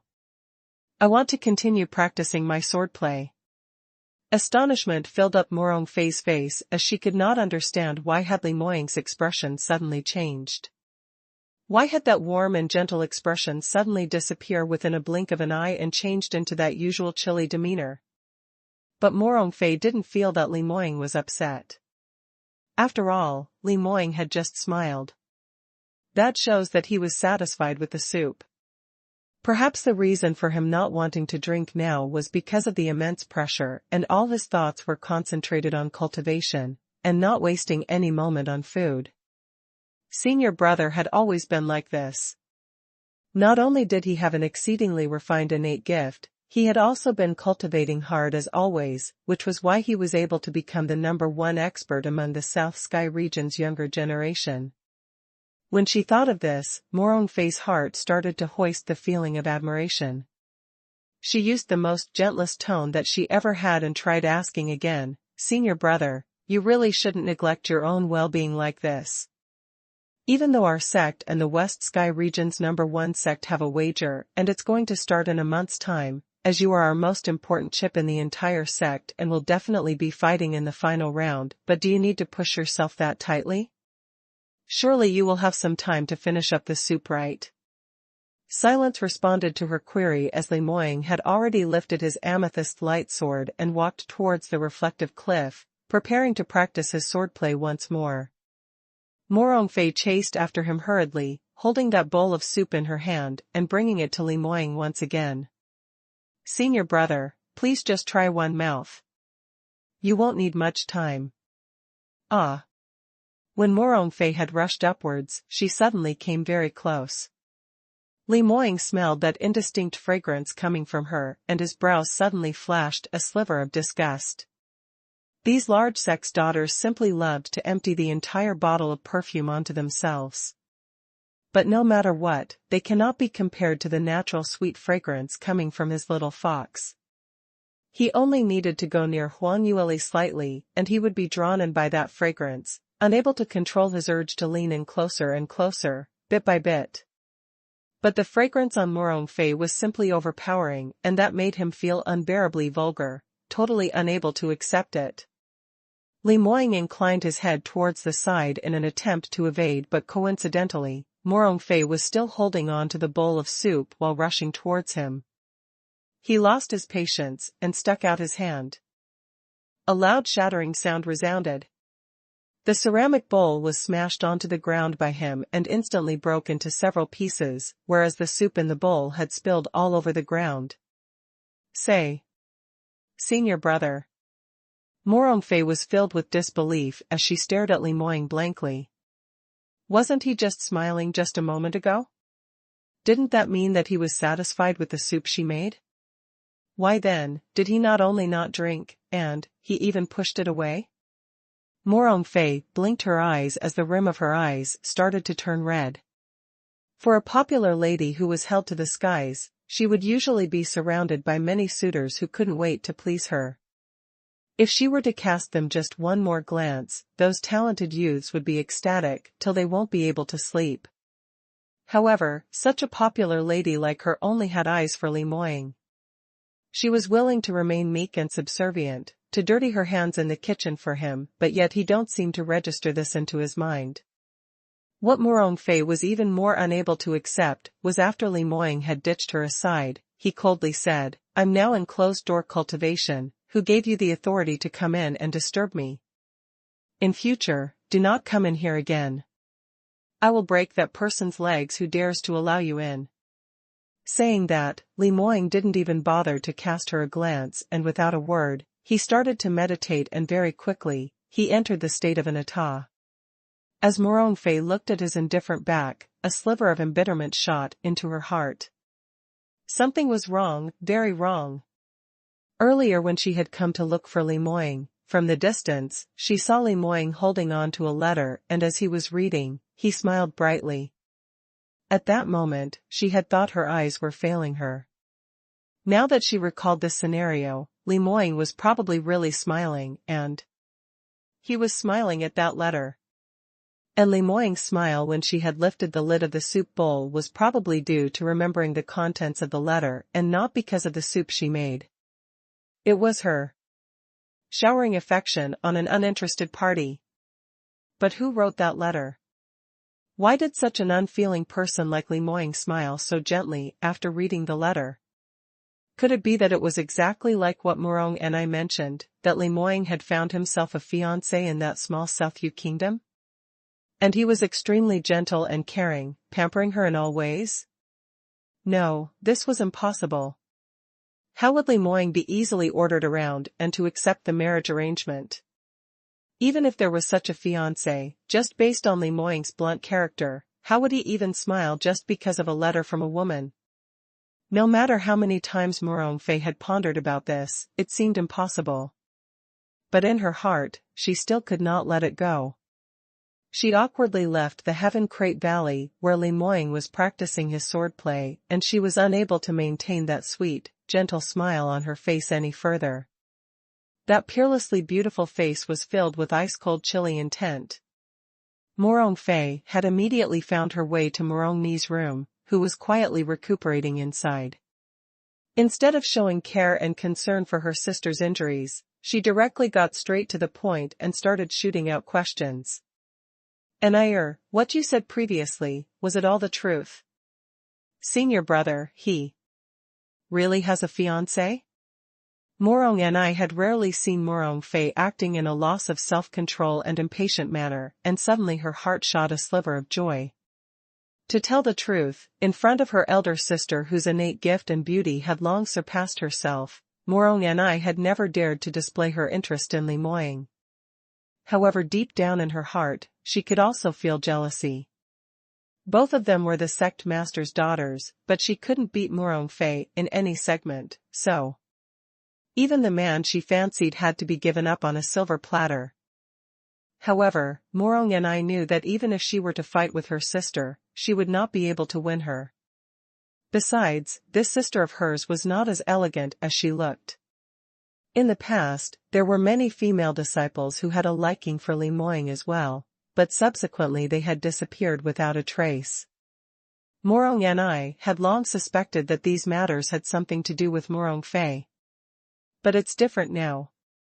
No matter how much Morong Fei had wanted to keep Li Moying for herself, and no matter how she oppressed the other female disciples in the sect, it didn't matter anymore. Because Li Moying already had someone who he likes. Thinking of this, Morong and I naturally did not restrain whatever she knew as her words flowed like water, in an attempt to provoke her. Of course it's true, why would I lie to you? I had witnessed it with my own eyes during this trip to the Dark Moon Forest with fifth brother. Senior brother had brought along a young lady and personally introduced her as his fiancée. What? So it's true? Morong Fei clenched her teeth as the silk handkerchief in her hand was squashed into a ball. Morong and I continued, of course what I'm saying is the truth. If you don't believe me, you can go and ask fifth brother. He had seen it with his own eyes too, and second brother, who came later to the Dark Moon Forest, had also seen it. So, there's really such a person. Morong Fei was so jealous that she was unable to maintain her composure. Morong and I felt much better after she saw Morong Fei's reaction. Huang Yueli was not an easy character to deal with, and Morong and I, she was definitely unable to outwit her. But surely her elder sister was different? As the highly valued eldest daughter of the sect master, with an 8th grade talent, she had plenty of schemes. Now that Morong Fei already knew about the existence of Huang Yueli, she wondered if the two of them were to encounter each other, who would have the upper hand. The best scenario would be neither side gained an upper hand. Perhaps she might have a chance to take the advantage. Morong and I continued to add oil to fire as she intentionally added, speaking of this, elder sister, yesterday when I was telling you this, didn't you tell me it's impossible and senior brother would definitely not get engaged to that country bumpkin? Why did you come here to ask again? I heard that you had intentionally boiled a bowl of medicinal cuisine for senior brother. How was it, after drinking the soup? Was it effective? Morong and I purposely poked the point where it hurt the most, and this was extremely effective. When Morong Fei recalled the cold manner that Li Moying had treated her, her heart started to fill with anger. She had thought his nature was just indifferent, so she didn't think much of it. But earlier he had let out such a gentle smile, just from reading a letter, or when he was daydreaming by himself, he actually laughed out. What did it represent? Morong Fei had also seen couples who were passionately in love and was very sure that it was a display of deep affection. The fury in her heart could not be suppressed further as a flower vase in a corner was smashed to smithereens with a flick of her sleeve. The flower vase dropped heavily with a ping and broken into pieces as the fresh flowers fell all over on the ground. Not only was Morong and I not anxious upon seeing her fly into a rage, her heart flew with joy. For Morong Fei to show such anger, this was something rarely seen. But every single time she flew into a rage, someone was bound to get into big trouble. It looked like Huang Yueli's good days were coming to an end. Morong and I pretended to advise further, elder sister, what's wrong? Why did you get so worked up? That flower vase was a birthday gift from sixth sister, several years ago. Morong Fei immediately stopped her from continuing. Stop these rubbish. Since I broke your flower vase, I will naturally find something to make an exact one for you. Tell me clearly, that so-called fiancé that senior brother claimed, what's her background? What have you discovered in the Dark Moon Forest? Whenever Morong Fei mentioned the word fiancé, her intonation would suddenly become malevolent and every single syllable seemed to come out through the slits in between her teeth, filled with icy savage.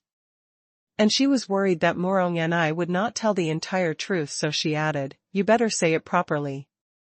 If you do, not only will I give you that 6th-tier spiritual baby pet that you always wanted, I will also help you to seal the pact with it. Even if she hadn't added this promise, Morong and I would still tell her, but since now that she had offered a huge temptation, she became even more energetic. She was sniggering in her heart, thinking that the sandpiper and clam wore together, and as she was the fisherman, she stood to gain all the advantages. It would be better if they could fight to their deaths and make Li Moying disgusted. Elder sister, this fiancée of senior brother's is some marquis's daughter in the Southview Kingdom. She seems very young and from my estimation, she probably has not reached the marriageable age yet. Moreover, her cultivation is not high, seems only to be at the Qi Profound Realm 9 level. It seems that it was senior brother's paternal father who set the marriage arrangement for him. Morong Fei sneered coldly, I see. In this case, she's really a country bumpkin. Kiki, for disciples from large sects like us, our marriages are not decided by our biological parents, but only by the sect. Senior brother's marriage cannot be valid at all. What's more, a first-degree realm country bumpkin, how can she possibly be a good match for senior brother? This is simply a joke. Morong and I hurriedly added, that's right. That was what I had originally thought of as well, and I went to warn her that my elder sister, you, are senior brother's future wife. As for such a character like her, she's not even fit to warm up senior brother's bed. Morong Fei silently nodded, exactly. But elder sister, do you know what she said? She said that she's senior brother's officially engaged fiancée, moreover, senior brother likes her, so you're just imagining that your love is reciprocated. What?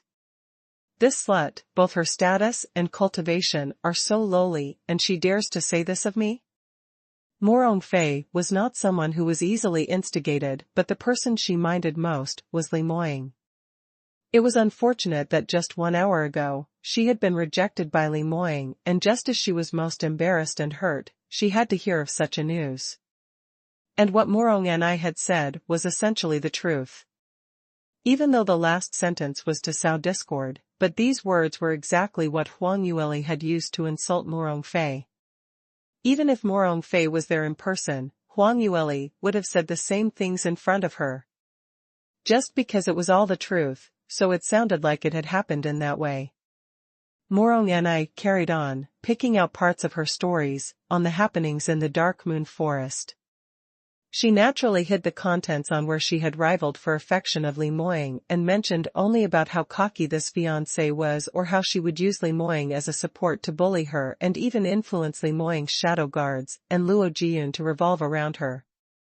Besides that, she also emphasized that Li Moying's illness and him being attacked by the magical beasts, so seriously hurt to the point of almost losing his life, was all due to Huang Yueli.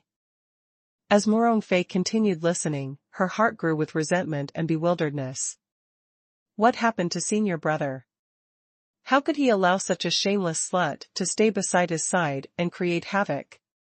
Could it be that she had a hold on senior brother, which allowed her to continue staying by his side? Morong and I quickly added more oil to the raging fire when she saw Morong Fei displaying such anger.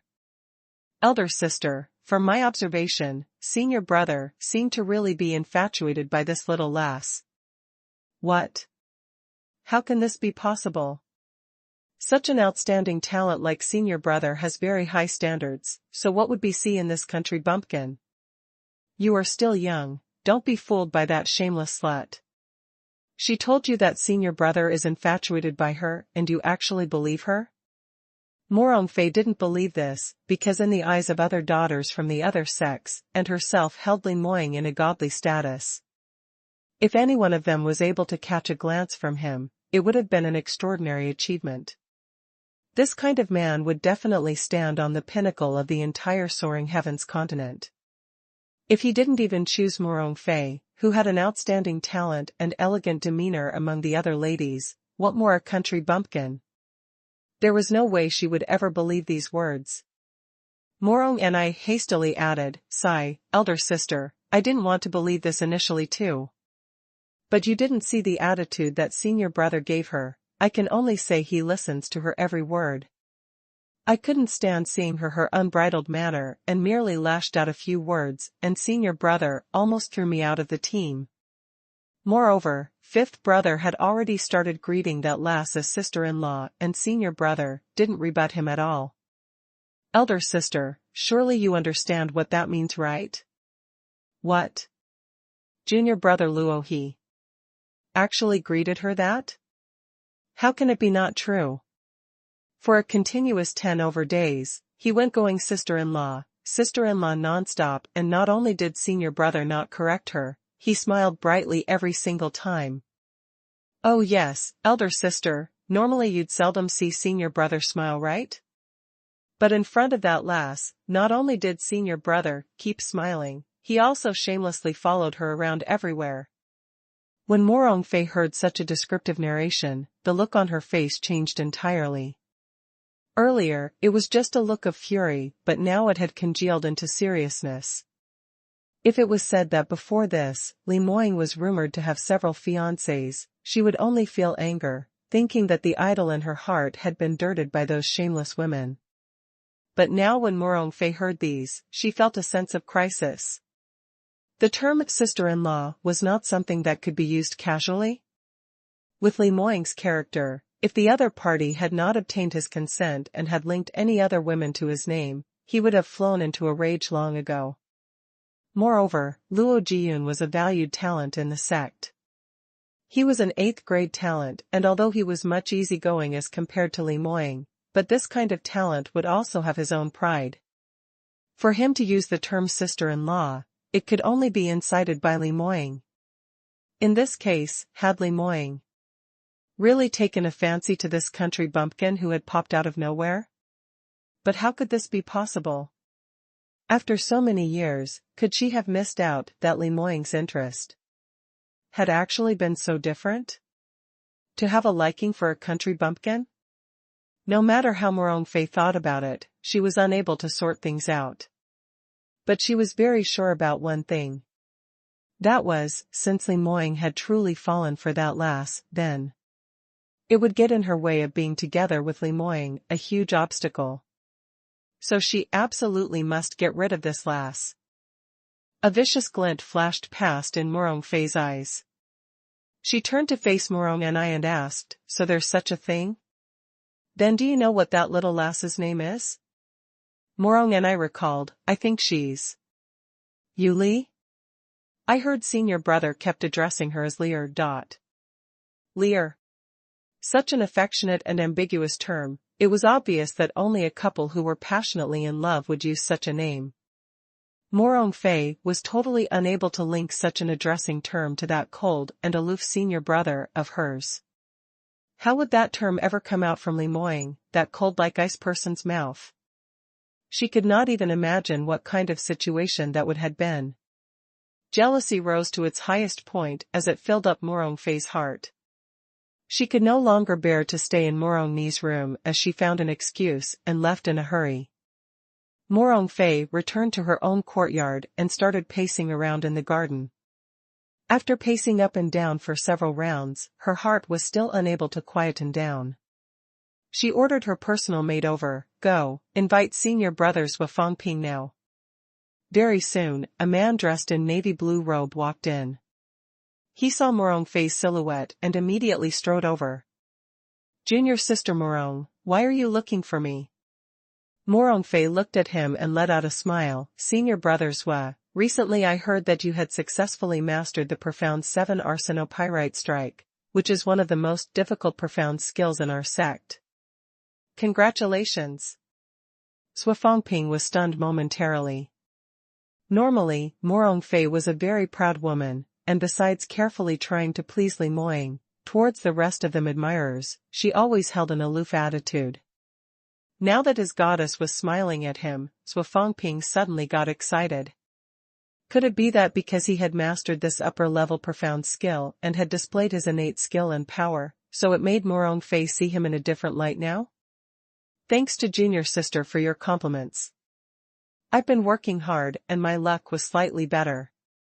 Sui Qingqing replied modestly, but there was still a slight tinge of complacent on his expression. The corners of Morong Fei's lips were all smiles, but the expression in her eyes was still frosty. Sui Qingqing was a direct disciple of an elder in the sect, and his innate gift and power was not comparable to Morong Fei, so at his current age of 24 years old, he had just entered the 5th degree realm's cultivation stage. However, he was one of the most ardent pursuers of Morong Fei. Although Morong Fei scorned him quite a bit, but normally she would not be so stingy, and would occasionally give him a few smiles to get him hooked so that he could help her to do the dirty work. As for now, the reason why she asked for Sui Qingqing was naturally because she had a motive. Morong Fei conversed slightly with him before changing the topic. "Senior brother Sui, there's a matter which is very important to me. But the battle with West Sky region is about to start any time, and I'm not allowed to leave the sect now." Morong Fei just started off slightly, and Sui Qingqing immediately agreed. "Junior sister, don't worry. You don't need to leave the sect. If there's any matter, I'll handle it on your behalf, and I guarantee that you'd be duly satisfied." Morong Fei's lips curled upwards satisfactorily. As expected, men were just like dogs. Once they see a beauty, in order to steal their hearts, the beauty would only need to occasionally let out a smile and a couple of praises, and they would do anything for her. Only Li Moying stood high up alone. Unlike the others, he did not win her favor, but yet he occupied her mind every single day. She was determined to win his heart. Thinking about this, Morong Fei's fingers winced tightly on the silk handkerchief. She tried hard to compose her tone to sound natural. "That's great, with senior brother's help, I can rest assured. But this matter requires you to make a trip to South Yu Kingdom, and the distance is rather far." Sui Qingqing didn't hesitate and immediately responded, "No matter. Junior sister, just tell me what's on your mind." Morong Fei replied, "Help me make a trip to South Yu Kingdom and find a young lady called Julie. She should be a young miss of a rich family in the South Yu Kingdom, around 14 years of age, and her cultivation is just SOSO, at 1st degree realm. She is also the fiancée of the 2nd prince of South Yu Kingdom." Sui Qingqing nodded his head without a doubt. Very few people knew the fact that Li Moying was from the South Yu Kingdom, and most people thought he was an orphan that the sect master had picked up. Only a few prominent characters and people closer to him, such as Luo Jiyun, knew his background. So Sui Qingqing didn't know that fact at all. He only heard Morong Fei continuing. "Once you find this little lass, find a chance to kill her." Sui Qingqing was stumped. "This junior sister, why?" Morong Fei's expression was calm as she replied coldly, "Senior brother Sui, naturally I would have my own reasons, so you're not willing to help me? If you're not willing, I can find other senior brothers to help instead." Sui Qingqing was originally hesitant, but when he heard these words, he immediately flustered. Don't, junior sister. Don't find anyone else. This matter is very simple. Isn't she just a 1st degree realm lass? Senior brother, I will settle this matter quickly and cleanly." There were many male disciples who wanted to win Morong Fei's favor. After all, who didn't hope to become the son-in-law of the sect master? Putting aside her status, just based on Morong Fei's beauty and innate talent, it was enough to make those talents pour their hearts out for her. Sui Qingqing was very sure that if he didn't take up this task, there would be someone else who would be willing to help Morong Fei. By then, they would be able to show their faces in front of Morong Fei and win her favor. Sui Qingqing didn't want to give up such a good opportunity to others. What's more, wasn't it just killing a person / as a practitioner, whose hand were not stained? The reason for killing wasn't that important at all, and he was just asking because he was curious about Morong Fei. Even if there was no answer, it wasn't important at all. Morong Fei gave out a slight smile and replied, "Since that's the case, I'll give me advanced thanks to senior brother first." Sui Qingqing stared at the faint smile as he blankly nodded his head. South Yu Kingdom. Valiant Martial Manor. Huang Yueli had been peacefully cultivating for the past few days, and basically she had already refined a large portion of the fire-attributed energy within her body, and the remaining required quite a bit of time before she could completely refine all the energy. So besides cultivating daily, she would also dabble in other work, such as refining profound weapons, or taking some time out to give pointers regarding cultivation to the people in her manor. Huang Yueli realized that ever since Moe had arrived, all the people in the manor's cultivation had suddenly made tremendous improvements. For this, Huang Yueli specially observed quite a bit. The result was she discovered that under Moe's hand, he used the Spartan training method. So whoever who were not able to complete the training mission had to face severe punishment. In this way, no one dared to laze around and were all training diligently, without a single bit of slack. Not only that, Moe had also picked amongst them few servants with high innate talent and perseverance to become the leader of the guards. Huang Yu was extremely satisfied with this. No wonder he was the right-hand man of Li Moying. No matter what he did, it was enough to make anyone relieved, as his arrangement was very well covered. In actual fact, Huang Yueli had thought of teaching those servants in the manor herself, but unfortunately, she had been busy cultivating and refining armaments, so she simply had no time. Moe had done her a huge favor this time. During this day, Huang Yueli had just completed her cultivation and barely stepped out of her room when she saw Kaiwei running into her courtyard in a flurry. Third miss, something bad has happened. What's the matter? Kaiwei huffed and puffed. The palace. There are many people from the palace, a lot of golden-scaled guards, saying that they are going to capture you and Sir Moe into the palace. They said Crown Prince and Imperial Tutor pointed you two out, saying the robbery of the royal treasury had something to do with the both of you, and they want to punish you for the crime. When Huang Yueli heard this, not only did she not appear flustered, she smiled and said, "Looks like Li Majuan and the rest are severely injured this time, so they could only get down their beds and fabricate accusations. Isn't that simply miserable?" She had expected this to happen sooner or later. The day she had made the royal treasury collapse, it was because of the self-destruction mechanism which buried the entire treasury beneath the ground. It was equivalent to losing the entire South Yu Kingdom's capital. For such a huge commotion to happen, how would the emperor not raise the alarm? Although it was peaceful in the valiant martial manner during this entire time, the atmosphere outside had already been turned topsy-turvy. Golden-scaled guards were capturing people all over the kingdom in order to find the mastermind who had wrecked the royal treasury. But this was what she wanted. Only then could her next step of her plan materialize. Huang Yueli's smile grew deeper. Kaiwei stamped her feet as she screeched, "Third miss, how could you still smile at this time? What should we do now?" Huang Yueli calmly replied, "Do nothing at all. Just make sure the main gate is shut tight, closely, and all off. You continue to cultivate in the manor. I shall make a trip with Moe to the palace." "Huh? But..." "Third miss, the palace is filled with golden-scaled guards, and the Imperial Tutor is also present. If you and Sir Moe were to enter, if Crown Prince were to resort to underhanded methods to harm you, what should you do?" "Harm me? He needs to have that potential to do so first." Huang Yueli didn't even think anything of it. The palace's Imperial Tutor and Emperor's uncle's cultivation were only at the 4th-degree realm. Not to mention that Imperial Tutor had been injured by Moe several days ago. Judging from that, his injuries should not have recovered fully yet. Even if they were to combine their efforts together, they were still unable to defeat Moe. If they were to really enter the palace, the one who fall into bad luck would definitely not be Huang Yueli. Under the worrying eyes of Kaiwei, Huang Yueli along with Moe left the manor leisurely. Outside the manor entrance stood a team of golden-scaled guards waiting.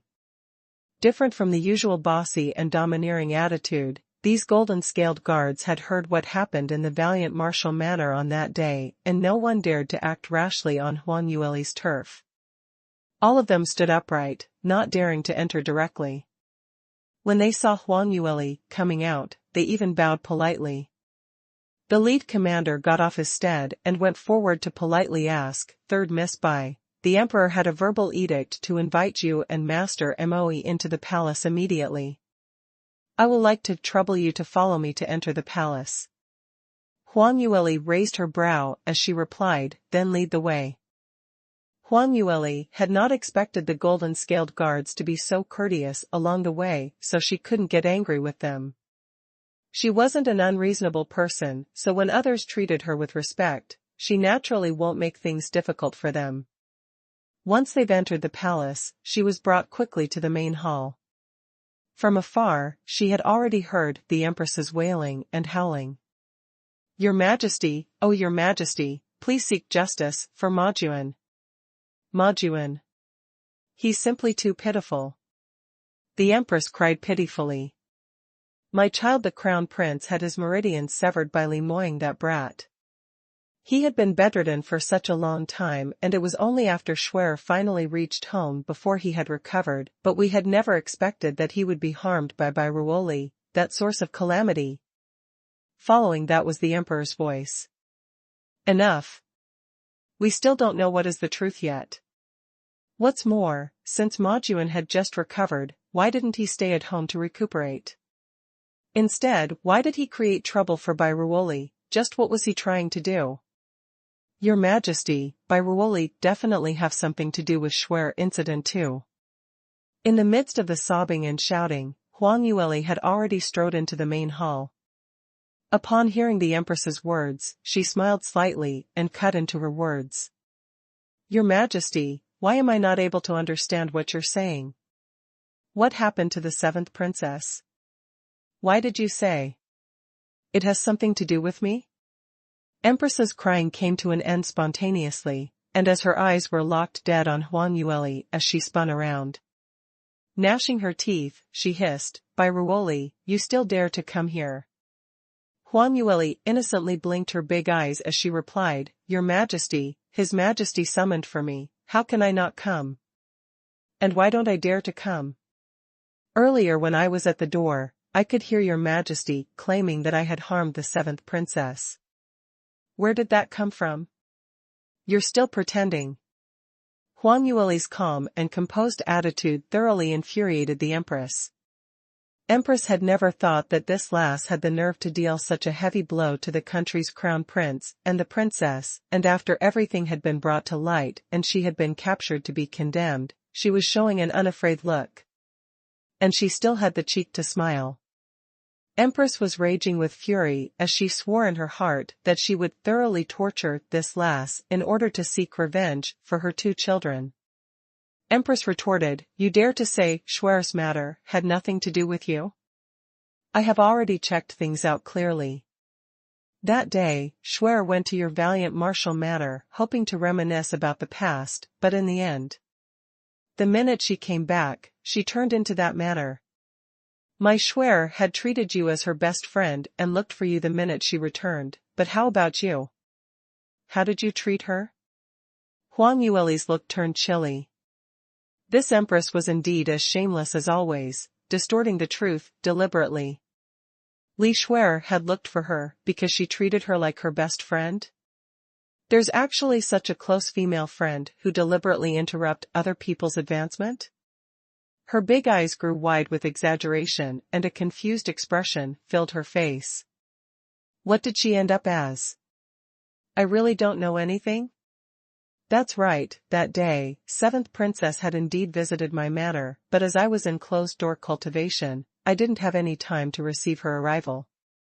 7th Princess probably treated me as her family, so she didn't stand on any ceremony. Not only did she stay at my manor for an entire day, she also taught my servants a lesson, and injured my personal maid. Besides that, she also felt that my room needs to be renovated and helped me demolish it. Such a considerate way of thinking of my well-being. As her words came out of her mouth, Empress Dowager's voice came echoing from the side. What's happening? What Lear meant was, not only was Shui beating up people in the valiant martial manner, she was also throwing things around? Outrageous. As a princess, what happened to her upbringing? Huang Yueli spun around and noticed that sitting right in the main hall were the Empress, the Emperor and Empress Dowager, who were pulled along to preside over justice, as well as the legendary royal uncle, whose cultivation was in the 4th degree realm. Besides that, Imperial Tutor was seated right in front of the Emperor. Although he looked normal, but under Huang Yueli's vicious glare, she could tell that his complexion was still swollen. Obviously the internal injuries within his body had yet to fully recover. And right in front of the Imperial Tutor was a stretcher where Crown Prince Li Majuan laid. He was unable to sit up, but he used his pair of bloodshot eyes to stare viciously at Huang Yueli. Huang Yueli heard the Empress Dowager speaking out for her, so she turned around and gave her a curtsy. This old lady Empress Dowager, although she was soft-hearted, but in totality, she was considered as a good person. However, when the Empress heard what she said, her rage rose rapidly. Shui is the princess of the Empress, and since the servants in your manor did not treat her well, she helped you by lecturing them. What was wrong with that? Moreover, it is your honor to have the princess visiting your manor. You only care about your own cultivation and left her aside. In your eyes, do you even have any respect for the royal family's prestige? The corners of Huang Yueli's lips moved coldly as she secretly laughed in her heart. This empress was already a grown woman, but she's still so naive to think that just based on the royal family's prestige, it was enough to make one bow and bend their knees? Wasn't she thinking way too much? In Soaring Heaven's continent, the only way to earn other people's respect was to use their own power. Huang Yueli blinked as she replied, Your Majesty, what you said is correct. Although 7th Princess attacked the array that I had set up for my closed-door cultivation, almost causing my advancement to fail, but I didn't haggle with her on this. After my advancement was successful, I had even sent her away courteously. At least, when she left the valiant martial manor, she was still in one piece. But after she had left, I wouldn't know what happened during my absence. The Empress retaliated, in one piece? What in one piece? What on earth did you do to Shui that she would appear in that manner at the palace gates? That manner? What manner? Huang Yueli asked innocently. With that bunch of guards, not wearing. Empress was so infuriated that the words blurted out from her mouth. Shut your mouth. Empress, what nonsense are you sprouting? Emperor gave a hard cough to stop her from talking. Empress suddenly realized that she had almost narrated that day's situation. Li Shui's affair was the biggest scandal in the royal family in these past few years, and if it were to leak out, she would be finished. So the Emperor and Empress had been hiding this matter from everyone, and even those golden-scaled guards whom had witnessed that day's situation had all been secretly put to death. Even the crown prince did not know that his own sister had such a scandal. Empress quickly used her hand to cover her mouth, not daring to say a single word more. However, Huang Yueli unforgivingly continued her questioning, Your Majesty, what happened to 7th Princess? Please tell me. I cannot be maligned by anyone for nothing. Since you said I had harmed the 7th Princess, then tell me what happened to her? Otherwise, won't I be made a scapegoat for nothing? You. Empress really wanted to point her finger at her nose and give her a good scolding, but yet she was unable to do so, just because Huang Yueli was right when she said the Empress did not say what had happened to the 7th Princess yet claimed that she had harmed her. Wasn't this purely saying something without thinking? Empress was left dumbfounded and unable to reply. At last she responded, when Shui returned from the valiant martial manor, she was found to have both her arms broken and her face was burnt. As for her bodyguards, they had been beaten up and several of them had sustained severe injuries. You dare to say that this has nothing to do with you? Huang Yueli maintained her lost look. This? I really don't know. At that time, I was behind closed door, cultivating for my advancement, and seventh princess insisted on barging into the room. The result was that she hit against the profound energy that I had lost control over during my advancement. At that moment, she had indeed been pushed far away by the profound energy that was let loose, and she felt quite heavily too. But how can you blame this on me? Besides, after my advancement, seventh princess immediately went back and I didn't even know she had broken her arms from the fall. When Empress Dowager heard these words, her expression turned darker. She had not known about the scandal between seventh princess and the golden-scaled guards, and had thought Li Shuer was beaten up in the valiant martial manner and mobilized her troops for a punitive expedition.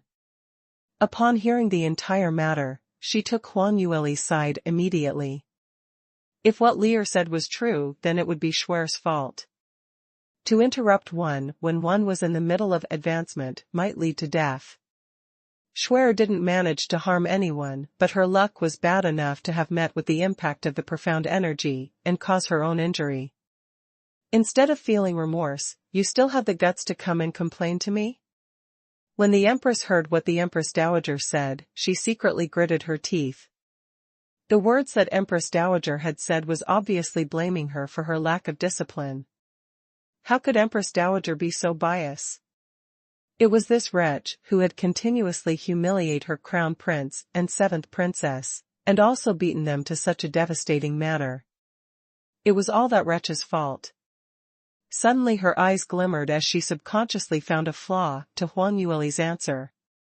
Your Highness, don't be cheated by Bairuoli.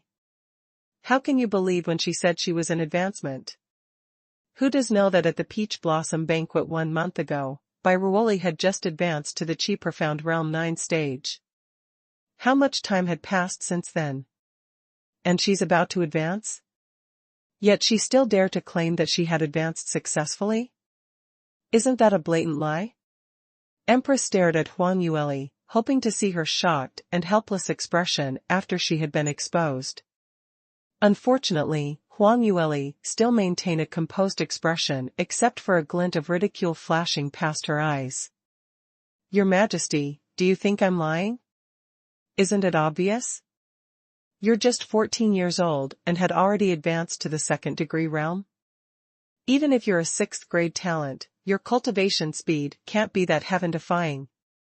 Do you really think everyone lacked the power of judgment?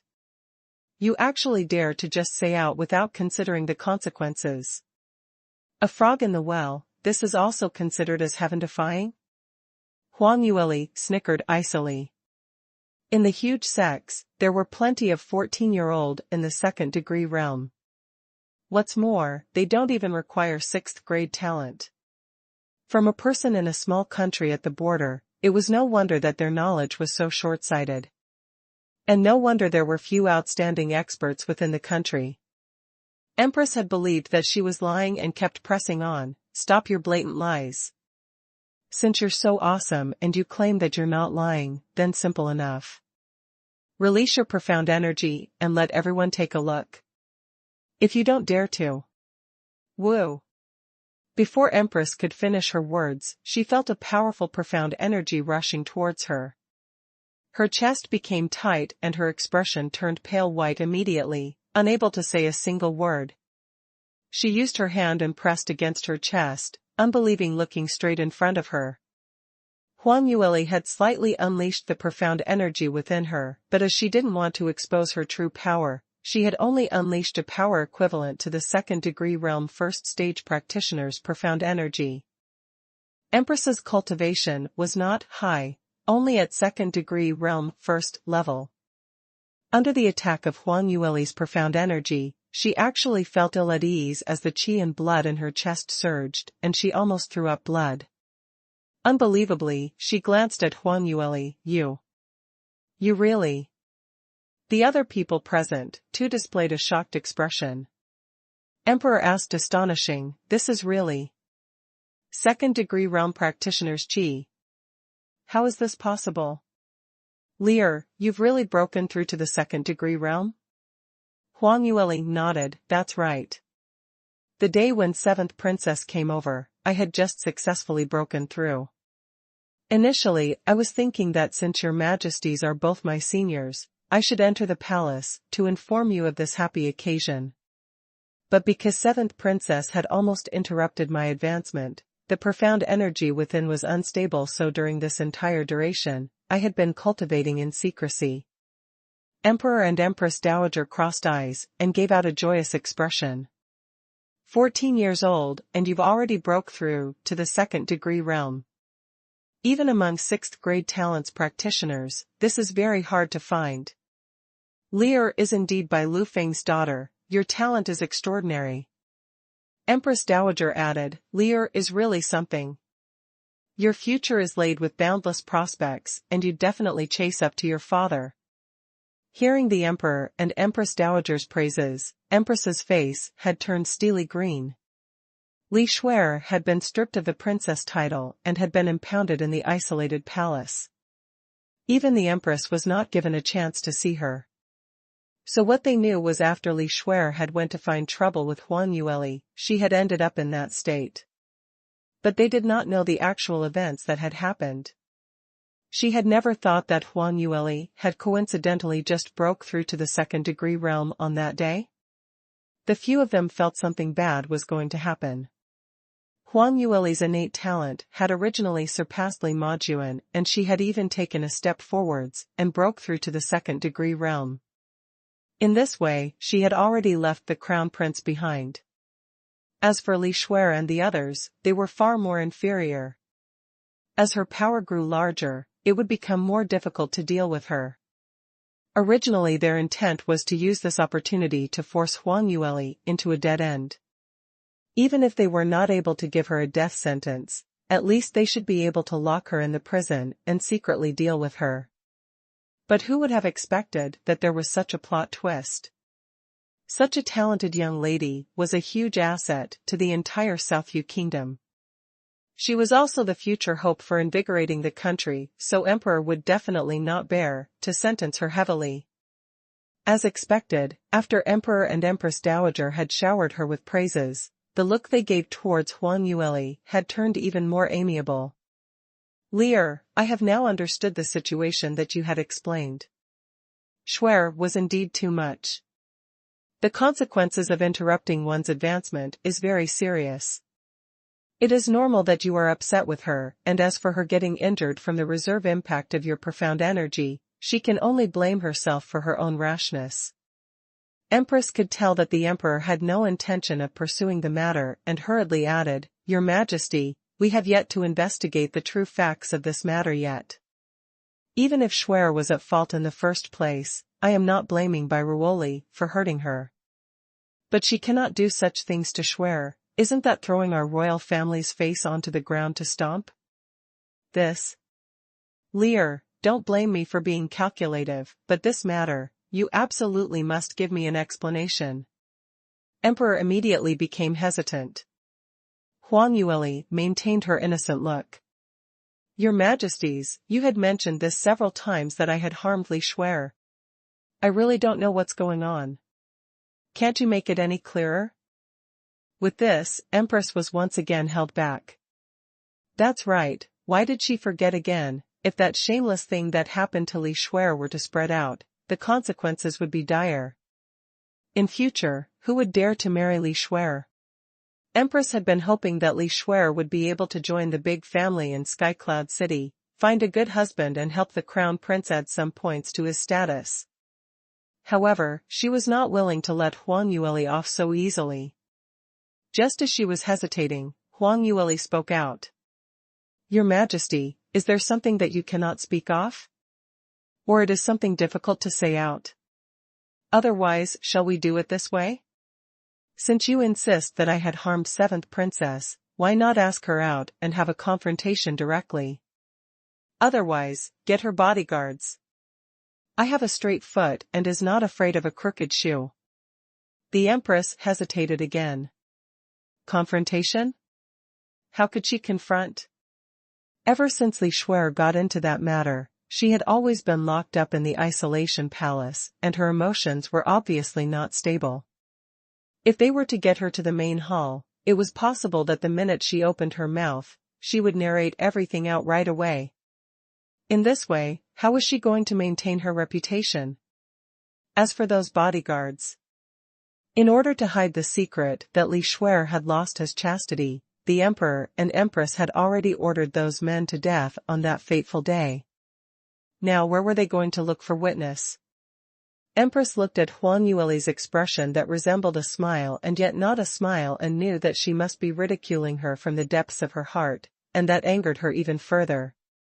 After half a day, she could only force this sentence out, Shuer. Ever since the day that Shuer returned injured, she had been recuperating quietly. How can we let her come out and be agitated by you? As for those bodyguards, all of them have their duties, so how could we just ask them out from their official work, just like that? Huang Yueli couldn't help but let out a sniggering sound. Your Majesty, isn't what you said just too funny? Seventh Princess reported against me, but don't dare to come out to confront me. As for those bodyguards, they also don't dare to come out and face me. Just based on this, you still dare to claim that you're not slandering me? Otherwise, could it be that Li Shuer had done something shameless and don't dare to show her face? WH. What's something shameless? You. Don't you dare to sprout words blindly? Empress's face turned pale white as she denied vehemently. Huang Yueli retorted, since it's nothing shameless, then why are you hemming and hawing? Since Empress Dowager is also here, why not just invite 7th Princess here and let Empress Dowager to preside over justice for us? Empress Dowager frowned as she had long tired of their endless bickering. At this moment, she immediately continued, what Lear said is correct. Empress, since you maintain what you had said, why not just ask the person involved to come out and tell the truth? I have heard that Shuer's skin was burnt. As a practitioner, she should have recovered after so many days of rest, so go and ask her to come to the main hall. Saying that, she turned her head and commanded, men, go and invite 7th. No. Empress hastily stood up and stopped the eunuch who was preparing to send the order. Empress Dowager felt something was amiss, and the expression on her face sunk. Empress, what's the meaning of this?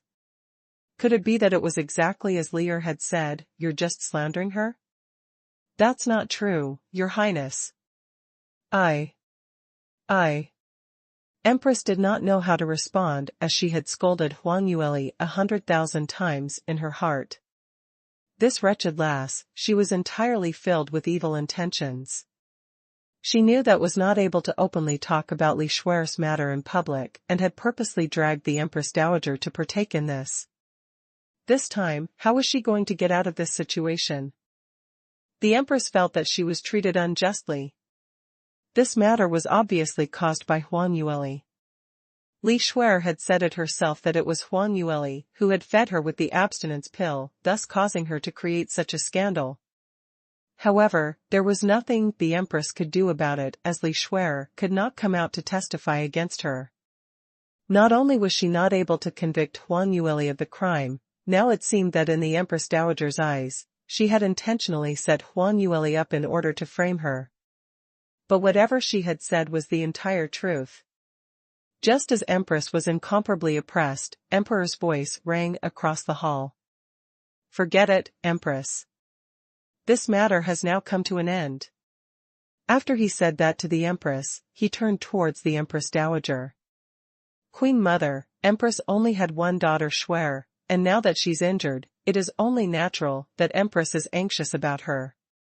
And it is true that Shuer had indeed got injured at the valiant martial manner, so it's not considered as slander. However, as Lear did not do it on purpose, this matter, let's just let it pass. Lear, what do you think? Emperor had been listening and thinking for quite some time. In actual fact, he did have his suspicions on Huang Yueli as well. Li Shuer was trapped so badly, and as she had just stepped out of the valiant martial manner, Huang Yueli was naturally the main suspect. The only thing Emperor could not figure out was even if Huang Yueli had just advanced, she was only at the 2nd degree realm 1st stage. Li Shuer's cultivation was much higher than hers, Not to mention that she had brought along so many outstanding golden-scaled guards along. Besides that, Huang Yueli had no reason to trick Li Shuer. In this case, there was a possibility that Lear was being framed, perhaps.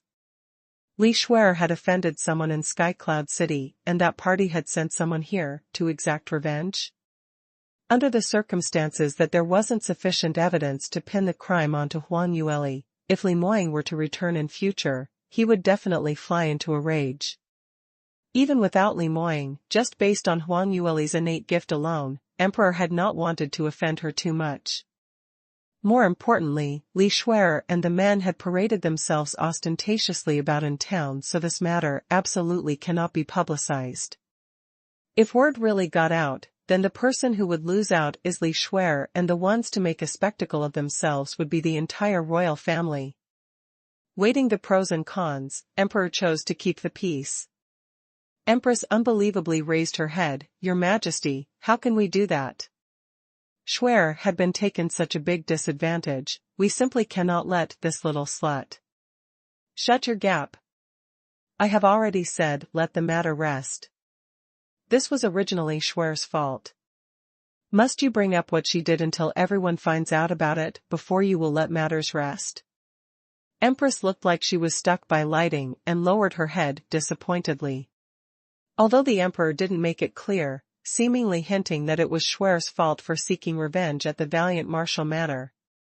But in the ears of the Empress, the Emperor was clearly warning her that Shuer's loss of chastity absolutely cannot be revealed. Empress knew that the Emperor had to retain the reputation of the royal family and had chosen to forsake Li Shuer. Although she was both furious and anxious, but she could only accept this outcome. Huang Yueli saw the Empress's dejected look and smiling added, "Since that's the case, I thank your Majesty for pronouncing my innocence. Lear is utmost grateful." But what?" Emperor inquired. Huang Yueli smiled as she claimed, "While 7th Princess was visiting my manor, she had practically wrecked the walls and backyard. So my rooms over that area cannot be used for residence anymore. I'm just a pauper, where would I find money to fix my house? Initially, I had intended to enter the palace to look for the 7th Princess for compensation. Now using this opportunity, I would like to pay her a visit, and on the way, discuss with her about this." "Discuss? What about?" Empress questioned in a guarded manner. Every single time Huang Yueli opened her mouth, the Empress's heart would jump. This wretched lass was full of wretched ideas, so every single time she spoke, it would be something bad, as though she was born to obstruct her. Undeniably, the Empress had learned her lesson well and became wiser. As expected, Huang Yueli replied, "Of course it would be about to discuss on compensation? Your Majesty, as you can see, my house had collapsed and naturally it must be rebuilt. As for the servants in my manor, they were beaten up so badly that some are maimed or seriously injured. I must naturally pay for their compensation payment. Besides, I was scared stiff by 7th Princess, who almost caused my advancement to fail. Because of that, I am still suffering from internal injury, so I would need to spend money to pay for my treatment, right?" When the Empress heard these, she almost fainted on the spot. She had already been disadvantaged, and Li Shuer had already become this manner, and now all she could do was to suffer in silence and give way to Huang Yueli. She had never expected that this lass would not be satisfied with small gains. Now, she still expected to be compensated. Empress was angered to the max as she coldly sneered, "You want compensation? Fat hope. Impossible." Huang Yueli smiled, "Your Majesty, I'm not asking you for compensation, your words cannot be counted. I'll directly negotiate with 7th Princess. Quickly bring me to her chamber to look for her." Empress's heart thumped hard, and almost instantaneously she understood her motive for coming. This lass's motive was not for any compensation, but to reveal the fact that Li Shuer had lost her chastity. If she were to bring her to look for Li Shuer, Empress Dowager and the rest would naturally follow suit. However, Li Shuer was now in the isolation palace, so how was she going to explain this to the Empress Dowager? She hurriedly shook her head, no way. We can't go. Shueri had suffered serious injuries and needs to recuperate quietly. You're not allowed to go and disturb her. Huang Yueli's expressed grew chiller as she questioned, Your Majesty, what do you mean? Firstly, you maligned me for harming 7th Princess, and yet you don't allow me to confront her. Now 7th Princess had wrecked my valiant martial manner, and you refuse to let me clear things up with her nor compensate me. What is this? Am I destined to let other people bully? You. The Empress was interrogated by her countless queries, causing her chest to rage with pain. Huang Yueli was indeed a demon, who was capable of bullying her. She had been the one who was bullying others, and using her gift of the gap, others had no chance to rebut nor redress their injustice. For that one moment, the Empress really wanted to speak out the entire truth, slapping Huang Yueli viciously on the face. But after she had calmed down, she chose to give in. How could she bear to use her daughter's reputation as a joke? So this injustice, even if she couldn't take it, she still must. Alright, consider it as Shuer's wrongdoing. Let me, her mother, help her compensate you. How much do you want? Huang Yueli pursed her lips and thought for a moment before she replied, since 7th Princess was also injured and seemed quite pitiful, then I'll ask for lesser. 300,000 taels of gold then. How much did you say? The Empress could not believe her ears. Huang Yueli repeated once again, 300,000 taels of gold. That's daylight robbery. Is your manor made of gold? Why do you need that much money? She could not suppress her anger any further and blew up. Even a brand new mansion located in the country's best position merely costed 10,000 taels of gold, and to construct a new palace within the royal palace was merely 20,000 taels of gold. Huang Yueli actually asked for 300,000 taels? Even the emperor's face displayed some signs of unhappiness. Lear, you've never run a household before, so you won't know how much the construction of a home costs. Later, I'll get someone from the Ministry of Revenue to drop by the Valiant Martial Manor to ascertain the damages in your manor and compensate you accordingly. Emperor suggested this compromised proposal. Empress immediately put her heart at ease. Since Emperor had already spoken, this wretched lass should know when to stop. However, Huang Yueli still shook her head. How can we do that? If the Ministry of Revenue were to come and check and just compensate a 3 or 5,000 taels, then what should I do?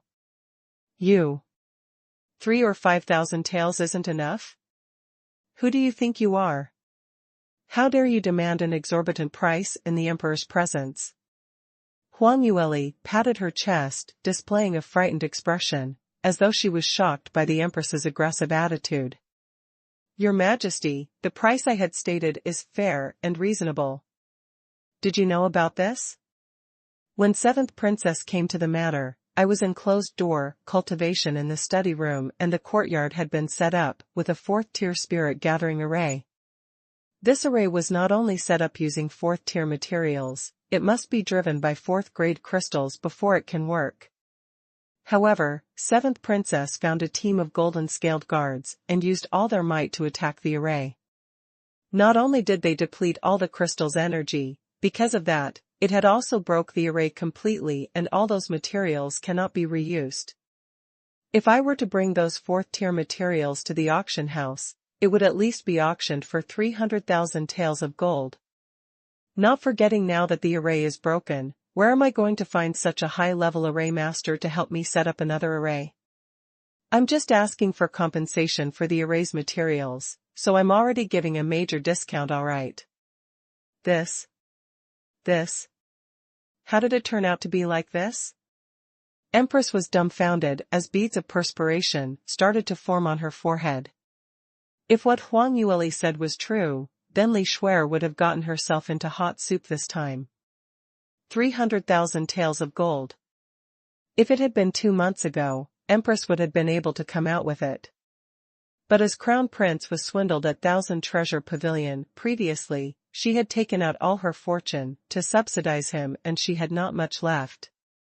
This time, where was she going to find money to compensate? Just as Empress was loaded with anxiety, not knowing how to respond, suddenly a sound of heavy coughing echoed from behind. Immediately following that, someone spoke out, "Third Miss Bai, you're really smart at swindling money. Are you really in that much need? From what I see, it doesn't seem to be that case. Didn't you, just a few days ago, just stole a huge amount of treasures from the royal treasury?" The person who spoke was the imperial tutor. His voice sounded slightly hoarse because when the self-destruction mechanism in the royal treasury was activated, it quickly triggered the flame mechanism. The smog produced was too much and as he had been the first to charge through, the ash had fumigated his throat, causing hoarseness. Until today, he had not recovered. When Huang Yueli heard his voice, the sides of her lips curled into an evident smile as she slowly turned around. She knew that Imperial Tutor was definitely not going to sit there just to watch a show. She had set him up in the royal treasury, so he would definitely take revenge. Moreover, since the royal treasury had met with a mishap, it was natural that the mastermind must be dug out. If Imperial Tutor didn't find trouble for her, that would become heaven's strangest occurrence. In actual fact, Imperial Tutor had indeed been thinking in this way. He had his own reason for not creating trouble with Huang Yueli at the first timing. The reason was because when he and Crown Prince had entered the royal treasury, they had not obtained the emperor's permission. Truth be told, several years ago, Crown Prince and Imperial Tutor had already conspired with the other fourth-degree realm expert, who was in charge of protecting the royal treasury. Crown Prince needed a lot of resources if he wanted to cultivate, hence he had set his sights long ago on the royal treasury and had been fishing money from the treasury. Including the huge debt that he had incurred from Thousand Treasures Pavilion, he had stolen a part of from the treasury before he could clear it entirely. Imperial Tutor was worried that Emperor would check in detail on the cause and effect, causing their plot to be discovered, so he hadn't dared to speak directly about the matter first. His aim in appearing today was firstly to see Empress raising difficult issues regarding Li Shuer's injury, and after Huang Yueli was forced to admit her guilt would he then use the situation to his advantage and talk about the royal treasury's incident. In this way, Emperor had already shown his rage regarding Li Shuer's matter and in his mind, he had already considered Huang Yueli as an evil person. So there was a huge possibility that he would not check out the details that had happened in the royal treasury and just directly sentence Huang Yueli in rage. Although Imperial Tutor's scheme was intricate, but he had never expected that the progression would be so unfavorable. Firstly, Huang Yueli managed to shut Empress's mouth using Li Shuer's reputation as a stake, as she had not dared to reveal the truth about that matter. From there, she managed to turn this situation around, not only just clearing her innocence, and in turn painting Li Shuer as an evildoer, exposing her mean ways in front of everyone, and as for herself, she had been turned into the world's most innocent party who was bullied by everyone. Next, Huang Yueli had revealed her progression into second-degree realms cultivation, causing the emperor to see her in new light and not daring to pin a crime on her casually. In this way, Imperial Tutor's scheme had completely came to a standstill. If things were to continue in this manner, Huang Yueli would then successfully get herself out of this crime and made Empress pay a huge compensation. Imperial Tutor was no longer able to remain silent and fought to speak out first. By Ruoli, even if 7th Princess's injury was not caused directly by you. How about the matter that had happened in the royal treasury several days ago? How are you going to explain about that? Huang Yueli put on a blank look as she said, Imperial Tutor sir, I don't understand what you mean. Why are all of you trying to make up some absurd stuff to slander me? What had happened in the royal treasury? And what does it have to do with me? Stop denying. Imperial Tutor sneered, several days ago, the bodyguard dressed in black beside you had broken into the royal treasury in big to steal the treasures in the treasury. In the end I had discovered this, and seeing that you were unable to escape, You emptied the treasury clean and made the entire royal treasury collapse. Now, because of the both of you, all the spirit stones and magical beast cores have been buried underground, and God knows how long we will need in order to get it all out. Our royal treasury is now completely empty. And the main mastermind is you, Betrayal. Imperial Tutor's face was solemn and his tone was severe. As he spoke, he held his chest in an agitated manner, and even his beard was sticking up. When Emperor heard this, his hand trembled as he smashed the teacup onto the ground.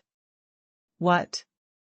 Imperial Tutor, you are saying the destruction of the royal treasury was done by Lear? How can that be? Why would she go and steal from the royal treasury? And how was it possible that she could destroy the royal treasury? Imperial Tutor heaved a sigh as his expression sunk. Your Majesty, several days ago after the treasury was buried into the ground, you had questioned me a number of times, and I had maintained my silence. That was because this entire matter was just too unimaginable. If it wasn't for the fact that I had witnessed it personally, I wouldn't believe it as well. And this reckless thief is actually Betrayal. Emperor could not believe his ears and hurriedly questioned, Imperial Tutor, what's going on? Imperial Tutor shot Huang Yue a glance and continued, yesterday while Crown Prince and I were making our way back to the palace, we saw a suspicious figure from afar. We were worried that this person was hatching evil plots, so we followed him.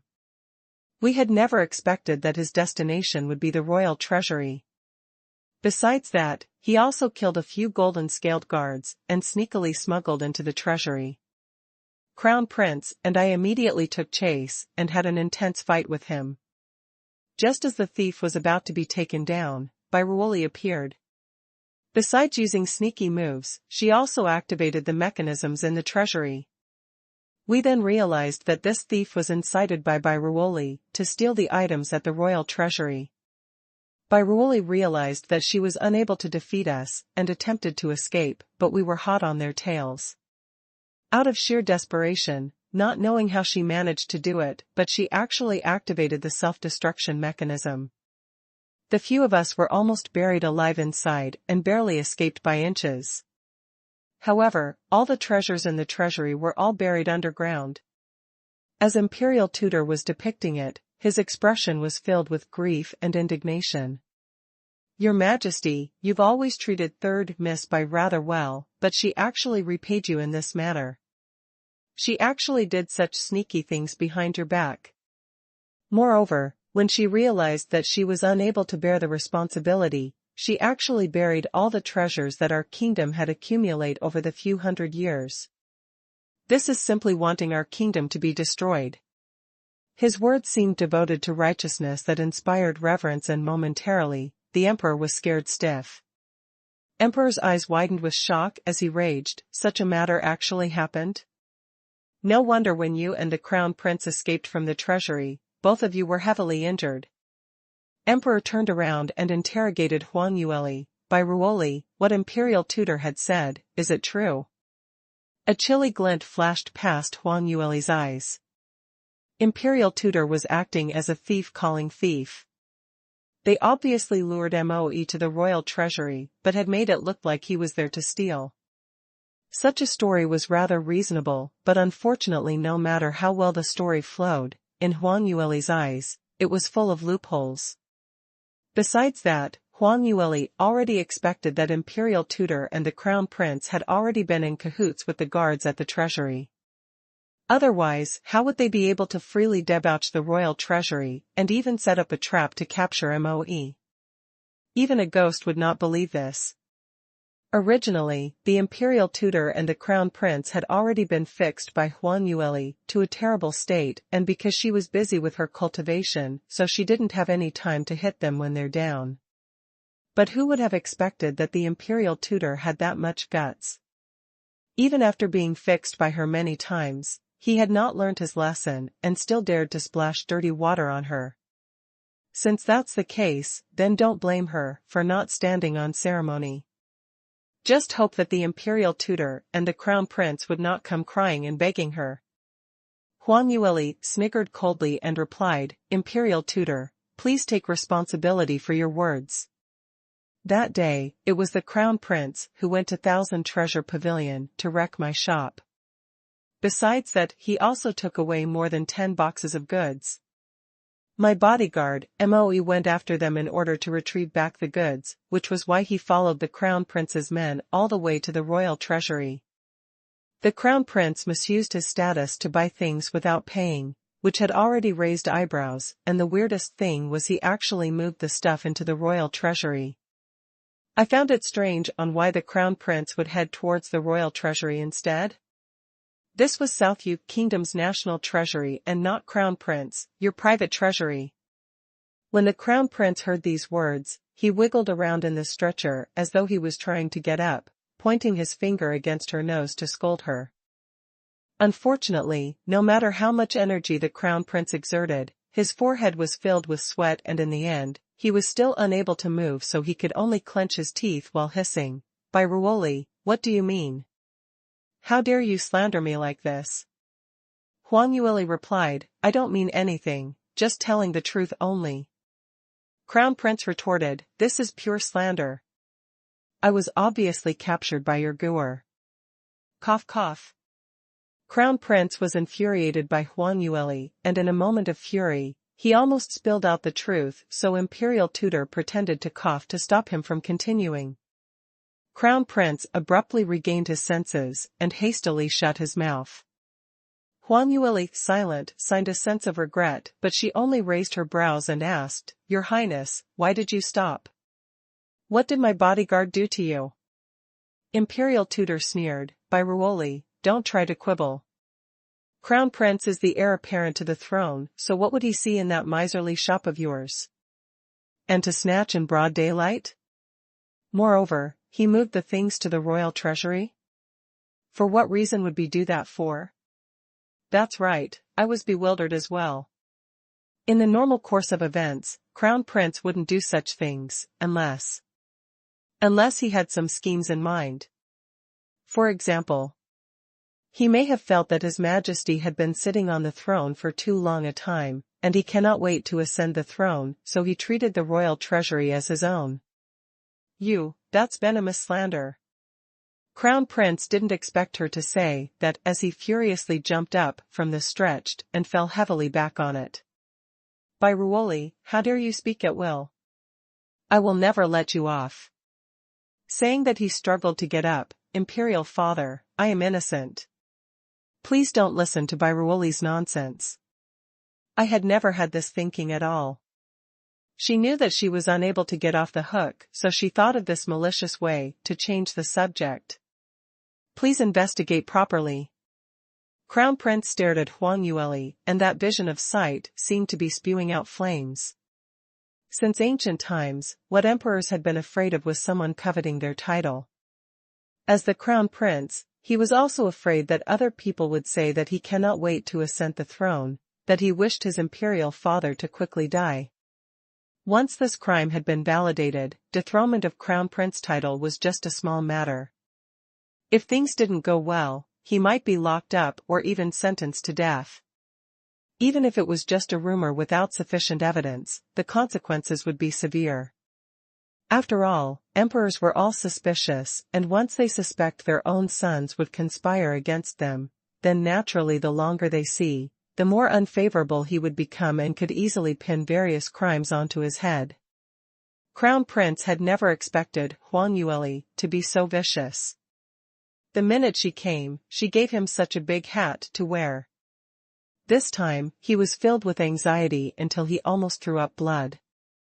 Imperial Tutor also knew about the severity of this matter, so he immediately stood up and pointed against Huang Yueli's nose while admonishing her, "What a sinister little lash you are. What nonsense are you sprouting?"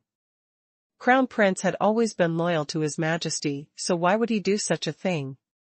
Do you think that by saying that you would be able to drive a wedge between His Majesty and Crown Prince's relationship? He turned towards the Emperor and kneeled down. "Your Majesty, please capture this audacious woman who dared to deceive you and offend the superiors. She's planning to slander Crown Prince." Comparing Crown Prince and Imperial Tutor's tension and anxiety, Huang Yueli was not pressured at all as she smiled steadily. Imperial Tutor Sir, Your Highness, what are you getting nervous over?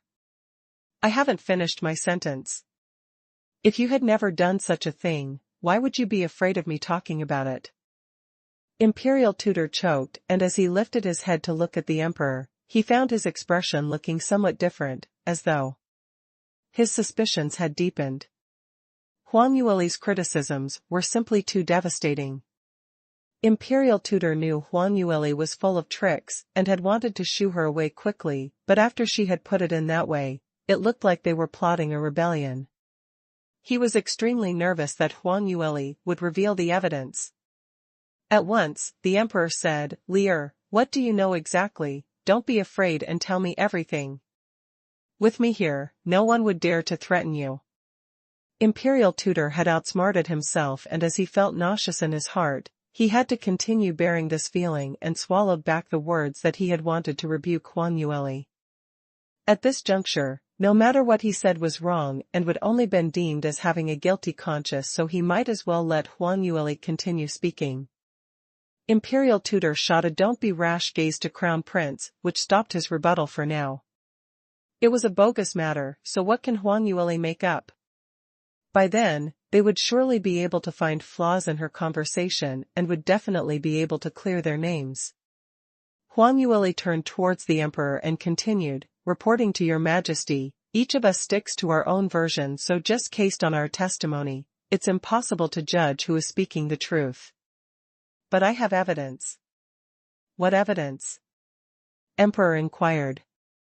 That day, when Crown Prince came to snatch goods from my store, the passerbys nearby had all witnessed it with their eyes. And the surrounding shops were more or less affected by the commotion. If Your Majesty were to send someone to check, you'd definitely find out the answer.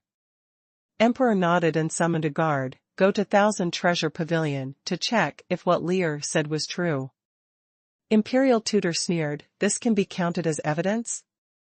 Who knows if you had already colluded with the neighboring businesses so as to let them be witnesses for you?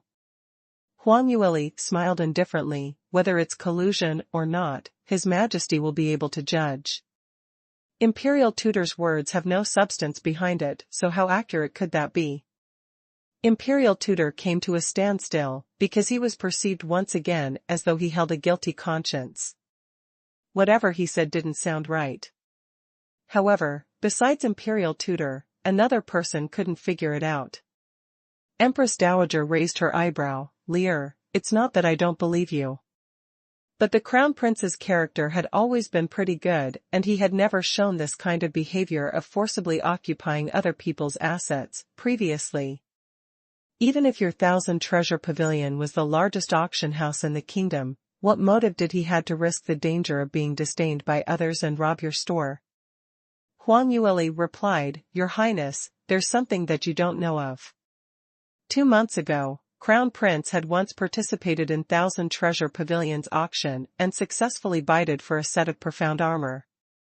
However, after he bided, he claimed that Thousand Treasure Pavilion was fraudulent, and not only did he not pay up, he also prepared to snatch the set, but luckily he was stopped by our guards. Subsequently, he got to know that Thousand Treasure Pavilion was gifted to me by Prince Yu Wang, and as he had always harbored hard feelings, he came forward to seek revenge while Prince Yu Wang was not around. Oh? Such a matter really happened? Yes. Many people had participated in the auction, not only the royalties from our Southview Kingdom, even the royalty from neighboring countries had sent their men here to take part in it. This matter was widely known, so Your Majesty can go ahead and send someone to investigate. Emperor immediately sent another person out to investigate. At this moment, even though the investigation had not been completed, but in the Emperor's heart, he had already believed most of this. No matter how much preparation Huang Yueli had, it was impossible for her to have bribed the neighboring royal family. Not only that, in the Emperor's heart, he was extremely dissatisfied with the Crown Prince. To renegade on a debt after taking part in an auction, how could a Crown Prince of a nation act in this way? He was simply like a hooligan. If word was to spread, it would definitely become a joke to anyone. If it was just embarrassment in normal times, he can forego this, but this round, Huang Yueli had mentioned that it was in front of the neighboring royalty's face. Wouldn't this make the royal family of the South Yu Kingdom become a laughingstock in front of other countries' royalties? Imperial tutor could tell that Emperor was extremely dissatisfied and hastily added, "By Ruoli, stop trying to twist the facts. The matter that had happened at Thousand Treasure Pavilion's auction have nothing to do with today's matter. Even if the Crown Prince and you already had a feud, it doesn't mean anything? Who doesn't know that you had embarrassed the Crown Prince at the Peach Blossom banquet? But this had no connection to the royal treasury being buried at all." "Why is there no connection?" Huang Yueli sniggered and couldn't be bothered with the imperial tutor as she turned to report to the emperor. "Your Majesty, this is what had happened. The Crown Prince had been upset at making a loss at Thousand Treasure Pavilion and bore this hatred in his heart ever since. That day when he came to smash and rob Thousand Treasure Pavilion, by the time my bodyguard Moe had arrived, he had already transported the items away, and Moe started to give chase all the way to the treasury." Huang Yueli took a glance at Crown Prince and continued, "Moe had just arrived at South Yu Kingdom along with me just a few days ago. He doesn't understand the situation in our country, and obviously he wouldn't know that was the royal treasury, so he foolishly followed them in. After he entered the place, he realized that Crown Prince had actually treated the royal treasure as his own residence's treasury, so whenever he needed money, he would just pilferage from there and used those money to feed his own army. Crown Prince thought that he had discovered his secret, so he wanted to silence him. Moe had not returned after a long time, so I came along to check things out, following the secret markings that he left along the way, and found my way to the inside of the treasury." Crown Prince and Imperial Tutor knew they were not able to cover things up any longer and was afraid that I would leak out the plot that they were conspiring, so they decided to come out with a murderous scheme and activated the treasury's self-destruction mechanisms in an attempt to bury us alive inside. Luckily, Moe's power was just enough to help us escape from there. This is the entire process of development of the treasury, so Your Majesty, please investigate clearly." The emperor's eyes widened, not believing what he had heard. Huang Yueli's story was convincing, and moreover the cause and effect was listed down clearly. Huang Yueli and Imperial Tutor had their own views, but Imperial Tutor said Huang Yueli had attempted to enter the royal treasury to steal, but he had insufficient evidence to back up his story. On the other hand, Huang Yueli had shown hard evidence of the accusation on Crown Prince of robbing Thousand Treasure Pavilion. In this way, Emperor was already leaning towards Huang Yueli's story. Crown Prince knew something was amiss, and he was extremely nervous. If Emperor really had this thinking formed, then his status of Crown Prince would be gone with the wind. To him, he was most afraid of losing his status of Crown Prince. After so many years of studying in Celestial Light Academy, he clearly knew that there is no limit in the universe. There were many talents who were much more outstanding than him in the South Sky region. If he had no way of improving himself further, to be accepted as an outer disciple of the Celestial Light sect, then his cultivation route would probably come to a standstill at 4th degree realm. By then, his only choice would be to return to South Yu Kingdom.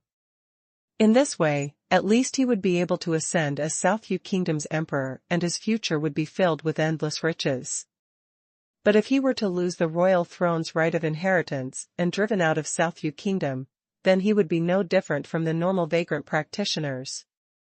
The Crown Prince had already berated Huang Yueli several thousand times in his mind, and supporting his shaky body and clenching his teeth, he tried his best to clear his reputation in front of the emperor. "Imperial Father, please don't be deceived by her slanderous report.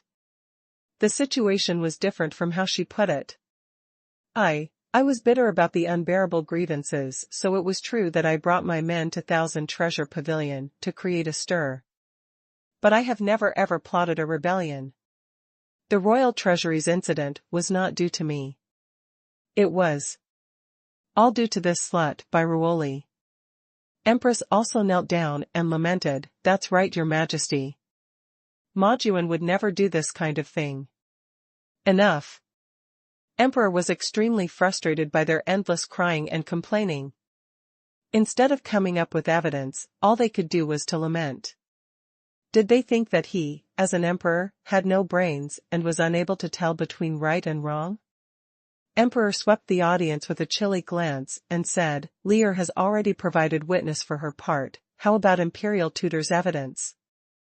I am not someone who just listen only, but without actual evidence, how can I ascertain that what you're saying is the truth?" This. The Crown Prince was dumbstruck.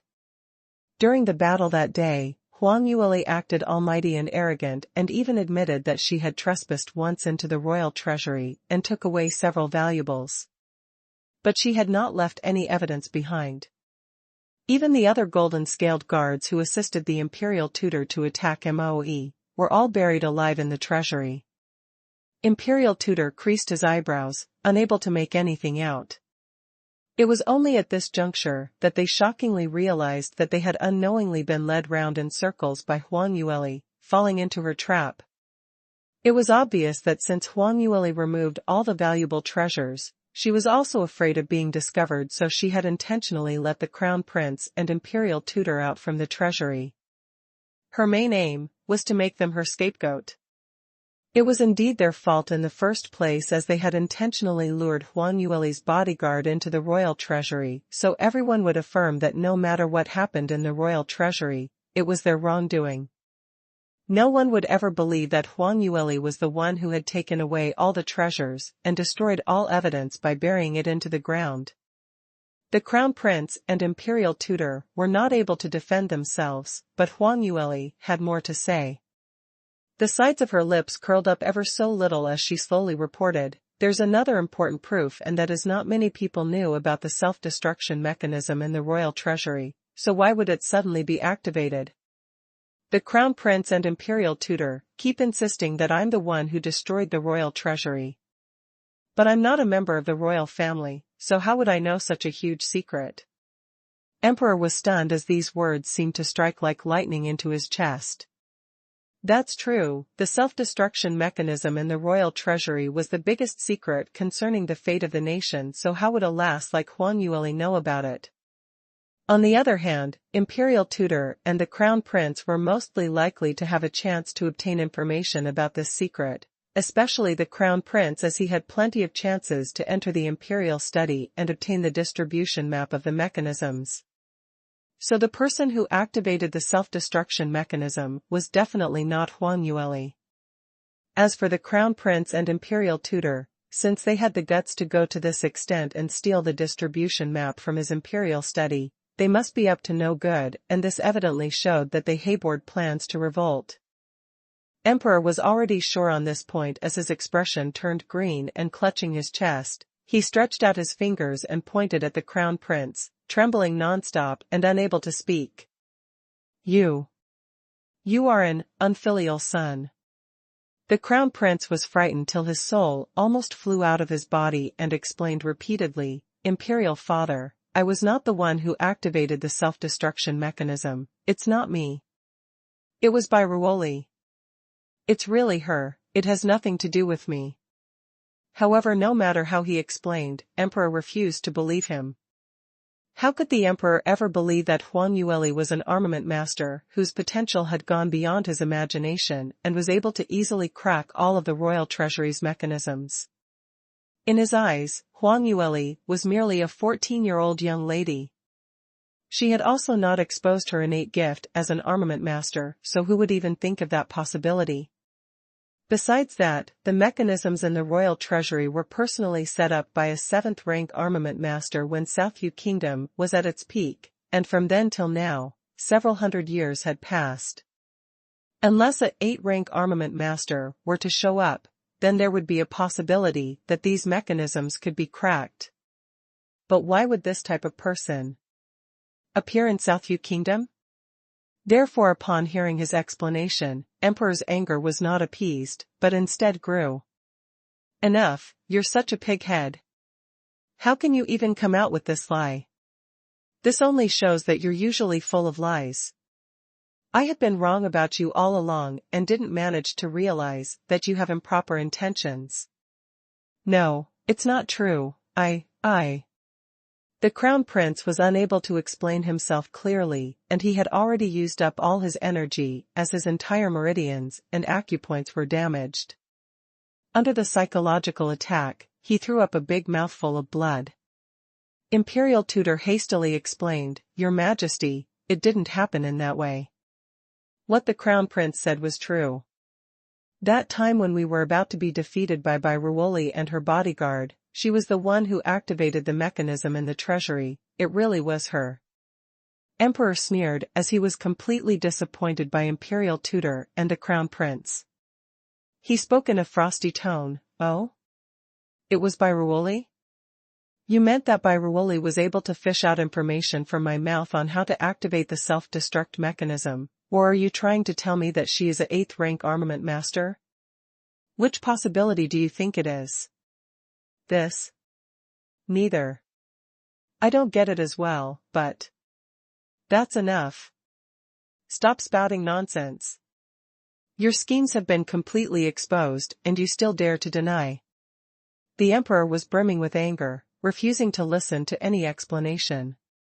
He raised his hand and summoned the golden-scaled guards standing right by the main hall's entrance. "Men, bring the Crown Prince back to East Palace and put him under house arrest. Summon the Minister of Internal Affairs into the palace. I want to prepare an imperial edict to depose of the Crown Prince." "What? Imperial Father, I'm innocent." The Crown Prince tried his best to stand up, but he was totally immovable. The golden-scaled guards moved forward and easily subdued him before carrying him down. "Stop. All of you stop." Empress stopped herself right in front of the golden-scaled guards, but she was unable to block them, so she turned around and fell below the Emperor's feet, sobbing terribly. "Your Majesty, you cannot do this to Majuan. Majuan, he's been framed by Byruoli, that little slut.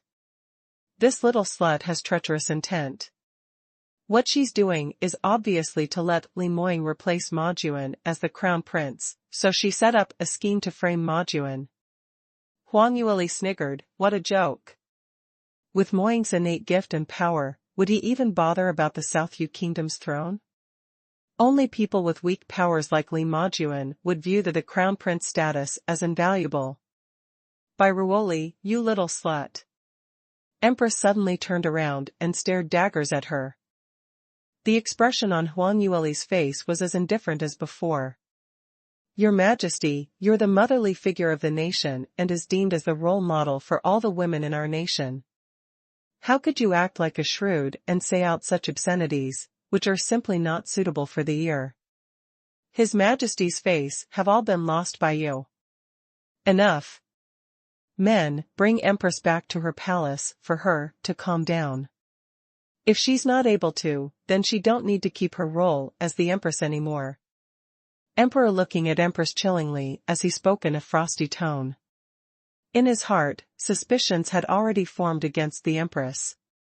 The Crown Prince was born by Empress after all, so if the Crown Prince had evil intents, would the Empress totally be kept in the dark? Before this incident, hadn't Empress murdered Empress Ming in order to stabilize her own position and almost killed Li Moying as well? Such an unscrupulous woman like her, would she really not have any inkling to this conspiracy at all? The Empress unbelievably widened her eyes as she wailed, "Your Majesty, I really am innocent." She had never, in her wildest dream, expect the Emperor to not only depose Crown Prince, but also have the intent to depose her title of Empress as well. She tried her hardest and begged for mercy, but was still dragged away by the golden-scaled guards.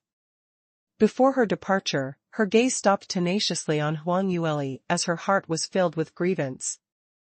Both the Crown Prince and her position had always been well fortified, and the Crown Prince had always been the #1 talent, admired and praised by everyone in South Yu Kingdom. The Crown Prince was about to marry the talented consort and ascend the throne. Things had been going along smoothly, but the entire setup had been broken by Huang Yueli and Li Moying. how did it end up like this? She was really not resigned at all. But no matter how unresigned she felt, there was nothing she could do about it. Huang Yueli's gaze was icy cold, and when their gazes met, she didn't speak a word more. She had always been lazy to spend any time talking to losers. Pitiful people must have some hateful aspects. Especially for people like Empress, she was only courting trouble for herself. Emperor watched as Empress departed and turned his gaze towards Imperial Tutor. Imperial Tutor, you've made me so disappointed. Since you had contributions to our Southview Kingdom, I don't want to excoriate you further. But from now onwards, choose either to retire in Southview Kingdom and not dabble in court affairs in future, or please kindly leave Southview Kingdom. Emperor naturally knew that since they had already shed all pretenses of cordiality, leaving the Imperial Tutor around would be a hidden threat in future. But Imperial Tutor was after all a 4th-degree realm expert and was someone who could be easily dealt with. If one was careless, not only were they not able to capture him, he might exact revenge in different ways in future. To prevent him from doing something desperate after being cornered, Emperor could only banish him to end this matter. But even so, Imperial Tutor was enraged. What? You dare to treat me in this manner? On what basis? Just because you are the Emperor, you think I'm really afraid of you? Outraged, Imperial Tutor snorted heavily and unleashed the profound energy in his body. Intense pressure instantly surrounded every corner of the main hall. Everyone present started to clutch their chests as they bent over. Imperial Tutor's lips curled into a chilling smile, a bunch of trash. They actually wanted him to leave Southview Kingdom? However, his smile congealed at the very next moment. Because another jet of profound energy, more intense and pure than his, came shooting towards him. The profound energy that Imperial Tutor unleashed was forced back and it heavily impacted his meridians, agitating the Imperial Tutor to vomit out a mouthful of blood. You, who exactly are you? Imperial Tutor gazed warily behind Huang Yueli. That bodyguard who kept close to Huang Yueli kept his power hidden and was extremely respectful to her. But his power was astonishing. That day in the royal treasury, Imperial Tutor and the rest had thought that under the assistance of the mechanisms in the treasury, they estimated that they would only need a quarter of an hour before they could take him down. However, Moe had persisted with them for several hours, and with Huang Yueli's aid, he had managed to defeat all of them. Today had been the same. He had stayed behind Huang Yueli quietly, to the extent of being an invisible man, masking his existence from everyone. But the minute he stuck, it had been so powerful that Imperial Tutor was not his opponent. Moe kept silent, and after Imperial Tutor had vomited blood from his injury, he went back to his position, behind Huang Yueli. Huang Yueli smiled indifferently. Imperial Tutor, are you talking about Moe? He is merely a bodyguard. Merely a bodyguard. When everyone in the main hall heard that, they could not help but wipe the cold sweat off their foreheads. To be able to put pressure on the Imperial Tutor easily, this quiet man must at least have reached a cultivation level of 5th-degree realm. 5th-degree realm experts were widely valued by everyone everywhere. Wasn't Imperial Tutor, who was only at 4th-degree realm, doing rather well in Southview Kingdom, becoming the #1 important minister? If it was a 5th-degree realm expert, things would be even more different. Huang Yueli could actually find such a person to be her bodyguard? And for the other party to be so respectful, and it was respect right out from his heart. How was she able to do it? Huang Yueli didn't bother to explain and only replied, Imperial Tutor sir, you have heard His Majesty's words. I'd advise you to respect His Majesty's decision and leave Southview Kingdom on your own accord. Otherwise, I don't mind letting my bodyguard to help you with it and send you off personally. However, he's not someone gentle, so by them, Imperial Tutor might not be feeling so happy. Not only unhappy, it would be simply asking for his life. Imperial Tutor recalled that fateful day in the royal treasury.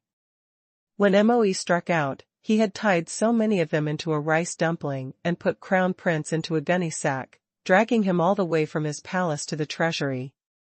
Imperial Tutor's face turned green as his eyebrows twitched subconsciously. Terrifying, too terrifying. This wretched lass's bodyguard had indeed gained some knowledge from her, as he was as sinister and cunning as she was. Recalling to this point, Imperial Tutor had not dared to be rash.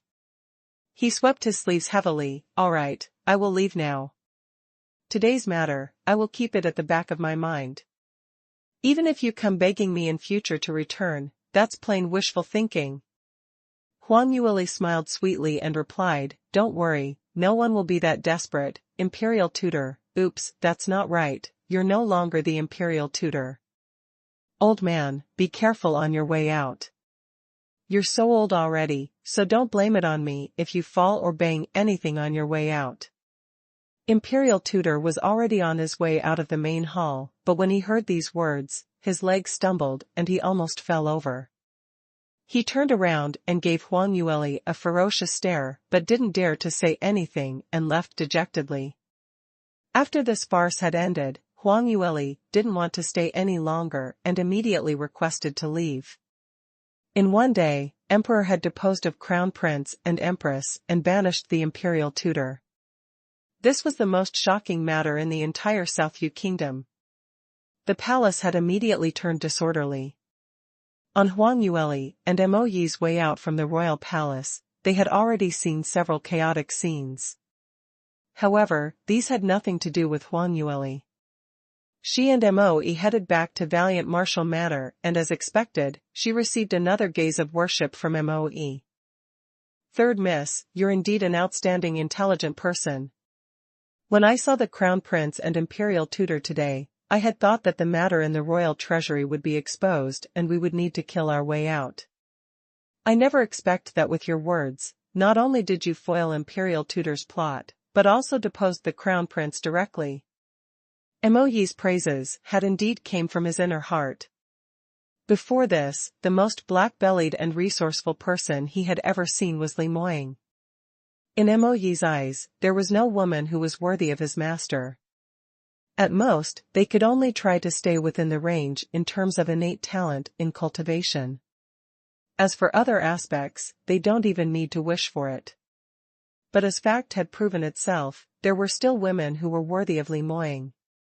Besides that, his master's sight was especially good. He had actually sought Huang Yueli, a talented young lady, from such a small place, such as South Yu Kingdom. From Moe's view, no matter in which aspect, both of them were extremely compatible. If there was something to pick about, it would be Huang Yueli's looks, because it could not match up against Li Moying. But not knowing if it was his misperception, but he felt that these few days, Huang Yueli seemed to look much prettier than before. Actually, Moe had not known about this. Huang Yueli's looks were not born in this way, but was due to the intensity of the flame spirit physique. It not only suppressed her cultivation, it had also altered her looks. With every advancement that Huang Yueli went through, her looks would also change. Like a flower bud, gradually extending its petals, slowly bit by bit, blossoming into an unmatched magnificence belonging to her alone. Huang Yueli smiled and said, that was just an appetizer. It was mainly because the few of them were too dumb. Brother Moe, I'm going to feel embarrassed from your praises. Moe laughingly shook his head and didn't speak any further. But he had already decided that he must write Li Moying a letter today, to tell him about Huang Yueli's performance. He believed that his master would be very interested to know what had happened. After the Crown Prince had been deposed, there was an upheaval in the entire nation. There were discussions amongst the people, making guesses that after Crown Prince's loss of power, which prince would replace him to become the new Crown Prince. Li Moying was the hot favorite because his power was absurdly strong that the other princes were not on the same ladder as him. In many people's eyes, he was inevitably the next choice for Crown Prince selection, and as for Huang Yueli, her status had naturally been raised to the future Crown Prince consort. At the present moment, people from all walks of life used different ways to link themselves to Huanyueli, and the number of people who were trying to fawn on her had increased so Valiant Marshal Manor's front yard was as busy as a marketplace. Even so, Huanyueli was unaffected since the beginning as she had already passed the entire matter to Kai Wei and Moe to settle, while she had shut herself into closed-door cultivation in the backyard. Besides cultivating, she had also been pondering on the treasure that Bai Lu Feng had left for her. The jade token that she had retrieved from the blood feather silk cage previously was the only clue.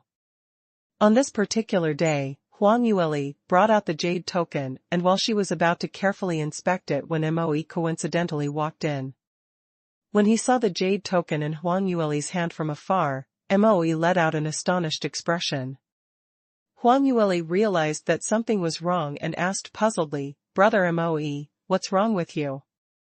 Moe pointed at the jade token and inquired, "Third miss, you. Why do you have that thing?" Huanyueli was stunned momentarily, and following that, her eyes sparkled. Hearing Moe's tone, he seemed to know the origins of this jade token. Huanyueli hurriedly questioned, "Brother Moe, do you know something about it?" Moe took the jade token in her hand and against the light, he inspected carefully before speaking out, "This jade token is Celestial Light's core student identity token." Huh? Huanyueli was dumbstruck. She had assumed that the item Bai Lu Feng had left was an exceptional treasure or some high-level treasure box key, but in the end, it was just some school's identity token? This type of identity token was available in every school, so not only was it used to identify the identity of the student, it also recorded the student's grading in that school. It was really some lousy thing that you could find on the streets. Even if Celestial Light Academy was the most famous school in the South Sky region, but this thing was still worthless. Moe left the jade token on the table, pointed to the back of it and continued, "Do you see the word Celestial Light here? Third miss, had you never considered this before? Moreover, do you see the figures indicated here? The number 1 on the identity token means this is the number 1 core student in the Celestial Light Academy, who is quite an authority. This identity token of yours. Where did you get it from?" Huanyueli's eyes widened with surprise and seemed a little blurry. "This means..." "Alright, I had thought differently. To tell you the truth, this identity token was left to me by my father, saying that he had left a number of treasures for me, and the only clue is this jade token." Moe was dumbstruck. "This is Marquis Bai's remnant?" "That's right," Huanyueli nodded. "That year, my father was a 7-degree realm expert, and the things he had left behind for me, which I had thought would be something valuable. I had made a guess previously that this might be the Celestial Light Disciple's identity token, but I saw junior brother Luo's identity token, and it didn't look like this. I had never considered the possibility that this would be the Celestial Light Academy's identity token." When Moe heard that this item was left behind by the future father-in-law of his master, he instantly felt somewhat scorching and hurriedly and carefully placed the jade token back. "Third miss, this identity token is an exceptional item. Celestial Light Academy is after all a place where Celestial Light Sect sought South Sky region's talents, and to be able to be placed first in the ranking among the core disciples, one must definitely be an exceptional talent. The only thing is, such a talent would surely be taken into the Celestial Light Sect as an official disciple, but why didn't Marquis Bai join the Celestial Light Sect? Could it be that this identity token is not his? This I'm not sure. My father had already gone missing when I was still very young." Huanyueli shook her head as she explained. Just as the both of them were conversing, Kai Wei was delivering snacks and overheard their conversation and couldn't help but to join in. "Third miss, I've heard other people talk about this matter previously." "Oh?" Both of them looked towards her. Kai Wei continued, "Marquis Bai was a student of the Celestial Light Academy that year, and during the entrance exams, he came in first. In the entire of South Yu Kingdom's history, this was the first time, so it was rumored to have caused a huge commotion. The late emperor had personally conferred the horizontal inscribed board to commentate him, and it is exactly that piece that is hung in the manor's main hall now. Huang Yueli was surprised slightly, so it was like this. Since that's the case, that it all matches up. She flipped the jade token around and after inspecting it for a while, she inquired, Brother Moe, the words Celestial Light on the back refers to Celestial Light sect. Then what do these numbers on the front represent? Surely it cannot be the results that my father had obtained that year in the academy, right? Moe's face revealed an extremely puzzled look as well, and after staring at the jade token for quite a while, at least he still shook his head. This? I do not know, perhaps it's some clue that Marquis Bai left? Huang Yueli couldn't hide her disappointment. After figuring out for so long, I still don't know what my father wanted to tell me. Sigh, if he wanted to leave something for me, why would he come out with a riddle? He should just directly give me a treasure map. Moe consoled, Marquis Bai had your considerations at heart. He might be afraid that you're too young when he left you the items and it might end up in the hands of bad people. Huang Yueli said, I understand the meaning behind it, but, in this case, I will need to spend a lot of time trying to find the treasures that father had left, and I don't know what he's trying to tell me exactly. Moe thought for a moment and suggested, why not we inform Master of this matter? He and Celestial Light sect have some connection, so he might be able to find out more things. This was the best opportunity to curry favor with his future mistress, so Moe left that if he could help Limoying grasp hold of this matter, it would make his master extremely delighted and see him in new light. However, Huang Yueli frowned and replied, no need. This matter. I will handle it myself. Limoying has his own matters to settle. Who knows if the matter he had to deal with previously when he rushed back to the sect has been settled, so I don't want to trouble him. Huang Yueli subconsciously rejected Moe's suggestion. During this period of time, she had been intentionally avoiding Limoying. Limoying had written a letter to her twice, and when Moe brought it to her, she didn't read it, so naturally she didn't give him any reply.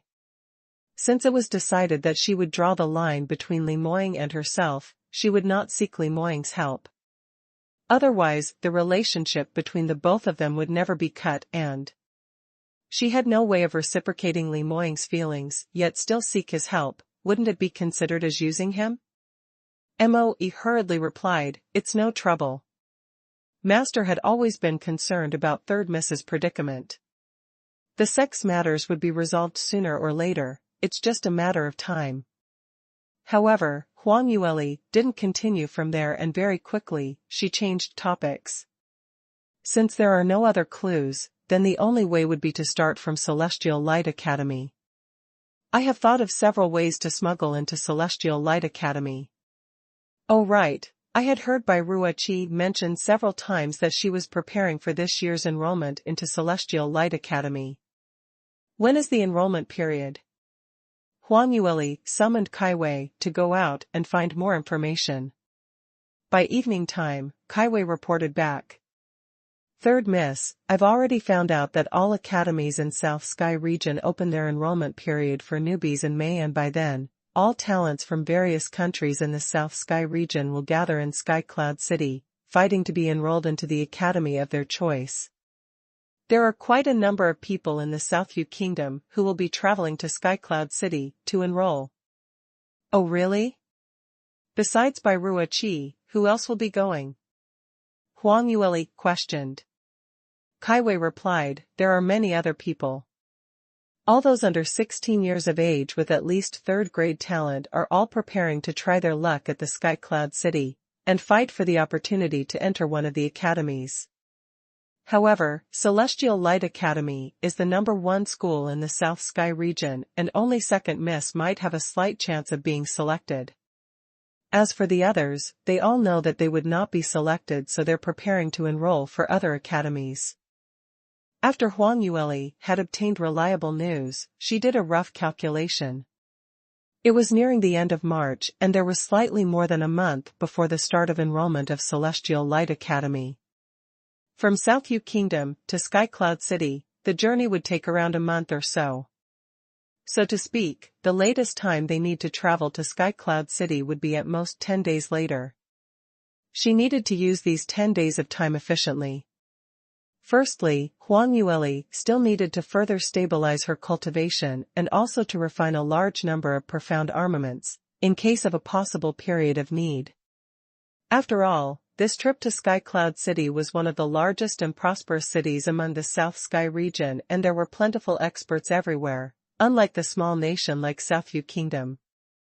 In Southview Kingdom, Imperial Tutor just used his status as a 4th-degree realm cultivator and he could already lord over the other people, but in Skycloud City, 4th-degree realm practitioners could only be considered as an ordinary cultivator.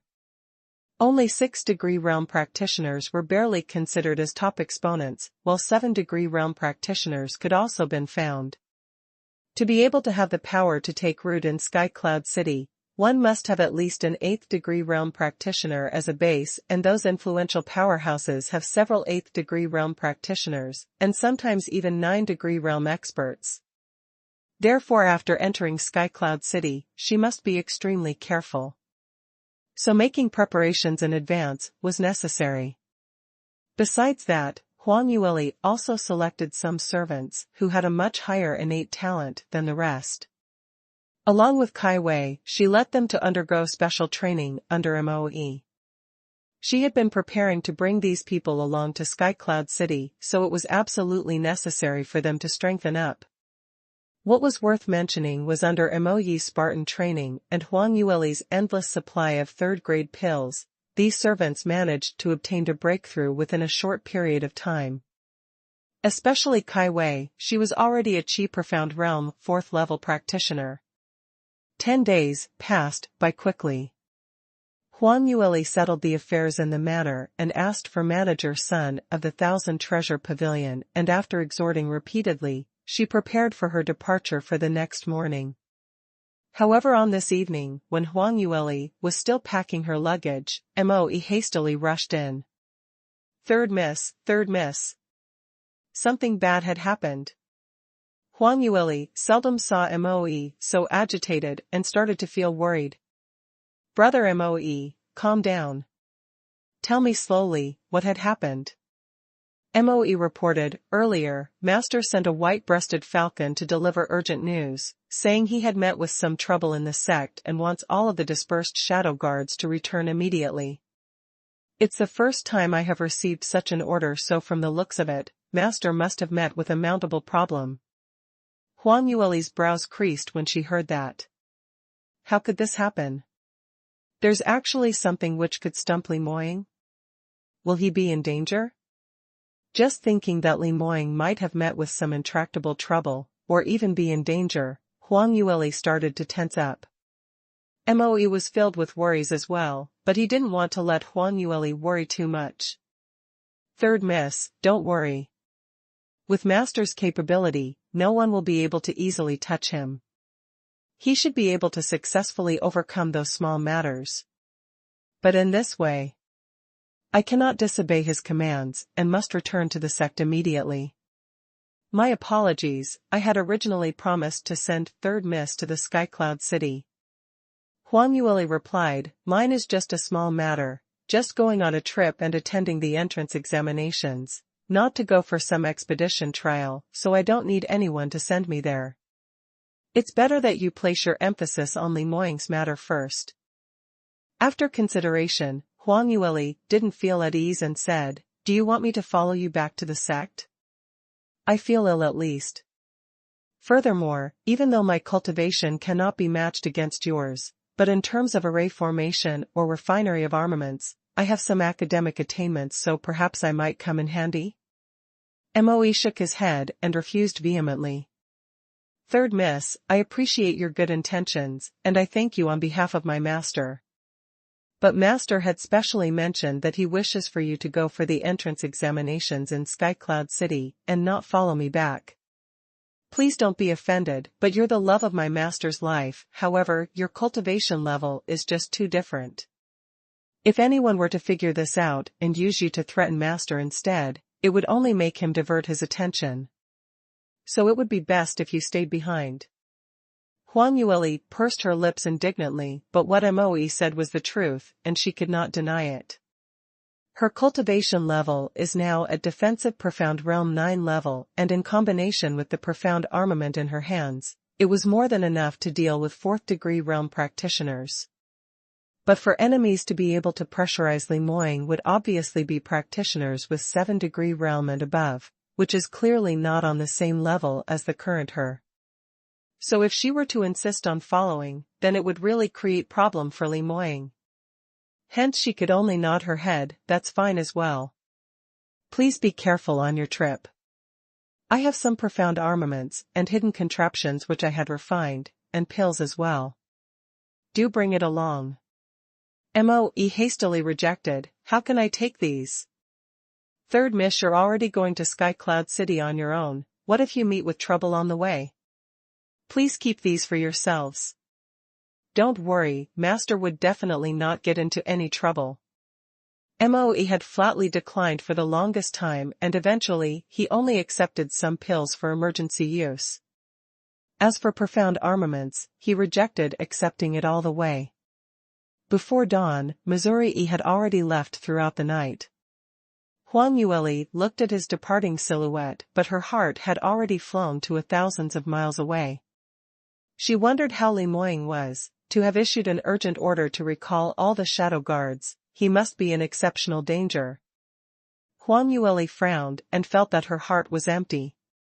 Not knowing why, she had a bad premonition, as if something bad was about to happen.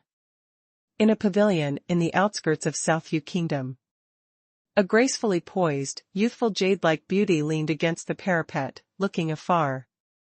Not long after, a man dressed in navy blue bodysuit made use of martial movements and dashed into the pavilion.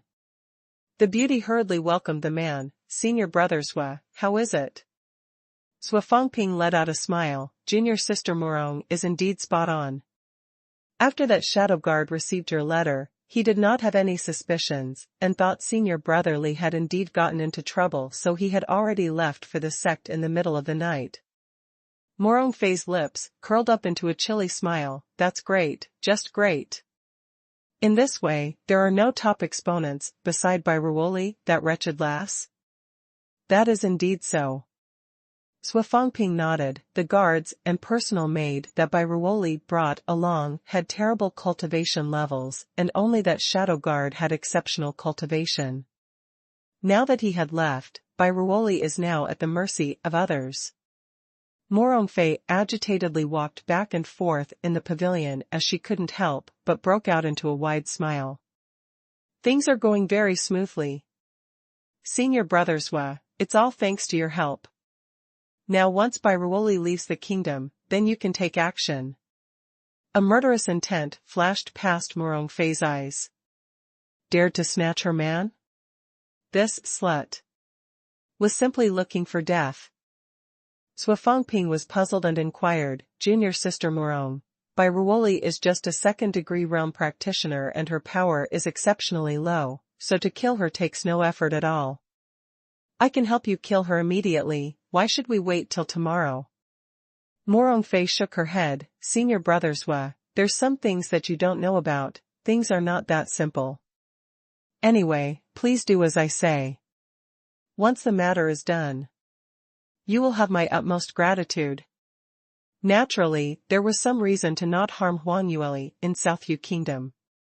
As South Yu Kingdom was Li Moying's hometown, so he would have planted spies who others don't know about, and if they left out a loophole, it would be easily figured out by him. Even Morong Fei would not be able to take on Li Moying's anger. But there was no reason to let Sui Fangping, the scapegoat, know about these. Saying that, Morong Fei's pair of autumn watery eyes affixed onto Sui Fangping, as her deep red cherry lips curled up slightly, revealing her teeth as she smiled. Thank you, senior brother Sui. That sweet soft vocal seemed like a strong whiskey, making one intoxicated. This was the first time Sui Fangping had smiled so sweetly at him, so he was exceptionally delighted as he felt dizzy, without a care for anything else. Don't mention it, it's my honor to be able to assist junior sister. I don't need any thanks. If junior sister had uses for me, I'd already feel very happy. Looking at Shui Qingqing's infatuated gaze, Morong Fei sneered secretly in her heart. Such a foolish man, just one smile was enough to hook him. What was the point? Only Li Moying, that icy cold frost, aloof arrogance, but unexpectedly strong, so strong that under one glance, one would tremble from head to toe. Only a man like this was compatible for her, Morong Fei. And that wretched lass actually hoped to become Li Moying's fiancé? The consequence of dared to fight for a man with her could only be death. On the second morning, Huang Yueli had woke up early as she prepared to set off. She brought along Kai Wei onto the carriage and also brought along some servants who mounted the horses, following behind the carriage. The carriage went along the official route ahead and set off towards the outskirts of the nation. From afar, she could hear someone crying. Huang Yueli lifted the curtains in the carriage and upon looking outwards, she saw some familiar figures. Seventh Princess, Bai Ruoqi and Imperial Tutor stood by the side of a carriage. On the other side was the Empress. As she was crying, she used her handkerchief to wipe her tears. Swear, who knows how long later will you return from your trip to Celestial Light Academy? Your mother is spending her every day like years in the palace, and your royal brother had his meridians damaged for a second time. Even fifth-grade pills are not able to repair his injuries. Not that he's deposed from the crown prince title, he now spends his days in the palace like a dead person. As for your imperial father, he doesn't even give a hoot about us. Li Shuer held Empress's hands as her eyes welled up with tears. Mother, don't worry. After I get back to Sky Cloud City, I'll definitely seek Master for help to see if he can cure Royal Brother. So both you and Royal Brother must not be disheartened. Don't worry, it's never too late to exact revenge. I heard that Bai Ruoli is going to Sky Cloud City as well to enroll for Celestial Light Academy. What kind of place is Sky Cloud City? It's not a place for that wretched lass to throw her weight around. When we're there, I have many ways to take care of her. The Empress wiped off her tears. I can set my mind at ease hearing you say these. Imperial Tutor took a step forward and comforted Empress. Your Majesty, don't be too upset. No matter what, Ma Juan is my disciple, and when I'm out, I'll also think of ways to seek pills for his treatment. Ma Juan has outstanding talent, and once he had healed his meridians, he will be able to continue cultivating, going after the peak. Empress wiped her tears. Ma Juan had been taken care of by Imperial Tutor since young, but this time you had been implicated and forced to leave South Yu Kingdom. As his mother, I really feel bad about this. Imperial Tutor replied, What are you saying, Your Majesty? My departing from South Yu Kingdom has nothing to do with Ma Juan. It's entirely Bai Ruoli, that wretched slut's fault. Wait till we reach Sky Cloud City and see how I deal with her. Saying that, Imperial Tutor turned towards Bai Ruoqi. Cheer, you're my youngest disciple. This time, I have brought out my aced quality cultivation methods and pills, so you must not fall short on your resolution and win some face for me. When you have reached Celestial Light Academy, you must excel over that slut and let her know that there's someone mightier out there. Bai Ruoqi's eyes were filled with hatred as she replied in a low tone, Master, rest assured that Chi'er will definitely work hard and not lose to her. Bai Ruoqi had just finished her sentence when she heard a sneering sound from nearby. The few of them didn't expect that anyone would come to the outskirts so early in the morning and even dared to sneer at exponents with status and power like them. They turned their heads and was just about to teach the fool a lesson, but when they saw the person, they all became stunned. Right in front of them was a lavish carriage, and when the curtains was unveiled, a captivating and dainty beauty revealed a young face. Right on front of their eyes was the person they had a deep hatred for, Huang Yueli. Their eyes seemed to spew out flames of fire as they stared intently at the young lady ahead. Bai Ruoli. It's you. Why are you here? How dare you even appear in front of us? Huang Yueli was questioned with everyone talking all at once, but she smiled frivolously as though she didn't feel any pressure at all. Are you making jokes? This route is so wide, and did they mention that only your carriage is allowed to cross? Why can't my carriage pass by here? But I'd never expected such a coincidence that we'd set off to the Sky Cloud City together on the same day. This is really ape's manure. 1. The few of them were infuriated to the point of being unable to speak. Who would want any fate with her? Who? This wretched lass was born to curb them, and whoever went against her would have bad luck. Even though they were pretty impressive earlier, with everyone swearing that they would not Huang Yueli have it easy, but when they had really met her, without any exception, all of them felt nervous inside, and subconsciously didn't want to confront her. It could only be said that Huang Yueli had already tricked them till they're really frightened. Just standing there alone and not doing anything was enough to give them tremendous pressure. Not long after, 7th Princess was the first to break the silence and yelled, "By Ruoli, what do you mean? I think it must be intentional, right? You intentionally set off on the same day as us with the intention to jeer at us. What? Do you think that just because you'd broken to the 2nd-degree realm, you're considered a South Sky region's #1 talent? Let this princess tell you, in Sky Cloud City, individuals with innate talents higher than you are everywhere, so don't be too delighted for now." Huang Yueli's lips curled slightly and swept Li Shuer a glance. That glance was filled with contempt and disdain and almost made Li Shuer jump in anger. Looking at Li Shuer's slightly flushed face, Huang Yueli continued, "Firstly, you're no longer a princess, so stop using this princess to address yourself every single time you open your mouth, which is simply scorning His Majesty's authority." You. Li Shuer suppressed her words. Huang Yueli continued hurriedly, "Secondly, stop plastering gold on your faces. Why would I intentionally want to jeer you all? 1, 2, 3, and 4, all 4 of you had been defeated by me, so why would I intentionally follow you? Do I even need to waste my energy?" When she said these, not only Li Shuer was upset, even Imperial Tutor and Empress were infuriated.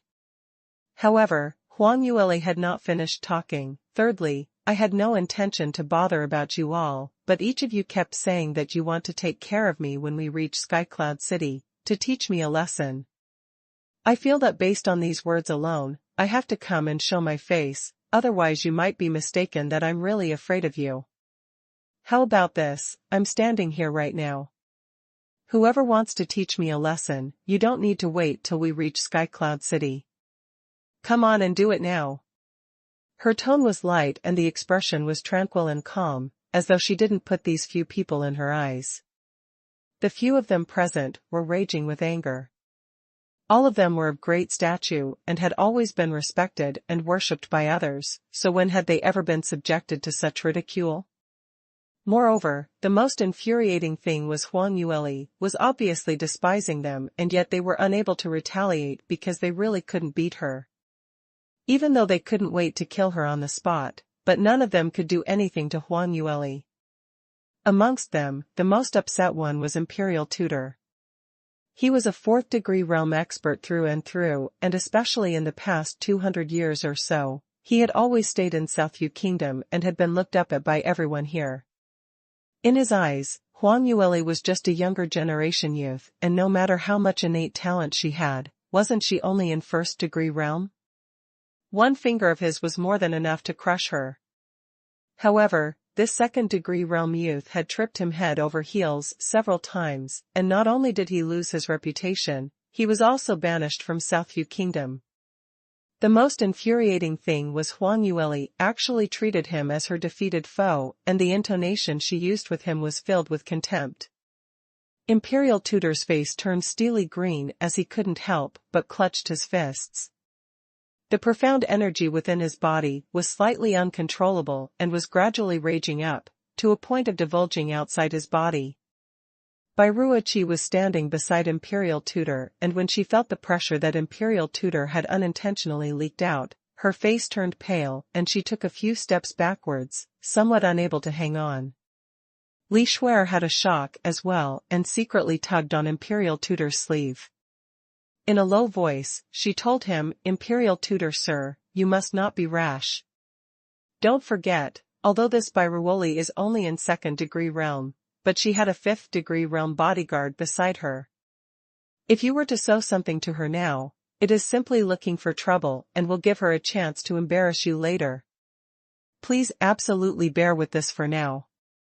Imperial Tutor had originally lost his rationality and just almost struck out against Huang Yueli.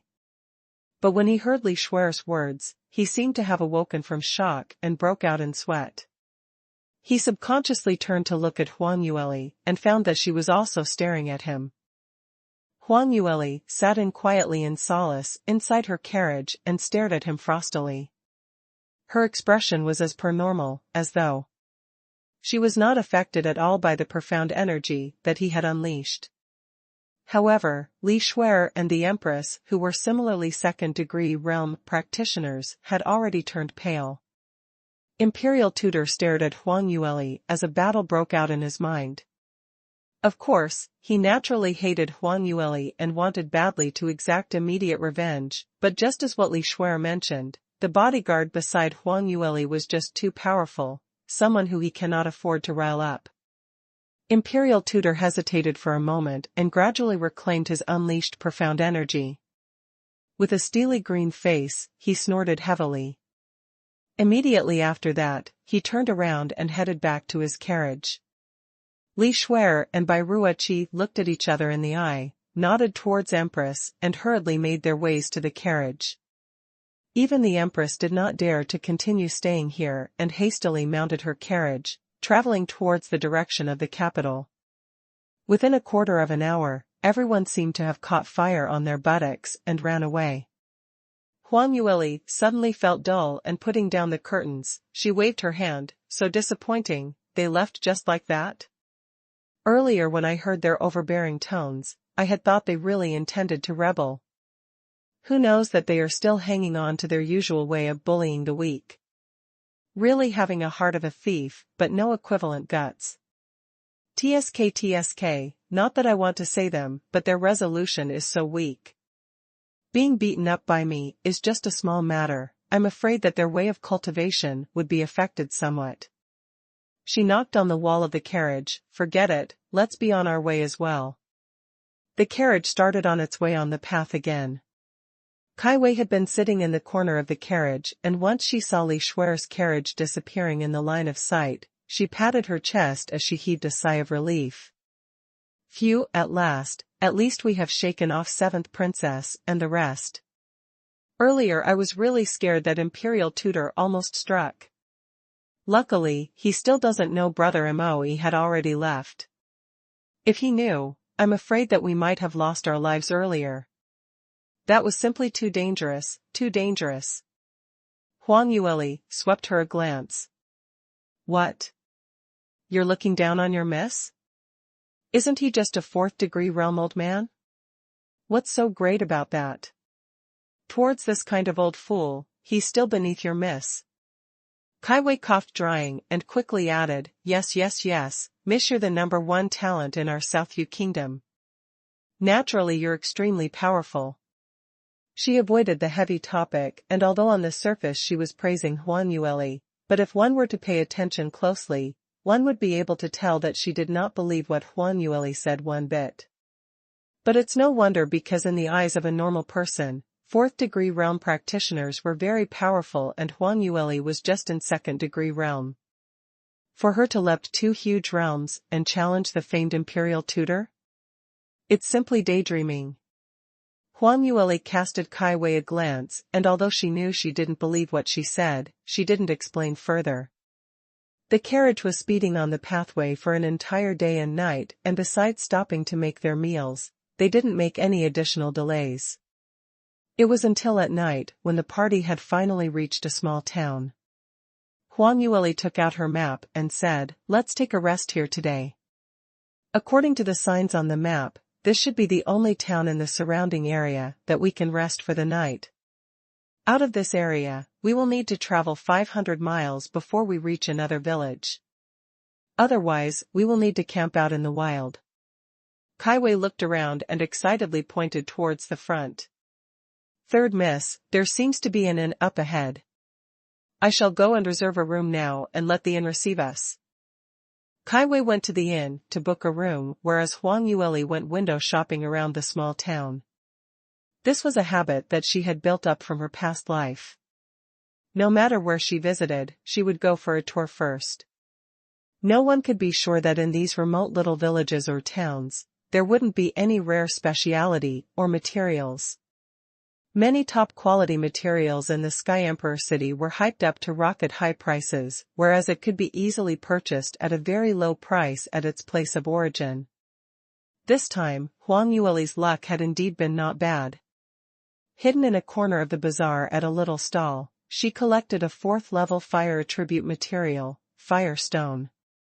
Although this material's level wasn't too high, but it was extremely rare, and to be able to sweep in so much stock at such a low price, it was unexpectedly surprising. After she completed her shopping, she headed towards the inn that Kaiwei spoke about. Who knew the minute she had just walked to the entrance, she already heard disputes. How can you all do this? We were obviously the first to reach here. Oh, of course we need to abide the first come, first served rule. All of you are so unreasonable. When our third miss returns, she'll teach you a lesson. Kaiwei's voice contained traces of timidity, but she still resolutely took her stand. Shut your gap, you're just a lowly servant. What right do you have to speak to this princess? And you dare to snatch the room from me? Still not going to get lost? Then don't blame me for not showing mercy. Li Shuer lowered her chin as she said coldly. At the same time, her profound energy was released from her body, instantly forcing Kaiwei to take several steps backwards. Boo. But, I was the one who came first. And our third miss will be returning any time. So what if she returns? Will I be frightened off by her? Li Shuer's intonation was filled with disdain. Who does she think she is? She's just hugging on the Prince Yuang's leg. This princess will repeat myself again, get lost quickly. You. Kaiwei resolved not to give in. A chilly frost formed in Li Shuer's eyes as she was prepared to strike. Just at this moment, an icy cold voice reverberated from behind, stop. Following that, a jet of profound energy stronger than Li Shuer's came streaming from her back. This stream of profound energy was like a vortex, spiraling towards Li Shuer as the surround air started to become scorching hot. Li Shuer's expression suddenly turned pale. She subconsciously stepped backwards in an attempt to avoid it. But the speed of this profound energy was simply too fast, and she was not able to avoid it in time. Just as Li Shuer was about to be struck heavily, hanging by a thread, Imperial Tutor suddenly dodged and just by a step, moved from the door and stood in front of Li Shuer, moving her behind him. Huang Yueli's profound energy shot against a 4th-degree realm practitioner, but it made Imperial Tutor creased his eyebrow only, and not causing much damage. Imperial Tutor lifted his head and on his wrinkled face, there were obvious signs of rage. By Ruoli, you actually dared to strike against the princess. How dare you not ignore the disparities and offend your superiors? What punishment do you think you deserve? Imperial Tutor unleashed the coercion power of 4th-degree realm in an attempt to oppress Huang Yueli. However, Huang Yueli's face was filled with chilly sniggering. We're already out of the South Yu Kingdom, so what princess airs are you putting on? Your princess status is only equivalent to a village girl in the Sky Cloud City. What's more, haven't you already been depots? Shut up. Li Shuer stepped out from Imperial Tutor's behind. By Ruoli, don't think that I don't know, that 5th-degree realm bodyguard didn't accompany you this time. Without his protection, you'd better wise up and tuck away your tail. Li Shuer snapped. Huang Yueli's brows lifted after she heard what she said. She was still thinking when these scums had met her earlier, they didn't even dare to lift a finger against her, so obviously they were frightened of her. But just a day had passed and Li Shuer was now actively provoking her? The change was simply too sudden? So the reason was because they realized that Moe wasn't around, so they had thought that she, Huang Yueli, was a little lamb waiting to be sacrificed? How naive and foolish was that? Huang Yueli replied, "Oh? How did you know that Moe did not follow me on this trip?" Perhaps he had just left for a little moment and after a little while, he will meet up with me. Li Shuer saw her composed look and let out a snigger. That's enough, stop pretending. I'm very certain that bodyguard didn't follow you here. Our carriage had been following behind you for the entire route and had not seen that black-robed bodyguard at all. What's more, there were only 2 ladies in the carriage. As for that well-built man, surely he won't squeeze into the carriage with you? As for your horses, they're not bad as well. There wasn't an extra horse, so that all goes to show that there is no extra person. Huang Yueli blinked and showed some signs of surprise.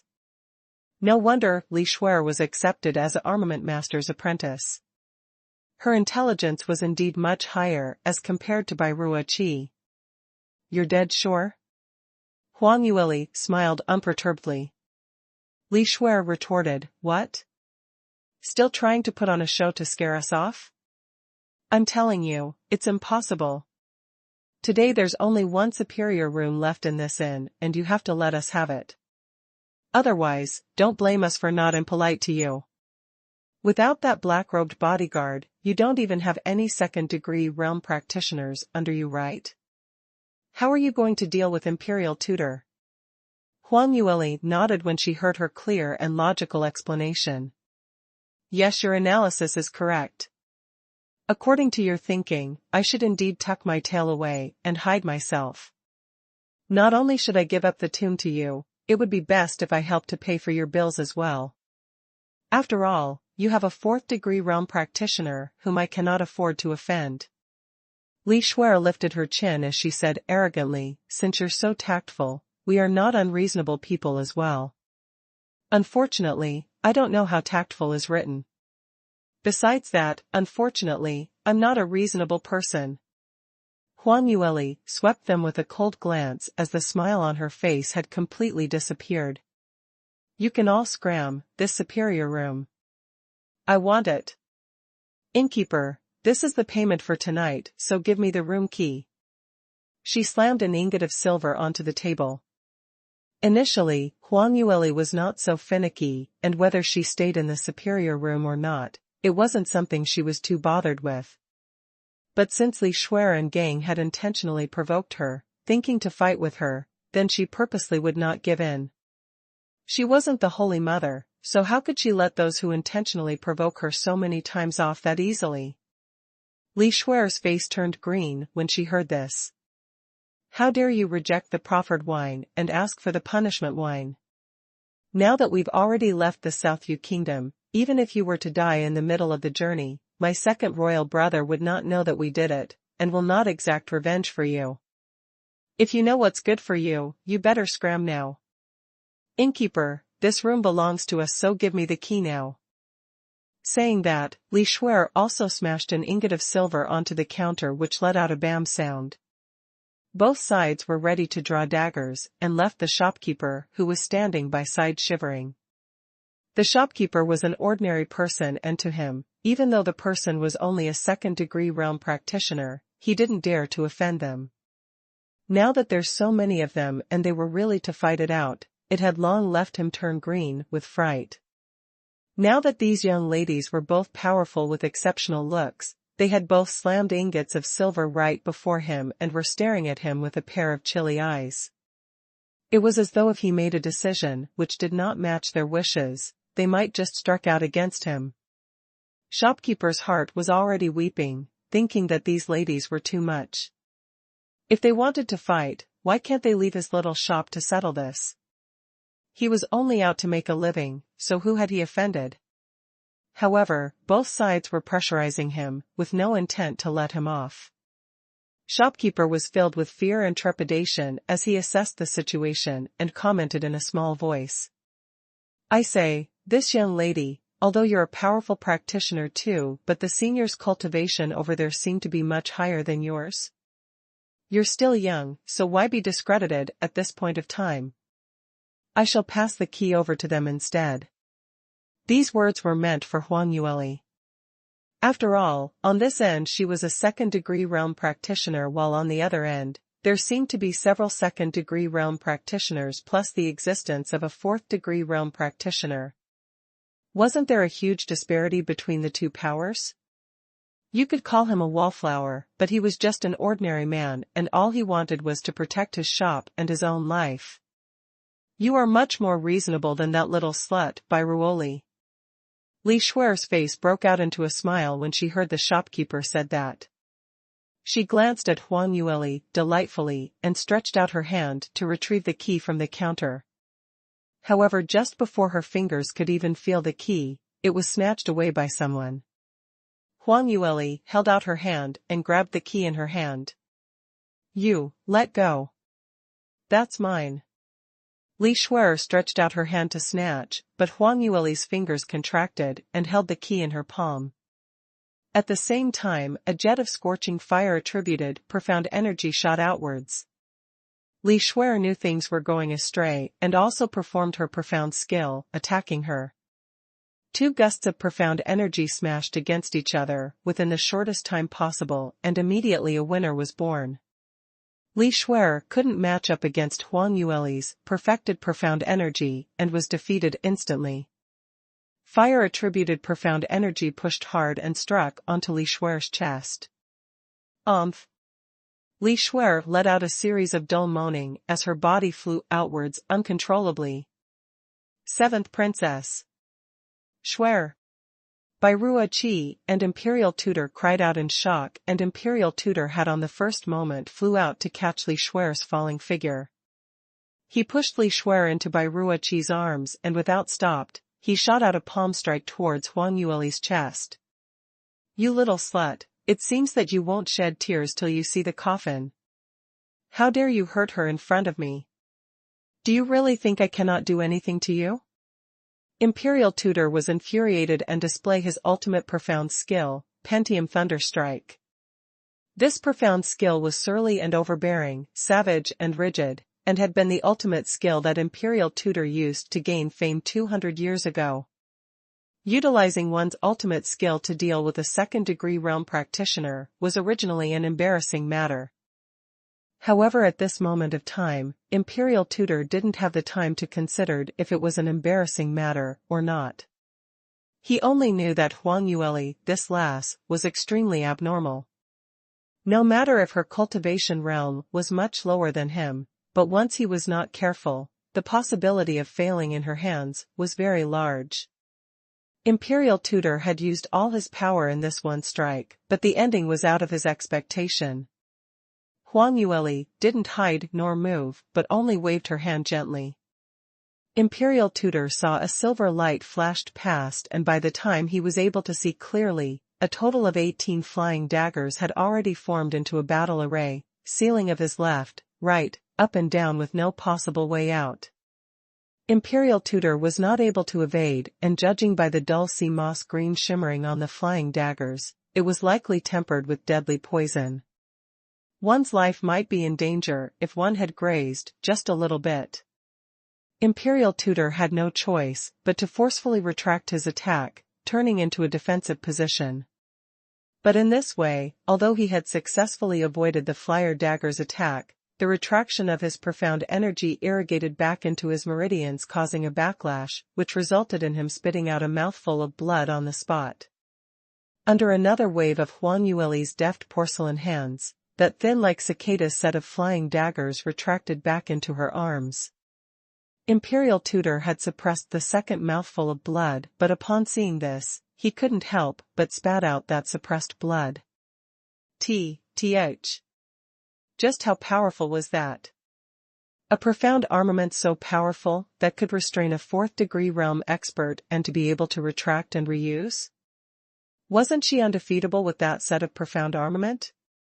Ordinary fourth-degree realm practitioners had no possibility of going anywhere near her. Where on earth did this lass gotten such a high-level profound armament? Was it Li Moying who had gifted it to her?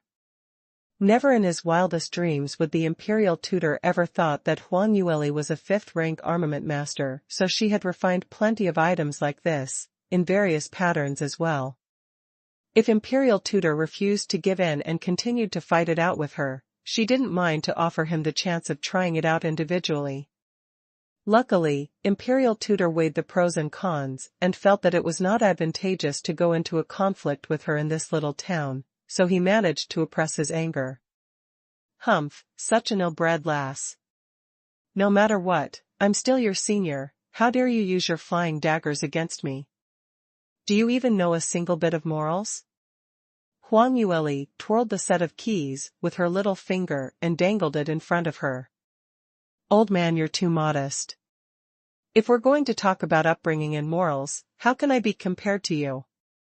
But I must still thank you for generously giving up this room to me. To refuse would be impolite, so I'll accept it. I shall not waste any more time and will be going ahead to rest. Grab your time wisely and find yourself another lodging, I cannot be of help. Li Shui and the others stared at the set of keys hanging on Huang Yueli's slender fingers. That glare was about to give out smoke. Even imperial tutor could not gain any advantage over so, what more the others? So they naturally couldn't afford to be rash. They could only watch Huang Yueli walk up the stairs as she used the keys to open up the doors to the most luxurious guest room in the entire inn. Damn it. Li Shui's expression turned ugly as she slammed her fist onto the counter.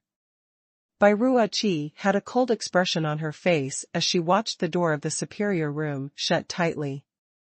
Master, what's going on? Don't tell me that even you can't do anything to that wretched lass Bai Ruoli? Imperial tutor's face flushed into a shade of red when imperial tutor heard what Bai Ruoqi asked. Dealing with her naturally can be done. That wretched lass's cultivation is far from mine. But she had several pieces of high-level profound armaments with her. I'm guessing that Li Moying left it in her possession as a form of defense, so if we were to go up against her directly, not only will loss outweigh gains, it will also delay the time we have to rest. Hearing that, Bai Ruoqi and Li Shui nodded their heads at the same time. This wretched lass had always been sinister. Although her cultivation was not high, but she brought along so many high-level profound armaments, not even knowing if she is able to draw out the greatest force of the profound armaments. So weak, and yet she brought so many treasures, she should be careful of being mugged. Isn't that right? Her own power is sparse, and in terms of cultivation, she cannot even match me. She only knows how to hug second royal brother's thigh to gain status. I despise such people. Imperial tutor heard their discussions and felt somewhat embarrassed. Because only he knew the might that Huang Yueli unleashed seemed to carry a sense of someone who had once helmed everything in her hands, and as for her profound energy, the purity level was universally shocking. Even imperial tutor, who had cultivated for several hundred years, felt far more inferior than her. If Huang Yueli had not displayed her profound armament but directly accepted his strike, even imperial tutor could not tell who would have the upper hand. However, these matter would definitely not spill out from his mouth. Now that he was already been banished from Southview Kingdom, he was already in dire straits, so he must never lost his face in front of Li Shui and Bai Ruoli, these two lasses. Otherwise, he might really not have any way out. After rounds of discussion, their angers were still not appeased. Imperial tutor said, just let this wretched lass count her lucky stars today. It's impossible for her to on alert all the time. Now that we have confirmed that Shadow Guard is no longer by her side, then we will have plenty of chances on the route, so sooner or later, we will be able to find an opportunity to teach her a lesson.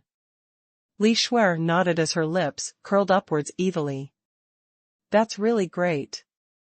She has so many high-level profound armaments, and it was obvious that she cannot retain it all.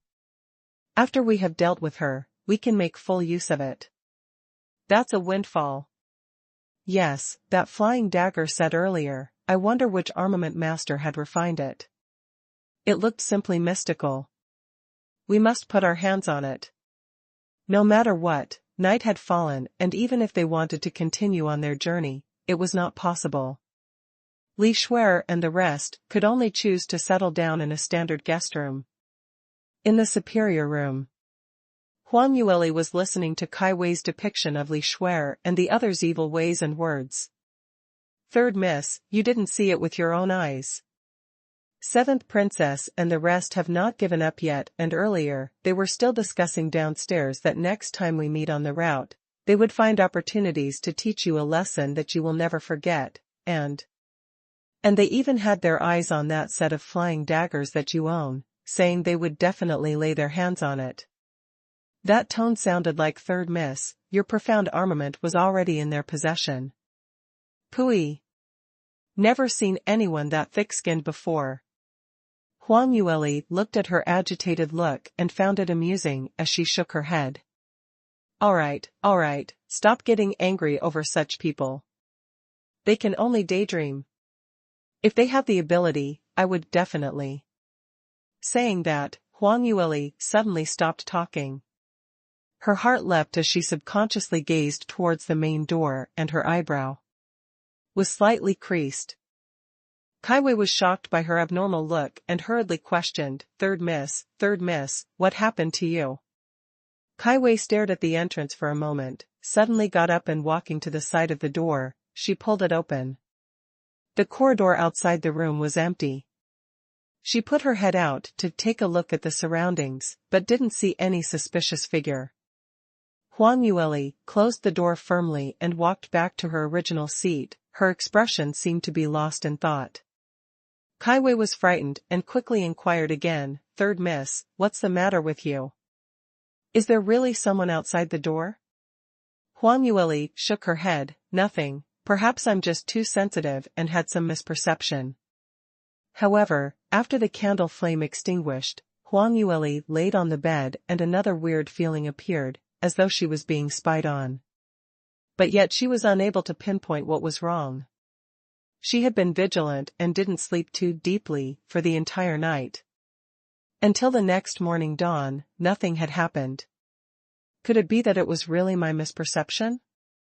She shook her head trying to sway the distracting thoughts away. Early next morning, Huang Yueli led her men onto the route to continue their journey. This time, she could clearly see that Li Shuer's carriage was following right behind them. The distance was not too near nor too far, but no matter how they tried, they could not shake them off. Huang Yueli knew what they had in their minds.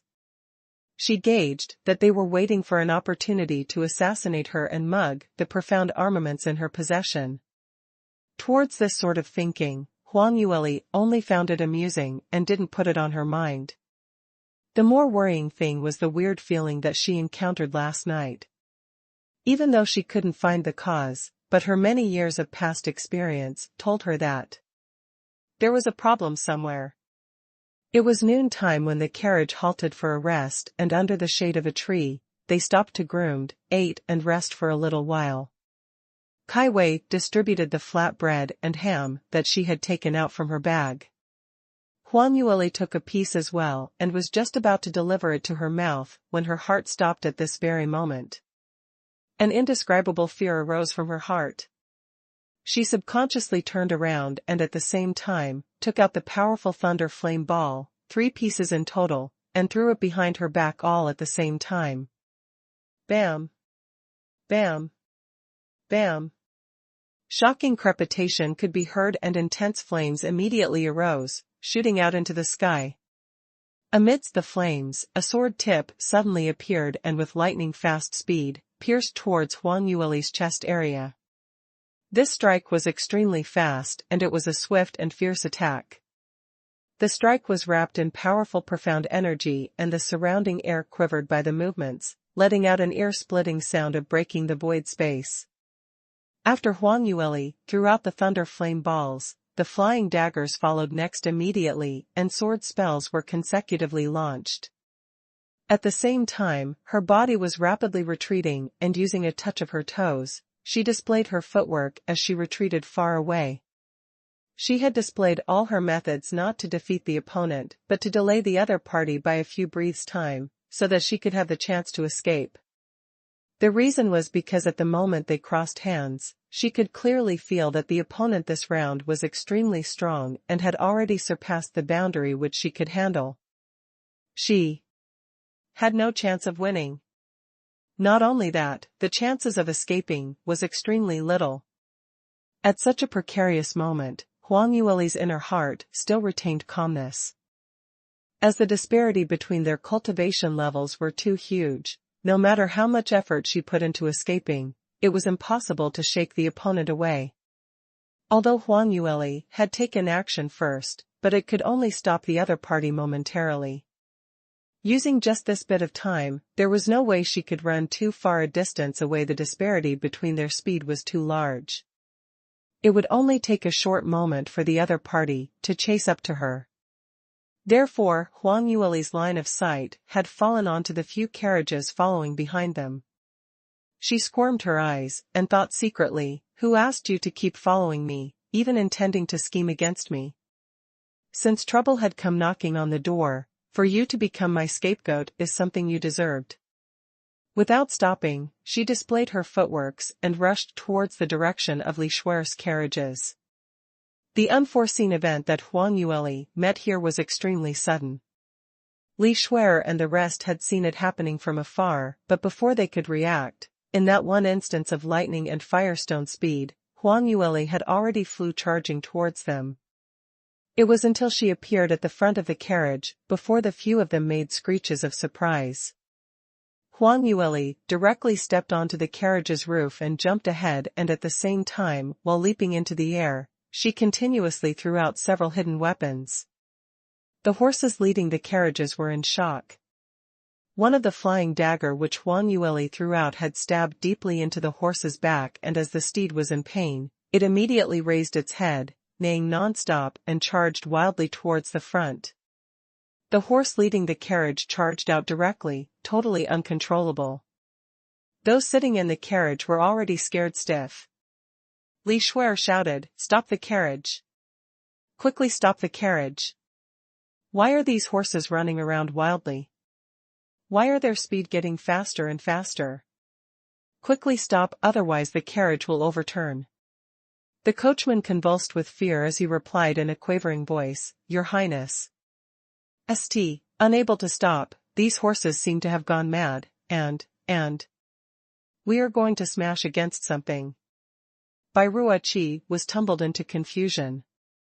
Imperial Tutor immediately stood up from his seat and tried to use profound energy to suppress the horse's movements. But it was all in vain. Just within a few breaths' time, the few carriages were smashing right towards Huang Yueli's killer, Shui Qingqing. Shui Qingqing had been concealing himself, and he finally found the best opportunity yesterday.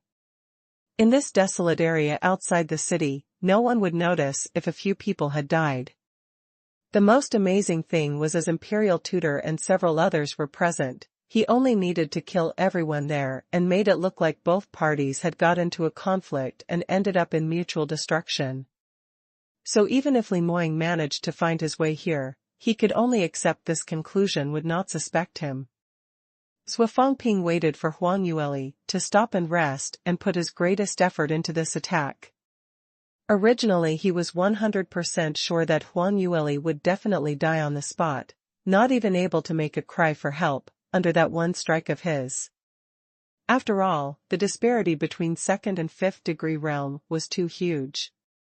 Moreover, he dealt her with a secret hand and caught her unprepared.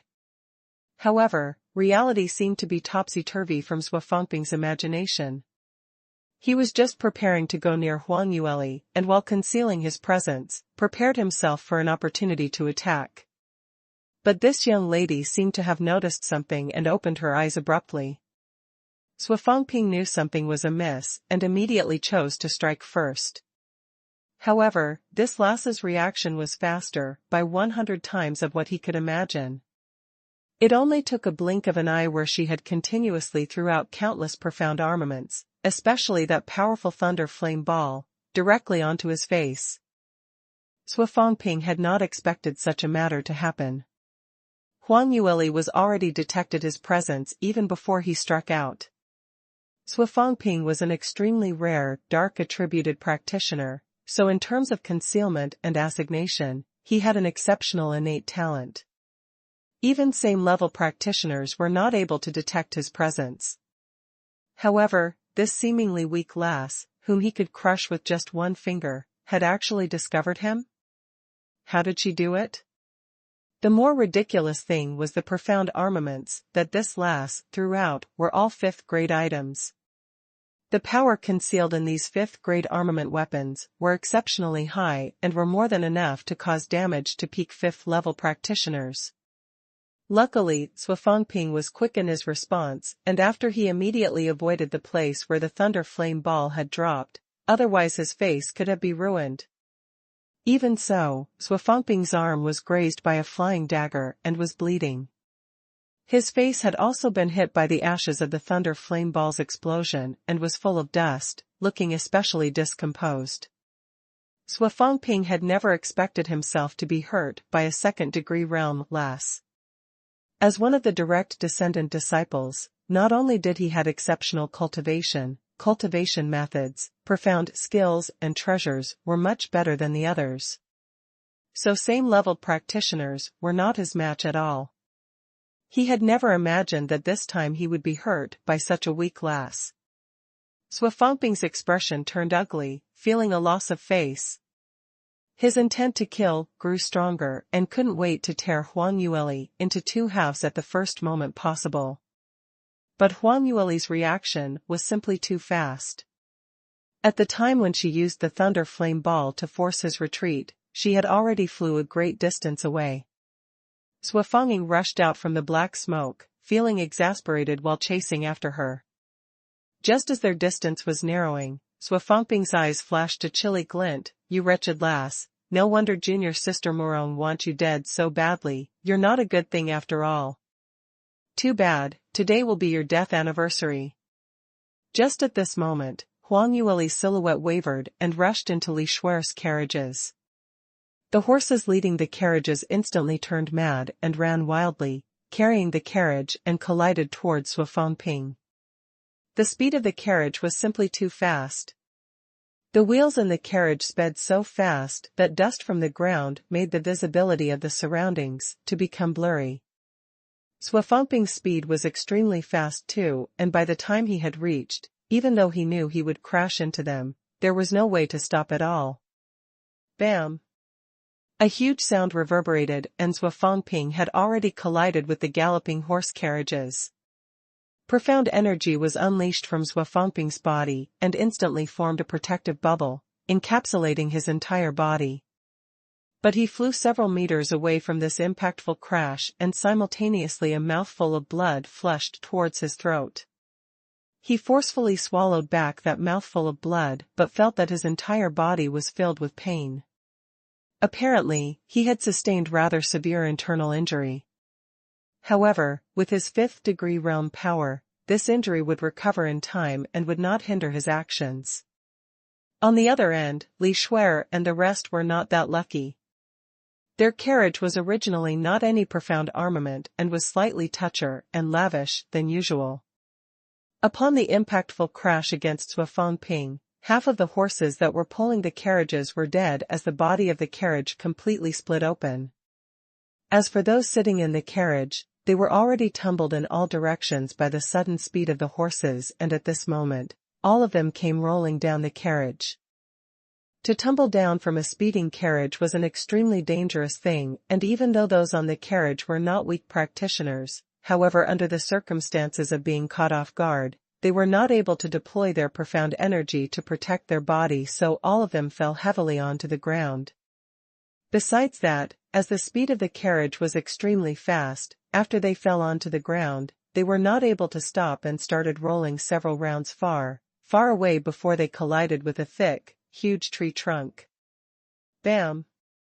Bam. Bam. A few dull sounds echoed as Li Shui, Bai Rua Qi, and Imperial Tutor banged against the tree in succession. Their heads were bleeding from the impact, and as they spotted spinning stars, all of them fainted on the spot. As for their clothes, it had been tattered from the rough ground as they rolled past earlier, and all of them were half naked. In the process of the rolling action, several bones had been broken. As they were all practitioners, although heavily injured, none of them died. However, for the guards, which they had brought along, around half of them had died instantly under just one strike from Shui Qingqing. As Shui Qingqing pressed against the dull pain on his chest, his lips let out a chilly smile. "You dare to obstruct my way, death is what you deserve. That wretched lass deserves to die even more. How dare you hurt me? When you fall into my hands, I won't let you die that easily. Just you wait." Shui Qingqing's sinister laughter could be heard. Li Shui had just regained conscious and was trembling with fright, afraid that she would incur Shui Qingqing's wrath. However, Shui Qingqing couldn't be bothered with them. In his eyes, they were so insignificant that their life or death didn't matter to him. What mattered the most was that he must quickly complete Murong Fei's orders and kill that resourceful country bumpkin. On both sides of the pathway was a dense forest. At this moment, Huang Yueli had already charged into the forest and still increasing her speed forward into the deep ends of the forest. Shui Qingqing secretly hurled out a sentence, "That's bad. If this wretched lass were to run into the forest, then the variables would change." After all, there were many obstacles in the forest and were advantageous for hiding oneself. Although he was mighty and would still be able to capture Huang Yueli, but in this way, he would have to put in more effort than before. Shui Qingqing immediately decided, and bearing the internal injury within his chest area, he sped up and started chasing after Huang Yueli. Escape! Escape! Escape! The only thought that was in Huang Yueli's mind was to escape and quickly run away. Using the collision between Shui Qingqing and Li Shui and the rest, she practically used all her energy and ran madly, gaining several thousand meters of distance between them in that instance.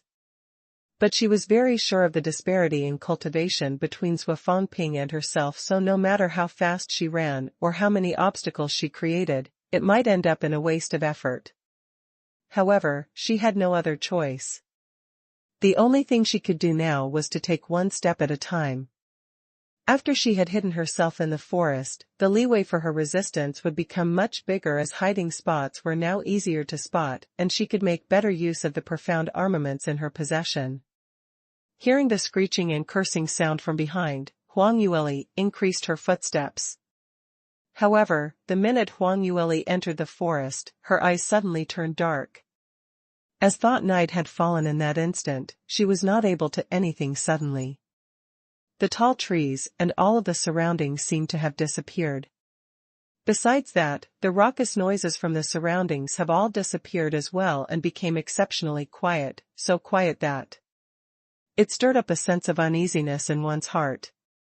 The next moment, numerous white ghostly figures sprouted up from the darkness. A strange smile hung around their ghastly and deadly white faces, floating towards her.